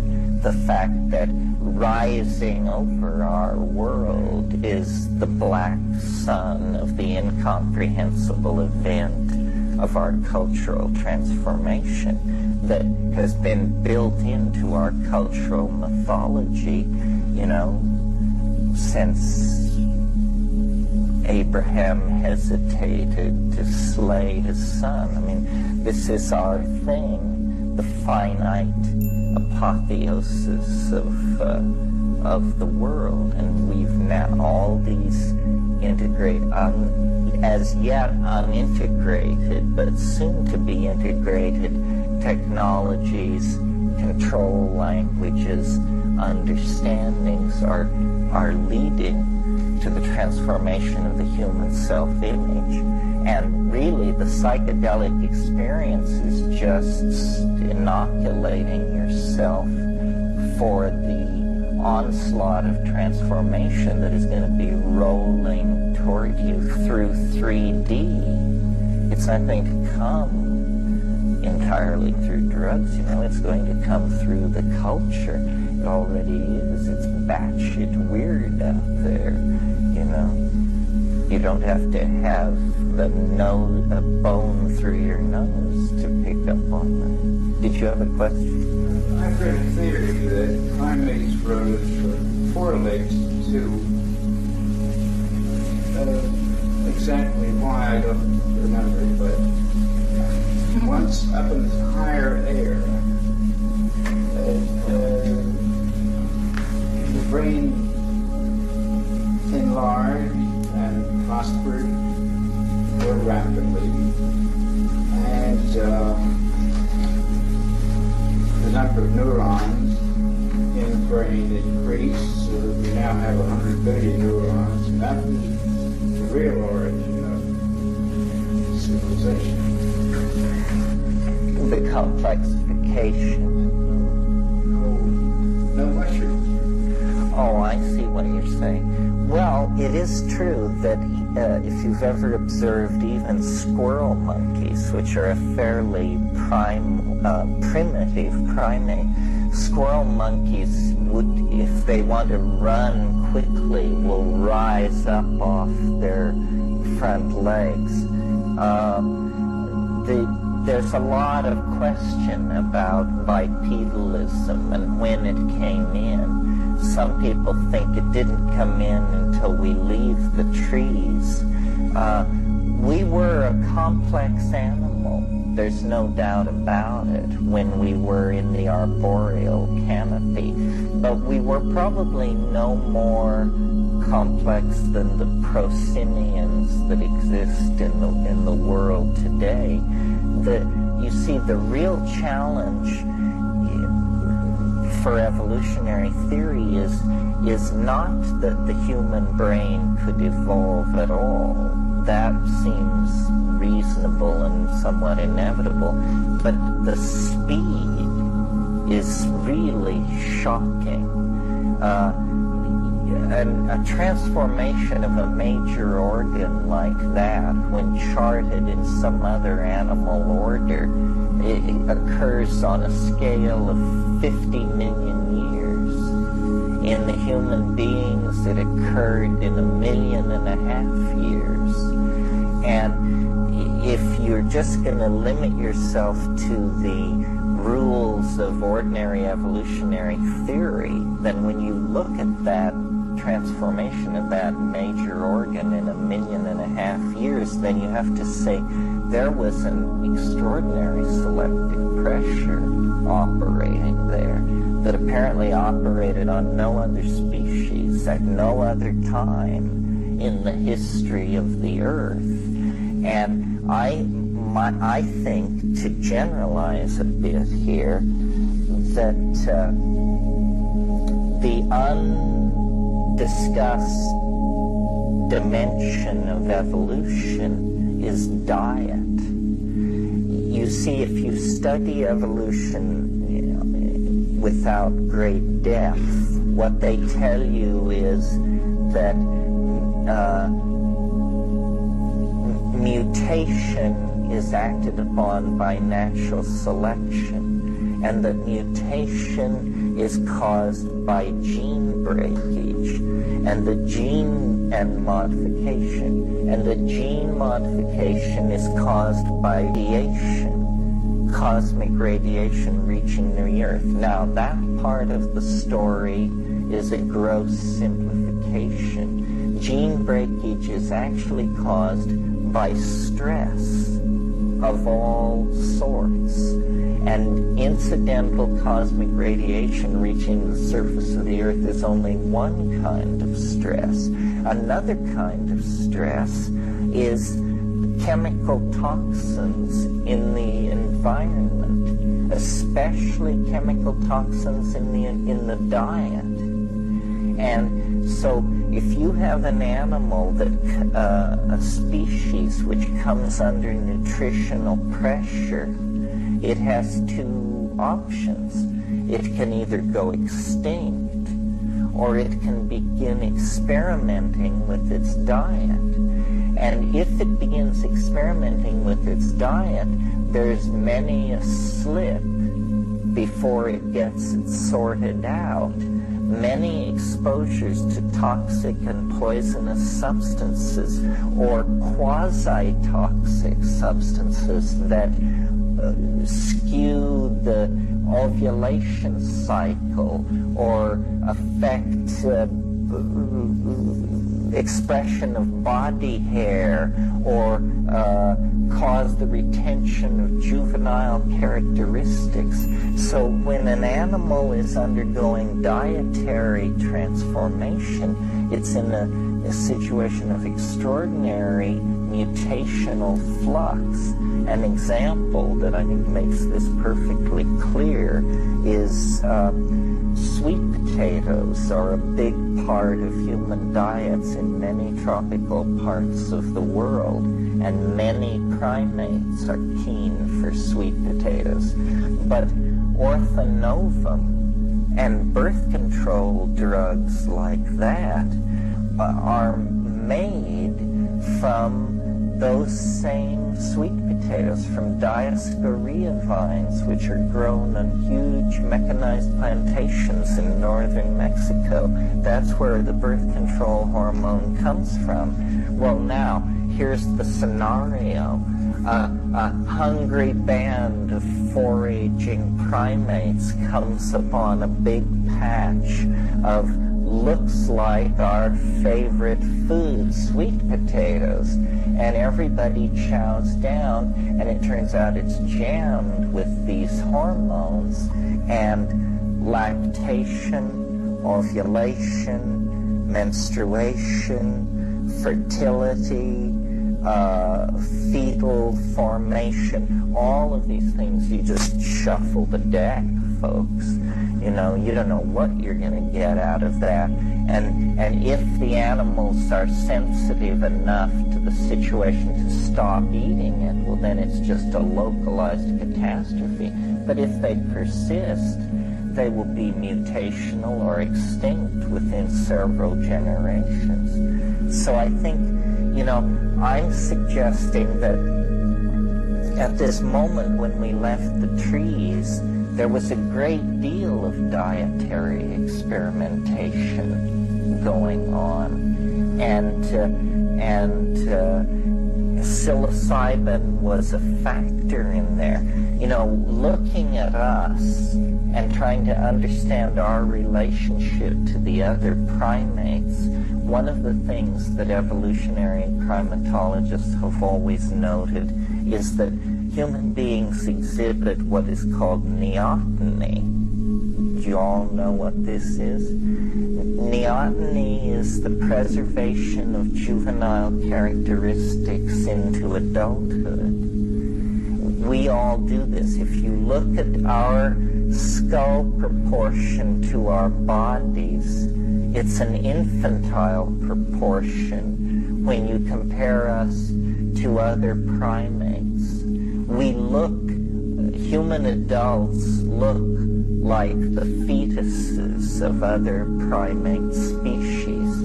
Our hairlessness, that's a fetal and juvenile characteristic in other primates that fades in adulthood. We retain it, and so forth and so on.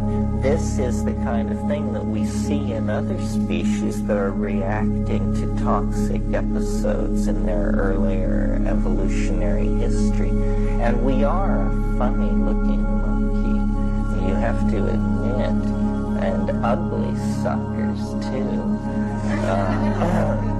You know, I mean, thank God the estrus reddening of the bottom was suppressed before we got down to the business of civilization. And public masturbation seems to be under control, but otherwise, if you've ever looked at those prosimians and the proboscis monkeys of Southeast Asia, they're just like very ugly people, you know.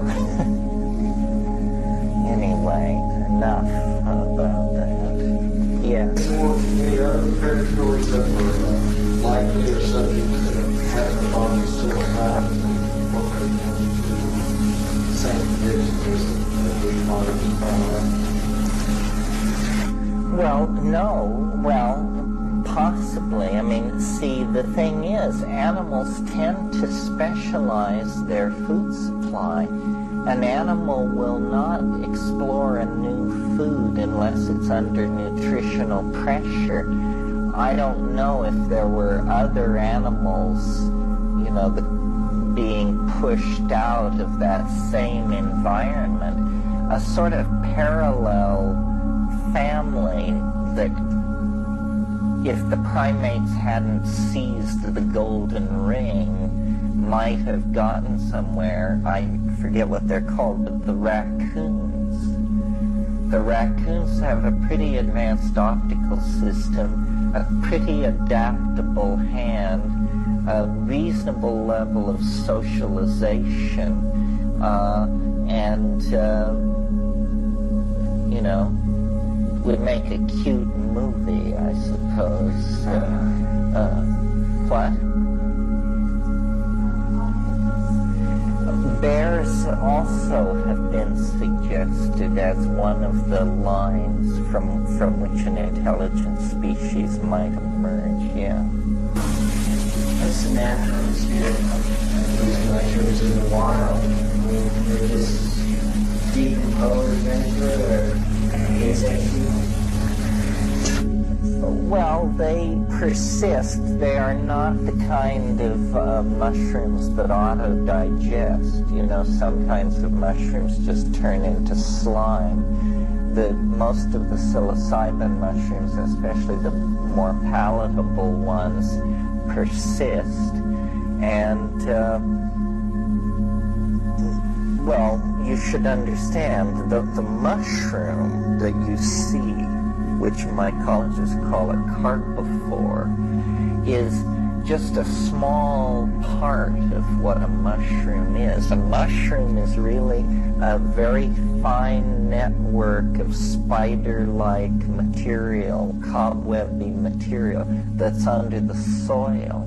And it can stay like that for decades, no problem, growing, vegetatively propagating itself the way a houseplant is vegetatively propagated. No sexual reproduction involved there, just an individual getting bigger and bigger. Last year, you may recall, they reported some of these mushroom clones that were acres in size and weighed more than a sperm whale, and were in fact the world's largest organisms, were these enormous fungal individuals sleeping in the Oregon forest for uncounted eons, dreaming, nightmarish dreams that were, no, I'm sorry. What? I know, the mind boggles to the point where I lost my thread in the thing. Oh, the natural history of the mushroom. So then, what I was saying, the mushroom is like something that happens when this fungal mat, this mycelial network, gets in the mood for sunbathing and sexual thrills. And so then it undergoes dikaryotic self-expression. The genetics of fungi are somewhat complex to the point where I never really have understood it myself. They're not like you and me, let's just put it like that. And then it fruits. That's what the carpophore is. It's also called a fruiting body. And in a Stropharia cubensis mushroom, a single mushroom can shed up to 3 million spores a minute for 6 weeks. And so, it's a truly astonishing deal. And they're at the bottom of the food chain. They're primary decomposers.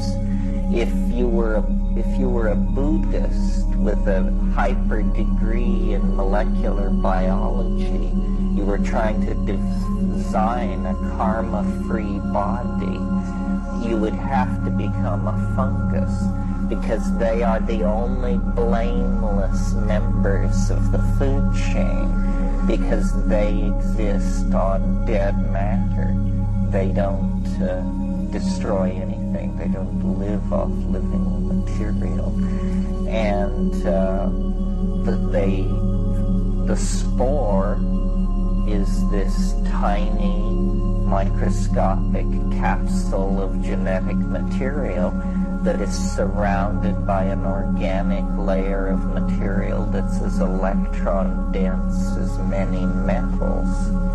And I maintain that these spores in fact percolate through space, that they can survive the conditions of extraterrestrial environments. If you want to store mushroom spores, you essentially store them in liquid nitrogen. It's about as outer space-ish as it gets.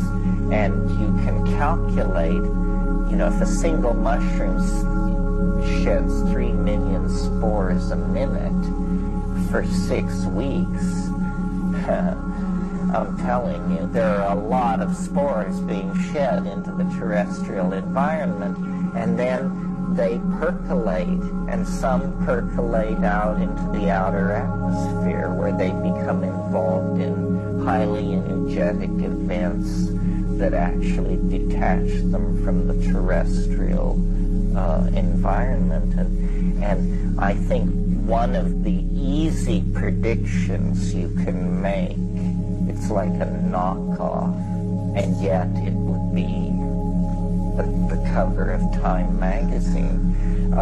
It's perfectly obvious that space is no barrier to certain viruses and spores, and that one of the future revolutions of biology will be, this will somehow be proven. It's always puzzled me, and some of you have heard me talk about it, that psilocybin is an indole which is phosphorylated in the 4 position. This is chemist talk, but the important thing for our discussion is it is the only 4-substituted phosphorylation of an indole on this planet. And that's very weird. Why? The way you would expect chemical evolution to work is if you have molecule A, then you should find molecule sort of A, and nearly A, and A plus 1, and A plus 2. But here's a molecule just boing. It has no near relatives. I think, one kind of mentality looks for extraterrestrial life by sifting for radio signals with a telescope.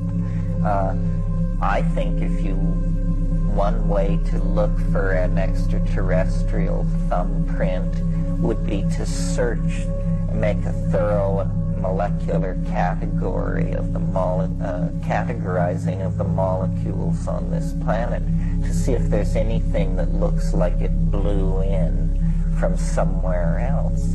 And psilocybin would be a strong candidate.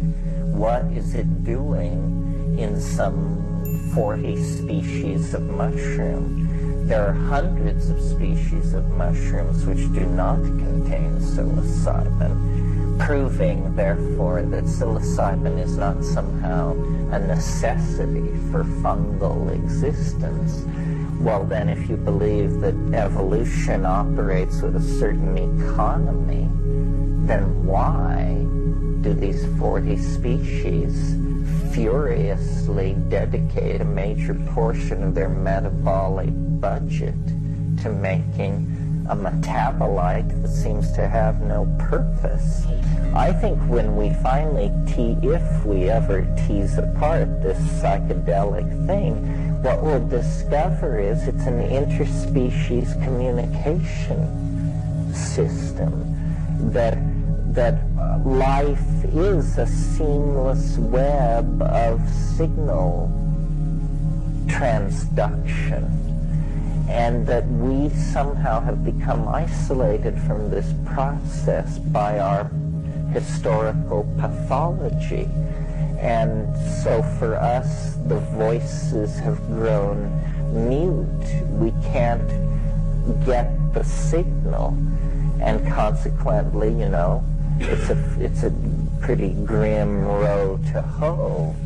There's a curve with the introduction of every drug of great expectation. I mean, once it was Milltown, and then, you know, Valium, and then something else. And usually once as your data sample swells, you begin to see the negative effects of these things. I'm sort of not the person to ask this, because I'm very,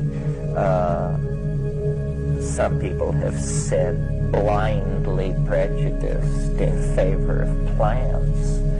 But I just think human beings have evolved in the presence of living systems, and that's a very good filter to pass drugs through. The question, do they occur in living systems?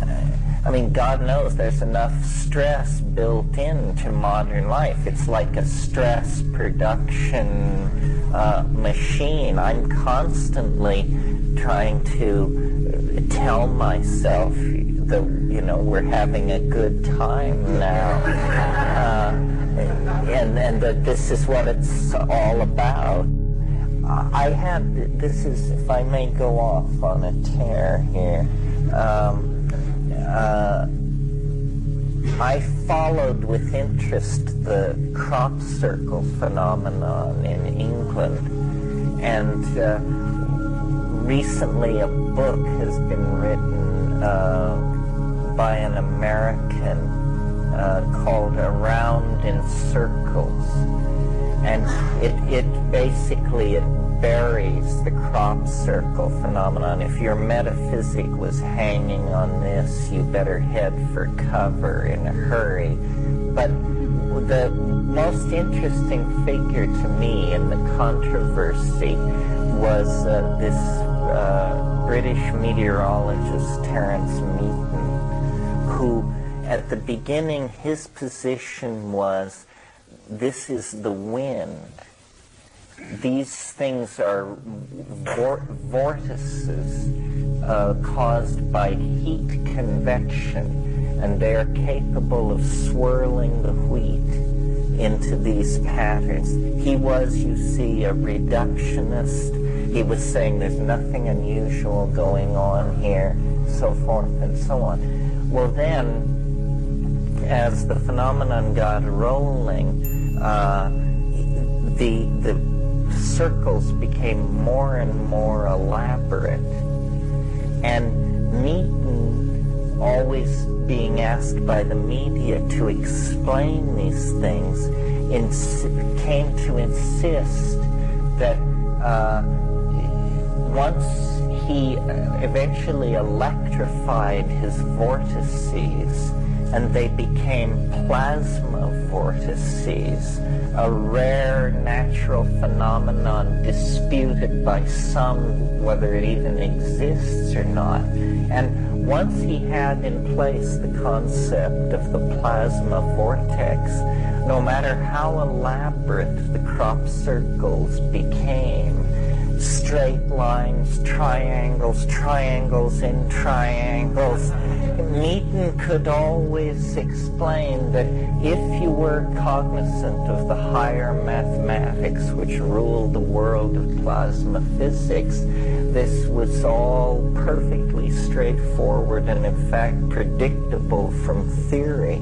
And this went on until the BBC made a crop circle and then took him out to it and got him to certify it as genuine and to lecture on the various features which made it impossible for human beings to create such a structure, and then revealed to him that it was in fact artificial. Now, if you'll repeat your question, I'll connect this up to it. Well, that's an interesting question. So far, we've had this cheerful little scenario where the monkey descends to the bottom of the tree empty of tummy, and lo and behold, here is this mushroom. And I called it, I think, an extraordinary confluence of events, or some weasel term like that. what I was skirting around is the issue of, was this simply a wonderfully fortuitous confluence of events, or was this a thickening of the plot? Was this a bringing together of two elements that had been designed to meet each other in the councils of the Galactarians eons before, somewhere else? I don't know. It does appear to be a viral catalyst for technological civilization. You know, you give it to a monkey, and 15,000 years later they're landing instruments on their nearest planetary neighbor. I had a professor in college who said what he thought it was all about was that someday flying saucers would visit the Earth and they would take all the fissionable material away, and they would just then explain that human history was a project to concentrate fissionable material for their purposes. And now, thank you very much, you know, and you people can go back to, you know, picking fleas and beating each other's brains out as far as we're concerned. You know, we do that. There's a technique for extracting gold out of very low-grade gold ore, where what you do is you crush the gold into a watery slurry, and then you infect this muddy gold-laden water with a kind of bacterium that concentrates gold in its body tissues. And then you stir this up and cook it up, and then you just skim off the bacteria and harvest the gold out of their body tissues. So, you know, yeah, I actually lost the thread of that. My point was that if you're committed enough to a hypothesis, no matter how the data can twist and turn, you can fit it to the hypothesis. I find it possible to entertain the idea that the mushroom actually is some kind of extraterrestrial thing. I mean, after all, we don't really know what the nature of the cosmic situation is. We don't know whether life arises wherever conditions are okay. We don't know how chaotic the universe is. Like, do most planets get 100 million year shots at stability where they can get higher animals together before some comet or geomagnetic reversal or something flips it over? I do think that if if you were an extraterrestrial and you had an ethos of non-invasiveness, and you wanted to have a very low-key interaction with an intelligent species, the way to do it would be to come at it through an intoxication. You know, you don't appear with trillion-ton beryllium ships over major cities. You know, we have been studying you for 50,000 years. I don't think it's done like that. I think it's more like you find a dimension in the cultural world of the species you're trying to study where weirdness is sanctioned. And then you set up your lemonade stand in that world. In this case, the world of psychedelic intoxication. Yeah.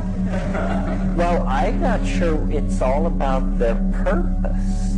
You know, like everybody assumes their purpose is to communicate with us. it seems to me if their purpose is to communicate with us, they could have just communicated with us.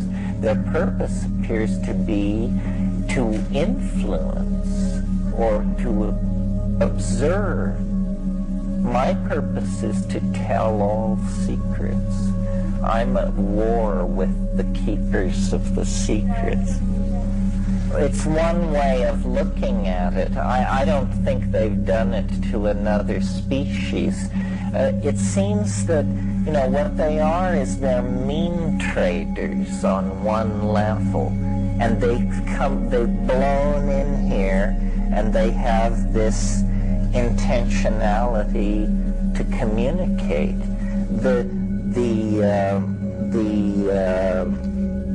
The content of the DMT experience is where this contact becomes much more explicit, more puzzling, more alien, and more strange. What's happening with psilocybin usually is a voice.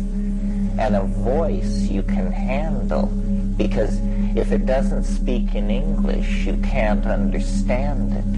So it must operate within a certain narrow band of rational apprehendability, or you lose it and it makes no sense. On the other hand, a visual input can go off the beam of rational apprehendability and you're still looking at it, as it loses coherency and tentacles sprout and chelicerae snap and hexagonal eyeballs roll by, and then it gets its fix back on. Excuse me for a moment, I nearly lost my face, as it were. The content of the DMT thing is really puzzling. I mean, one of the motivations for my career is to get other people to check it out, because here is truly confounding data that you don't have to make an expedition to the heart of the Amazon or battle your way through hours of waves of nausea in dark spaces chanting your mantra obsessively. I mean, when you smoke DMT, 30 seconds later you're in the presence of the unspeakable and the show is going full blast. I mean, these tyke-like self-transforming machine elf things that rush forward to exhibit their rhetorical skills in a three-dimensional language that you look at rather than hear, and they offer you, the technological artifactory of another dimension.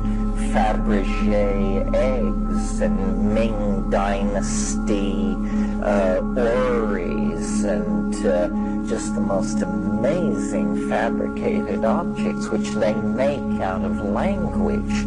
They demonstrate language in another dimension. That's why I really think that part of what we're moving toward is technological only in the most fundamental sense. It's going to arise out of the body. The project of language in human beings is only partially completed. It doesn't have to stop at little mouth noises.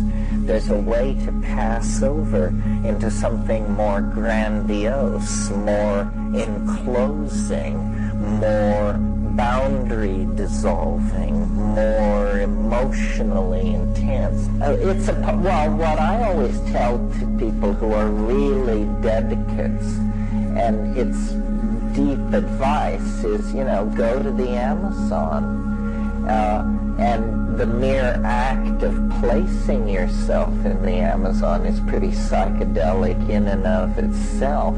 And then, you know, as you make your way through these colorful personalities that are the Peruvian people and their medical practitioners, all kinds of adventures happen. And then eventually, if you're lucky, you actually get to the good brew, and it will sweep you, just knock your pins right out from under you, sweep you screaming into the cataracts of perturbability. Well, it may be. I mean, you have to take a number if you want to accuse me. You just don't elbow your way to the front of the line like that.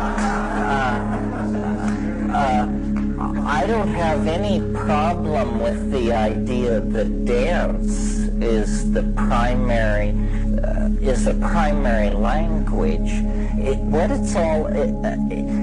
Cognitive activity is the term that I prefer. Clearly, we had an animal existence of a very limited number of concerns, you know, not to be killed, to feed our children, to get sufficient sex, and like that. And then we broke through to something else, and self-expression. And I think people danced for each other, did glossolalia for each other, body painted, made faces, did all of these things. And for a long, long time before meaning was invented. And the reason language got a special position in all this is that it's easier to make small mouth noises than it is to dance. It's easier to make small mouth noises than it is to make faces or gestures. So it was an energy economy thing, but self-expression comes out of the body. And dance, you're probably right, very well was primary. I think where my fetish lies, if there's a genuine accusation in all of this, but as like any fetishist, I will defend it, is for the visual. People say, you know, why do you always insist that you have to have hallucinations? Why are you so bent about the visual connection? Well, the answer is a voice in the head or a funny bunch of thoughts. Like for me, that's what LSD was. It was for very odd kinds of thinking. But all of these things could be generated out of my own psyche. But I am pretty familiar with the inventory of my psyche as far as its image bank is concerned. And because it's drawn like yours is from the culture, you know. It only stretches so far, from Hieronymus Bosch to Andy Warhol and all the themes in between. Well, so then when you turn on psilocybin and you get these bursts of the, I've never seen anything like that before, then that convinces me that this is the real McCoy. So the fetish for the visual is pretty real, I think. The object fetishism, these things aren't exactly objects. You have to understand that we download through many levels of compression in order to sit in this room and talk about such outlandish things. I mean, I describe them as objects like Fabergé eggs made of agate, chalcedony, and ivory, but I could just as easily have described them as puns, interlocking in a dance of casuistry, reflexive meaning, and teleological entendre of great satisfying depth. Something like that. You see, I mean, because they're both and. I mean, these things exist in another dimension. And if I don't do the best job, I mean, if I could make it weirder for you, I would. People say, you know, you evoke images very well. Sometimes that's the defeat of rhetoric, because what we're really talking about is, in fact, so hard to invoke. We're really pushing the envelope of language. It really frustrates me when people have psychedelic experiences and don't talk about them, because to me, that's what they're for. They're to fertilize the enterprise of communication. It's to be talked about, and if it's not talked about, it's sort of like seeds which fall on sterile ground. Yeah. Well, I've heard it. This is also said about the Maya. It was said even about the dinosaurs, which doesn't mean it can't happen.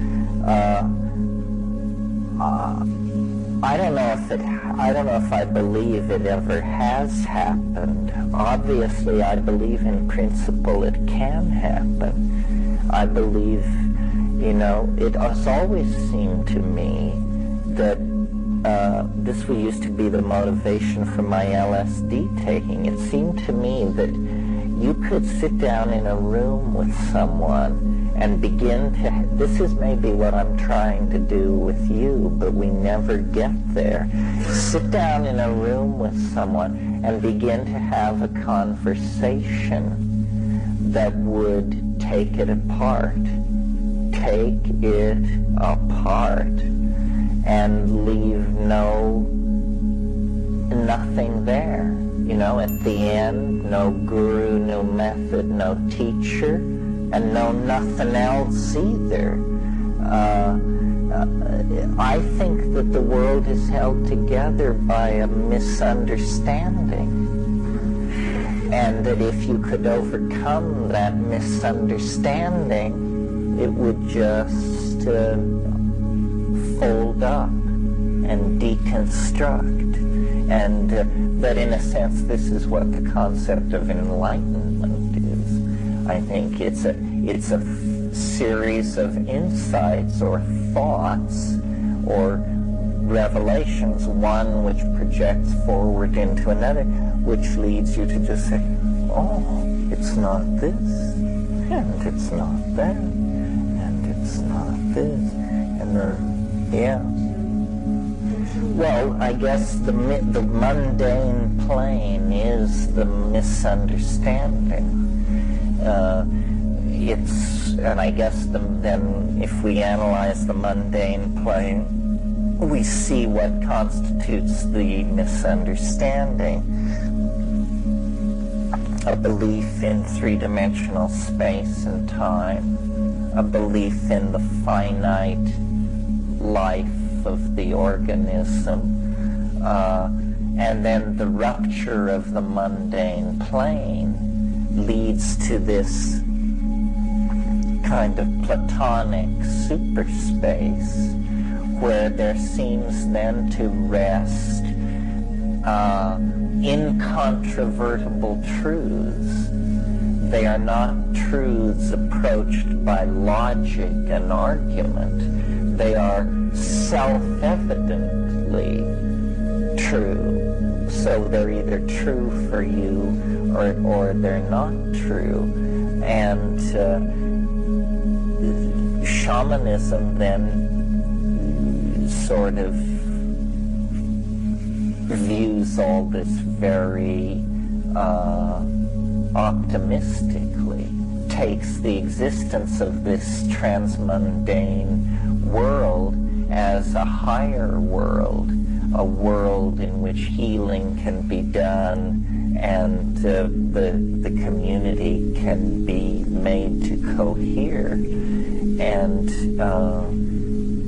the shaman is essentially a technician, wiring and repairing and moving behind the board of culture, keeping all these lines open and together. Is that where your interest lies? Well, yes, I see. So apparently, it seems to me that it looks like mind is something that, if we were to make an analogy, it's somewhat like sulfur, in that sulfur has this weird quality of having two melting points. You have solid yellow sulfur and you heat it and it melts. But then you keep heating it and it turns back into a solid. And you continue heating it and it melts again. This is a curious property of sulfur, but not magical. The human mind seems to me to be like that. It's something that in the mundane plane, it has collapsed down into a tool for threat detection and social account keeping, basically. But when you go alone or with your nearest and dearest to wilderness or places where you feel secure, and you perturb the chemical foundations of consciousness, then this is the equivalent of heating the sulfur. And lo and behold, a new geometry is cast out of the fluid mercury of the psychedelicized mind. And I think I said this morning, I really favor a geometric model. I think that the shaman's power comes from the fact that the shamans really are seeing things from a higher dimensional perspective, that that's not a metaphor or an analogy, that that's the voice of mathematics speaking. And because as I analyze, the history of biology and higher animals and culture and so forth, what I see as a continuous theme from the very beginning is the conquest of dimensionality. Life conquers dimensions. Life begins as a fixed slime in one place with no eyes, no ears, no nothing. And it evolves tactile awareness. Then it slowly becomes, through the sequestering of pigment-sensitive cells onto its surface, it acquires the notion of a gradient of light and darkness. And then through the formation of lenses, it's able to stabilize an impression of the exterior world. It evolves progressively with more advanced forms of locomotion. Eventually it evolves memory and complex cognitive interior maps for anticipating the future. This is a description of a strategy for the conquest of dimensionality.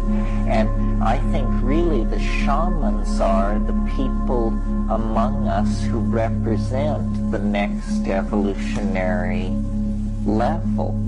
They're people who have learned to do what we can't do, to come and go from hyperspace, whatever it is. an informational superspace that exists inside the psychology of the individual and the group that we can't even see because we're materialists fixated on the topological surfaces of the three-dimensional manifold, which is only one level in the onion of reality. These shamans have moved over to another level, but I think they are the paradigm for a new authentication of the human experience. And it's all about experience. This is what we clearly have wandered too far from. We are too in our heads. The consequences of a phonetic alphabet, monotheism, modern science, Greek aesthetics, yada, yada, yada, is just to move us too far from experience. And so then this compensating thing is coming back in, and the shaman is the paradigmatic figure. And when you analyze what shamanism is, the psychedelic experience is revealed to be the sine qua non of this lifestyle. I've fiddled with screenplays. My objection to most visions of extraterrestrials is people don't understand. Extraterrestrials are not mundane. You know, they don't want our beautiful women, and they don't have a fascination with our gross industrial output.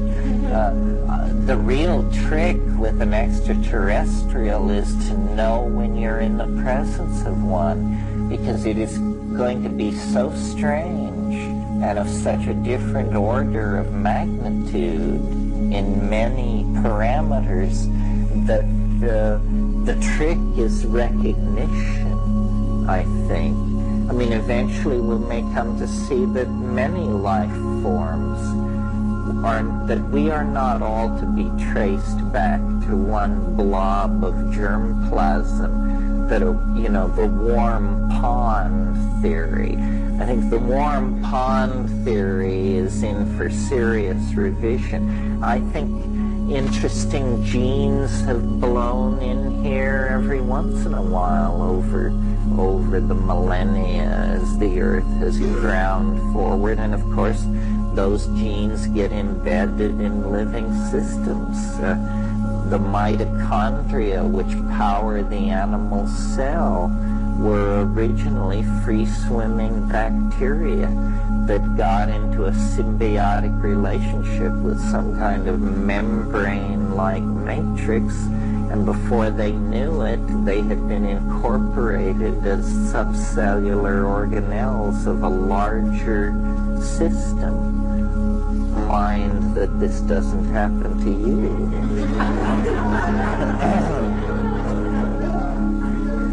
Yeah. Well, isn't it? It's the role of the artist.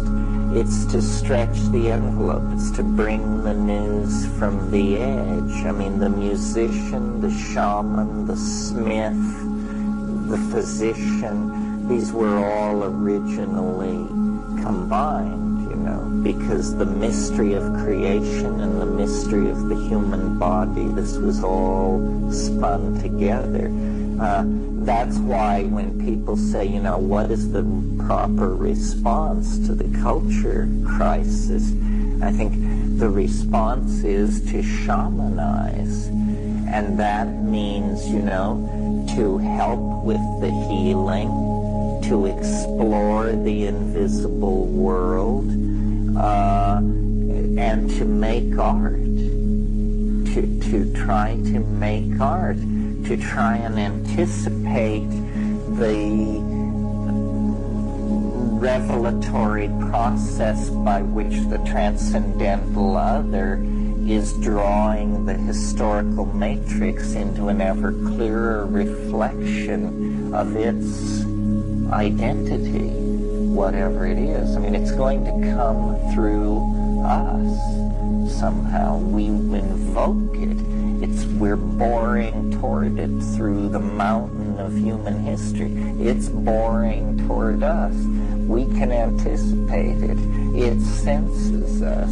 This is a real relationship here, but it's a relationship where illusion must be shed and shed and shed about what the other is. Well, it's not clear. As I say, it's not clear what the intent is. After all, what we now take to be the great canon of Western art were basically a fairly self-indulgent bunch of courtly types spiraling around producing public relations flackery for royal families. I mean, there are different ways of looking at the artistic enterprise in each time and place. Well, I maintain history is a self-limiting process, and that you can see the end from here.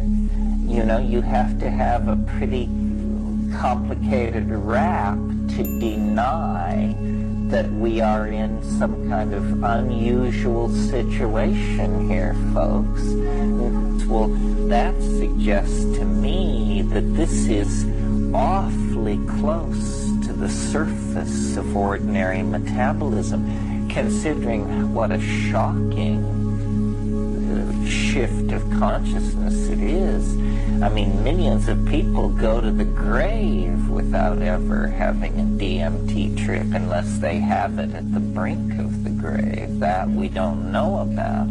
But the idea that in a dream such a shockingly extreme physiological response could be elicited means I'll bet if we could do human work with DMT unfettered in an environment of biofeedback and that sort of thing, that you could teach people to have this experience.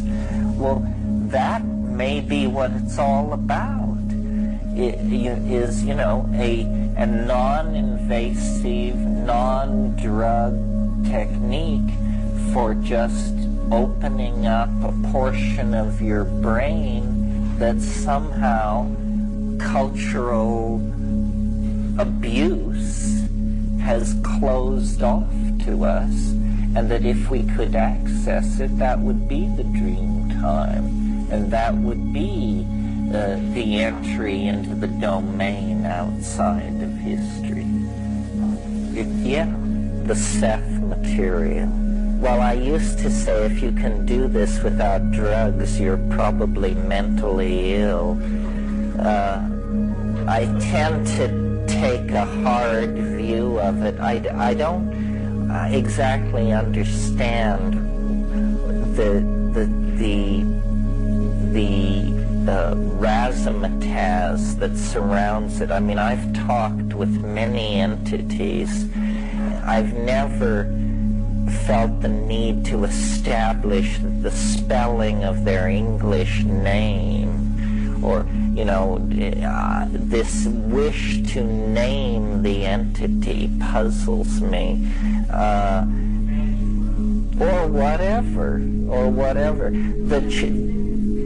But I didn't then write a book and go on opera and say that I was channeling Dorothy and that the world should pay attention. It seems to me a curious relationship to your own mental life that you would say you were a channeler. I mean, it's just, these are the things we think, and it's a way of casting it. For instance, it never occurs to me, or it doesn't seem to me a very interesting question to say of the mushroom, is it the same person each time? I mean, what a joke. it's some kind of enormous intellectual agency. It's not a human being. That's the thing.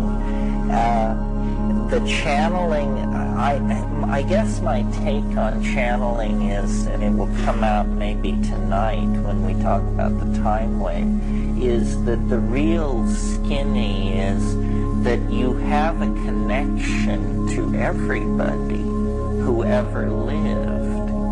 And there's a way of tuning your internal machinery in such a way that, here comes Marie Antoinette, or here comes Beethoven. But it isn't that Beethoven is a relative of yours, or still less that you were Beethoven. I mean, how likely is that, for crying out loud? It's simply that they're all there in some cultural superspace and can be reached and called down. I mean, they're an idea. Beethoven is an idea.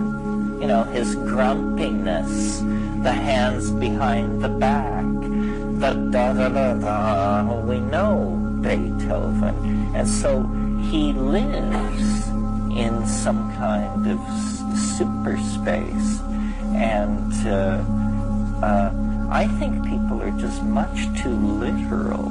I have this trouble with channeling and with flying saucer people and with the fans of Great Atlantis and the people who believe that, lantern-jawed Neanderthal visages 10 miles high are gracing the deserts of Mars.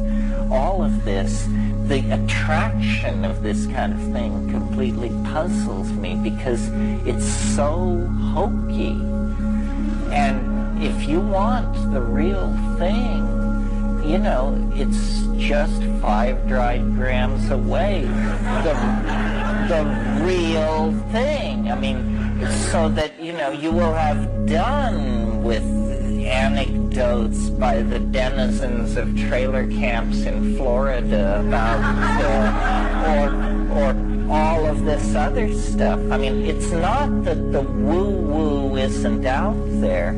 It's that it's so much more woo-woo than the beady-eyed peddlers of it assume, that they just have no idea of what they're playing with. The New Age generally I find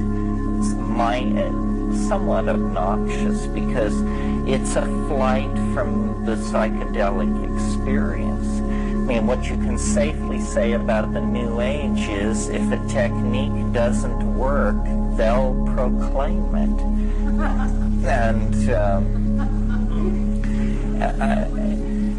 And it's certain, and I'm very much in favor of anything which breaks down the conceptions of ordinary medical practice. That's the most important part of the New Age. The attack on the medical fascism of the hierarchy. But people confuse science with reason and think that if you're anti-science, then you're somehow just permitted to go bananas. No. You can be anti-science, but nobody gets released from stuff like the rules of evidence. You have to make sense. Your position, whatever it is, just can't be sky blue. And you should then expect to be treated with the same respect as somebody who's gotten themselves epistemologically together and ontologically oriented. I mean, there are flaky ideas in this world, and that people associate me with the New Age because that was the only place where I was originally tolerated.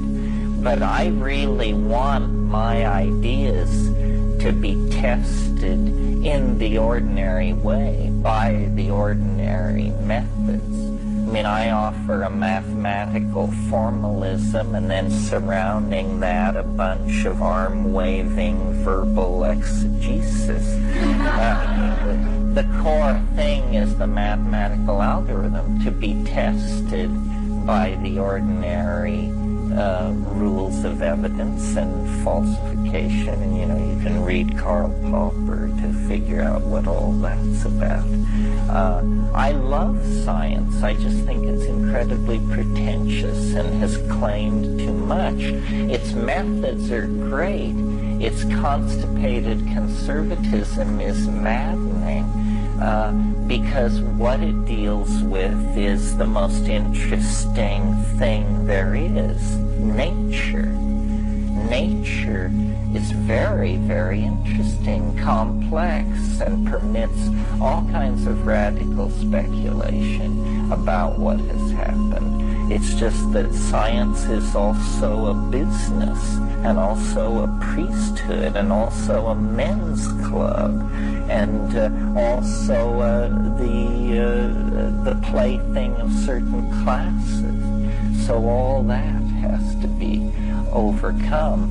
My method, I suppose, if method is the word which I would share with you, since this question about the New Age came up, is not to embrace things which are simply outrage bourgeois sensibilities, but to explore edges, to test edges yourself. That's the important, yourself. You don't learn about Tantra by reading about Tantra, or Ibogaine by reading about Ibogaine. You have to go and do these things. And what you will discover is, you will be fleeced a few times in your youth with this method, You'll get in with some flying saucer cult or some beady-eyed guru and his fanatical devotees, but eventually you'll learn the neighborhood, and you'll become street smart, and you won't be a mark. That's the goal of a real spiritual method, is to not be a mark. And then when you get that together, lo and behold, you would think this would lead to cynicism. Because you say, well, I went and I stayed with Babaji and he was a jackass, and then, I joined the Unitarian, Uniformitarian, Unifunctionalists, and that was just a scam, and so forth and so on. You would think it would lead to cynicism, not if you keep to the edges, because eventually you're going to come to psychedelics, and then, lo and behold, jackpot, the real thing, weirdness beyond all possibility to comprehend. You have just won the Publishers Clearing sweepstakes of peculiarity. Yeah.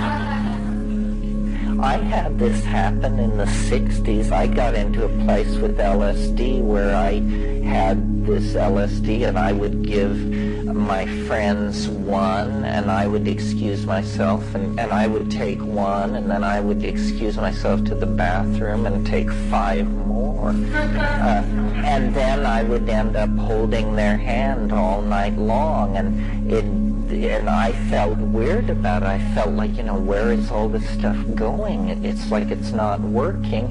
And when that happened to me, I just said, it's time to dry out for a while.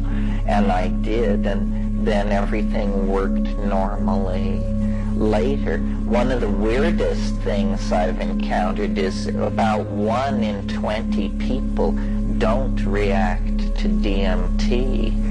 And and it looks genetic to me. I mean, I can't believe you could resist that. If it's coming at them the way it comes at me, nothing could stop it.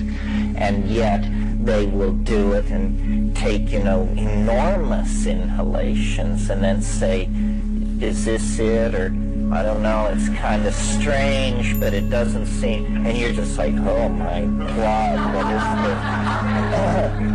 So, and one thing to bear in mind in all of this is that we talk a lot about the mental effects of drugs, but these drugs are tiny objects. They are molecules, and they won't work unless they find their way to your synaptic cleft and find waiting for them there what are called drug receptors. Think of them as little outlet holes into which the drug can plug itself. And how many of these little receptors you have is part of your genetic inheritance. And so some people have a lot, and some people have a little, and some people have some for some, and some have some for others. And you have to learn what works for you and what the right tool is. Yeah.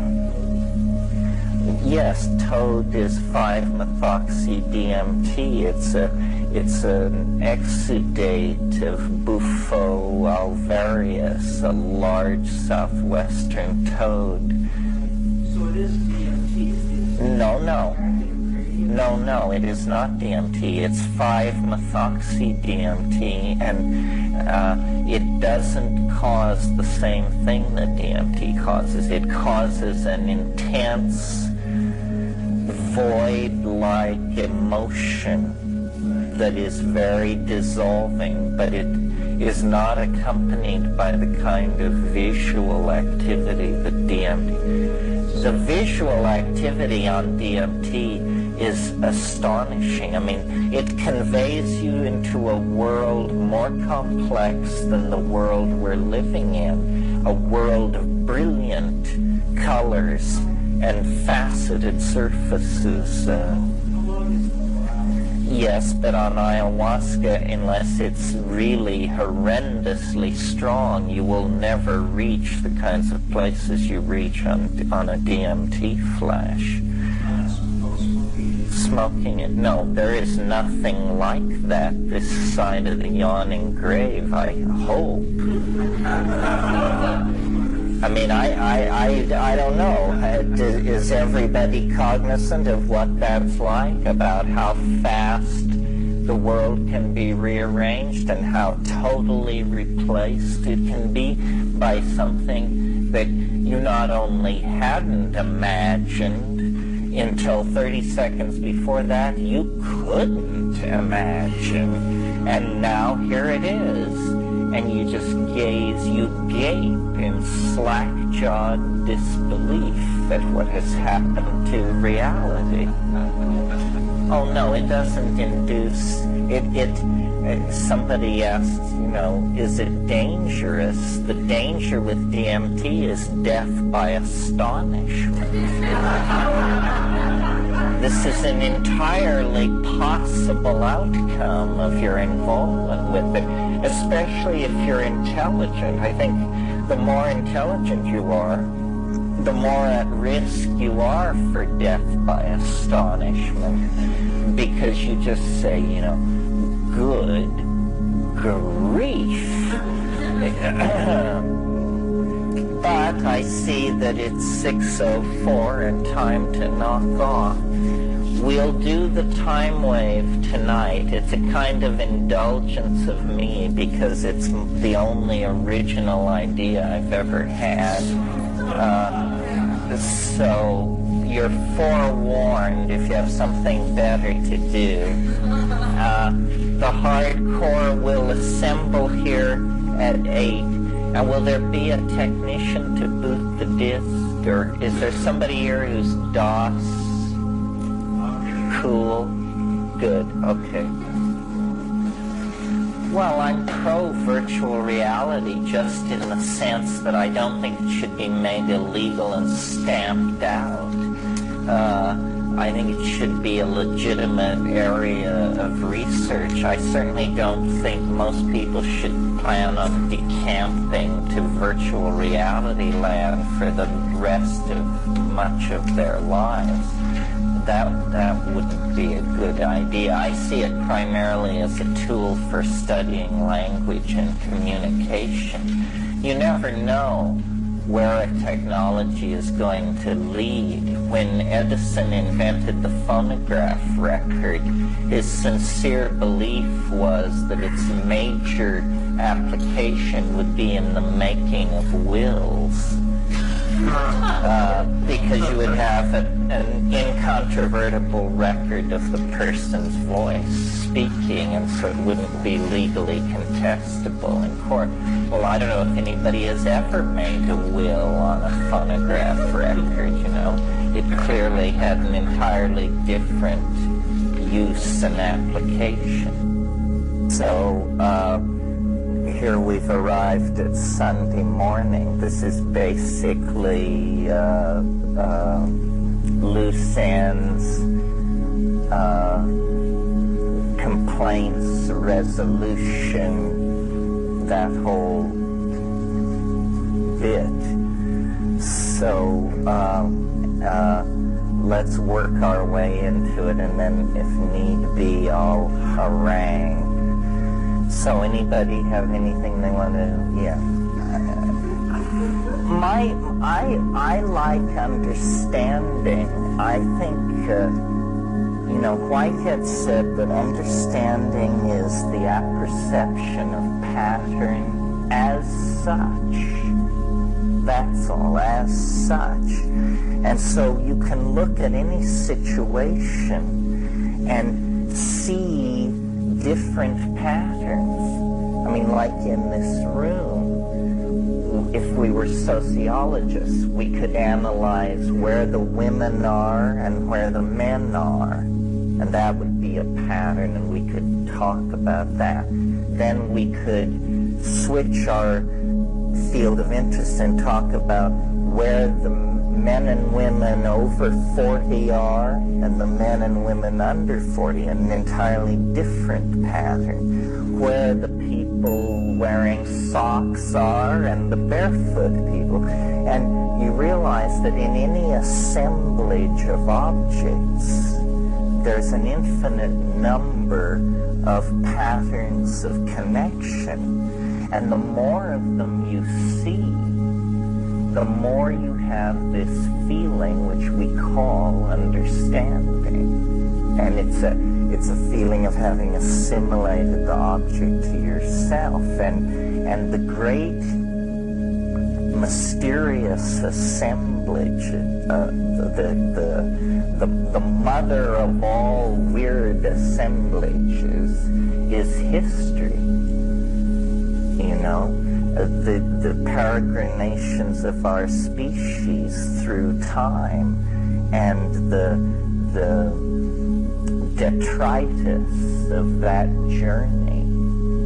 I have a friend in London who's a rare book dealer, and when I'm in London, I'm usually able to contrive a situation where he has to have some errand out. And so then I'm left alone for hours with the books inside these multiple concentric circles of security. And I can open up all the cases and pour through this stuff. And it's astonishing. I mean, the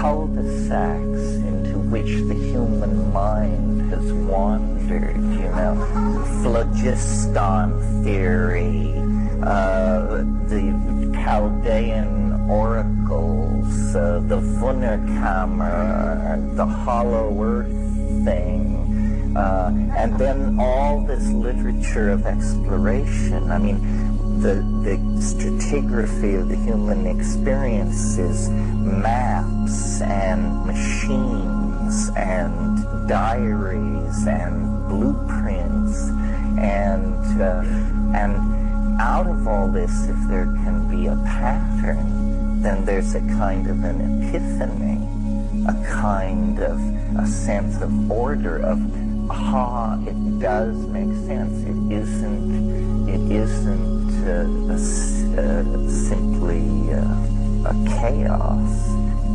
Well, that's a Hindu notion of this same thing, essentially. This Platonic superdimension where all and everything is suspended and in place. If you ever want to have a very bizarre sub-psychedelic experience when you're in Oxford, go to the Pitt Rivers Museum. Everybody goes to the Ashmolean, and of course you should, to see the Uccellos and all that. But on the kinkier side, the Pitt Rivers Museum, Pitt Rivers was an early ethnographer in England, and into one of those Victorian cast metal and glass ceilinged buildings, he gathered hundreds of millions of objects classified by category. So, there are like 50,000 needles from all over the world in drawers, 10,000 pairs of pliers from all over the world, from all times and on, and they're in drawers which you can open, and the stuff is stacked up 20 feet high, and you realize that it's a concentration of manas, it's a concrescence. There's one section where there are over 200 drawers labeled magical amulets, and you open these drawers and look, magical amulets, southern Iraq, magical amulets, Syria, and on and on. Very bizarre. That to me is, searching for pattern through the detritus of human history, because I really think that we are caught up in a relationship with something very, very mysterious. I don't like religious vocabularies, but an epiphany is taking place. Consciousness is really important, and it is using the stuff of biology to create some kind of new order in nature. And technology, I'm convinced, has something to do with it. That, machines are more than they appear to be, and the machine as we have known it is to modern technology, is to a possible technology what the chipped flint is to the technology that we possess today. The concept of a machine, which is downloading of a function into matter, is a concept of immense profundity. Life may be able to extend its career by orders of magnitude through this means. And life is now seen to be, I think, clearly central in the evolution and the career of the universe. Most stars gutter out of existence after 500, 600 million years. That's the average lifetime of a star. We happen to be on a planet around an extraordinarily slow-burning and smooth-burning star that has lasted a long time. But life on this planet has been here for at least 2 billion years. That's 3 times the life of the average star.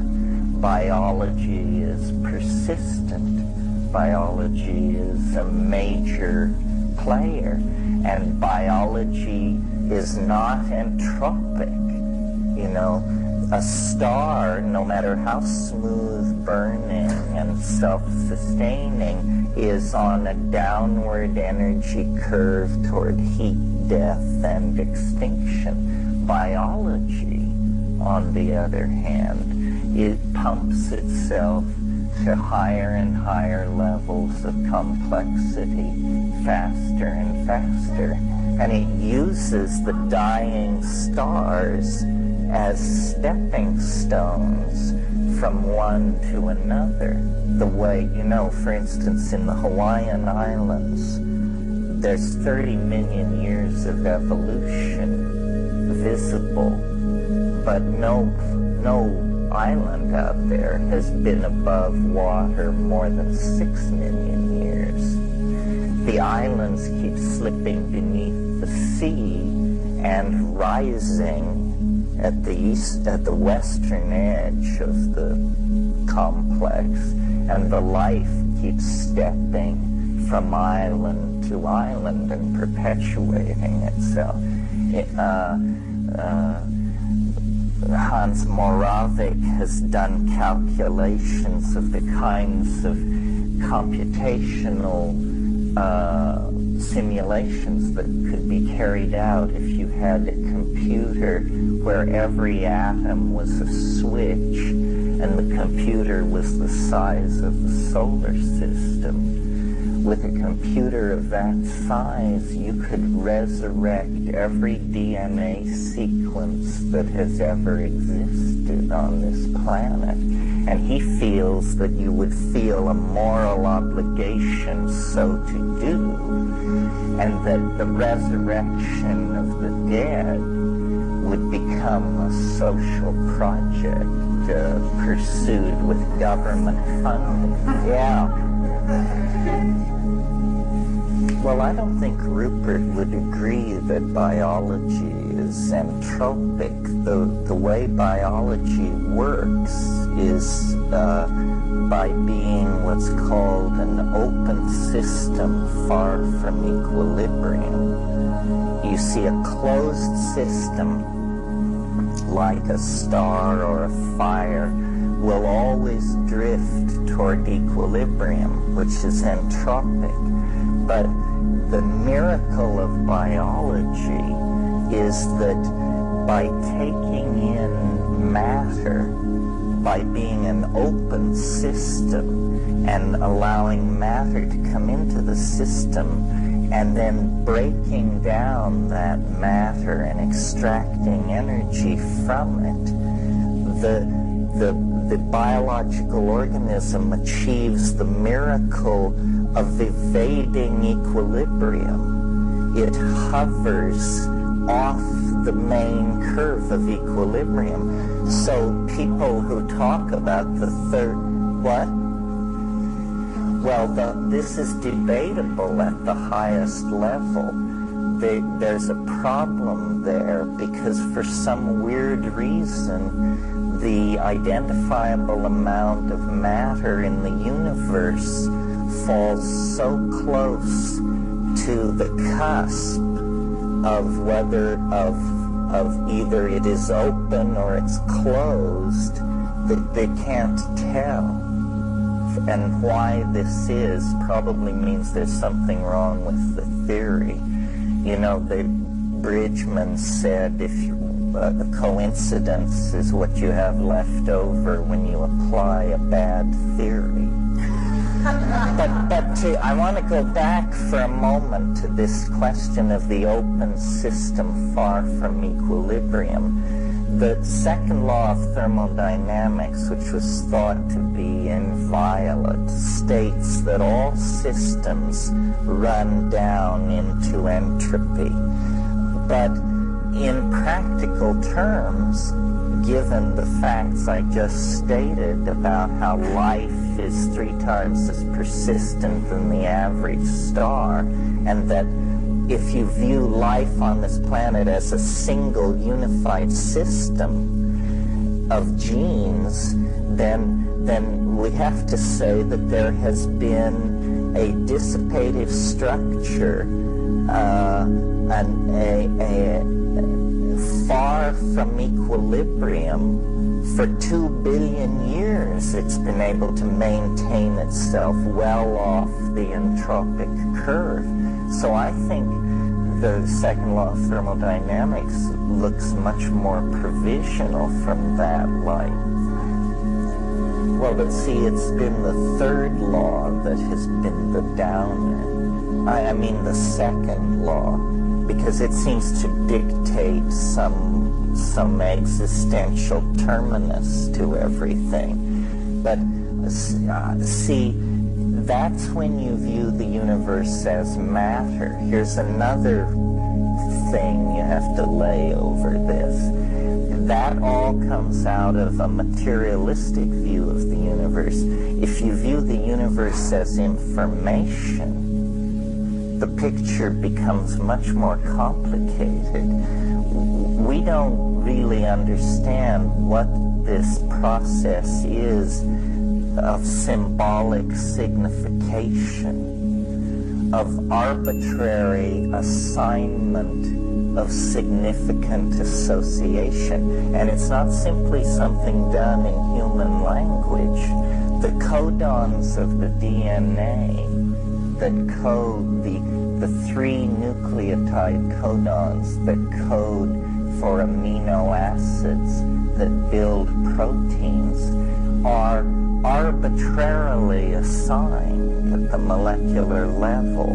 There is no inherent logic that says that guanine, that codon should code for what it does. It's entirely arbitrary, and yet out of that leap to arbitrary signification comes life itself. So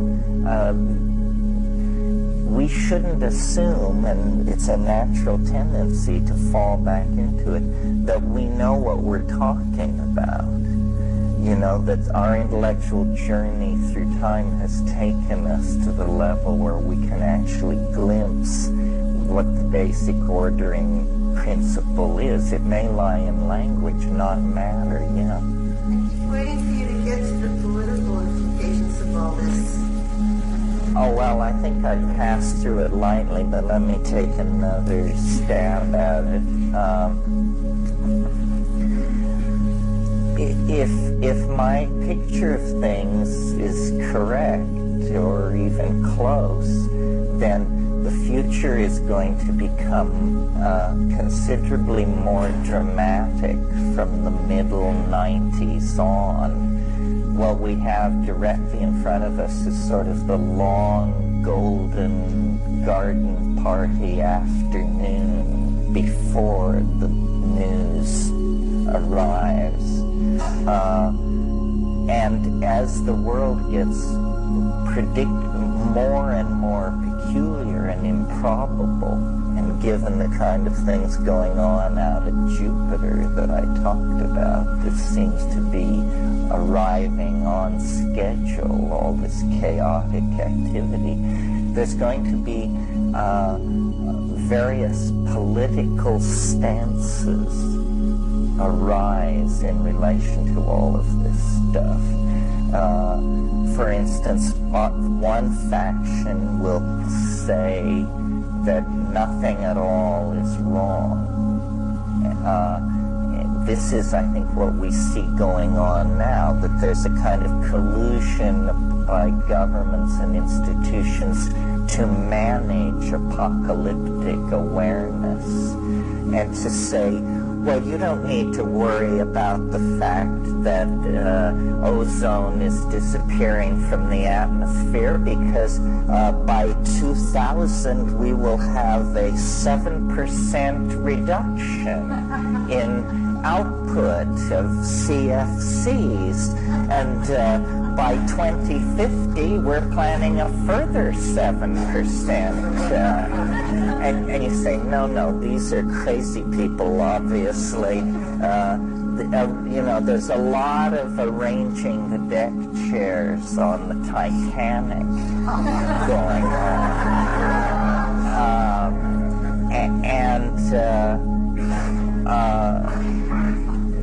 But I think eventually that fluctuations, as the fluctuations become more violent, they will burst through. And political dialogues will start on various fronts. It's hard to say where it will come.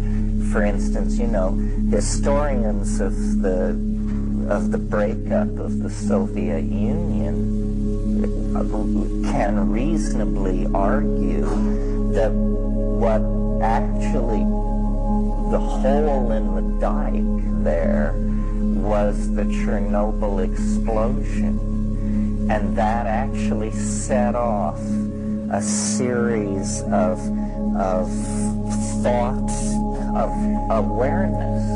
People's minds changed. It was like a psychedelic drug, this radiation spreading through Soviet society, because they realized, my God, this was a power plant. It was at ground level. It wasn't even a designed explosion. And 8 days after it happened, above Auckland, New Zealand, you could sample the radiation in the air. So there was a whole crisis of faith in the command economy, in everything. And this could happen. This will happen. The one thing you can be sure of is that the 90s will be shaped by the unexpected. Could be anything. A hot day in August in Mexico City and 1 million people die when finally all of these toxic levels come together as they potentially could. Or it could be a nuclear failure, or it could be an assassination, or it could be the outbreak of a synthetic disease, or anything, And what this will bring home to people is that the metastable nature of society is beginning to break down, that the shock waves of the future are building up. And what in engineering an airfoil, engineers have to take account of what is called Q forces.